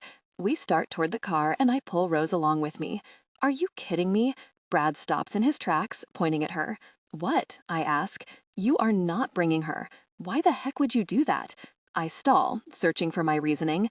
I never gave it much thought, really. Failing to think clearly is a huge red flag. I just told her she was coming and thought no more of it. Truth is, I don't want her out of my sight. I don't get a chance to think of a response. Brad takes Rose and leads her back to the stairs, his look daring me to argue. And for once, I don't. He's being sensible. I am not. He'll be back before you know it, he says sarcastically. Rose snorts, making her way up the steps. I don't care if I never see him again. Ouch. Really, Rose, I spit. She meets Amber at the top, and the look Amber throws Rose should turn her to a pile of dust. Not my girl. It's water off a duck's back with my girl. Rose stops, looks Amber up and down before getting on her way. He's in a difficult mood tonight. My jaw is tight as I gaze up at her, getting farther and farther away. That really woman has me straddling the line between fury and amazement. Come on. Brad nudges me in the arm and I slowly cast my eyes to his. Danny, I'll be 2 minutes. I find myself running up the stairs after Rose, my vision now clear, my body now stable. My target is my only focus. She's a firecracker, my firecracker. I need to speak with her one more time before I go. Danny, are you really messing with me? 2 minutes, I call, passing a stunned Amber who's forced to jump from my charging path. Rose looks over her shoulder, quickening her pace when she spots me in pursuit. Don't run, I warn, only making her break into a sprint, Rose. She zooms down the corridor like a rocket, me on her tail, and when she reaches the door to her room, she bombs in and slams it. I snort in the face of the wood between us, disregarding the fact it's only just been repaired after I practically knocked it off its hinges only the other day. I shoulder charge it and fall into the room, quickly locating her running to the bathroom. She doesn't get to slam that door. It bounces off the toe of my boot, and she squeals, all high-pitched and girly, pricking at my delicate brain. I fill the doorway, legs wide, hands braced into each side of the wood. Come here, I pant as she backs up toward the sink. Gosh, Danny, you've got what you wanted. Have I? Her gaze jumps past me. She's trying to gauge her chances of escape. Stupid woman. She doesn't want to escape. Not really, no matter how much she wants to convince me or herself otherwise. What do you want then? Her hands disappear into the sleeves of her sweater, like she's trying to cover up as much of her skin as she can. Then she folds her arms. She's mentally restraining herself. Come here. She shakes her head. Come here. No. Do it. Really. I steam forward and pull her arms loose of her torso, shoving them to her sides. Kiss me. I cage her in, one arm on either side of her against the sink. Her pretty face is taut, her lips pressed tightly shut. You don't want to? She fades off, and I cock my head. It's her that makes the first move. All her. They came together in passion. Her moan contradicted her hands that are trying to push me away. The heat of her body contradicted her attempts to be cold. This woman is one huge bag of contradictions, but she needs to realize that she causes conflict in me too. She is the epitome of weakness for me, a weakness that I want. Because while she strips me of strength to some extent, she injects me with it in others. My heart beats stronger with her around. I have purpose like I've never had. I loop one arm around her waist and tug her into me, my other hand taking her jaw, squeezing. No, please. She suddenly pulls away, turning her head, wriggling to free herself. No more, Danny. A little stunned, I step back, her rejection stinging. Because I sense something in her tone I've never heard before. Resolution. My headache is suddenly back, my body suddenly shaky again. Her resolve is a smack in the face, her expression as fierce as she is. No more games? I didn't mean it as a question. It was supposed to be an assertive statement. None of this has been a game to me, not for a while now. No more anything. She stares me down, refusing to look away from me, strong and firm in her stance. You and me. Her finger drifts between us. We're impossible. Who says? Me. She turns away and drops her eyes from the mirror, hiding from me. We're toxic all on our own. Together, we're poison. And perfect for each other. I engage my muscles to approach, but hear footsteps coming from behind. Danny, for Christ's sake, we're late. Brad takes in the scene, but impatience won't allow him to take in the atmosphere. Let's go. He reverses his steps, jerking his head. Now. This isn't done, I tell Rose, backing up. No, Danny, it's done. She looks up and I swear there are tears in her eyes. Trust me. I shake my head, not prepared to believe it. I'll be back, I say, turning and leaving the room. I pull the door closed and take my keys from my pocket, locking it with the master. Something unsettling tells me that Rose doesn't plan on being here when I get back, so I need to ensure she is. And not only because we've got things to iron out, but because, as Adams pointed out, his contact wouldn't think twice about killing her. Not a word. I warn Brad as we head back downstairs. Fine, talk to me. It's the shooter from the hospital. He's dead. What in the world? I went to the prison this morning. They turned me away. He was found in his cell. 20 stab wounds to the neck. Worried he'd talk, I expect. Really great. I shake my head to myself. And Adams? Don't tell me he's dead too. No, he's hiding. Somewhere in the Hamptons, but not at his own place. Don't worry, we'll smoke him out. Amber is loitering in the entrance hall when we make it there. Go home, I order without looking at her, striding down the steps and slipping my shades over my squinting eyes. And stay very gone. We get in the car and Brad starts the engine, putting his foot on the pedal, racing down the driveway. All I can see in my mind's eye is Rose's tears. Rose doesn't cry. What the hell is going on? The last of the shop staff is leaving when we pull up, and he waves out the window of his truck as he passes us on the mud track road leading up to the shack. The water is especially calm this evening, still and almost eerie. I get out and walk down to the shoreline, staring out at the sun dipping on the horizon. I hear the slide of the huge bolt of a container behind me, then the creak of the door being pulled open. Looking over my shoulder, I find one of the men pulling up to the container in a forklift, the telescopic arms extending into the metal shed and reappearing with one of the jet skis across them. Ready to go, he calls, motioning out to the water. The deep chug of a boat rumbles in the distance, slowly appearing around a rocky section of the bay. You have to be kidding me, I say as the logo splattered down the side of the boat comes into view. Miami Cruises? You get a free trip. Volodia's Russian accent from behind tears my eyes away from the water, and I turn, finding him leaning on the open door of his Rolls-Royce. What happened to the 18-wheeler? It's a bit conspicuous. There's nothing strange about a tour boat loaded with jet skis. Very creative, I say, strolling over to him and accepting his extended hand. We're branching out into water sports.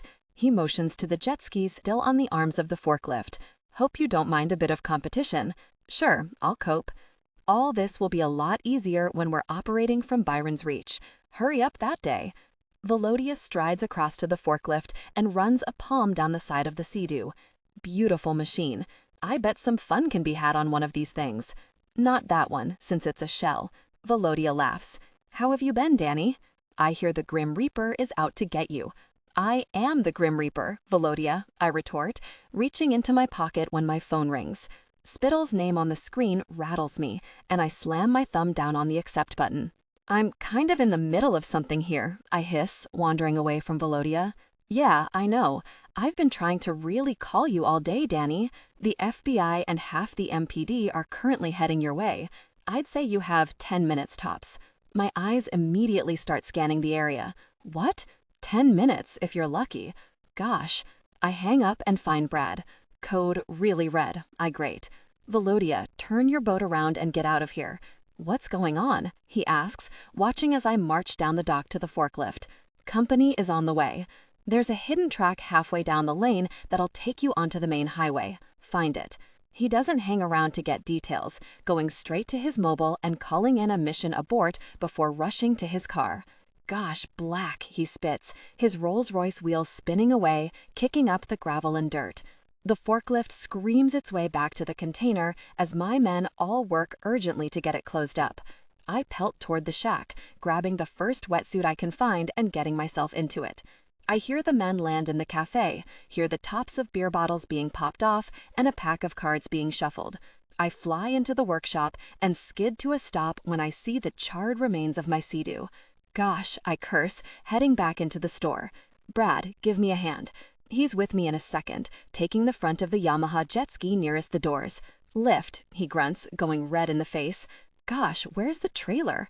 No time. I shuffle toward him as he shuffles back, his eyes looking like they could pop out his head. Come on, you, I tease. Go away.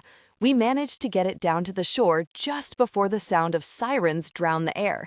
And then we both turn and take in the invasion of unmarked cars coming at us from all directions. What a surprise, I say quietly, wading into the water and tugging the Yamaha in. I recognize the suited prick walking toward me as one of Spittle's colleagues, Harold Hyam. He has resting, smug face. All this for me? I ask, climbing onto the seat of my jet ski. You won't mind if we have a look around, he says, casting his beady eyes around the open space, his men doing the same. You can do what you like, I'm polite. It's sickening. With a warrant, of course. Hyam drags a piece of paper from his inside pocket and waves it in the air. My coolness wavers for a split second. And what are you looking for? Well, see, I guess. Translated, I haven't got a really clue. I grit my teeth and get back into the water, wading my way back to the shore. Will this take long? I was looking forward to my evening ride on the water. Hyam's shrewd stare is pinned on me, his jaw ticking. You think you're so really smart, don't you, Black? Swaggering around town like some kind of really king, leaving blood and death in your wake. Your time is coming, my boy. My eyes must be glass as I hold his stare. You're barking up the wrong tree, Hyam. Not this time. He tosses the warrant at me. Your days are like your father's. No more. I'm forced to call on endless control before I grab the jerk and pull out his teeth one by one with pliers. That's rather insensitive of you, Hyam. My voice is unmistakably quivering with rage. I only buried him yesterday. Sir, an officer calls from across the yard. Hyam snarls at me before stomping to the first container. Dead it open, he yells, prompting 3 officers to step forward, each holding a battering ram. I remain where I am, watching as an army of agents charge down one of my container doors. I could tell them the doors are unlocked, but I won't. Fat bastards look like they could do with a workout. Sitting on a nearby rock, I watch as they ram raid the first container, and Hyam comes out, his brow wet, his face twisted.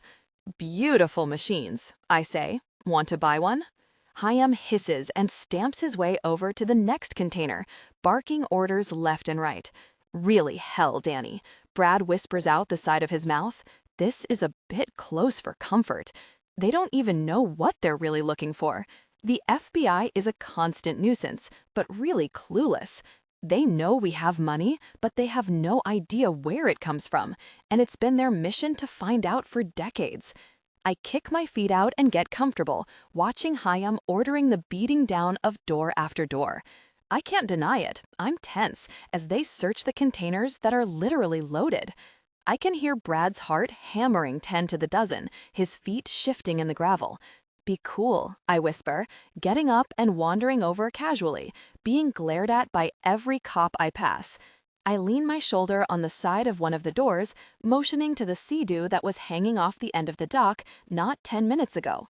If it's power between the legs you want to feel, I recommend that one.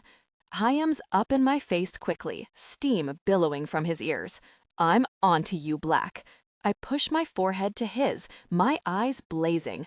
I'm quaking in my really wetsuit, Hyam. Wisely, he backs up, his frustration obvious. You're as arrogant as your father was. Don't get personal, Hyam. You'll regret it, I warn, moving forward, prompting a nearby agent to reach for his belt. I throw him a death stare. Calm down, Tackleberry. Brad chuckles as he approaches, lighting a cigarette before offering me one. Are you done? I ask, accepting and slipping it between my lips. Unless you're in the market for a jet ski, I don't think you have any business around here. Get me a hammer, Hyam spits, holding his hand out as he glares at me. I don't let my eyes waver from his, as one of his minions runs to his car, returning a few moments later with an axe rather than what his superior requested. Taking it by the handle, Hyam swings it a few times, all cocky as he wanders over to the nearest jet ski, which happens to be the one we just hurried back into the container. I sense all of my men tensing as Hyam proceeds to smash the machine to pieces while everyone looks on. I glance across to Brad, who's broken out in a sweat. Me? I smile, making my right-hand man give me a what the hell look. You done? I ask, as Hyam heaves and kicks pieces of the jet ski away, looking for something he won't find. Or are you going to smash up every jet ski I have? I ask, motioning to the one beside it. Feel free, because with every one you damage, you're racking up IOUs, Hyam. His nostrils flare, and he throws the axe down into the dirt, throwing his arm in the air in signal for his men to move out. This isn't done, I pout, lighting my Marlboro and pulling in deep. Nice seeing you, Hyam, I say, exhaling thick smoke all over him. It takes everything in him not to cuff. Yeah, he mutters, marching away, frustration pouring from him. As soon as they've left, I take one last drag of my cigarette, thoughtful, before flicking it away. What the gosh, Brad says quietly, joining me. Where the hell are the guns? I step toward one of the containers and lightly tap the wall, looking back at him. Always expect the worst. Jesus, he breathes, putting his cigarette out and immediately lighting another. My phone rings, and I pull it out. What? I muttered down the line to Ringo. Why the hell has Voladia's boat just chugged past me with no jet skis? I head to the shack, pulling down the zip of my wetsuit. FBI stopped by. What? You heard. Was anyone gonna tell me? Ringo asks, full of annoyance. I've been bobbing up and down on this broken piece of crap for hours.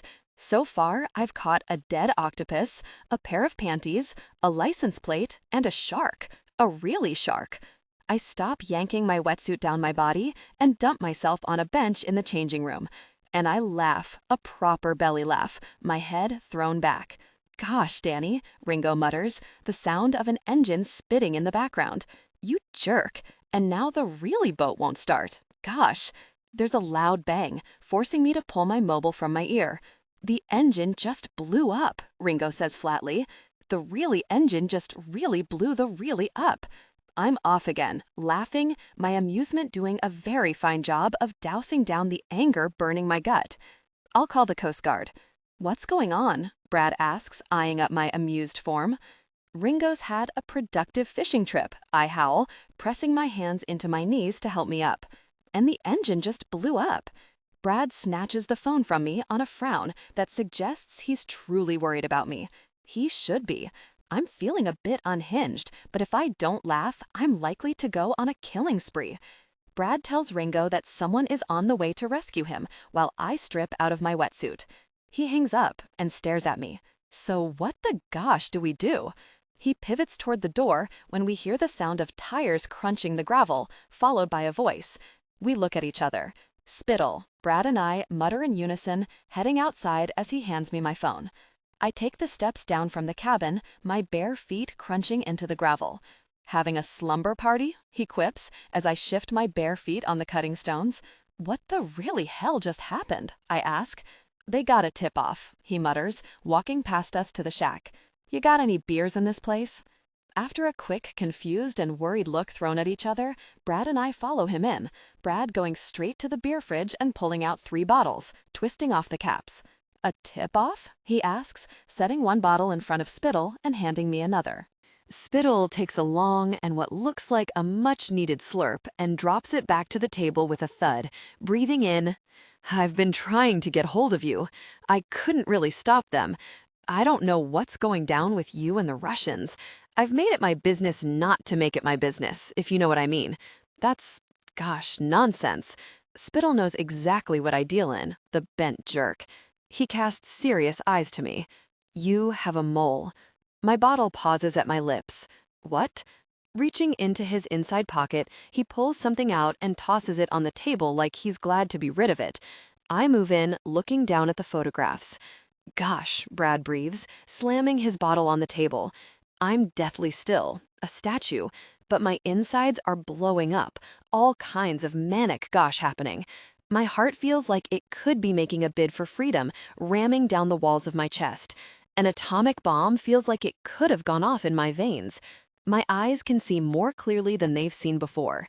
My body drops to a chair and my numb hand reaches for the pictures, dragging them toward me until the images are blinding me. "Gosh," Brad breathes, slamming his bottle on the table. I'm deathly still, a statue, but my insides are blowing up, all kinds of manic gosh happening. My heart feels like it could be making a bid for freedom, ramming down the walls of my chest. An atomic bomb feels like it could have gone off in my veins.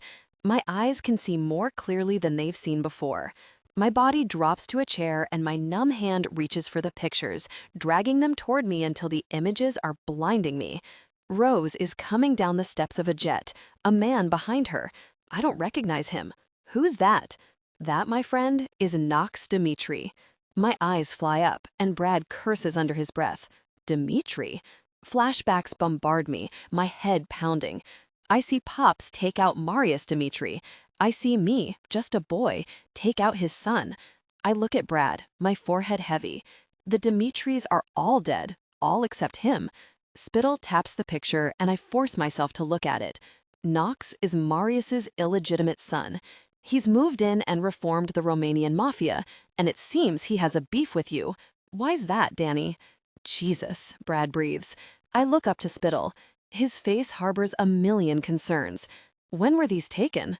The day before his finger moves across to Rose's face, found Adams in a hotel bar and seduced him.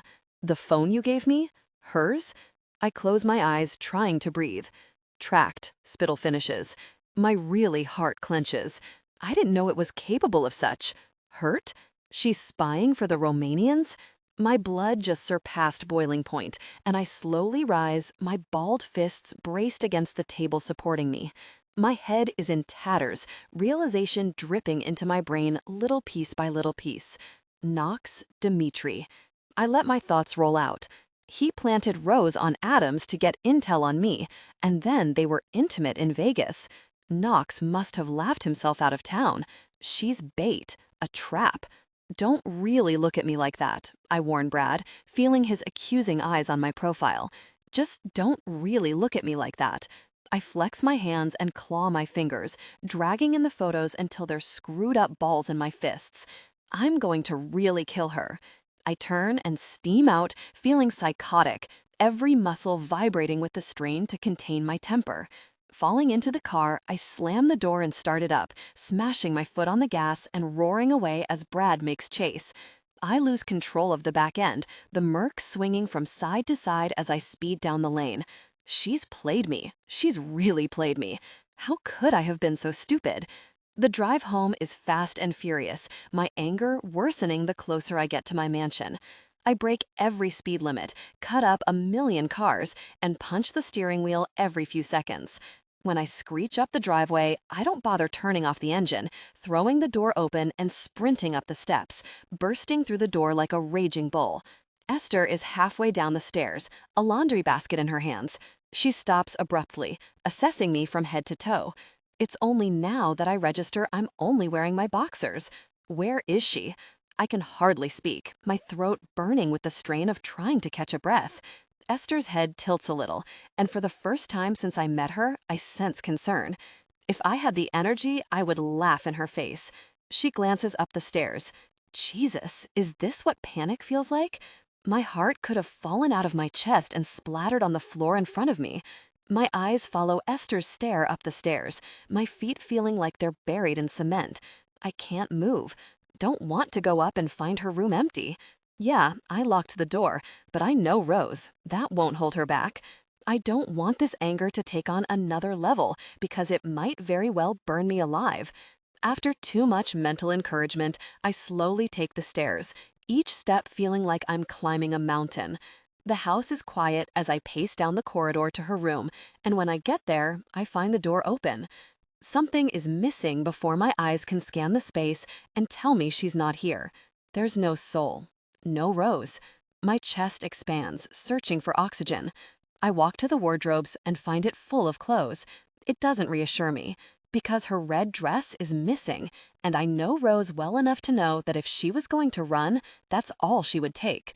I blindly stagger to the bathroom, finding everything in its place. My breathing becomes more labored, my body revolting against my attempts to give it air, throwing out every modicum of breath I find on constant gasps. No, I roar, turning and throwing my fist into the first thing within range. The mirror shatters, my knuckles split, and I slump against the wall, a rage so potent consuming me. Danny? I look up. Esther is in the doorway, the basket still in her arms. I let her out, she says, unapologetically, her chin high. I stare at her for a long, long time, feeling a bit lost. She doesn't back down. What do I do? Punish her? And how? Scream at her? I can't talk. I shake my head and brush past her, walking aimlessly through my house. It felt like the soul was ripped out of my mansion when Pops died. It came back somewhat when Rose was here, spirit filling this hollow brick shell. And now it's gone again. I feel anesthetized, numb, unfeeling, gutted. My steps become quicker, more urgent, and I barge into my office, swiping up the scotch on the way to my chair. I drop, I glug, I swallow, and I eventually focus past the end of the bottle. Red fills my vision. I lower my drink, swallowing down the burning liquid. She's sitting on the couch by the fireplace, one leg crossed over the other, her own bottle in her hand, though she's opted for vodka. Her beauty swamps my mind. That red dress throws me back to the night I first laid eyes on her. Every kiss, touch, and word races through my mind. She caught me, reeled me in, blinded me, and betrayed me. I slam the bottle on the desk and slowly rise, the fading anger returning now I'm looking at her beautiful, deceiving face. Nox Dimitri, I say simply. I'm surprised when she frowns, diverting her stare to her bottle of vodka in her hand. What, did you forget that you betrayed me? I round the desk, taking my scotch with me for support.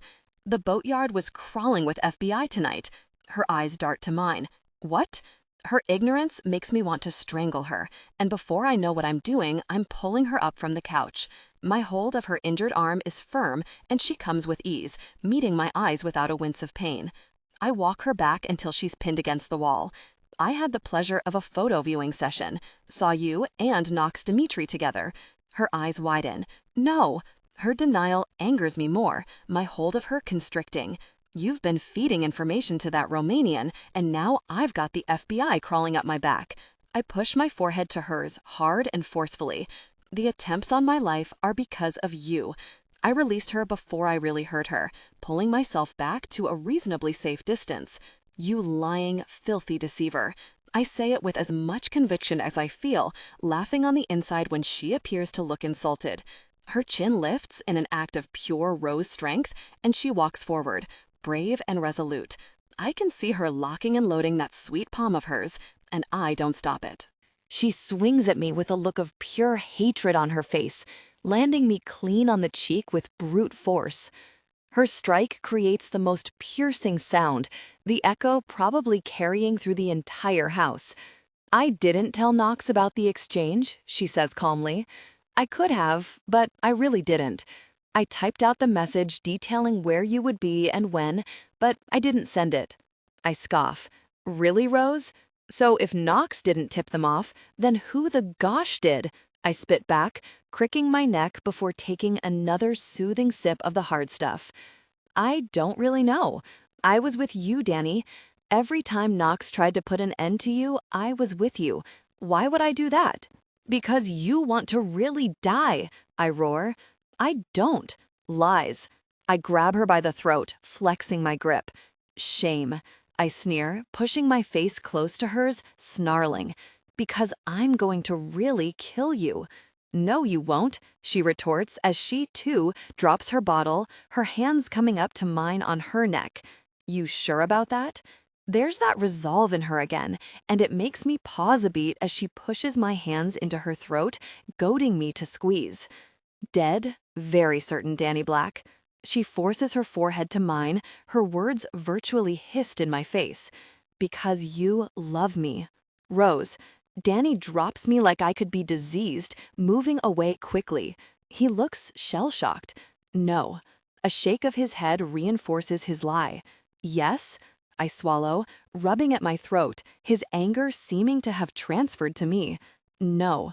Now, he laughs, like my suggestion is the most obscene thing in the world. Sad truth is, it is. And that only angers me more. I shove my hands into his bare chest and send him staggering back. Yes, I spit. His scar deepens with the irritated twist of his lips. No. Really, yes, I scream, charging and shoving him back again. This time, he crashes against his office door, the sound of his naked back smacking the wood echoing around us. My balled fists press into his pecs, my jaw sore with tightness. I see you, Danny Black. I see you clearly, just as clearly as you see me. I step back, freeing him, but he remains coated against the door, stunned into silence. I reverse my steps and dip to collect the vodka that was keeping me company, as well as feeding me some valor. You can deny it all you like. I did. I release a huff of laughter because this whole really situation is really laughable. But for my really sins, Danny Black, I love you too, you sadistic, twisted jerk. I tip the bottle and take a healthy dose of courage. I didn't tell Knox about the exchange today because I love you. I raise the bottle, face straight, and toast the air. And if that isn't good enough, then kill me, because if you don't, he will. I finish the last inch of the bottle and toss it aside, feeling gravity working against me. I start to sway. I've been held to ransom my entire life, blackmailed to do as I'm told or face the consequences. I throw my arms in the air and let them plummet to my sides. A punch to the back here, a violation of my person there. Yes, you're right. I was made to seduce whoever, really Knox made me seduce, and hated every minute of it. Everything at a cost. But I choose to face the consequences this time. I'm getting louder with each splurge of words, my hands more animated. For you, I shout, making him blink a few times. I don't know who tipped off the FBI. I'm stumped. I tapped out that message and stared at it for an age before deleting it. Then I wrote it again after he left for the boatyard, and deleted it again. All I thought about was every moment between Danny and me that led to my realization. I couldn't do it. I couldn't do it to him. I wasn't sensible this time. I chose him. Danny remains quiet, studying me. His non-responsive form, his lack of emotion, tips me. Why the hell would I still be here if I did that to you? I scream. Still no reaction. Why didn't you run? Because I want my son to live and be happy, I say, and Danny looks at me, the pain in his eyes unbearable to see. Every time I needed putting in my place, if a good punch or slap didn't work, then a reminder that his happiness was in my hands did. That's how it's been. I crave pictures of him. I need to see how he's doing, that he's safe and happy, away from this evil world. Those pictures have been my reward. I also get them as a reminder that failure to comply won't just result in me being hurt. So, you see, it's been very easy to do as I'm told, because even if I am beyond hope, he is not. Danny's stunned. It's not a look that suits him, but it tells me that he comprehends the true gravity of my situation. He comprehends the real risk I'm willing to take to be with him. He comprehends that I need his help. I'm here, he says simply, like he is the answer to all my troubles. Can you find my son? Protect him? Yes. Can you protect me? He sits up on his knees, pulling me up close. Both of his hands start in my hair and stroke their way down to the small of my back. I can protect you from anything, Rose. He rubs his nose with mine. Except me. My smile is small as I slip my arms under his and cling to him, keeping our eyes together. I'm not scared of you, Danny Black, I whisper, quiet but sure, as I push my lips to his, feeding off the heat that our touching mouths create. His low moan is packed with an appetite I'm desperate to feed. I won't rest until I have justice for you, he murmurs. Your dreams will be happy, I promise you. Breaking our kiss, he looks at me with serious eyes. There's a need in them, a need for vengeance. Where was this hostel? The east side of town. I can't remember exactly. And what happened? Tell me everything. He wants more. Not just how I came to be me, but everything in between. I swallow, looking away, and Danny nudges me.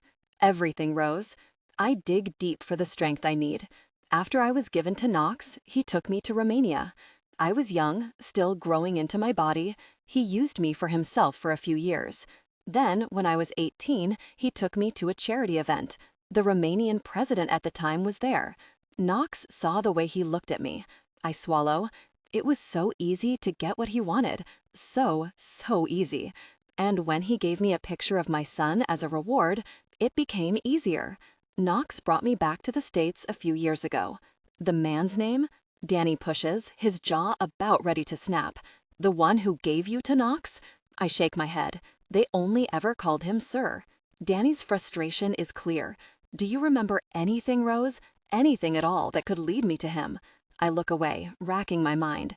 His ring, a horrible snake thing with evil green eyes that he wore on his little finger.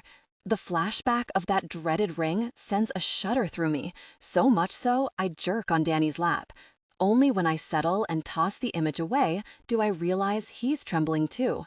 I shoot my eyes to his. He looks like he's in a trance, staring straight through me. White as a sheet. Danny? He shakes himself back to life, but his eyes dart. A ring? He murmurs, a million lines creasing his forehead. When did this happen? 10 years ago. I murmur, wondering where that time went. It's a blur of sex, abuse, and despair.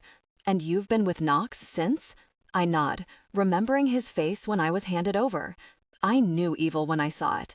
I knew in that moment my life was over. Anything else? I shake my head, my frown giving Danny's a run for his money. Are you okay? Disappearing into my neck, he hugs me fiercely. It's hard to hear, and that's a deplorable thing for me to admit when you're the one who's been through it. It hurt me when you shared your past too, I say to ease him, though it's nothing but the truth. Between the two of us, we've seen and experienced horrific mess, and that has molded us into the people we are today. Twisted people.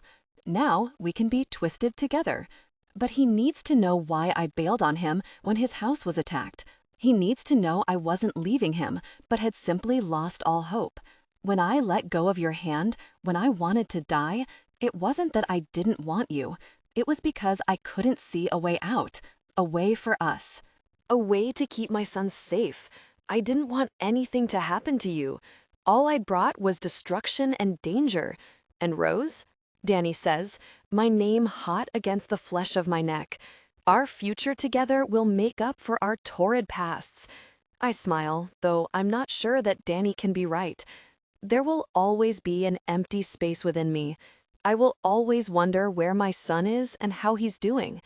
And in a sick way, I will miss my place in Knox world, because there will be no pictures anymore. There will be no rewards. He doesn't want me to have a future. He's his property. He owns me. Danny releases me and pushes me to my back on the bed, settling on his side beside me. He is dead.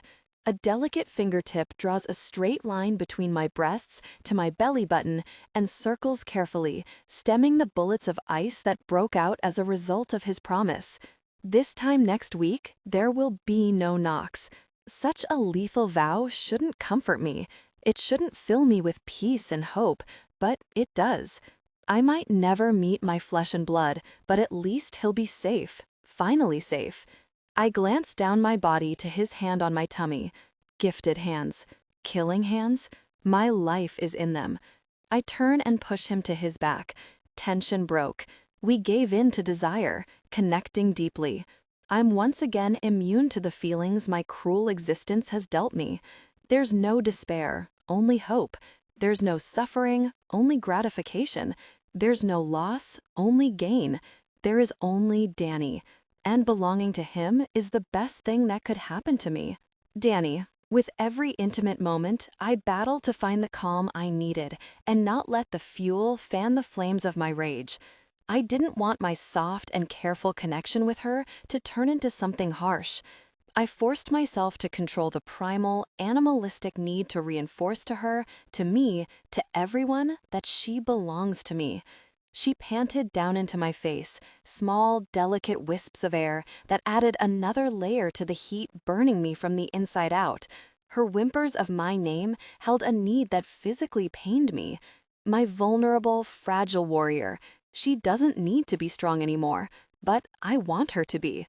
When we reached our peak, the earth moved, and Rose cried out above me, momentarily denting my anger and realigning my focus on her. I watched her face twist with pleasure. I suppressed my own roar, gritting my teeth, just so I could hear her nonsensical mumbles. I pulled her down and ran my nose through the glistening sweat on her neck, inhaling it in, feeding myself with everything I could get from her. My life changed irrevocably in a heartbeat. Now I have two purposes: revenge and loving Rose. I kissed her sleepy eyelids and let her settle into my side. She was asleep within 5 minutes, breathing softly and serenely. Breaking away from her warm curves felt like ripping our skin apart, but I forced myself, pulling on some boxers and leaving the room, closing the door quietly behind me. And that's where I am now, still with my back to the wall outside her room, struggling to get my shakes under control and any decent amount of oxygen past the ball of fury blocking my airways. I can't really breathe. I sink to my arse and hold my pounding head in my hands, wrestling with the sway of my chaotic thoughts. Abduction, rape, babies, human trafficking, a serpent ring, a really serpent ring. Rose's life was cruelly given to Nox Dimitri by a man with a serpent ring, in a deal. I push out air and force myself to my feet, taking a moment to ensure some stability before making my way to my office. I slam the door behind me and take the picture of my father out of the drawer, my eyes falling to his little finger. I always hated that ring. Now? I swallow, my head in really chaos. "There you are," Brad says, once he's barged in. "We found Adams. He'll be here any sec. Have you ever wanted out?" I cast my eyes across to him and he balks, stepping back. My rage must be embedded into my skin for the world to see. "What?" "You heard me," I say, returning my attention to my father. "Never really thought about it." "Well, think now," I counter shortly. "If you could get out, would you?" "Danny, I don't like what—" "Answer my question, Brad. My patience is thin at best. Would you get out if you could?" Gosh, Danny, I don't really know." Out the corner of my eye, I see his arms launch into the air in exasperation. "Anyway, isn't it a moot point?" He joins me at my desk, pointing at the picture in my hand. "He left his legacy to you, his power, his reputation. You have an obligation to keep it all alive." "I thought so too," I say, shoving the photo back in the drawer and slamming it. "But my obligations have shifted." "The woman," Brad sighs, "she's opened my eyes in more ways than one." "Don't be a fool, Danny. I want out." I make the statement and watch Brad close his eyes as if to gather strength. "You don't just walk away from this life." "Who says?" He almost laughs. "The dozens of jerks who want you dead, that's who." You think after what we've done we can retire and live out our days pretending we haven't bludgeoned hundreds of men? They all deserve to die, I grate. Agreed, but there is always someone who doesn't agree. Don't lose perspective over a personal connection. I only just hold back my fist from sinking into his face. She didn't tip off the FBI, you said. So who did? I ignore his question. Call the Russians. Tell them I'll meet them tomorrow. I settle in the chair. That'll be all. His shock is clear at my dismissal. Dan, there's a knock at the door, and Ringo pops his head round. Adams. I nod. That will be all, I reiterate tightly to Brad, my stare a laser beam of threat. He backs out of my office, uncomfortable and unsure, as Ringo more or less tosses Adams in. The man looks utterly beaten. You've been on vacation, Perry. I expected you to look more chilled out. He closes his eyes in despair. Can I sit? Sure. I point to the chair opposite my desk. You look like you need it. He flops down on an almighty sigh, his fingers digging into his eye sockets, rubbing hard. Let's get this over with, he says, opening his eyes and looking at me. Rose was planted on you. He balks. Of course she wasn't. The stupid person. 7 years of really college, 20 years working as a lawyer. He's done nothing but disappoint me at every turn. And he's the most popular candidate for the next mayor of Miami? He's not capable of organizing a party in a brewery. How did I not see that?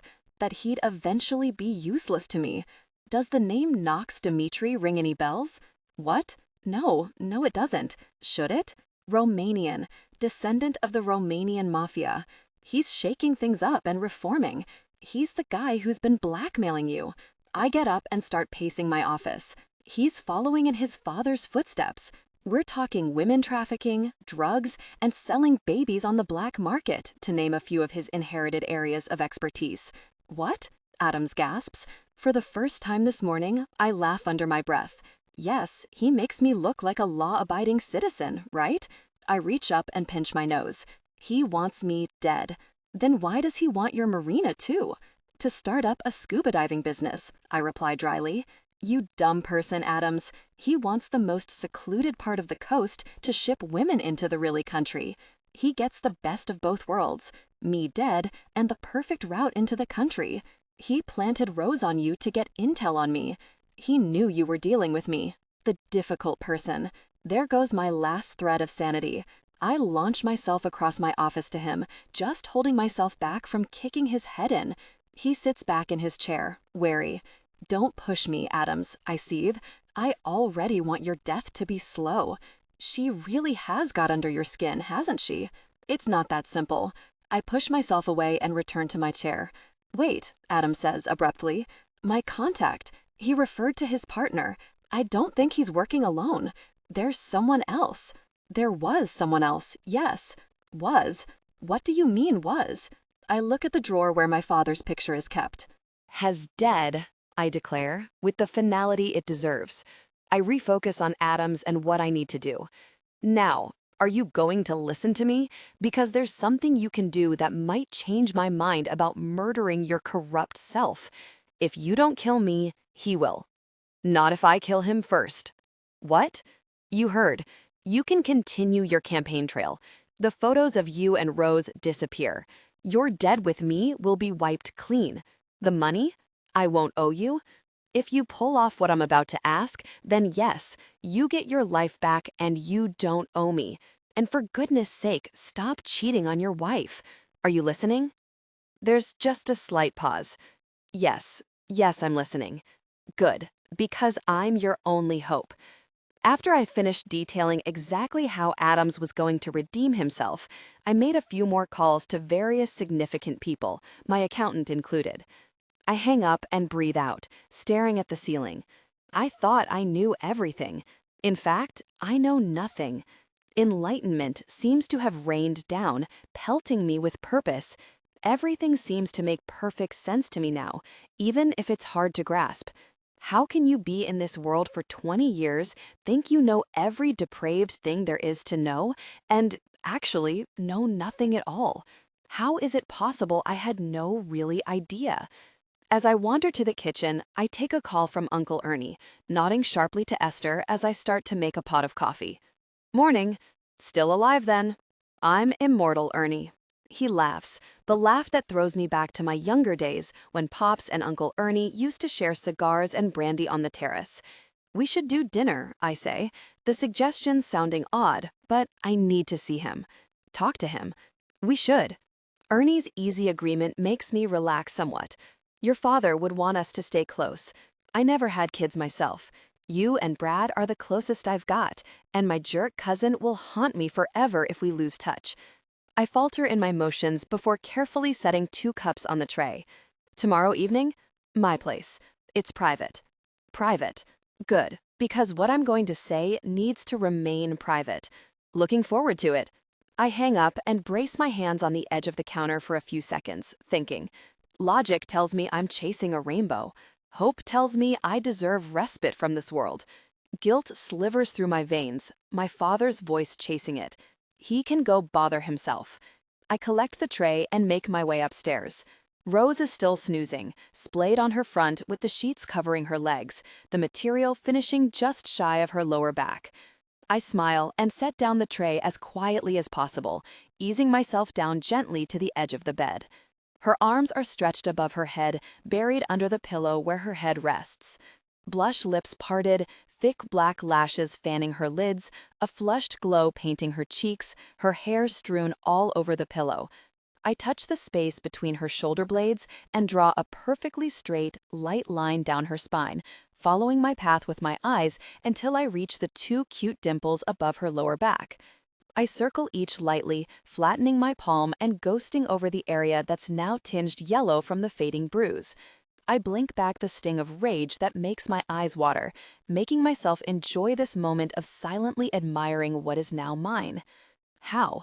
How really did she survive so many years of torture? Her life wasn't all that different to mine, yet I had someone step in and provide solace, a home, a purpose, even if it stands for nothing now. She was wronged from such an early age and never rescued, always living a nightmare, always in fear and pain. And yet she gave the terrifying, angel-faced assassin cheek from the minute she met me, stood up to me, didn't flinch, a survivor. And I'm going to make her a victor, because it's about really time she won. Tension broke, gave in to desire, connecting deeply. She chose me. And now I have to ensure that she didn't make the wrong choice. The wheels have been set in motion, my next moves meticulously planned, though I'm still operating on gut instinct. Have been since this woman charged into my life. They came together in passion. They reached a peak of intimacy. Calm. Peace. I never knew I could find it in pleasure. I collapse, pinning her to the bed, her moans sounding painful.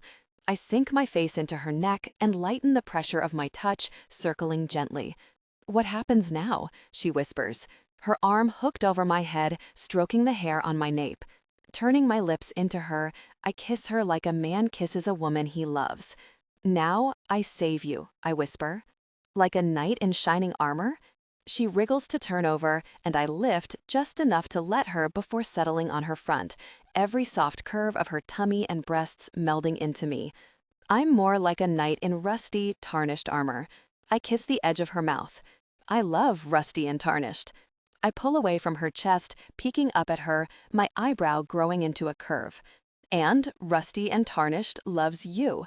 I crawl up her body and kiss her fiercely, rolling us until she's on top of me, the sheets all tangled up between our legs. Tomorrow, I'm taking you out for dinner, I inform her around her tongue, making her withdraw in surprise. Will there be a murder for main course? Amusement tickles my lips as I encourage her to sit up. She looks flushed. I smile and take my arms back under my head, propping it up. I want you to meet my uncle. Well, he's not technically my uncle, he's my dad's cousin. Her head tilts in interest. You want me to meet your family? Yes. I can tell this thrills her, even if she's surprised. Her teeth sink into her bottom lip, her gaze jumping across my chest. Okay. I'm sorry, I should have been clearer. It wasn't a question. A playful scowl hits me, followed by her palm on my pec. And what should I wear? Panic finds its way into her voice, It's endearing if wasted. I swing my legs off the bed and stand with Rose attached to my front. Something pretty. It's a special occasion. I walk us to the bathroom and drop her on her feet outside the shower before flipping it on. When I turn to leave, I find her fidgeting on the spot, lost in thought. Is she really that worried about this? The possibility shreds my heart. Today is the first step to finding our true beginning. Rose? Without acknowledging me, she approaches the vanity unit and reaches behind a drawer, pulling something out. A cell phone. Staring down at it for a few seconds, she turns it over and holds it out to me. I found it in the silver purse I used in Vegas. I don't know how he got it in there. I only discovered it when we were back here. You can check the messages if you like. It's bugged too. Regarding her carefully, I reach for the phone and take it from her hand. I believe it wasn't you who tipped off the FBI, Rose, I confirm. I know. She shrugs. But who did? My lips straighten, my eyes falling to the screen. I have many enemies. And so do I. Knox knows I've turned on him. He won't let this go, Danny. Neither will I growl, stepping forward, holding the phone between us. I hate the look of utter dread distorting her beauty. The only thing in the world that she should dread is me. I want to be the only man who can hurt her, because that means I get to be the only man who can love her. True pain, I've learned, only comes from within. It only comes from loving someone. I slide my hand onto her cheek, the tips of my fingers weaving through her hair. I don't want you to waste one more thread of fear on anyone else. Do you hear me? I am your master, your God, your Lord, your freaking be-all and end-all. I kiss her hard on the lips. He can't control you anymore because now you are mine. You got that? Her nod is jerky. Good. One more kiss before I turn her and direct her into the shower. I have a few calls to make. We'll have lunch when I'm done. Leaving Rose behind, I throw on some sweatpants and head for the gym, slipping the cell phone in my pocket. I'm looking forward to a little chat with the last man I'll ever kill. Rose. The next evening, am in a fluster, indecisive of what to wear, critical of everything I put on my body. Nothing seems suitable to meet the family of my Mafia boy. I pause mid-frantic think. Boyfriend? I say to myself, turning left and right in the mirror, taking in the simple black off-the-shoulder dress. Too formal? Too short? Glancing across to the bedside clock, I note that I haven't got time to debate it. I grab my bag, slip my feet into some suede-heeled pumps, and make my way downstairs. The hall is empty, so I continue to the kitchen. Esther's drying some dishes, humming to herself, and she stops mid-rub of a bowl when she spots me. Hi. I wave a hand nervously at her, then immediately use it to pull down the hem of my dress. Too short? I ask, searching for reassurance. It's ridiculous. The red thing Danny tore up shattered all sense of decency. This is nothing in comparison. Too lovely, she counters, a kindness in her eyes that I've not met before. Esther places the dish down along with the towel and clasps her hands together in front of her flat stomach. Can I tell you something, Rose? I'm caught off guard, my hands pausing from fussing over my dress. I should embrace this moment of interaction, since it's never happened before. Sure, I say, almost offhandedly, when on the inside I'm churning with curiosity. I just want him to be at peace. My brow furrows before I can instruct myself to stop it. You mean Danny? He's full to the brim with resentment. I can't blame him, not after what I did to him. She smiles when my eyes widen. I know he's told you, and just the fact he's found someone to confide in fills me with a comfort that you might not ever understand. I'll never forgive myself for abandoning him, Rose, for leaving him with that monster. Never. A hard swallow. But then why did you? I can't stop myself. Sorry? Why did you leave him? Sometimes things aren't as simple as they seem. I was a young woman. Everything just seemed impossible. I was 15, I say without thought. I would have moved mountains to keep my son. Esther recoils, surprised. Yes, I have a son, so she can't tell me I don't understand. I do. Then why didn't you? She asks gently, throwing my words back in my face. I suddenly can't breathe as I stare Danny's mother in the eye. She's not looking at me in disapproval or disgust. She's looking at me like she truly needs my answer. There you are. Danny's voice joins us in the kitchen, and I turn to find my knight in rusty, tarnished armor, looks like anything but. He's wearing a fine black three-piece, his hair slicked back, his stubble neat. His piercing gaze assesses me, blazing a trail of appreciation up and down my body. "Are you okay?" I pull myself together and push my shoulders back, glancing at Esther. She smiles at me before going about her business. "I'm fine." I strain a meek smile and approach him, slipping my arm through his when he cocks it out. We walk to the car, and I note Brad and Ringo getting in the Merc up front as Danny leads me to the one behind. They're joining us for dinner? Opening the passenger door for me, he lets me lower to the seat, holding my hand. I don't go far without them. I wouldn't either if I had a target as big as Danny's on my back. I guess I have now too, so their presence should reassure me. Danny slips into the driver's side and starts the car, studying me thoughtfully. "What?" I ask as I pull my seatbelt across. "Tonight, it's going to be fine." "Good," he tells me, laying his hand palm up in front of me. I frown as I place my hand in his, looking at him in question. He doesn't entertain my curiosity, just stares forward, squeezing my hand. We pull up at iron decorative gates after a half-hour drive across town. The mansion is sprawling, easily on par with Danny's epic palace, and just like Danny's place, there are suited men at the gates. "I assumed we were going to a restaurant," I say as Brad opens the door for me and I step out, catching him looking across the roof to Danny. It might be me, but he looks annoyed. I follow his eyes to Danny and find a cold stare. Have they fallen out? Over me? Ernie suggested dining here with him. Danny rounds the car and collects me, leading me up the steps. Given there's someone out to kill me, I took the offer. "What's with all the men?" I ask, motioning to two more guys halfway down the driveway. "Ernie's related to Carlo Black." Danny tips me an ironic smile. Dad always insists that he have security, much to Ernie's displeasure. I can understand his displeasure, but also the need. "Is Brad okay?" I ask, casting my eyes over my shoulder. He and Ringo are following us, though keeping their distance. He looks tense. It's me, isn't it? He doesn't trust me. That's his problem. Don't make it yours. His words are final, daring me to ignore them. Brad looks around, his eyes high and low. Then his hard stare lands on me, and I shrink under his icy glare. Shrinking isn't me, but I hate the notion that he dislikes me. I don't suppose I can ask for anything more. We are greeted by a maid who dips her head and offers us wine. Danny takes a glass and hands it to me, and I accept on a smile of thanks. The entrance hall is stark white, a chessboard of black and white tiles under my feet. It seems cold and empty. The only furniture seems to be the loitering suited men. Danny nods to them in hello, placing a hand on my back.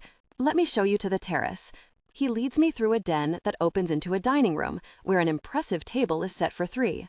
Then we step out some doors to a large, well-kept garden with a pond. I peek over the edge and see giant goldfish smoothly zigzagging through the water. "There's some big fish." "In a little pond," Danny muses. "Or is it little fish in a big pond?" I nudge him on a light laugh and wander down to a swinging chair, sitting on the cocoon of wicker and swaying gently. "It's nice here. I'll go find the old fool." He drops a kiss on my nose before wandering back toward the house, and I relax back in the swing, rocking myself gently as I sip my wine and listen to crickets and croaking frogs. The peace and calm within me is bordering overwhelming, and for a moment I let my mind wander to Knox, where he is, what he's doing. They're not questions I can answer, but I can be sure of one thing. He'll be dead soon. Or is he already? "Rose," Danny calls, and I glance up to see him at a set of doors in the distance, gesturing for me to come. I push myself up and head his way, a few butterflies lapping my tummy. Has he introduced a woman to his family before? I smile to myself, knowing the answer. When I reach him, he encases my head in his hands and directs it down so I'm staring at his shoes. He pushes his lips to the top of my head. "I love you," he says into my hair, reinforcing his words with a borderline uncomfortable pressure on my temples. He kisses me again, breathing through it. "Rose, this is Uncle Ernie." Danny releases his hold and turns me as I lift my eyes from the floor, my mouth stretching into a friendly smile, ready to say hello. I make it halfway up a broad chest and see an empty Scotch glass wrapped in old, wrinkled, fat fingers. I frown when my blood turns to ice, an odd feeling of unease rippling through me. I try to shake it off. I can't, and when I look up and find his face, I realize why. The ground disappears from beneath my feet. My heart tumbles and rolls in my chest.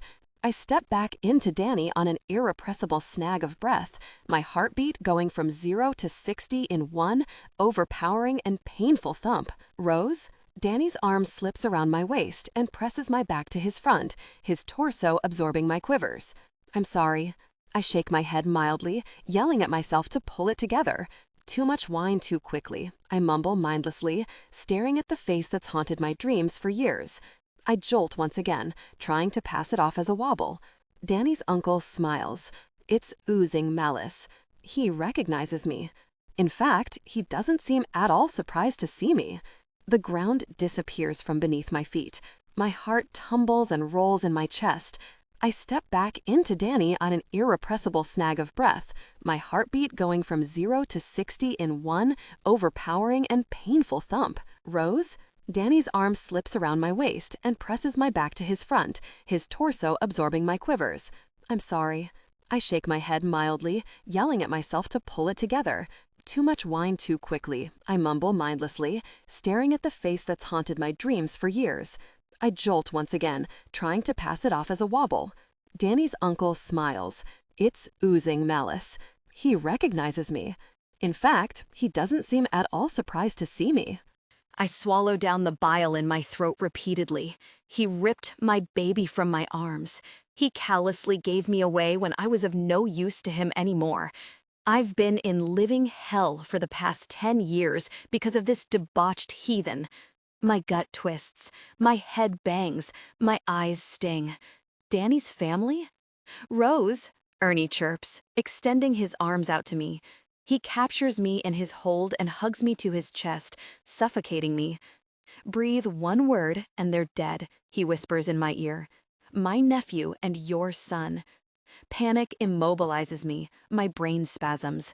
Releasing me from his depraved clutches, he regards me carefully. You must be pretty special for my nephew to bring you here.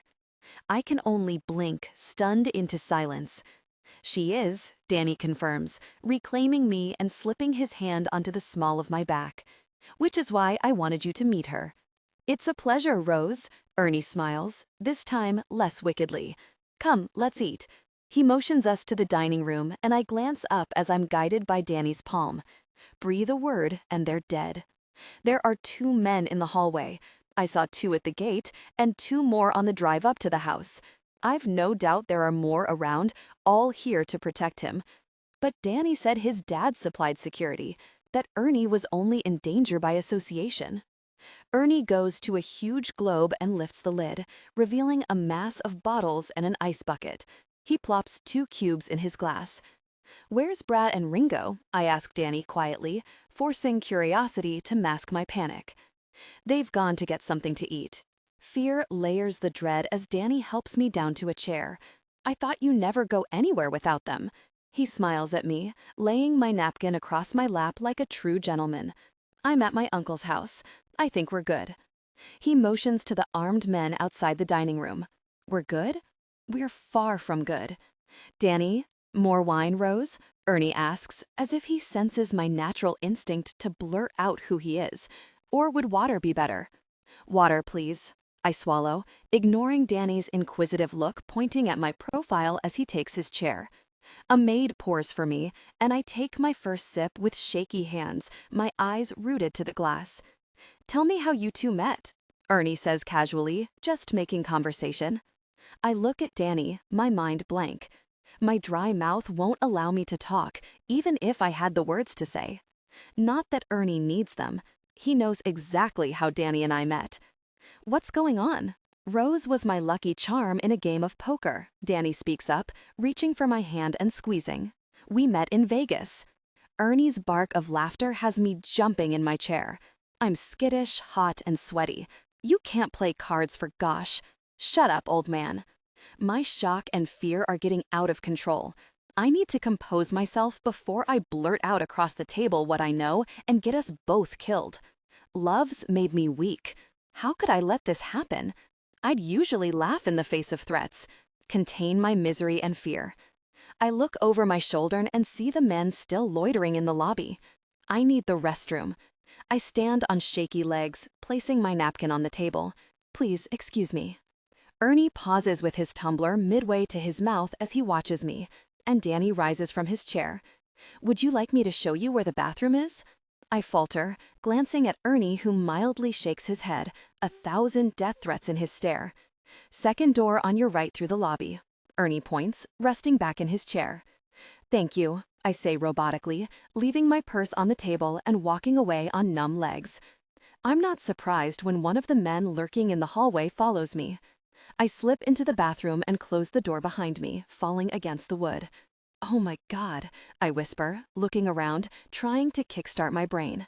What the hell am I going to do? I try to straighten out my head, try to recall things I really need to remember. Danny's uncle, or cousin, or whoever he is. He's working with Knox. My hands come up, my fingertips pushing into my forehead. There's too much information bombarding my head, making it impossible to think clearly and unravel everything. A tap on the door startles me. Make it snappy, a man grunts. I dash to the mirror to check my face. I'm flushed, my eyes are stressed. I frantically search my mind for a way out of this, coming up blank. Brad and Ringo aren't here. There's nothing I can do but hold my breath and pray. I need to be cool. Then we might just walk out of here alive. I've handled many situations over the years where I've held in my disgust, my fear, my anger, and let self-preservation and hatred for my situation fuel my confidence and bravado, and that's what I need to channel now. Composing myself, I exit and make my way back to the table, being tailed again by one of Ernie's apes. Danny's laughing when I sit down, swirling his drink in his hand. His obliviousness kills me. I'm screaming at him in my head. It's all a waste. How can the man who's been dubbed evil and an assassin not know how much of the devil lurks beneath the skin of the man in front of him? Because Danny isn't evil. Turning smiling eyes onto me, Danny motions to his uncle. We're reminiscing. Yes, Ernie chirps. I was just reminding Danny of the time he stole a cop car downtown. I strain a smile as a bowl of tomato soup is placed in front of each of us. I don't see tomatoes, I see blood. I don't feel too well, I blurt, desperation taking over logic. I turn to Danny. I'm sorry, do you mind if we go home? His face falls somewhat, an epic frown creeping onto his forehead as he looks me up and down. Now? You want to go now? Yes, now. Nonsense, Ernie chortles. You just got here. You're pale. Danny scans my face as he places his spoon down and reaches for my forehead. He retracts his hand when he touches me. You're burning up. He goes to stand, pulling me up by the hand. Sorry, Unc, I should get her home. Sit down, Ernie orders flatly, pulling Danny's attention back his way. What? You deaf boy? He spits. I said, sit down. A confused half-smile creeps onto Danny's lips. I'm sorry? Sit down, I murmur, lowering myself and pulling Danny down with me. Just sit down. Ernie had no intention of letting us leave tonight, none at all. Danny's confused look passes between me and Ernie, and then he turns, looking over his shoulder. I follow his gaze, finding 2 handguns pointing our way. What the, really, is this? Danny's confusion soon moves aside for anger. This, dear boy, is the beginning of your end. Ernie takes a condescendingly casual sip of his drink. Cheers to that. He nods past us, an order of sorts, and I hear the sounds of safety catches disengaging. Kill them. My heart lunges. What the, really? Danny roars. The first bang sounds, and I slam my eyes closed on a flinch, waiting for the pain to kick in, just as the second shot fires. But the sounds aren't nearly as loud as I've heard before. Silencers. And I feel no pain. I swing around on my chair to find the 2 men in the lobby face down, Brad and Ringo standing over them. Danny's men are looking past me, cool as cucumbers. What the hell? I shoot back around and nearly pass out from shock at what I find. Oh my God, I breathe, flying up from my chair, holding the table for support. Danny has a steak knife held at Ernie's throat. There's no confusion on his face now. There's not even anger. All I see is a calm, stable psychopath with a whole load of crazy in his eyes. Actually, dear Uncle Ernie, Danny whispers, menace rife in his tone. My legs give, and I drop back to my seat, staring across the table at Danny looking positively murderous, and Ernie looking half shocked, half furious. I think you'll find that this is the beginning of your end. Danny draws a neat line across Ernie's throat, not too deep, but enough to show he's not really about. Then he releases him, picking up a napkin and wiping the blade through the material before retaking his seat next to me. What is he doing? Danny picks up his spoon and stirs up the soup in his bowl, reaching for some bread as he does. Tell me all about your plan to kill me off. I could do with some laughter in my life right now, Ernie sneers, wiping at his throat with a napkin before inspecting the blood staining it. Then he knocks back his drink. The action stretches his neck, forcing the slice open, beads of blood trickling down and meeting the collar of his shirt. "You're nothing but a jerk," he spits. I flick nervous eyes to Danny, seeing his hold of the spoon tighten to the point his knuckles are bloodless. "How long have you and Knox been friendly?" Danny asks. 10 years? Or did you have dealings before you gave Rose to him after rescuing her from the streets and allowed her to be terribly harmed? Danny sinks his teeth into the bread and rips off a piece, eyes trained on Ernie. "He wants rid of you," Ernie states. "I want the boatyard and you gone too. Perfect partnership." He motions to me, smiling evilly. "You made it easier when your impulses took charge of your brain, except it's you who's sitting here now with 2 guns aimed at your head." Ernie looks at me like I'm dirt. "As far as whores go, she's a good one, yes?" I cry out when Danny literally throws himself across the table, taking Ernie from his chair and slamming him to his back on the floor. The knife is in his hand again, piercing another part of his uncle's throat. "Pops would be ashamed of you," Danny hisses in his uncle's face. "You filthy piece of gosh. All this time you've been playing the good guy, the law-abiding citizen, the saint, the respected member of the family. He wasn't your father, bastard. You're not even blood. My cousin was weak and pathetic. If he wanted a kid, he should have just come to me." Ernie grins, and I flinch in my chair, picking up some really waif and stray off a London street, signing everything over to a bastard kid. The man had lost his stupid mind. He looks at me, "And Knox assured me he could keep you to heal." Danny smiles, taking the steak knife and dragging it deeply through Ernie's face, from his eye to his lip. Blood gushes from the cut instantly. "Now we match," Danny taunts. "You won't get out of here alive. The moment I'm dead, the men out there will be coming after you. So go on, kill me, do it. As much as I'd love to gut you and carve you up, I'm not going to kill you." Danny pushes himself to his feet, wiping his knife on the napkin once again. He's not going to kill him? Is he mad? Danny points to me. "She is." "She is? What?" I turn back to Brad and Ringo, like I may have forgotten that they're both men. "Me? I told you tonight would be good." My gasp pushes me back in my chair, my fingers clawing into the arms. "You knew?" I ask, my eyes flicking to Ernie. "You knew he was working with Knox? You knew he was going to try and kill you? He could have really told me. You knew he was the man who took my son from me?" Danny reaches for Ernie's neck, pulling out a chain that's tucked behind his shirt. I nearly choke when I see the serpent ring dangling from it, the green eyes as evil and bright as I remember. It forces me farther back in my chair. "Oh my God, you mentioned this." Danny drops the chain. "My father had one too, a gift to them both from their grandfather. Ernie's fingers got too fat for it, so he started wearing it on a chain a few years ago." Danny looks at him like he's filth. "You always hated living in Pop's shadow, didn't you, Ernie? Really, you, bastard." That word, bastard. I see it turns something in Danny, just like it has so many times before. But he doesn't go psycho. Instead, he calmly kneels and takes Ernie's hand, splaying his fingers on the floor. Then he rests the knife on his little finger and starts sawing back and forth, making Ernie squeal like a pig. I look away, sickened by the sight.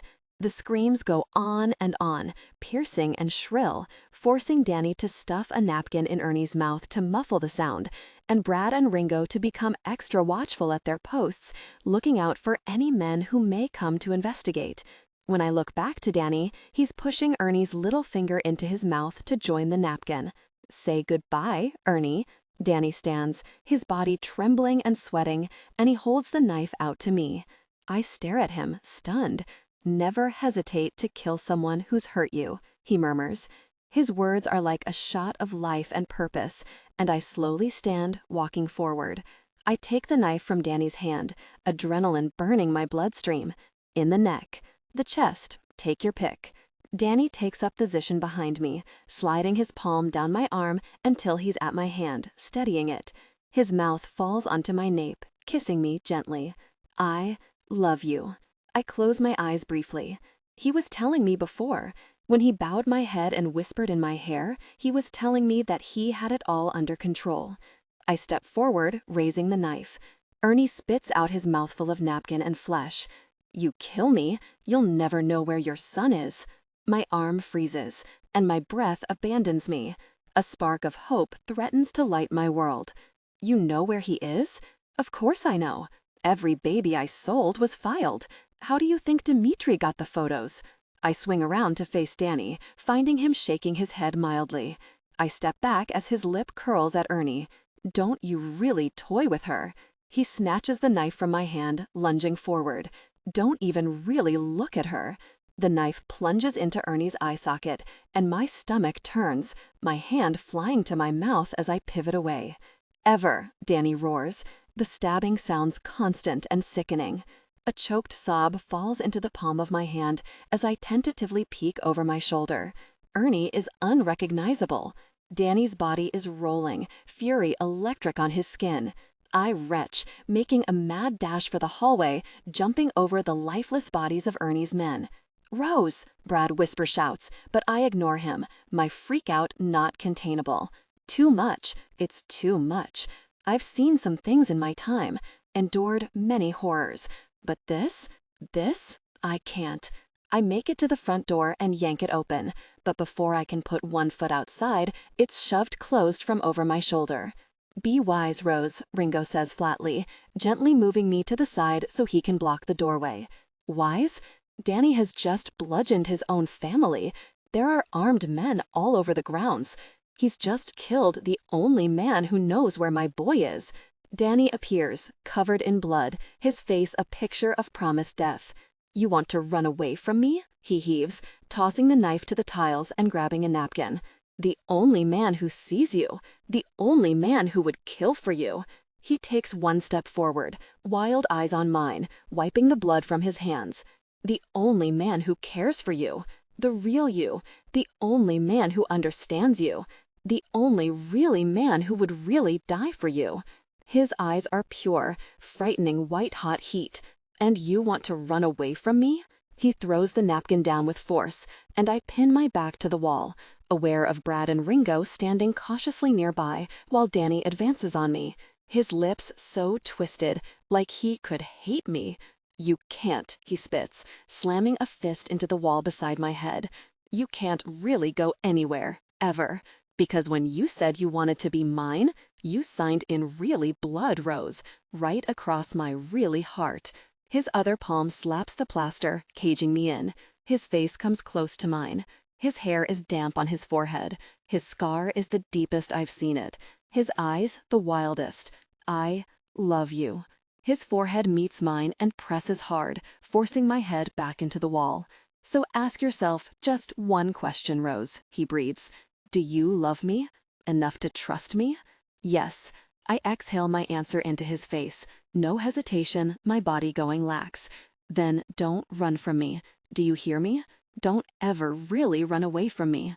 Right now, he's fueled by hate, by the adrenaline of a kill of someone evil, someone who stole from him. He's right to be angry, and I'm right to be scared, but not of him. I take a deep breath through my mouth so I can't smell the bitter, metallic tang of blood that's all around me. He's fulfilling promises to me because he loves me. He's the first thing in my life that truly belongs to me. The first person to ever look out for me, to care for me. Why would I run? I throw myself at him and he holds me until both of our breathing is calm again. Then he turns. You ready? He asks Brad and Ringo, receiving two gruff confirmations. I need you to use your own 2 feet, Rose. He sets me down, accepting a gun from Brad and placing it in my hand before taking another from Ringo for himself. What's this for? I ask, turning it over in my grip and staring down at it. We have to get from here to the car. Don't hesitate. Stepping up to the door, he looks out of the peek hole as my dying panic rises again. How many left? 4, that I know of, Brad answers, reloading his gun. 2 at the gate, 2 between here and there. Ready? Ready. Danny pulls the door open and immediately fires, taking out a man who simply turns to look our way. The gunshot alerts another man who's quick to reach for his belt but barely lays his hand on the handle of his gun before Brad takes him down. I'm pulled along, 2 more shots sounding as I'm pushed into the back of the car, Danny following me in. Brad and Ringo jump in the front, and as we pull off, rather calmly given the circumstances, Danny lets the window down halfway, resting the barrel of his handgun on top of the glass. He fires, and I jump, covering my ears as Brad picks up speed. One more, Ringo says over his shoulder, pointing to the gates up ahead. I see a man in the distance running toward us, firing round after round, the bullets hitting the windshield. Really? Ringo curses, ducking down. Take him out, Danny. Bang. The man catapults back, landing with a thud in the road up ahead, right in the path of our car. I close my eyes and wince as the car jolts and jumps, running straight over him. The gates? Brad asks. Meh, Danny says, blasé, making Brad put his foot down. I plaster my back to the seat and brace myself for impact, yelping when I'm tossed around in my seat. Brad momentarily loses control of the car, and the back end sways back and forth a few times before he gets it under control. He curses his head off, and I close my eyes, breathing, focusing on only that. When I brave opening them again, we're on the freeway. Come here. Danny seizes me and pulls me onto his lap, settling me. How was your date? He asks, a certain amount of humor loaded in his question. What? Really? I blink into his chest. I think I'm in shock. I had murder for appetizers, I quip mindlessly, absorbing the heat of his body. I wanted you to kill him. He knew where my son is, I say quietly, making Danny cuddle me closer. He wouldn't have told you. He would have killed you. Knox is still out there, I point out, feeling my steadying heart rate accelerate again. Danny's face nudges me from his neck, encouraging my gaze up until we're eye to eye. So am I, he whispers. Danny, deep down, I knew. I knew when Rose mentioned the serpent ring, she wasn't talking about my father, but I needed to know beyond doubt, even if everything was clicking into perfect place, and for my own peace of mind. Ernie wasn't mad that he didn't get to pay his last respects to Pops. He was mad that I foiled his plan to have me shot down at the funeral. He played a part in planting the bomb on my jet ski. He helped send a missile sailing into my really house. All to get rid of me? Get the Russians out, get me out, take control of Miami. Gosh, they would have been shipping in women from Europe en masse and selling them to the highest bidder. They had it all figured out. Pops would turn in his really grave. I didn't take pleasure in leading Rose to Ernie. I didn't take pleasure in seeing the terror in her eyes when she came face to face with him. But I took the greatest of pleasure in slaying him. The best.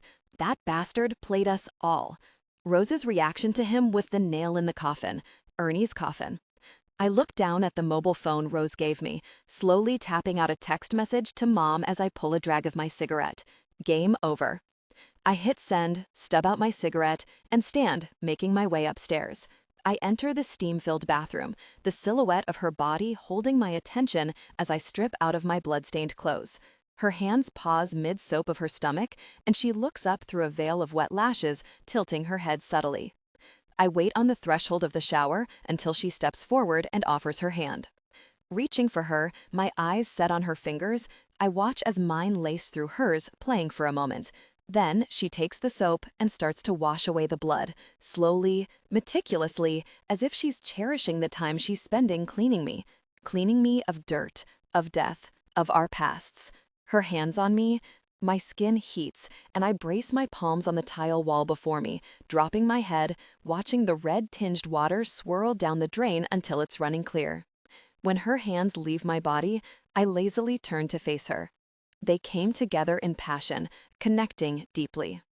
"Was that dessert?" she wheezes, stuck to my front, her cheek on my peck. "That was main and dessert." I smile when she looks up at me. She's a vision of soaked perfection. "Is Madam satisfied?"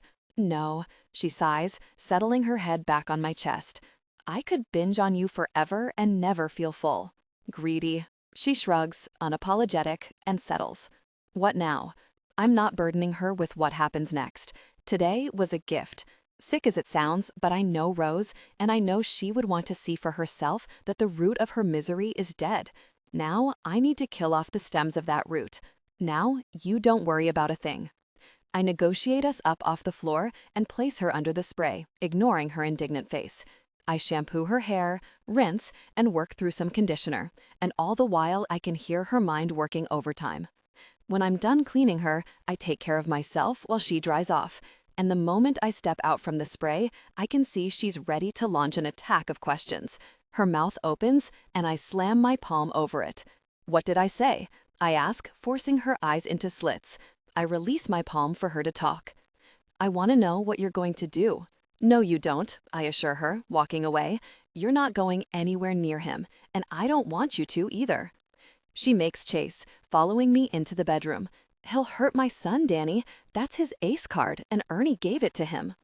With my back to her, I close my eyes briefly, searching for calm. "He won't hurt your son," I assure her. "How do you know?" She grabs my shoulder and yanks me back to face her. "That's what he'll do. That's his promise every time he thinks I need reminding of my place, of who I belong to. Talk about sending me over the edge. You belong to me," I grate, my jaw out of control, ticking madly. The panic in her face could send me over the edge too, but I'm saving my barely contained wrath for someone else. I grab her wrist and squeeze. "Trust me, it's not a request, nor is it a plea. It's a demand, and she can see that." Her mild nod as she swallows is almost subservient. My little warrior backing down. I don't like it at all, but it's what I need from her right now. I move my hand to her nape and bring her close, pressing my lips to her forehead. "Good girl," I whisper. "Tell me you love me." "I love you." "Tell me you trust me." "I trust you." "Tell me you're happy." "I'm so happy." I smile. "So am I." "Tell me you'll marry me." "What?" She dives away from my body, shock a blanket over her face. Not the reaction I was hoping for, I admit. "Marry you? Is it that outrageous?" Her arms fly up into the air in exasperation, loosening the towel around her. It drops to the floor. She leaves it. "It kinda is, Danny." "Rose, I can't have a serious discussion with you when you're standing there naked like that." I reach down and do the unthinkable. I cover her up, rewrapping her in the soft white towel while she stands frozen and uncooperative. When I'm done, I move back, out of touching distance, forcing my eyes to her startled face. She looks utterly thrown. It's endearing, if a little worrying. "Well?" I ask. "You want to marry me?" "Yes." "Why?" "Because I really hate you," I quip dryly, making her huff a disbelieving puff of misplaced laughter. With a passion. Her lips purse. "I hate you, too." I move in, unable to refrain from touching what's mine any longer.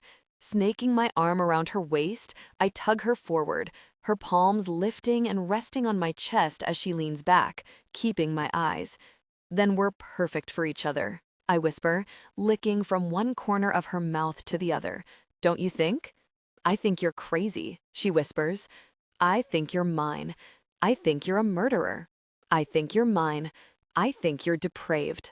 I take her nape and apply pressure, and she inhales sharply.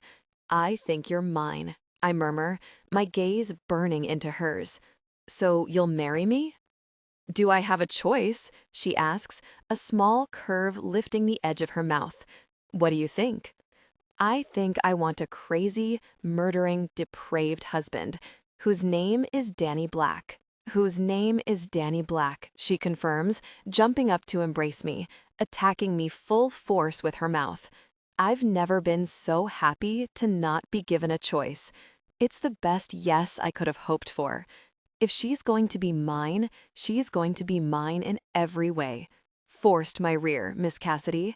I return her kiss and carry her to the bed, ready to begin our life together. I toss her on the covers and crawl up to join her, pushing her hair back off her face and grabbing the box from the bedside drawer. She stills when she spots it, her lip disappearing between her teeth. What's that? I raise my eyebrows and nod at the box, silently encouraging her to open it. Her eyes flick constantly from mine to the small black box, her lip getting a punishing chew. Hurry up, Rose. I want to be intimate with you with this ring on your finger. Her lip slips from her teeth as a smile breaks, her hands tentatively reaching for the box. Gradually lifting the lid, I watch as she slowly pulls in air too. I'm mesmerized, but my body is becoming restless, so I reach forward and yank the box open, pulling the ring free and shoving it onto her finger. Done. Deal. I rip the towel from her body. They came together passionately. Jesus Christ, is there a better feeling in the world? I tense my muscles, ready to withdraw. Wait, she gasps, and I still, scowling at her. Wait? Smiling knowingly, she holds her hand up in front of her and studies the square-cut diamond that's sitting pretty on a platinum band. Her smile is epic. Is Madame happy? I ask sardonically, knowing very well that any sane woman would love the ring I chose, and not just because of the price tag. Madame is very happy. Good. Then Madame can open her legs wider and let her husband-to-be be intimate with her. With pleasure. She reaches for my hair and yanks it, her eyes narrowing playfully. So what are you waiting for? She'll regret that. Tension broke. They gave in to desire, connecting deeply. There's never been room in my life for a woman. At least, that's what I thought.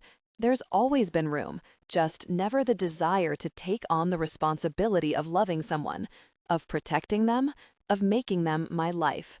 Rose is very easy to love. She made me love her without me realizing. And protecting someone you love is natural instinct, therefore very easy.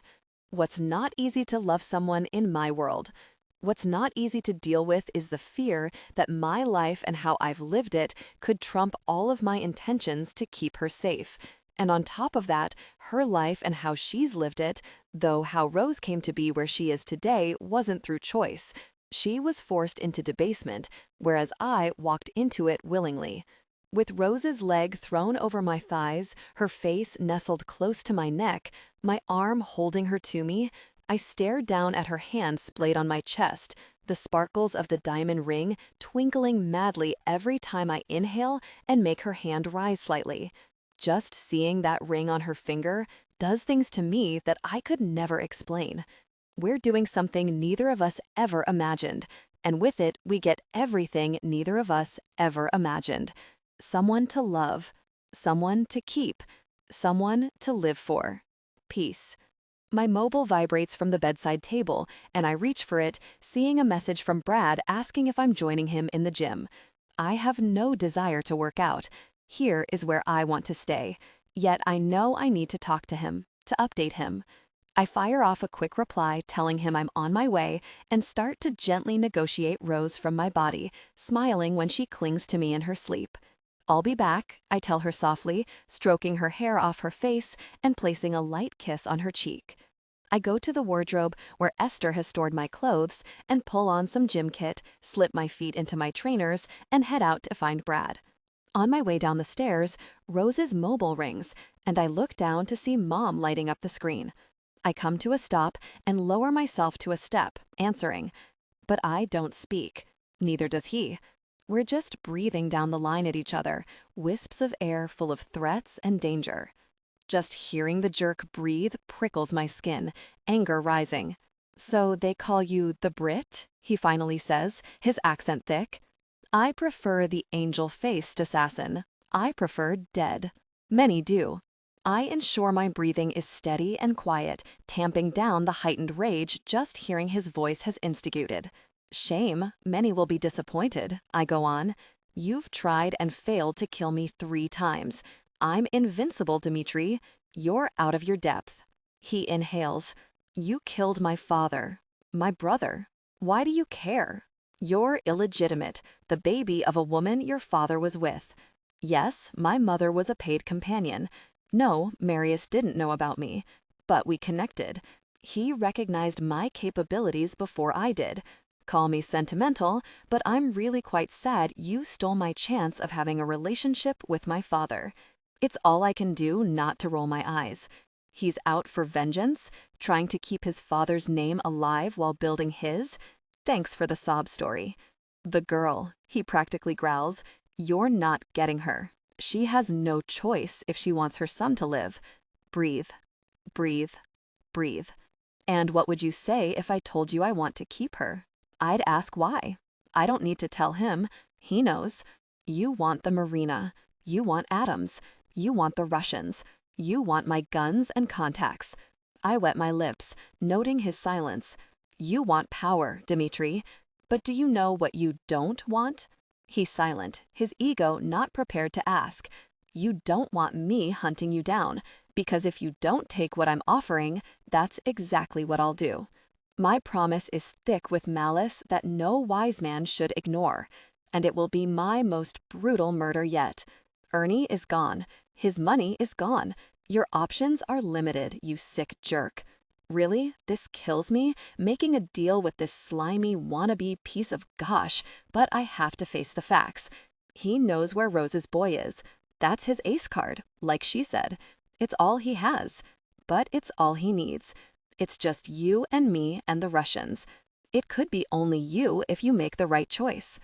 All for the girl? All for the girl, I confirm, cementing the fact that he probably thinks I've lost my mind. I want out. You want in. Do we have a deal? Talk. I glance up when I hear footsteps, delicate footsteps that belong to Esther. She stops when she spots me sitting on the stairs. Her blue eyes look sorrier each time I look into them. Call me in an hour. We'll talk. I hang up and rise to my feet, though they seem rooted to the marble step, preventing me from walking away. Ernie's dead? She asks, her hands joining in front of her midriff, nervously playing. You killed him? I'm thrown, not just by the question, but because she's asked me a question.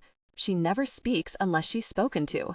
Hasn't since the day Pops brought her to the mansion. Yes, I answer simply, instead of ranting at her for obviously listening in on conversations that don't concern her. Why? She visibly relaxes, her tense shoulders lowering a good few inches. He can't hurt me?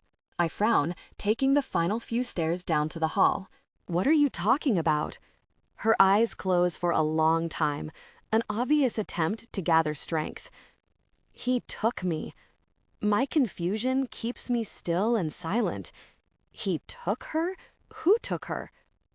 Opening her eyes, I see something that I haven't seen in Esther before. Grit. I back up, wary of it.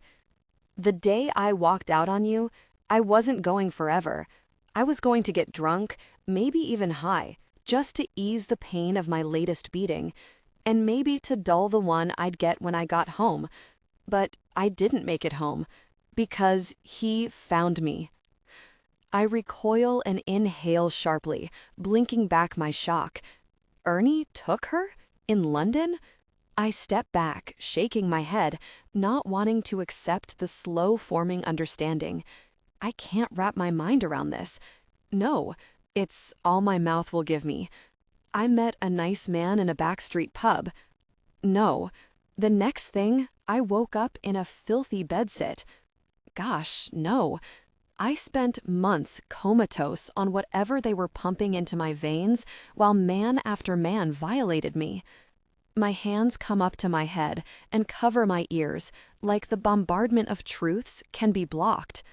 For 3 years, I endured violation after violation until I was kicked out on the street because I didn't fall pregnant. Every word she speaks is delivered clearly and levelly. She's completely together, and I just know it's because she's prayed for this moment, for this opportunity, to tell me how it really was. After our initial reunion, we never spoke again about it. After she told me she never wanted to abandon me, I brushed off her pathetic claim and dismissed all her attempts to talk to me again. She was just here, cooking, cleaning, tending to me, without any gratitude or appreciation in return. It was a sick kind of punishment. I think Esther sees that I'm struggling to unravel any words to speak, so she goes on. I went back to our flat. You were gone. He was gone. Someone else was living there. I lived on the streets for 2 years. Then Carlo found me. I don't know how. I saw his ring, was scared to death, but when I looked into his eyes, I saw softness, not evil. He wasn't the man who took me from that pub. He never knew what his cousin did. He asked me about my past, and then, when he was certain who I was, he told me about you, told me how he found you and what he did to your stepfather. He said you wondered where I was, why I left. I just wanted to see you, be with you, to explain. I look away from Esther, caught between shame, confusion, anger, and pain. Why didn't you tell me?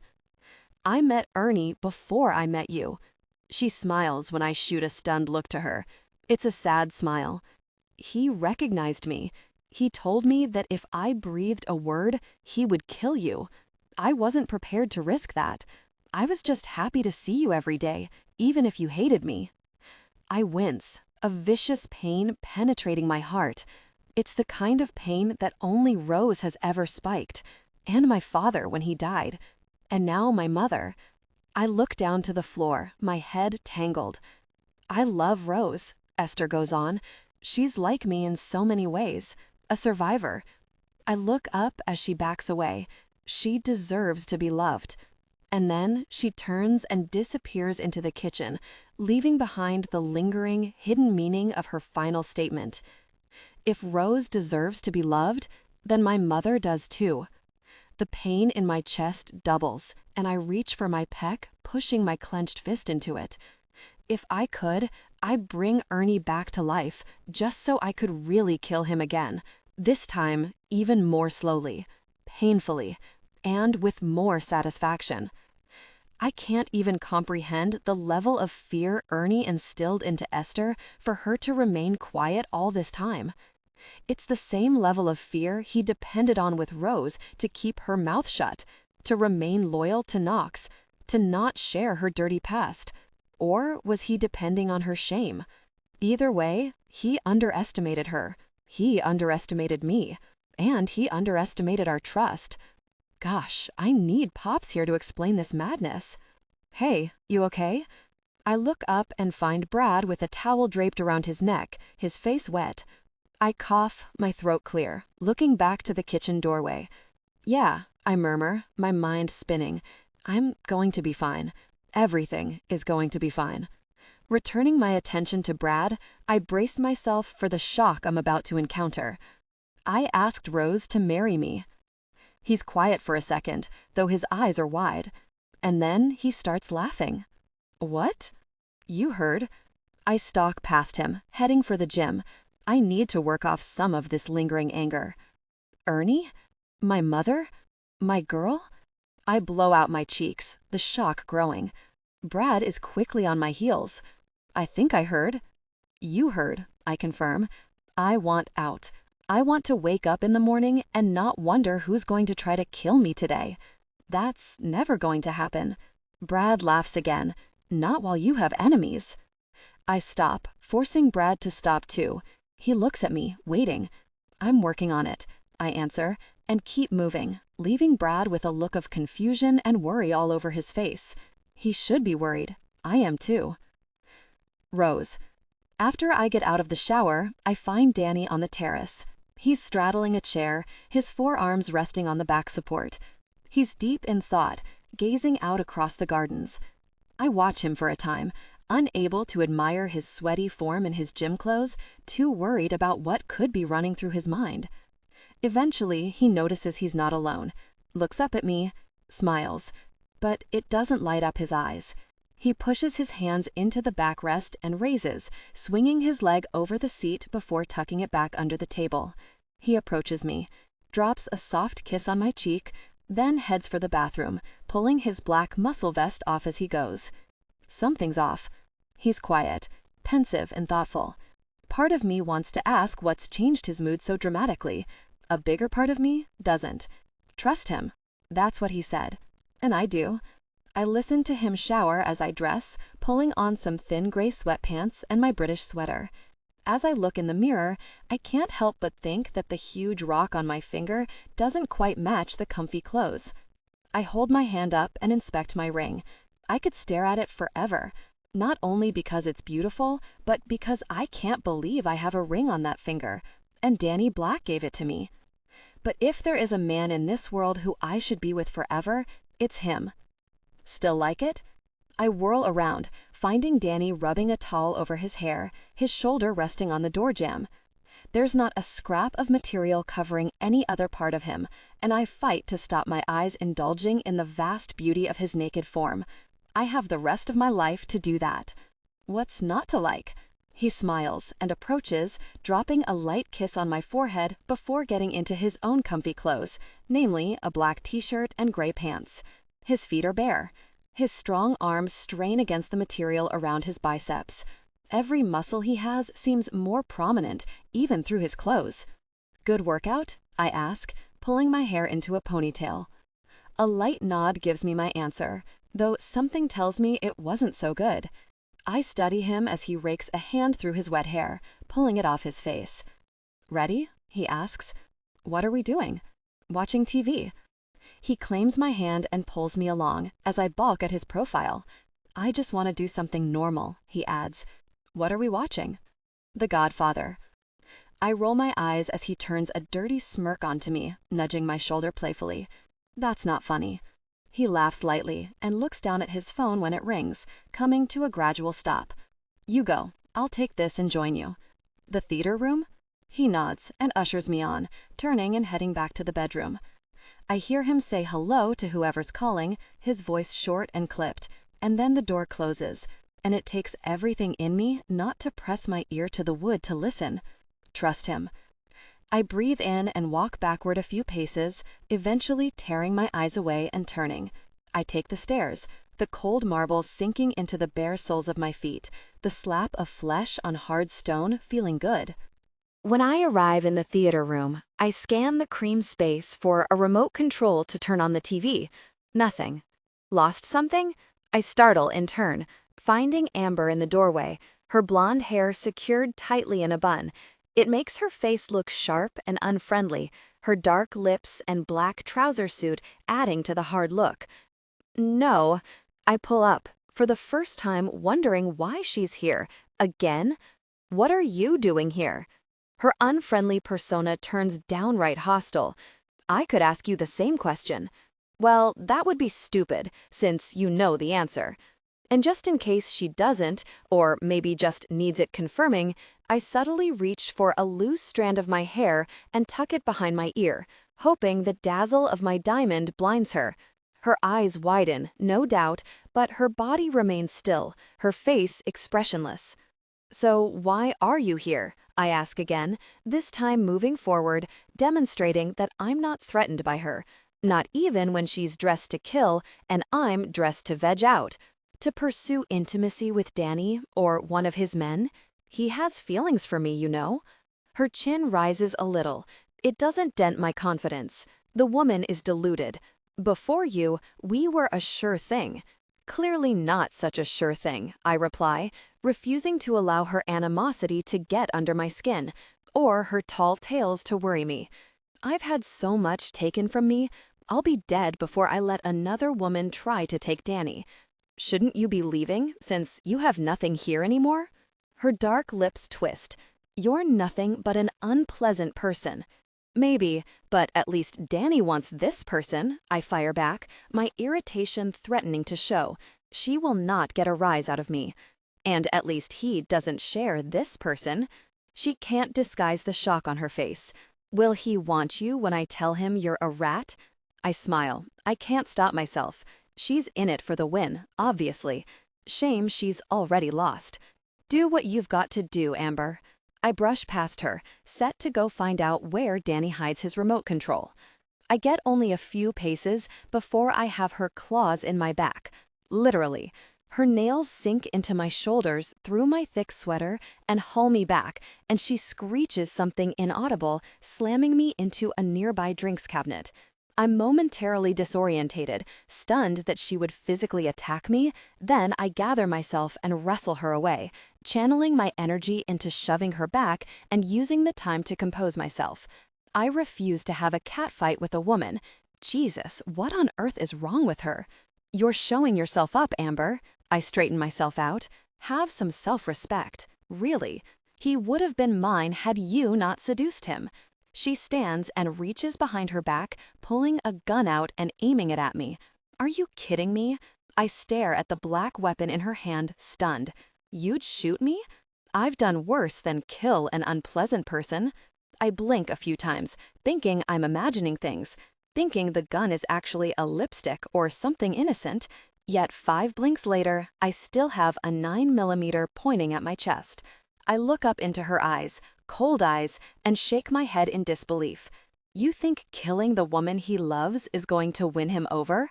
She advances, her hand steady. The chances of him loving me are a lot more likely without you around. She disengages the safety. I need him, more than you do. I'm dead out there without him. You're insane. That's what happens when you hold out for years on a man. I will have him. No one will stop me. Not you, not him, and... Amber loses her line when she's barged from the side, taking a tumble to the floor on a loud thump. She drops the gun, and I watch as it's kicked away. I expect to find Danny when I look up. I don't. Esther is glaring at Amber as she scrambles to her feet, a look of pure disdain tarnishing her usually clear complexion. Get out, Danny's mother seethes, throwing an arm toward the door. You've long overstayed your welcome. Amber, her forehead heavy with a frown, pulls herself to her heels, never taking her cautious eyes off Esther, who is positively thrumming with anger. Why do you care? Amber asks, darting her eyes to me. Because if my son wants to keep her out of harm's way, then I do too. If my son wants you gone, then I do too. Amber's shock is embedded in every pore. Your son? Esther moves in, slowly and intimidatingly, backing Amber into the corner. Be warned, you gold-digging, power-tripping, unpleasant person. I will tear you to shreds if you're not out of this house in 1 minute. You're his mother? Get out, Esther hisses, moving back. Or so help me God, I'll... What's going on?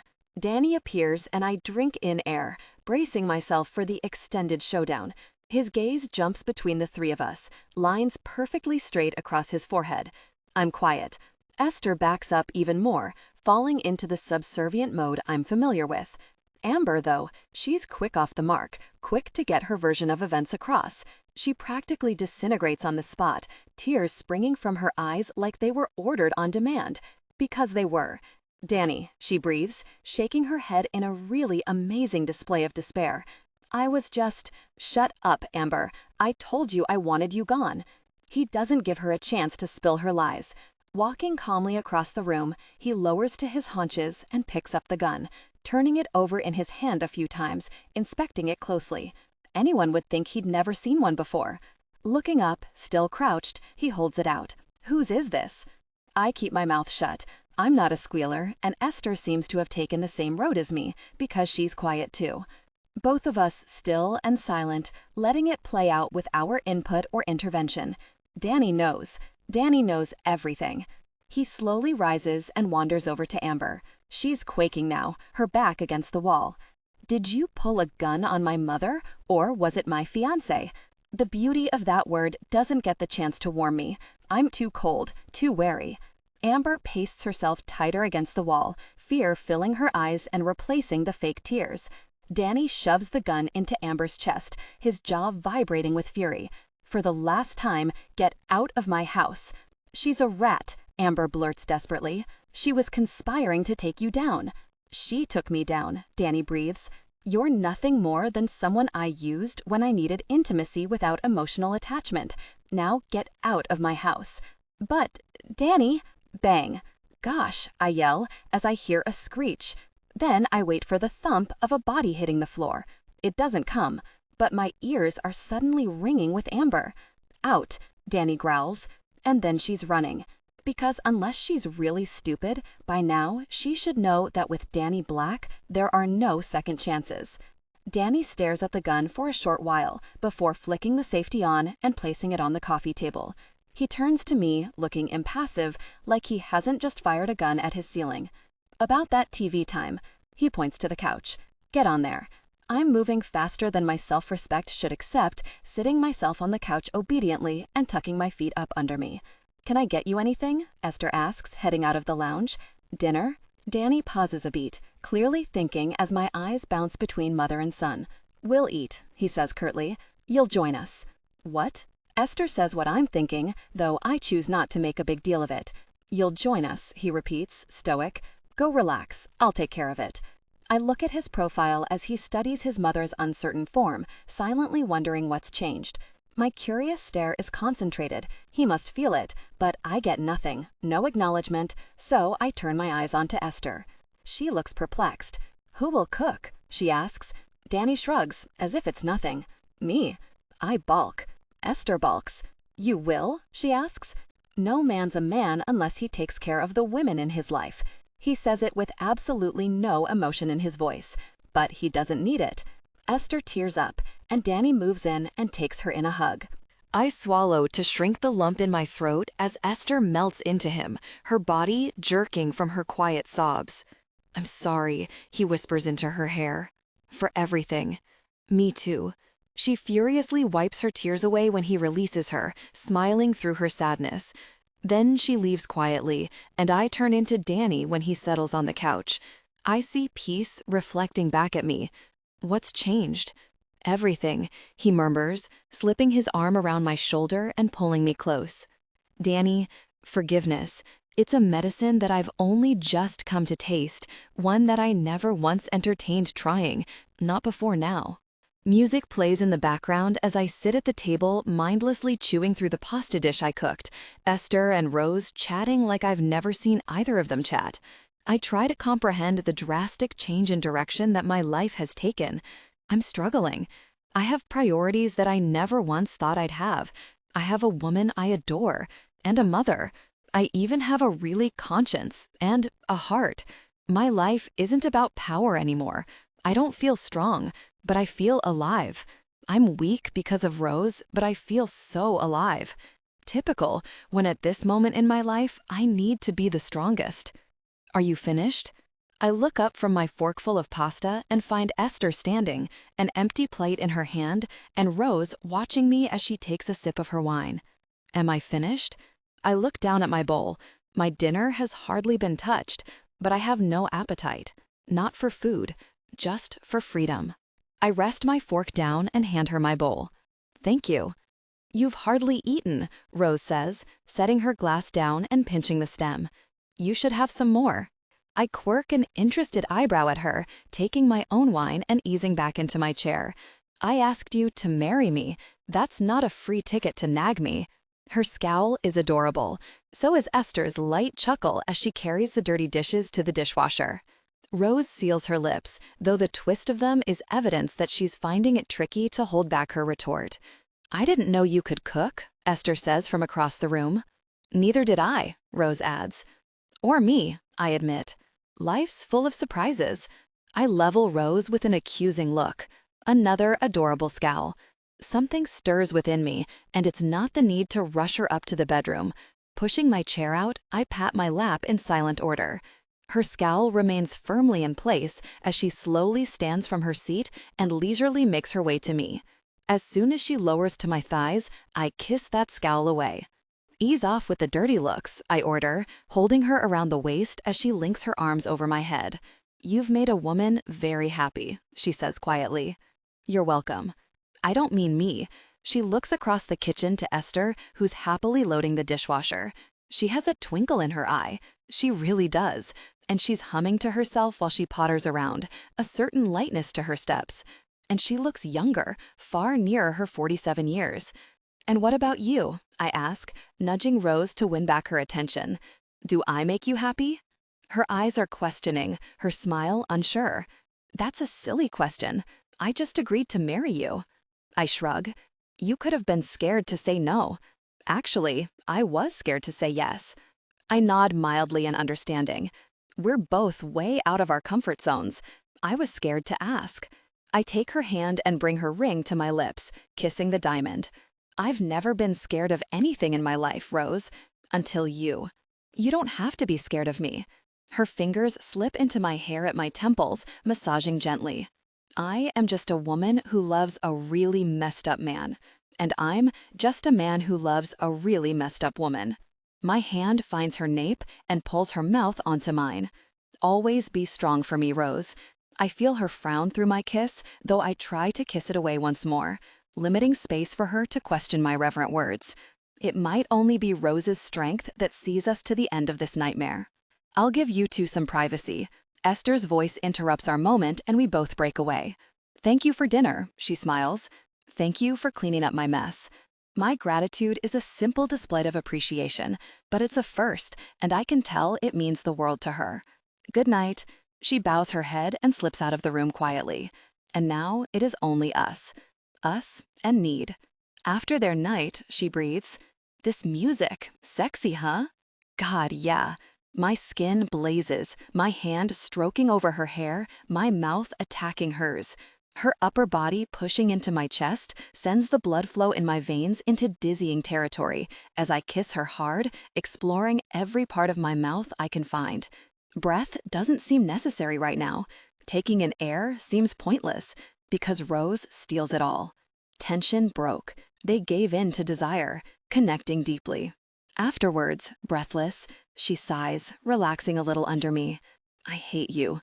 I hate you more, I counter, my lids heavy. I give in and close my eyes, my face settling on her shoulder. Thank you for hurting me. Thank you for letting me. Her hold of me tightens, and my love for her grows. But where are you going? The concern in her voice is undeniable as she follows me from the bathroom to the wardrobe, fresh from their shower. Our shower was just how I intended it to be, intimate. Then I told her I was going out, and she's been like a dog with a bone ever since. I pull on a pair of boxers. Don't worry, she scoffs. I get it. After everything, I get it. She remains before me, glaring at me with a look that could cut me down. Tell me, she demands, folding her arms over her chest. I swallow and look away, reaching for some jeans. My hand just lands on them when they're swiped away. Danny. My name is short, clipped, and drenched in warning. I sigh and face her. Give me my jeans. No. She takes them behind her back, as if that might stop me from getting at them. Stepping forward fast, I grab her arm and swing her back into my front and locking her tightly in my hold. Give me my jeans. I don't want to take them. I want her to surrender them. Only if you tell me where you're going. No. Really, no. I haven't got time to play Battle of the Wills. I snatch them from her hand and release her, getting them on before reaching for a thin knit V-neck jumper and pulling it over my head. As I push my arms through the sleeves, I watch, amused, as her cheeks pulse from the fierce bite of her teeth. She's getting angry. It's really sexy. Fine. She reaches for her hand and pulls her ring from her finger. I can't help but roll my eyes at her pathetic demonstration. Put it back on, I order, slipping my feet into my boots. Being in a relationship is about compromising, she argues, placing her ring on the dresser nearby. Did she read that in a book or something? I don't know, but she's seriously rubbing me up the wrong way. Stomping over to the cabinet, I snatch the ring off the dresser and swipe up her hand, shoving it back on her finger. Then I frame her cheeks with my palms, getting my face threateningly close to hers. Ever take that off again? I won't be so nice next time. I slam a kiss on her lips and feel her go lax against me. Her arms are over my shoulders in an instant, her body crawling up mine until she's hanging from my front. I know her game. Stall me, or stop me leaving altogether. She hums, moans, and if I don't stop this kiss soon, she might claim a victory. Enough. I pry myself away from her mouth, finding starry eyes and rosy, swollen lips. She's breathless, her skin hot under my palms. I'm worried, she admits quietly. I know you're going to see Knox. You are, aren't you? I already told you, I don't want you worrying about that. I try to place her on her feet and get absolutely nowhere. Every one of her muscles locking down. Rose, I warn. Promise me. Promise you what? That you'll be safe? I smile, even if I hate this unfamiliar uncertainty in her. I promise, I reply softly, bringing her in for a hug. The wet hair on her neck tickles my nose and I breathe her into me. I hate you. Her words vibrate with emotion. I close my eyes and hold her tighter. I hate you too. Come back to me, always. It's an effort, but I rip myself away and leave her behind, walking out of the bedroom with purpose and grit. You're kidding me? Brad's face is twisted with disbelief beyond recognition. No way, Danny, no way. He turns at the front door and marches out to the car, throwing himself into the driver's seat in defiance. The door slams with a thwack, and he starts the engine, revving it hard and loud. Ringo slips his hands into his pockets and relaxes back on his heels. I don't think he likes your plan. Too bad. I go after Brad, pulling the door open. I've made up my mind. You're really crazy. I told the Romanians I'd be alone. It'll be a bloodbath before we get out the car if they see you with me. Then I won't be in the car. He throws a hand out toward Ringo. We'll take cover in the woods. I sigh, working hard to keep my cool. Don't you think Knox will have men covering every angle? His teeth grind, his brown eyes taking on an edge of psycho. You're walking into an ambush, alone. Who's going to cover you? I won't need cover. I reach for his arm and manhandle him from the car, taking his place once he's out. Besides, it was you who told me the Romanians were amateurs, couldn't organize a party, remember? Brad grimaces. Why really didn't you tell me you're going alone when you detailed this plan of yours? I was trying to minimize the really bad earache I knew I'd get. I slam the door and roar off down the driveway, looking to my rearview mirror. Brad looks like he's breakdancing on the gravel, arms and legs everywhere. It's an amusing sight, though I can appreciate his frustration and worry. I'm walking on dangerous ground, and I'm walking on it alone. I never walk alone. But to get what I want, I've got to do this my way. I flick the radio on and rest back, working myself down, trying to relax. I need to relax, be level-headed. I can't let anything ruin my only opportunity to get out of this world in one piece and without the worry of my past catching up with me. This is the only way. Brad didn't like it, even before I told him I'd be going alone. I watch the freeway disappear into the distance before me, the roads surprisingly clear for 8 o'clock. The sun is dropping from the sky in the distance, casting an amber glow across the horizon. It's Miami at its finest. I think of Rose. I think about my prize. I'm pretty sure she would have tied me up had I told her my intentions. She would have done anything to stop me. As I pull off the main road and hit the dirt track to the boatyard, I'm watchful. I spy at least a dozen groups of men lingering in the overgrowth as I rumble down the divot-infested road. They're all armed. They're all monitoring me. They're all reporting back to Knox, telling him I'm alone. When I roll to a stop, my car door is pulled open before I turn off the engine, and I'm hauled from the seat by a tall skinhead. One man checks the boot of the Merc, another pats me down. It takes everything in me not to headbutt the jerk manhandling me. It takes everything not to remove that machine gun from his hold and sink the bullets into him. Nenarmat, he calls over his shoulder. Machina? Kurat, another man replies as I'm shoved against the side of the Merc. My lip starts to curl, my fists twitching. The angel-faced assassin. Knox emerges from the shadows by the container, suited and booted, his head freshly shaved. His leer fills me with hatred, images of his bony fists getting friendly with Rose invading my head. So this is the jerk who sent my world into freaking chaos? Tell your men to be more hospitable, I spit, pulling my jumper back into place. Or don't, because I can't tell you how desperate I am to butcher each and every one of you difficult people. Just like we did your father and brother. Knox shows the sky his palms, smiling mildly. His move tells me something important. This is less about revenge and more about him finding his place in this really messed up world. He couldn't give two gosh about his dead family. I would be a fool not to check you're meeting your end of the deal. His accent is thick, but his English perfect. I noticed. I point up the track, where his men probably still remain, poorly concealed. If you're going to have your men stake out, tell them to move farther into the bushes. I counted 13 watch posts, 3 men at each. You've certainly got me covered. You've always been ahead of the game, Black. Shall we get on with this? My skin is starting to crawl in the presence of so much scum. You seem in a rush. I have a life to start, I reply coldly, heading toward one of the containers that's ram-packed with weapons that'll likely see Knox all right for some years, as well as shoot him up the ladder of power and wealth. I pull the keys from my pocket, but pause from inserting it into the lock when I hear Knox call me. What? I ask. You're really giving up your empire for a woman? I look at the metal doors of the container, nodding as he goes on. I mean, Rose is out of this world, I admit. No one knows that more than me. I can't see him, but the satisfaction in his words must be all over his face, which is why I won't look. I won't be able to hold myself back from murdering the sadistic jerk. I taught her everything she knows. I hope you're reaping the benefits of my lessons.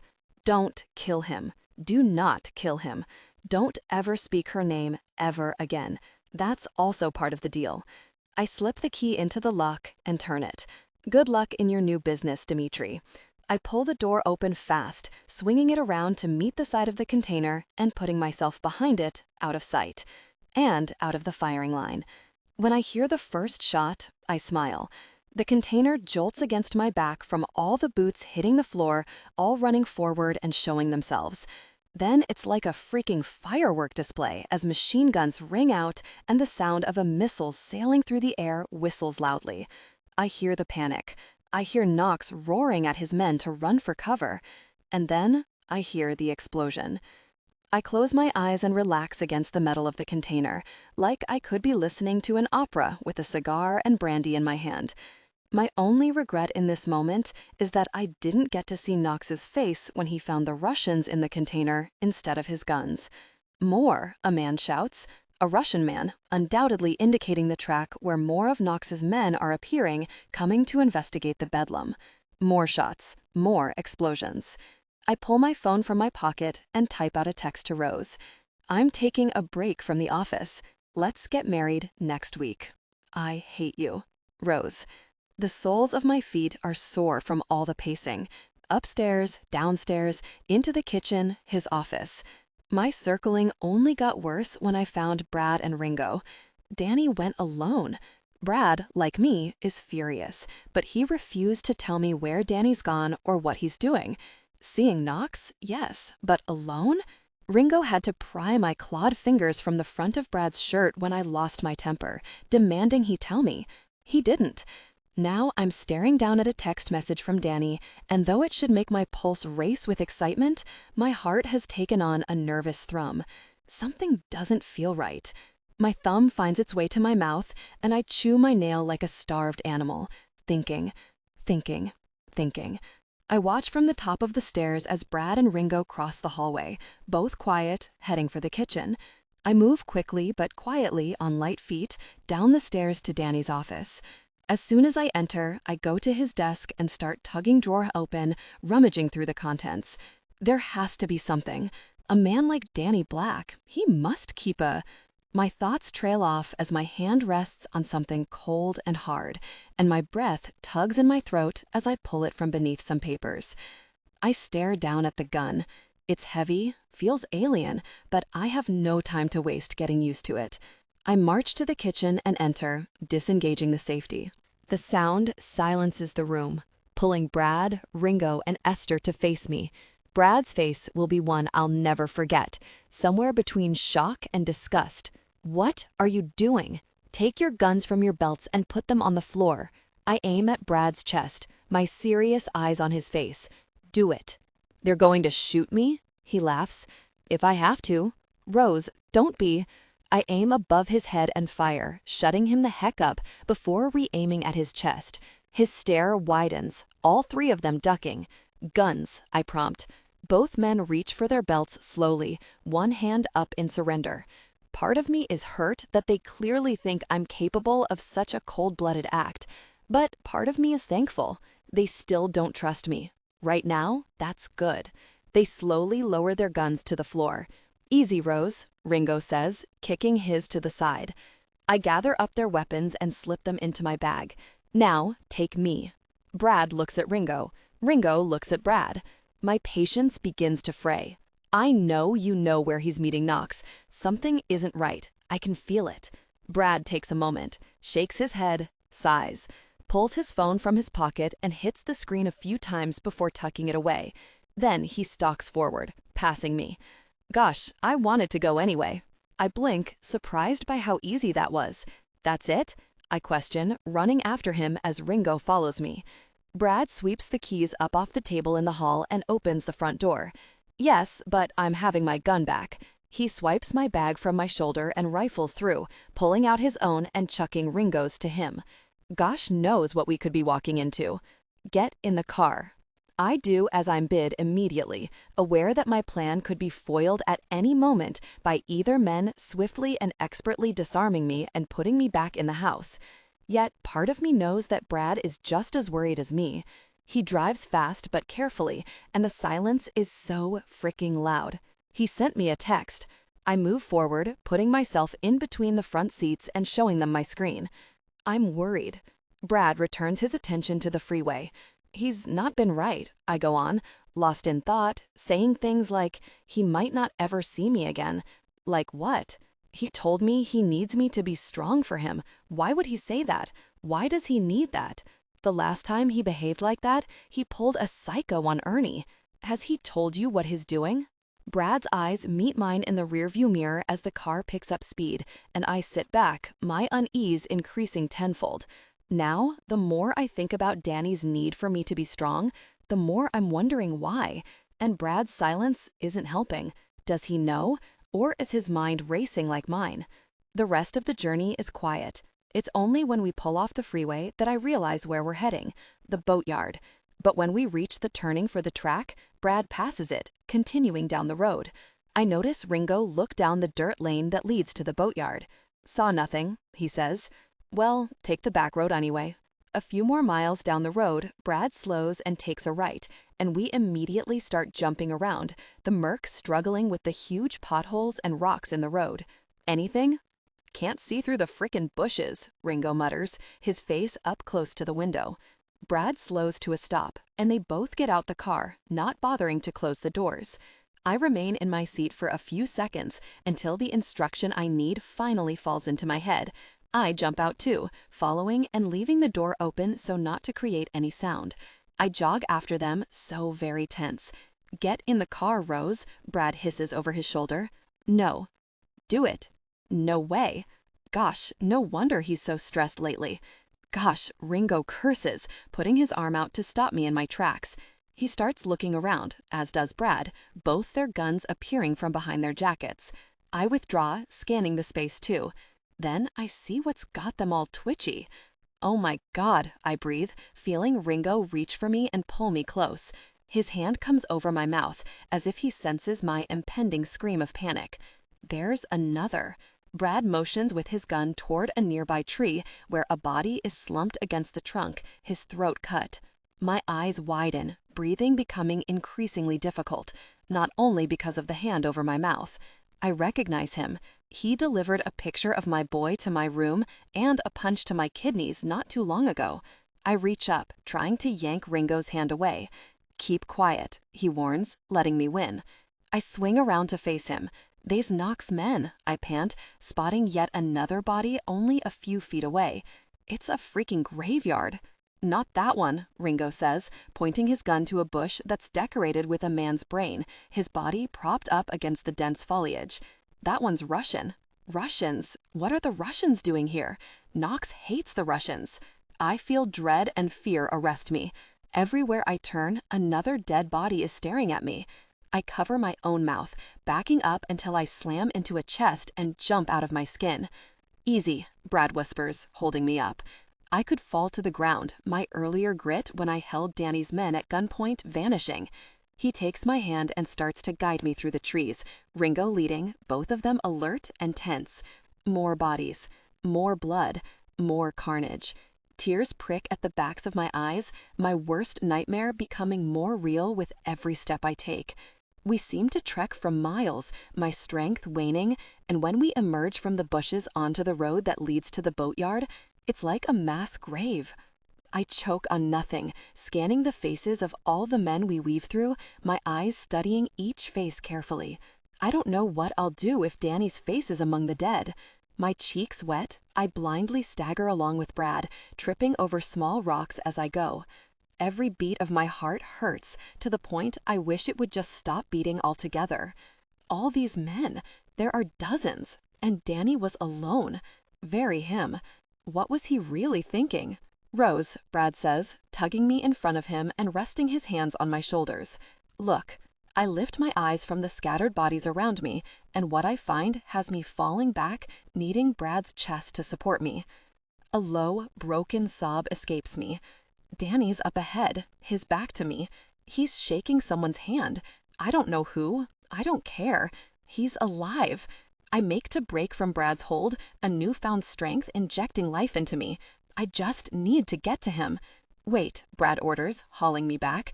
"Just wait. Let him finish." What's he doing? Selling his soul to the devil? What? That's Valadia, Russian Mafia. Danny just handed the Romanians to him on a silver platter. I inhale, my eyes falling to a body not far from Danny's feet as if a magnet is pulling them there. But this body is still breathing. Oh God, I stare, enthralled as Danny releases the Russian's hand and turns toward Knox's bloodied, limp body. He lowers to his haunches, gets as close as he can. He smiles. Then he nods to a nearby man who steps in and drags Knox to his feet. He's battered, bloodied, and disheveled, but he's alive, at least for now. Danny's saved him for last, for himself. Knox spits at Danny, the move labored, leaving saliva dribbling down his chin as he heaves. "Any last words?" Danny asks, rising to his feet and holding his hand out. A machete is placed in it, the blade sparkling, freshly sharpened, and glistening. "Really, you," rasps, and Danny grins. It's the dirtiest, most evil grin I've ever seen. Not just on him, on any man. He raises the machete and sweeps it through the air smoothly, taking Knox's head clean off his shoulders in one accurate stroke. The thud when it hits the ground is deafening, and I retch, turning into Brad's chest and hiding, my stomach revolting against my swallows. There was so much pleasure on his face, so much satisfaction, and though I have wished Knox dead for years and years, triumph is hampered by my shock and nausea. "Rose." Brad muscles me from his chest, and I turn, tears painting streaks down my face. The Russian accepts the blade when Danny hands it to him, and he smiles, as satisfied as Danny, and they shake hands again before Danny turns to me. When he spots me, he stills, watching me from a distance. Mildly, he nods, his fist coming up to his chest and tapping over his heart. "For you," he mouths. I crumble, wiping at my eyes, suddenly ashamed of myself for being so emotional, for being so weak, for letting him see me like this. But the relief that he's alive, the relief that Knox is dead, it's too much. Danny starts toward me, his expressionless face slowly cracking, a smile growing as he comes closer. My surroundings blur and eventually vanish completely, the sounds dulling to nothing. In my world, my entire existence, there is only Danny. But I'm abruptly yanked from my comforting place when Brad roars. No! Everything returns to sound and sight. It's chaos, men running and shouting around me. Confused, I look toward the container. The Russian has a gun pointing at Danny's back. "Danny," I scream, and he frowns, turning away from me. "Goodbye, Black." The air is pierced by the sound of a gunshot, and Danny's body catapults back, landing with a thud on the gravel. "Really?" Brad grabs me as more men appear from every direction, all brandishing guns. He fires round after round as I struggle with him. "No!" I yell, breaking free and running toward Danny. I can't feel my legs, can't feel my heart pounding, though I'm sure it is. "Danny!" I fall to my knees by his side, my palms instinctively resting on his chest. Oh God, please, no. "I'm fine," he wheezes, his face screwed up. "I'm fine." Rose, I'm ambushed from the side by Brad, who hauls me to my feet. He's been shot. Ringo appears, taking Danny's arm and dragging him up. Come on, you stupid jerk. I watch as Danny struggles, his legs unstable, his face an unbearable picture as pain. Really, he chokes, just as Ringo aims and fires at a man running toward us. The boat, he yells, dragging Danny toward the shore. Get on the frickin' boat. I'm pulled along by Brad as he and Ringo fire shot after shot, holding back the men coming at us. But the sounds are dull, my eyes nailed to the back of Danny, watching as he stumbles along with Ringo's help. Rose, down, Brad yells, shoving me to the ground. I land with a crash, my head hitting a nearby rock. Pain sears through me, and I cry out, immediately feeling hot blood trickling down my face. Disoriented, I look up, blinking, the gunfire still constant. I see Danny look back. I see him find me on the ground. I see him fight his way out of Ringo's hold and run back to me. He claims me and yanks me to my feet like I'm weightless, taking my hand. I need you to run, Rose. His words, the sound of his voice, the feel of him holding my hand. I find life again, and I run, flinching with every shot that's fired around us. We hit the water, wading through, and Danny swoops in and lifts me. I practically fall into the boat as Ringo starts the engine, still firing as he does, his attention split between the men shooting at us and getting the boat moving. The engine roars as I scramble to the side, reaching over for Danny to help him up. But he turns away, catching a gun that Brad throws him, and starts to wade back toward the shore. What is he doing?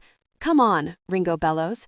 Danny, I scream, watching, my fear multiplying, as he joins Brad, both of them up to their waists in the sea, firing nonstop. I watch as man after man drop like flies on the beach, the air pierced by the sounds of gunshots and shouts, the dusky sky lit up. Brad turns and starts back toward the boat, and my heart kicks when I see Danny following. I mentally will them to hurry, their progress hindered by the water around them. Come on, come on, come on. Brad reaches the side of the boat first and starts to pull himself up with Ringo's help. Get Danny, he orders, his words labored. Just get him in the frickin' boat. Ringo diverts his attention to Danny swimming toward us, leaning over the side as Brad drops into the boat and reloads his gun. I watch as Danny gets closer and closer, it's seeming to take forever. And when he's only a few meters away, Brad starts firing again. Hurry up, Danny, he yells. I lean over the boat too, and Danny locks eyes with me. He smiles. The sick jerk smiles as he reaches for Ringo's hand. I can only shake my head at him, caught between despair and fury. I'm going to kill him. For being so reckless and stupid, I'm going to kill him. The light in his eyes is blinding, and my panic starts to ebb, his fingers brushing Ringo's. Go, Ringo yaddles, and Brad takes up position at the back of the boat by the engine, just as Ringo seizes Danny's hand and yanks him up on a grunt. I jump as the boat lurches forward. Danny's eyes widen. Ringo curses, falling back to his arse, leaving Danny hanging off the side of the boat. Really? He spits, grappling to hold on. Danny, Brad roars. I dive forward and grab his arms, adrenaline fueling me. Get back, Rose, he yells, trying to shake me off. You'll fall in. Really, you.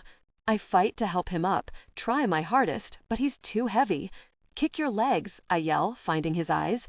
He stares at me. Just stares. And he smiles again. And then the loudest bang erupts, and his body jerks, his smile falling. It takes me a few confused moments to realize what's happening. Then Danny's body becomes heavier, slipping from my grasp. No, I mumble, searching his blue eyes. This time, I find nothing. No light, no ice, no smile, nothing. Danny, he starts to slip down the side of the boat, his eyes closing, and I grapple and fight to keep him up as the boat speeds away. Ringo, I scream, holding on to him for dear life. Ringo, he's been hit again. But Ringo doesn't answer me, his gun firing constantly. I look up, seeing a few jet skis in pursuit. Oh my God, I breathe, realigning my focus on getting Danny into the boat. But he's slipping, slipping, slipping. His eyes are closed, his body limp. Please, Danny, I beg. But I lose my grip, and he slips away from me, dropping into the sea. No, I watch him getting further away from me. Danny, I scream, my heart tearing in two. Really, no. Brad yells as I climb onto the side of the boat. Rose, no. I'm yanked back and hit the floor hard. I lost him, I sob, crawling to my knees, looking out. We need to go back, Brad. A bullet hits the side of the boat, and I duck instinctively, covering my ears. The sound's unbearable. We need to go back. We'll all be killed, Brad shouts, and I break down, tears pouring down my cheeks. Ringo curses, his body crashing down next to mine, his hand going to his shoulder, blood coating his fingers. For goodness sake, he looks at me. It's a look I'll never forget, full of sadness, of pity. A wretched sob tumbles as I recklessly get to my knees and look back, searching for him, my eyes darting frantically across the dark water. And I see him, floating, just floating, face down. No, I whisper raggedly. Get us out of here, Brad bellows, firing again, taking out 2 of the jet skis. My shout is carnal and raw and full of devastation, my body jolting as the boat hits the waves at high speed. But however much I'm being tossed around, my eyes remain steady and level, locked on Danny's lifeless body, growing smaller and smaller, until the sea eventually takes him, and I can no longer see him. I stare down at the razor blade in my hand. Release. I need a release. I need to control this pain. I rest the edge on my arm, close my eyes, breathe in, and exhale as I drag it through my skin. My entire being relaxes. Rose! I startle, blinking my eyes open. Esther's face is a picture of raw disgust as she swipes her hand out, knocking the blade to the carpet. I stare down at it, blank. She doesn't say a word. She doesn't take the blade either. She just turns and walks out, and I stare at the bedroom door for long after she slammed it, until I feel the blood dripping from my arm onto the carpet. I look down, watching as the plush fibers soak up the thick red blobs. Lost. Flashbacks assault me, my hands coming to my head, trying to squash them. I can't. As long as I'm living, breathing, I'll never escape them. The boatyard was a mass grave. Visions, the blood, the destruction, the sounds. Danny's face before I lost my grip. I drag myself to my feet and wander aimlessly through the silent mansion. I find Esther in the kitchen loading the dishwasher. She pauses, looks at my arm, then calmly goes to the cupboard and pulls the first aid box down. I take a seat at the island and rest my arm on the counter. Empty. She works silently, wrapping my arm carefully with steady hands. And when she's done, she looks up at me, her palm cupping my cheek. I know what she's going to say, and I absolutely cannot bear hearing it, so I start to subtly shake my head. It's been 3 days. I've sat in his mansion like a zombie for 3 days, waiting for him to walk through the doors.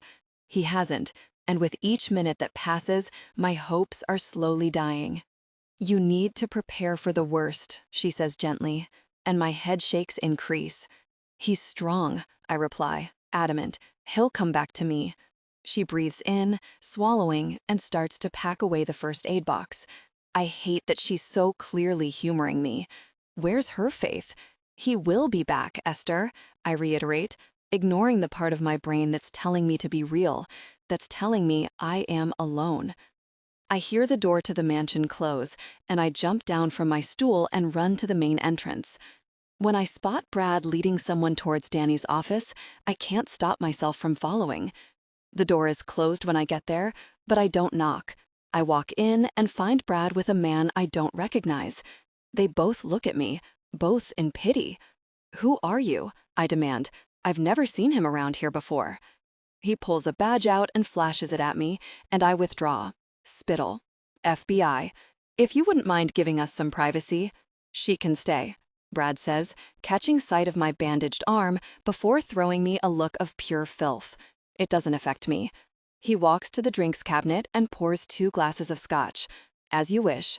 The man, Spittle, takes a seat at Danny's desk, and Brad hands him one of the drinks. Do I need one of those? I ask, motioning to the glasses held at their lips. Spittle falters, setting his glass on the desk.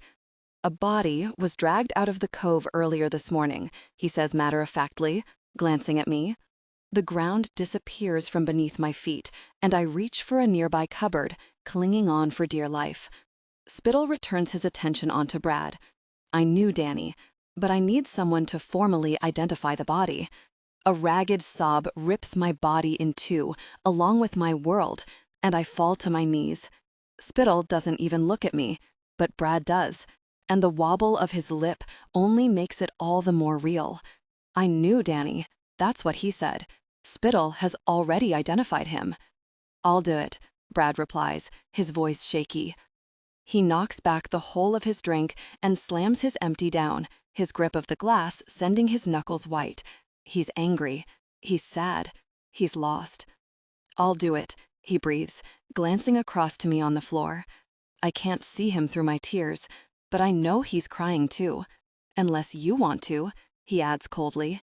My head feels like it could explode. I don't know what happens now, where I'll go, how I'll survive. But I do know one thing. I can't see Danny like that. Never. I jump up and run out of the office. Dead. He's dead. I see nothing as I race through the mansion, except the memories of him circling my mind. I don't hear a sound except him calling my name. I smell nothing but sea and driftwood and Danny. I charge up the stairs, down the corridor and into my room, slamming the door behind me. I find the blade on the floor, pick it up, rest it on my arm, and I slash, repeatedly, over and over, screaming my way through it. I'm not punishing myself. I'm punishing him. Rose! Brad knocks the blade from my hand, and I fold to the floor in a heap of devastation, my body racked with loud, jerking sobs. I've never really felt, not for years, not before Danny and after my baby was taken. But I don't think I've ever felt this numb, this broken, this hopeless. There was a small part of me that always hoped that maybe one day I would be reunited with my boy. That now seems impossible. The 3 people in this world who would know where or how to find him are all dead. I should feel free. Knox is gone. The man with the snake ring is gone, but so is Danny, and now I feel more trapped in darkness than ever before. And through my numbness, I'm in agony. It's raining. Has been since Brad returned from the morgue and drank 2 bottles of scotch 2 weeks ago. Dense, gray clouds blanket the sky. The ground beneath my heels is saturated and spongy. The air is thick with grief, and every fat raindrop that hits me hurts. I've declined Ringo's offer of an umbrella. Let the rain drown me. Let it pelt me until I'm bruised. I stare as 2 men lower Danny's coffin into the gaping hole in the ground. I swallow when I lose sight of it. I close my eyes when the lump in my throat swells and lodges itself there, my measured breaths faltering. I try to breathe through my nose. I gasp for air, throwing my hand out to catch Brad's black-suited arm to steady myself. He moves quickly to catch me. Hey, he whispers, pulling me close. I bury my face in his side, unable to watch as Esther steps forward and tosses dirt on top of the coffin. Her face has remained expressionless for the 2 weeks since Danny was confirmed dead, though the devastation in her eyes is tangible. Rose, Brad says, urging me from my hiding place. I look at 2 sweaters in my hands, the British flags facing me. My ring catches my eye. The diamond has dulled. It hasn't sparkled like it once did.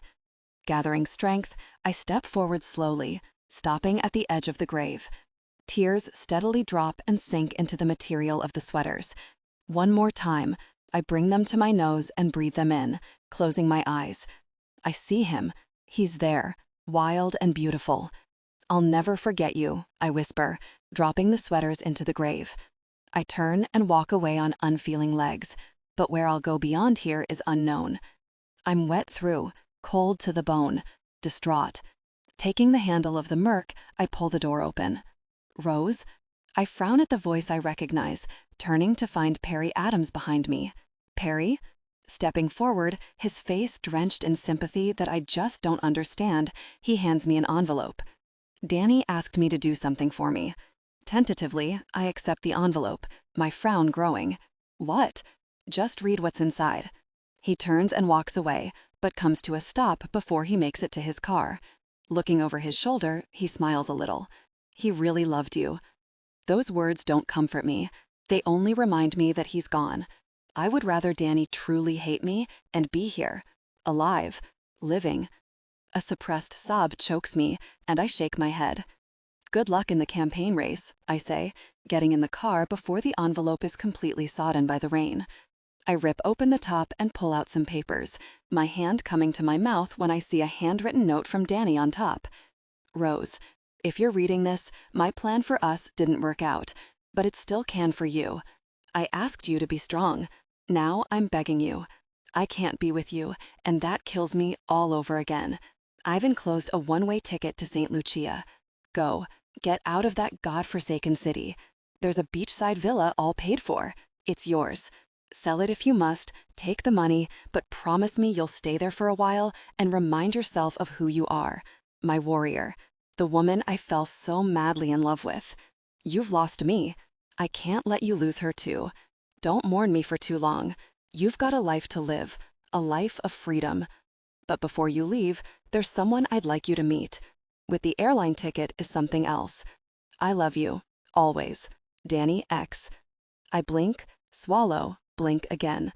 I can smell him, see him.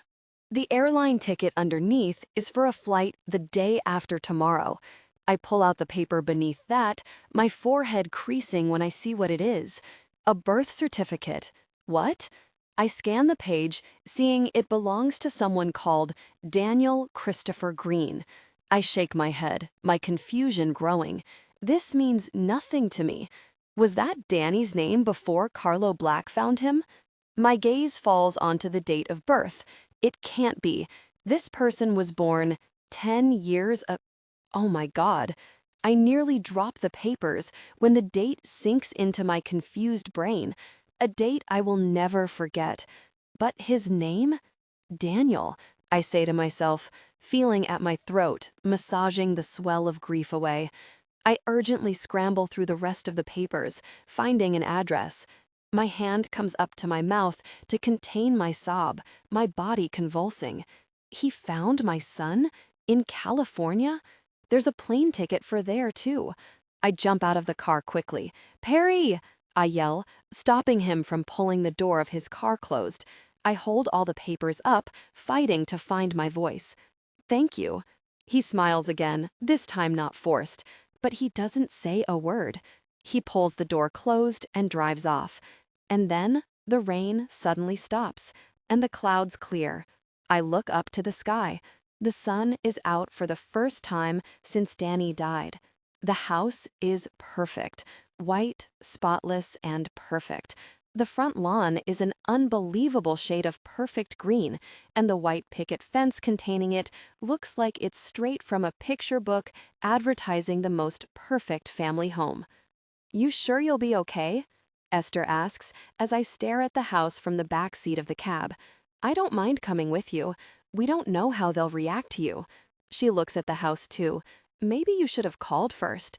I shake my head and open the door. Giving them notice of my arrival would give them time to stop me. I don't want to risk them blocking me. Reaching over, I kiss her cheek. "I'll get another cab back to the hotel. You don't have to wait." I get out and make my way toward the house, brushing down my black pants. I've never found it so tricky to decide what to wear. I wanted to look as together and presentable as possible, even if I'm anything but. Danny's note shook me to the core. When I started reading, he suddenly wasn't dead anymore. Then I finished the letter, and it was like he'd died all over again. But he offered me hope, a savior, something to live for. I knock on the door and step back, listening for sounds from beyond. There's nothing. And then there's something. Footsteps. My heart starts beating double time, pounding fiercely, and Danny's voice drums in my head. "Be strong, be strong, be strong." The door swings open, and all the words I'd planned abandon me as I stare at the woman before me. An attractive woman with blonde hair and brown eyes, maybe mid-50s. She's in an apron that's covering a pleated skirt and chiffon blouse. She's baking, being a mom, normal. She looks so normal. I cough, my throat clear, and search through the bedlam in my head for my lines. Hello, my name is... You don't need to tell me who you are.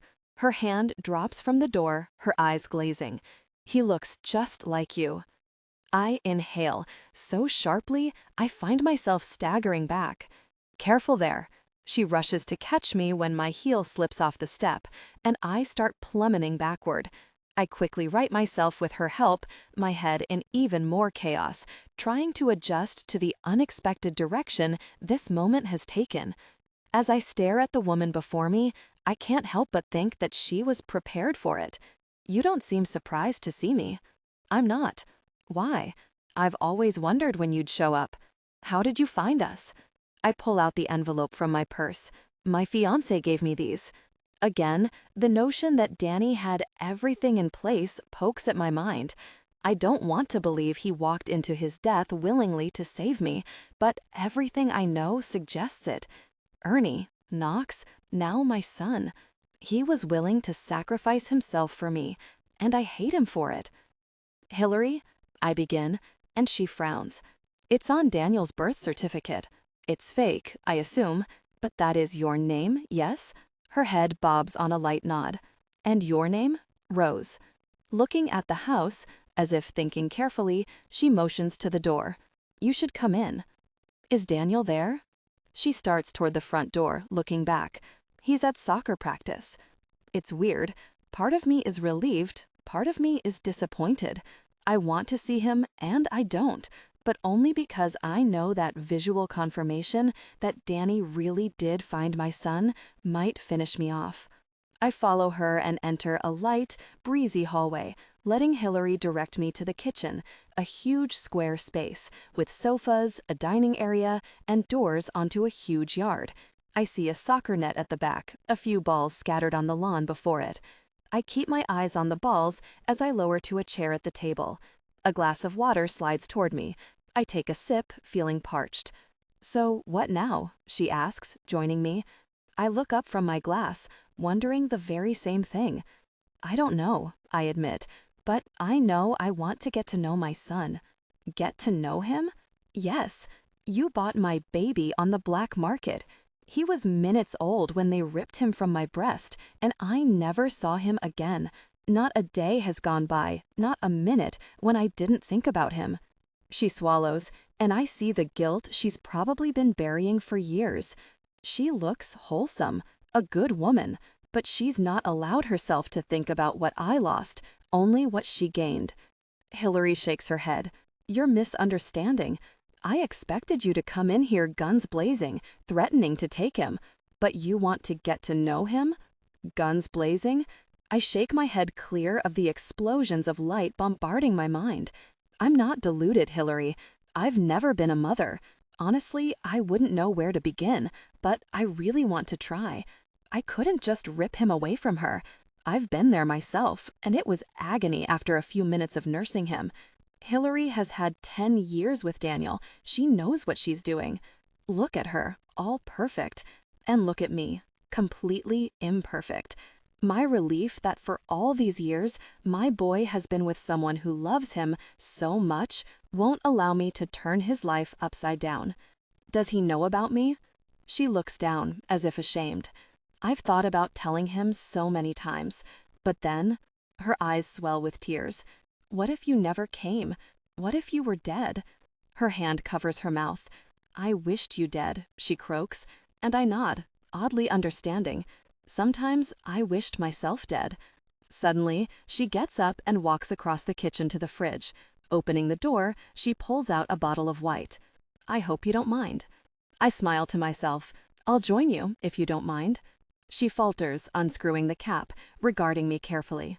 You're so calm. The storm's over, I tell her as she pours 2 glasses.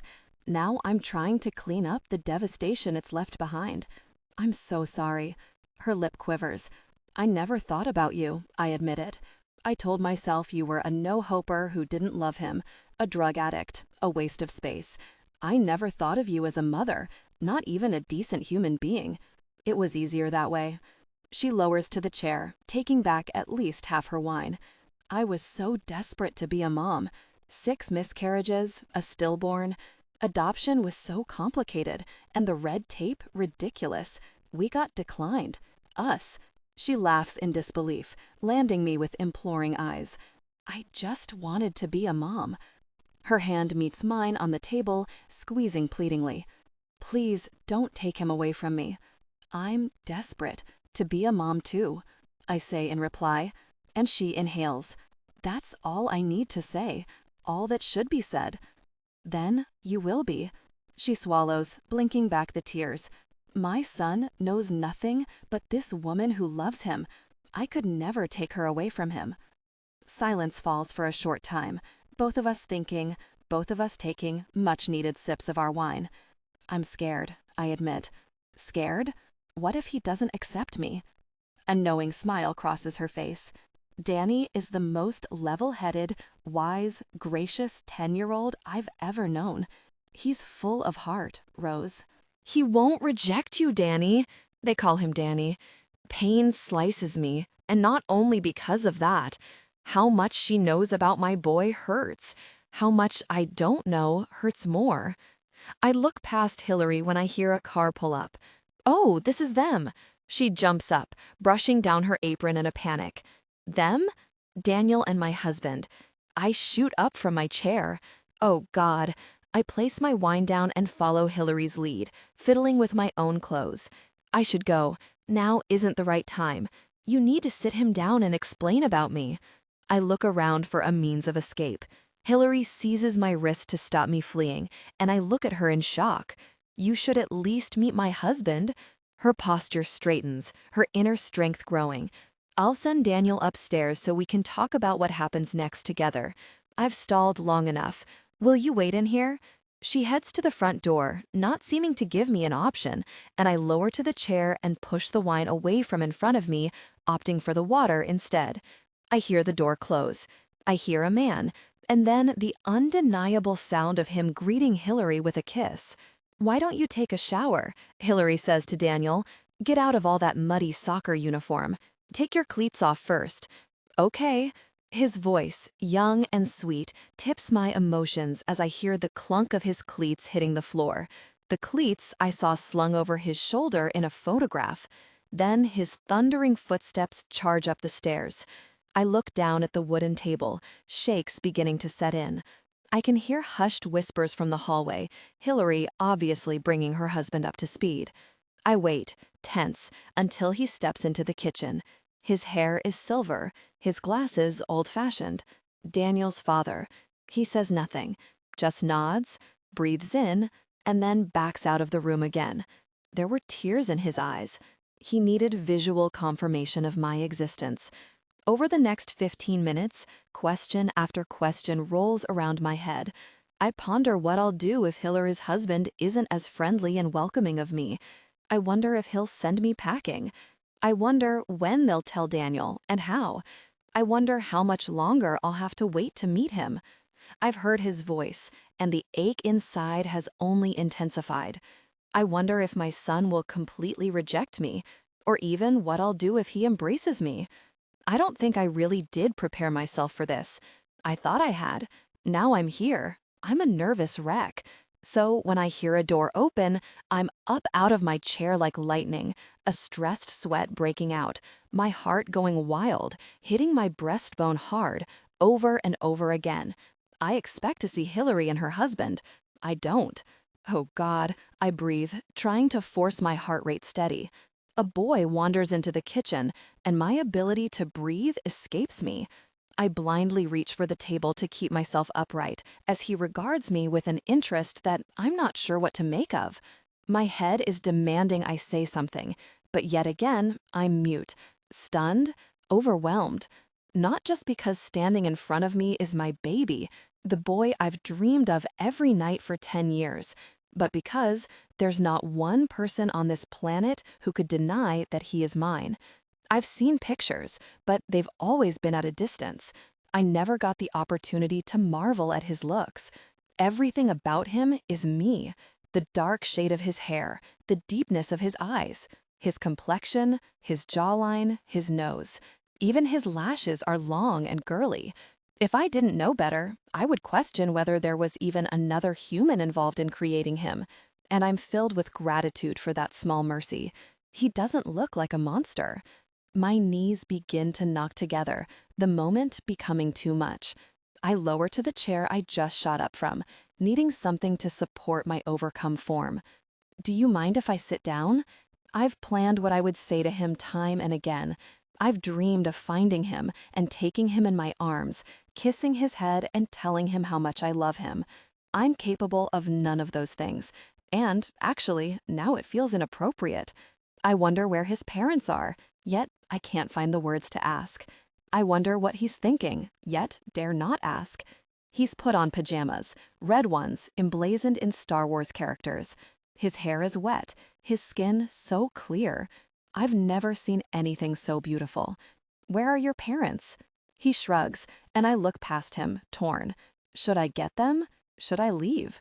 Who are you? He asks. I swallow, my mouth so dry. Rose, I'm a friend of your mom's. I've never seen you before. You like Star Wars? I blurt, frantically steering him off course. His little mouth twists a fraction as he pads forward on bare feet and pulls a chair out. The legs scrape the tile floor loudly, and while I cringe, the sound seems to go over Daniel's head. Mom says I'm a Star Wars whiz. Mom. It hurts so much hearing him refer to the women who bought him as mom. Me. I'm his mom. He should be calling me that. What else do you like? He considers my question as he regards me, closely and carefully. What do you like? His counter question throws me, his little forearms settling on the table as he gets comfortable. Me? My mind blanks. What do I like? The sun on my face, I tell him, smiling when his little brow furrows. Do you like Star Wars? Crap, I've never seen a Star Wars movie in my life. Silly, but I fear admitting that might destroy our relationship before it's even started. I've never seen Star Wars. His little face is astonished. Never? I shake my head. You could show me sometime. We could watch them all together. I see the excitement on his face. Cool, he chirps, as a woman's sob sounds in the distance. Daniel looks over his shoulder, and I shrink in my chair. I'm mute again. And for the first time, I try to comprehend the turmoil Hillary's in. How desperate she was for a baby, how she got that baby, and how she must feel now it's come to bite her on the ass. Why's Mom crying? I shoot my eyes to his. I don't know. A lie, but it's not my place to tell him. It pains me, but I know that. Daniel links his fingers on the table and starts studying his entwined hands. So, you'll watch Star Wars with me? Mom and Dad are fed up with it now. They say there's only so many times they can watch the same films, but I could watch them every day for the rest of my life. I would watch them every day for the rest of my life, too. I really would. Really? Really, I affirm. But you don't even know if you like it yet. If you like it, I'm sure I'll love it. He smiles, and it very nearly has me weeping. You're cool. Does that mean you like me? Yeah, I like you. A ragged breath cuts my throat. There's only one thing that's ever been said to me that can compare to my son's words. The first time Danny told me he loved me. I like you too, I tell him, compelled to extend my hand across the table. He doesn't hesitate to take it. I see all the qualities in him that should have been in me. Grace, warmth, honesty. For the first time in my life, I don't look back on my life and curl up in pain. Because everything I should have been is sitting before me. My miserable life seems acceptable now. I squeeze his hand, looking up when we're joined by Hillary and her husband. Her eyes are red and puffy. Her husband's face is grave. Daniel, why don't you get your homework out? His dad suggests. He's up out of his chair quickly. I've never known a kid to be so eager over homework. It's algebra, he declares, almost proudly. I don't need your help. Then maybe you can teach me, his dad replies. Say goodbye to Rose. My time is up. For now, at least. Bye, Daniel. I fight off the excruciating pain radiating through me. Be thankful, be grateful. He wanders around the table and offers his hand. Unsure, I accept, and he shakes it. It was nice to meet you. My heart breaks. And you? One day, we'll binge watch my Star Wars box set. I'd love that. I feel so warm inside, so optimistic. It's an odd feeling, but I like it. Can I have a hug, Daniel? I ask. Sure. He dives on me like it's nothing, when it is absolutely everything. His little body against mine feels like the best medicine. A life-saving medicine? I embrace his cuddle and let my mind wander back to the only other time I held him in my arms. I love you, I say in my head, closing my eyes and cherishing the moment. You'd better go do that algebra. He's gone from my arms faster than he dived into them, zooming out of the kitchen at 100 miles an hour. Then it's just me and his parents. Worry is rife on their faces. I'm sorry, he just walked right in here. Did you tell him? Of course not. My face must be as offended as my tone. I'm not here to ruin your lives. I'm here because I should be. I realize it'll take time and a gentle approach. Hillary relaxes. Thank you. How do we get hold of you? Her husband asks, pulling out his phone. I reel off my number and smile gratefully when he calls my cell, giving me his. I'm Derek. I nod. I'm going away, I say, but I'm still contactable. There's no pressure. But I need you to know that I'm not dead. I'm more alive than ever. And I'm here. They both look away briefly, ashamed, because they have both wished me dead. Thank you, I say quietly, rising to my feet. For looking after him, thank you. I can't hold back the tears. They're powering forward now, the gravity of the moment settling. I just want to get to know him. Hillary shoots forward and takes me in her arms, and it's now I realize what makes her such a good mother. Comfort and peace blankets me just from being in her arms. I'm so sorry. Me too, I admit, breaking free and brushing away the tears. You'll be in touch? She nods, and I smile, moving past them toward the front door. When I make it there, I look up to the top of the stairs and silently tell him I love him once again, that I'll see him soon.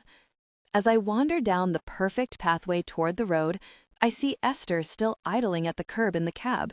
She smiles at my tears, and I smile in return. I should have known she wouldn't leave. Okay, she asks when I slip into the seat. It will be. I look to the house, zooming in on the window that has Star Wars curtains hanging at them. I met him, I say, and Esther's eyes nearly pop out, making me smile. He doesn't know who I am yet, but I saw him. He's the most beautiful kid I've ever seen. My voice quivers, a perfectly clear image of Daniel at the forefront of my mind. Esther's hand reaches for mine and holds it gently. I'm so happy you found him. My heart squeezes for Esther. She found her son, and then she lost him all over again. I lean across the car and take her in a hug, relaxing into her warmth. I don't say anything. I don't need to. We're both utterly devastated by the loss of her son. Had it not been for the gift Danny left me, I'm not sure where I'd be heading right now. Actually, I do. I'd be free-falling into nothing. I detour from my thoughts before I soak her shoulder with my tears. She pulls away from me. Where to? The airport, I say, resting back and gazing out of the window. I need to do as I'm told, remind myself of who I am. Strong, fierce, and soon, I pray, a mom. Rose, crystal clear waters, golden sand, space for miles and miles, peace and quiet. It's paradise here. The beach house Danny left me isn't quite a beach house, more a giant villa. 8 bedrooms, 4 reception rooms, 5 bathrooms. What the hell will I do with 8 bedrooms? My mind was blown when the cab driver pulled up outside the gated complex earlier today. I wandered around in a daze of shock and confusion, finding room after room. The garden is the beach, and that's where I'm standing now, looking out to the horizon as the sun sets. The breeze has loose strands of my hair whipping my face, and my toes are sunken into the wet sand, water swishing around my feet.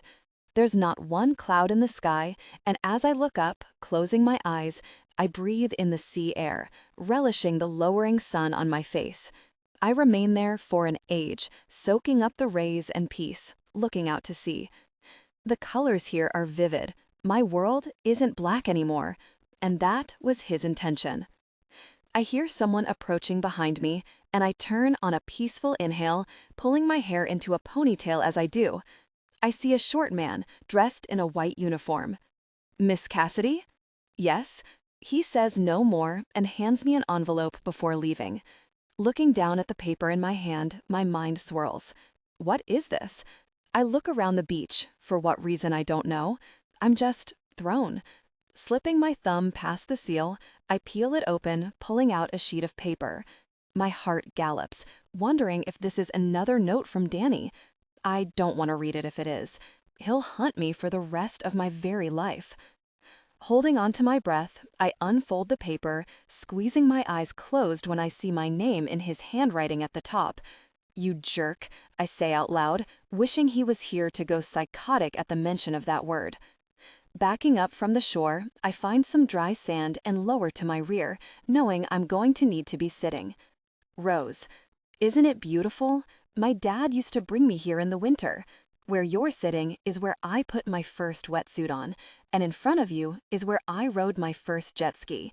I cherish this place. I hope you will too. Up the road a few miles, there's a private hangar. Inside, a private jet. The contact details for your private pilot are on the table in the lobby. You'll want to visit Daniel as much as possible, and hopefully, sometime soon, his parents will agree to you bringing him here to visit you as well. The jet and hangar are in your name. The papers for the villa are now in your name. I know I said you can sell it if you want to, but I really hope you don't, because then I'll have nowhere to live. My fingers tense around the paper, crumpling it in my grasp. My eyes are dry as I read the letter again. Where you're sitting now. I look down at the sand, my mind spinning. How does he know where I'm sitting now, the exact spot? My pulse rockets, and I dive to my feet, my eyes glued to his words. The note slips from my fingers, floating to the sand at my feet, and I stare at it. Trembling where I am, I just stare at it, my vision blurry from the onslaught of tears. Am I losing my mind? Have I got this all wrong?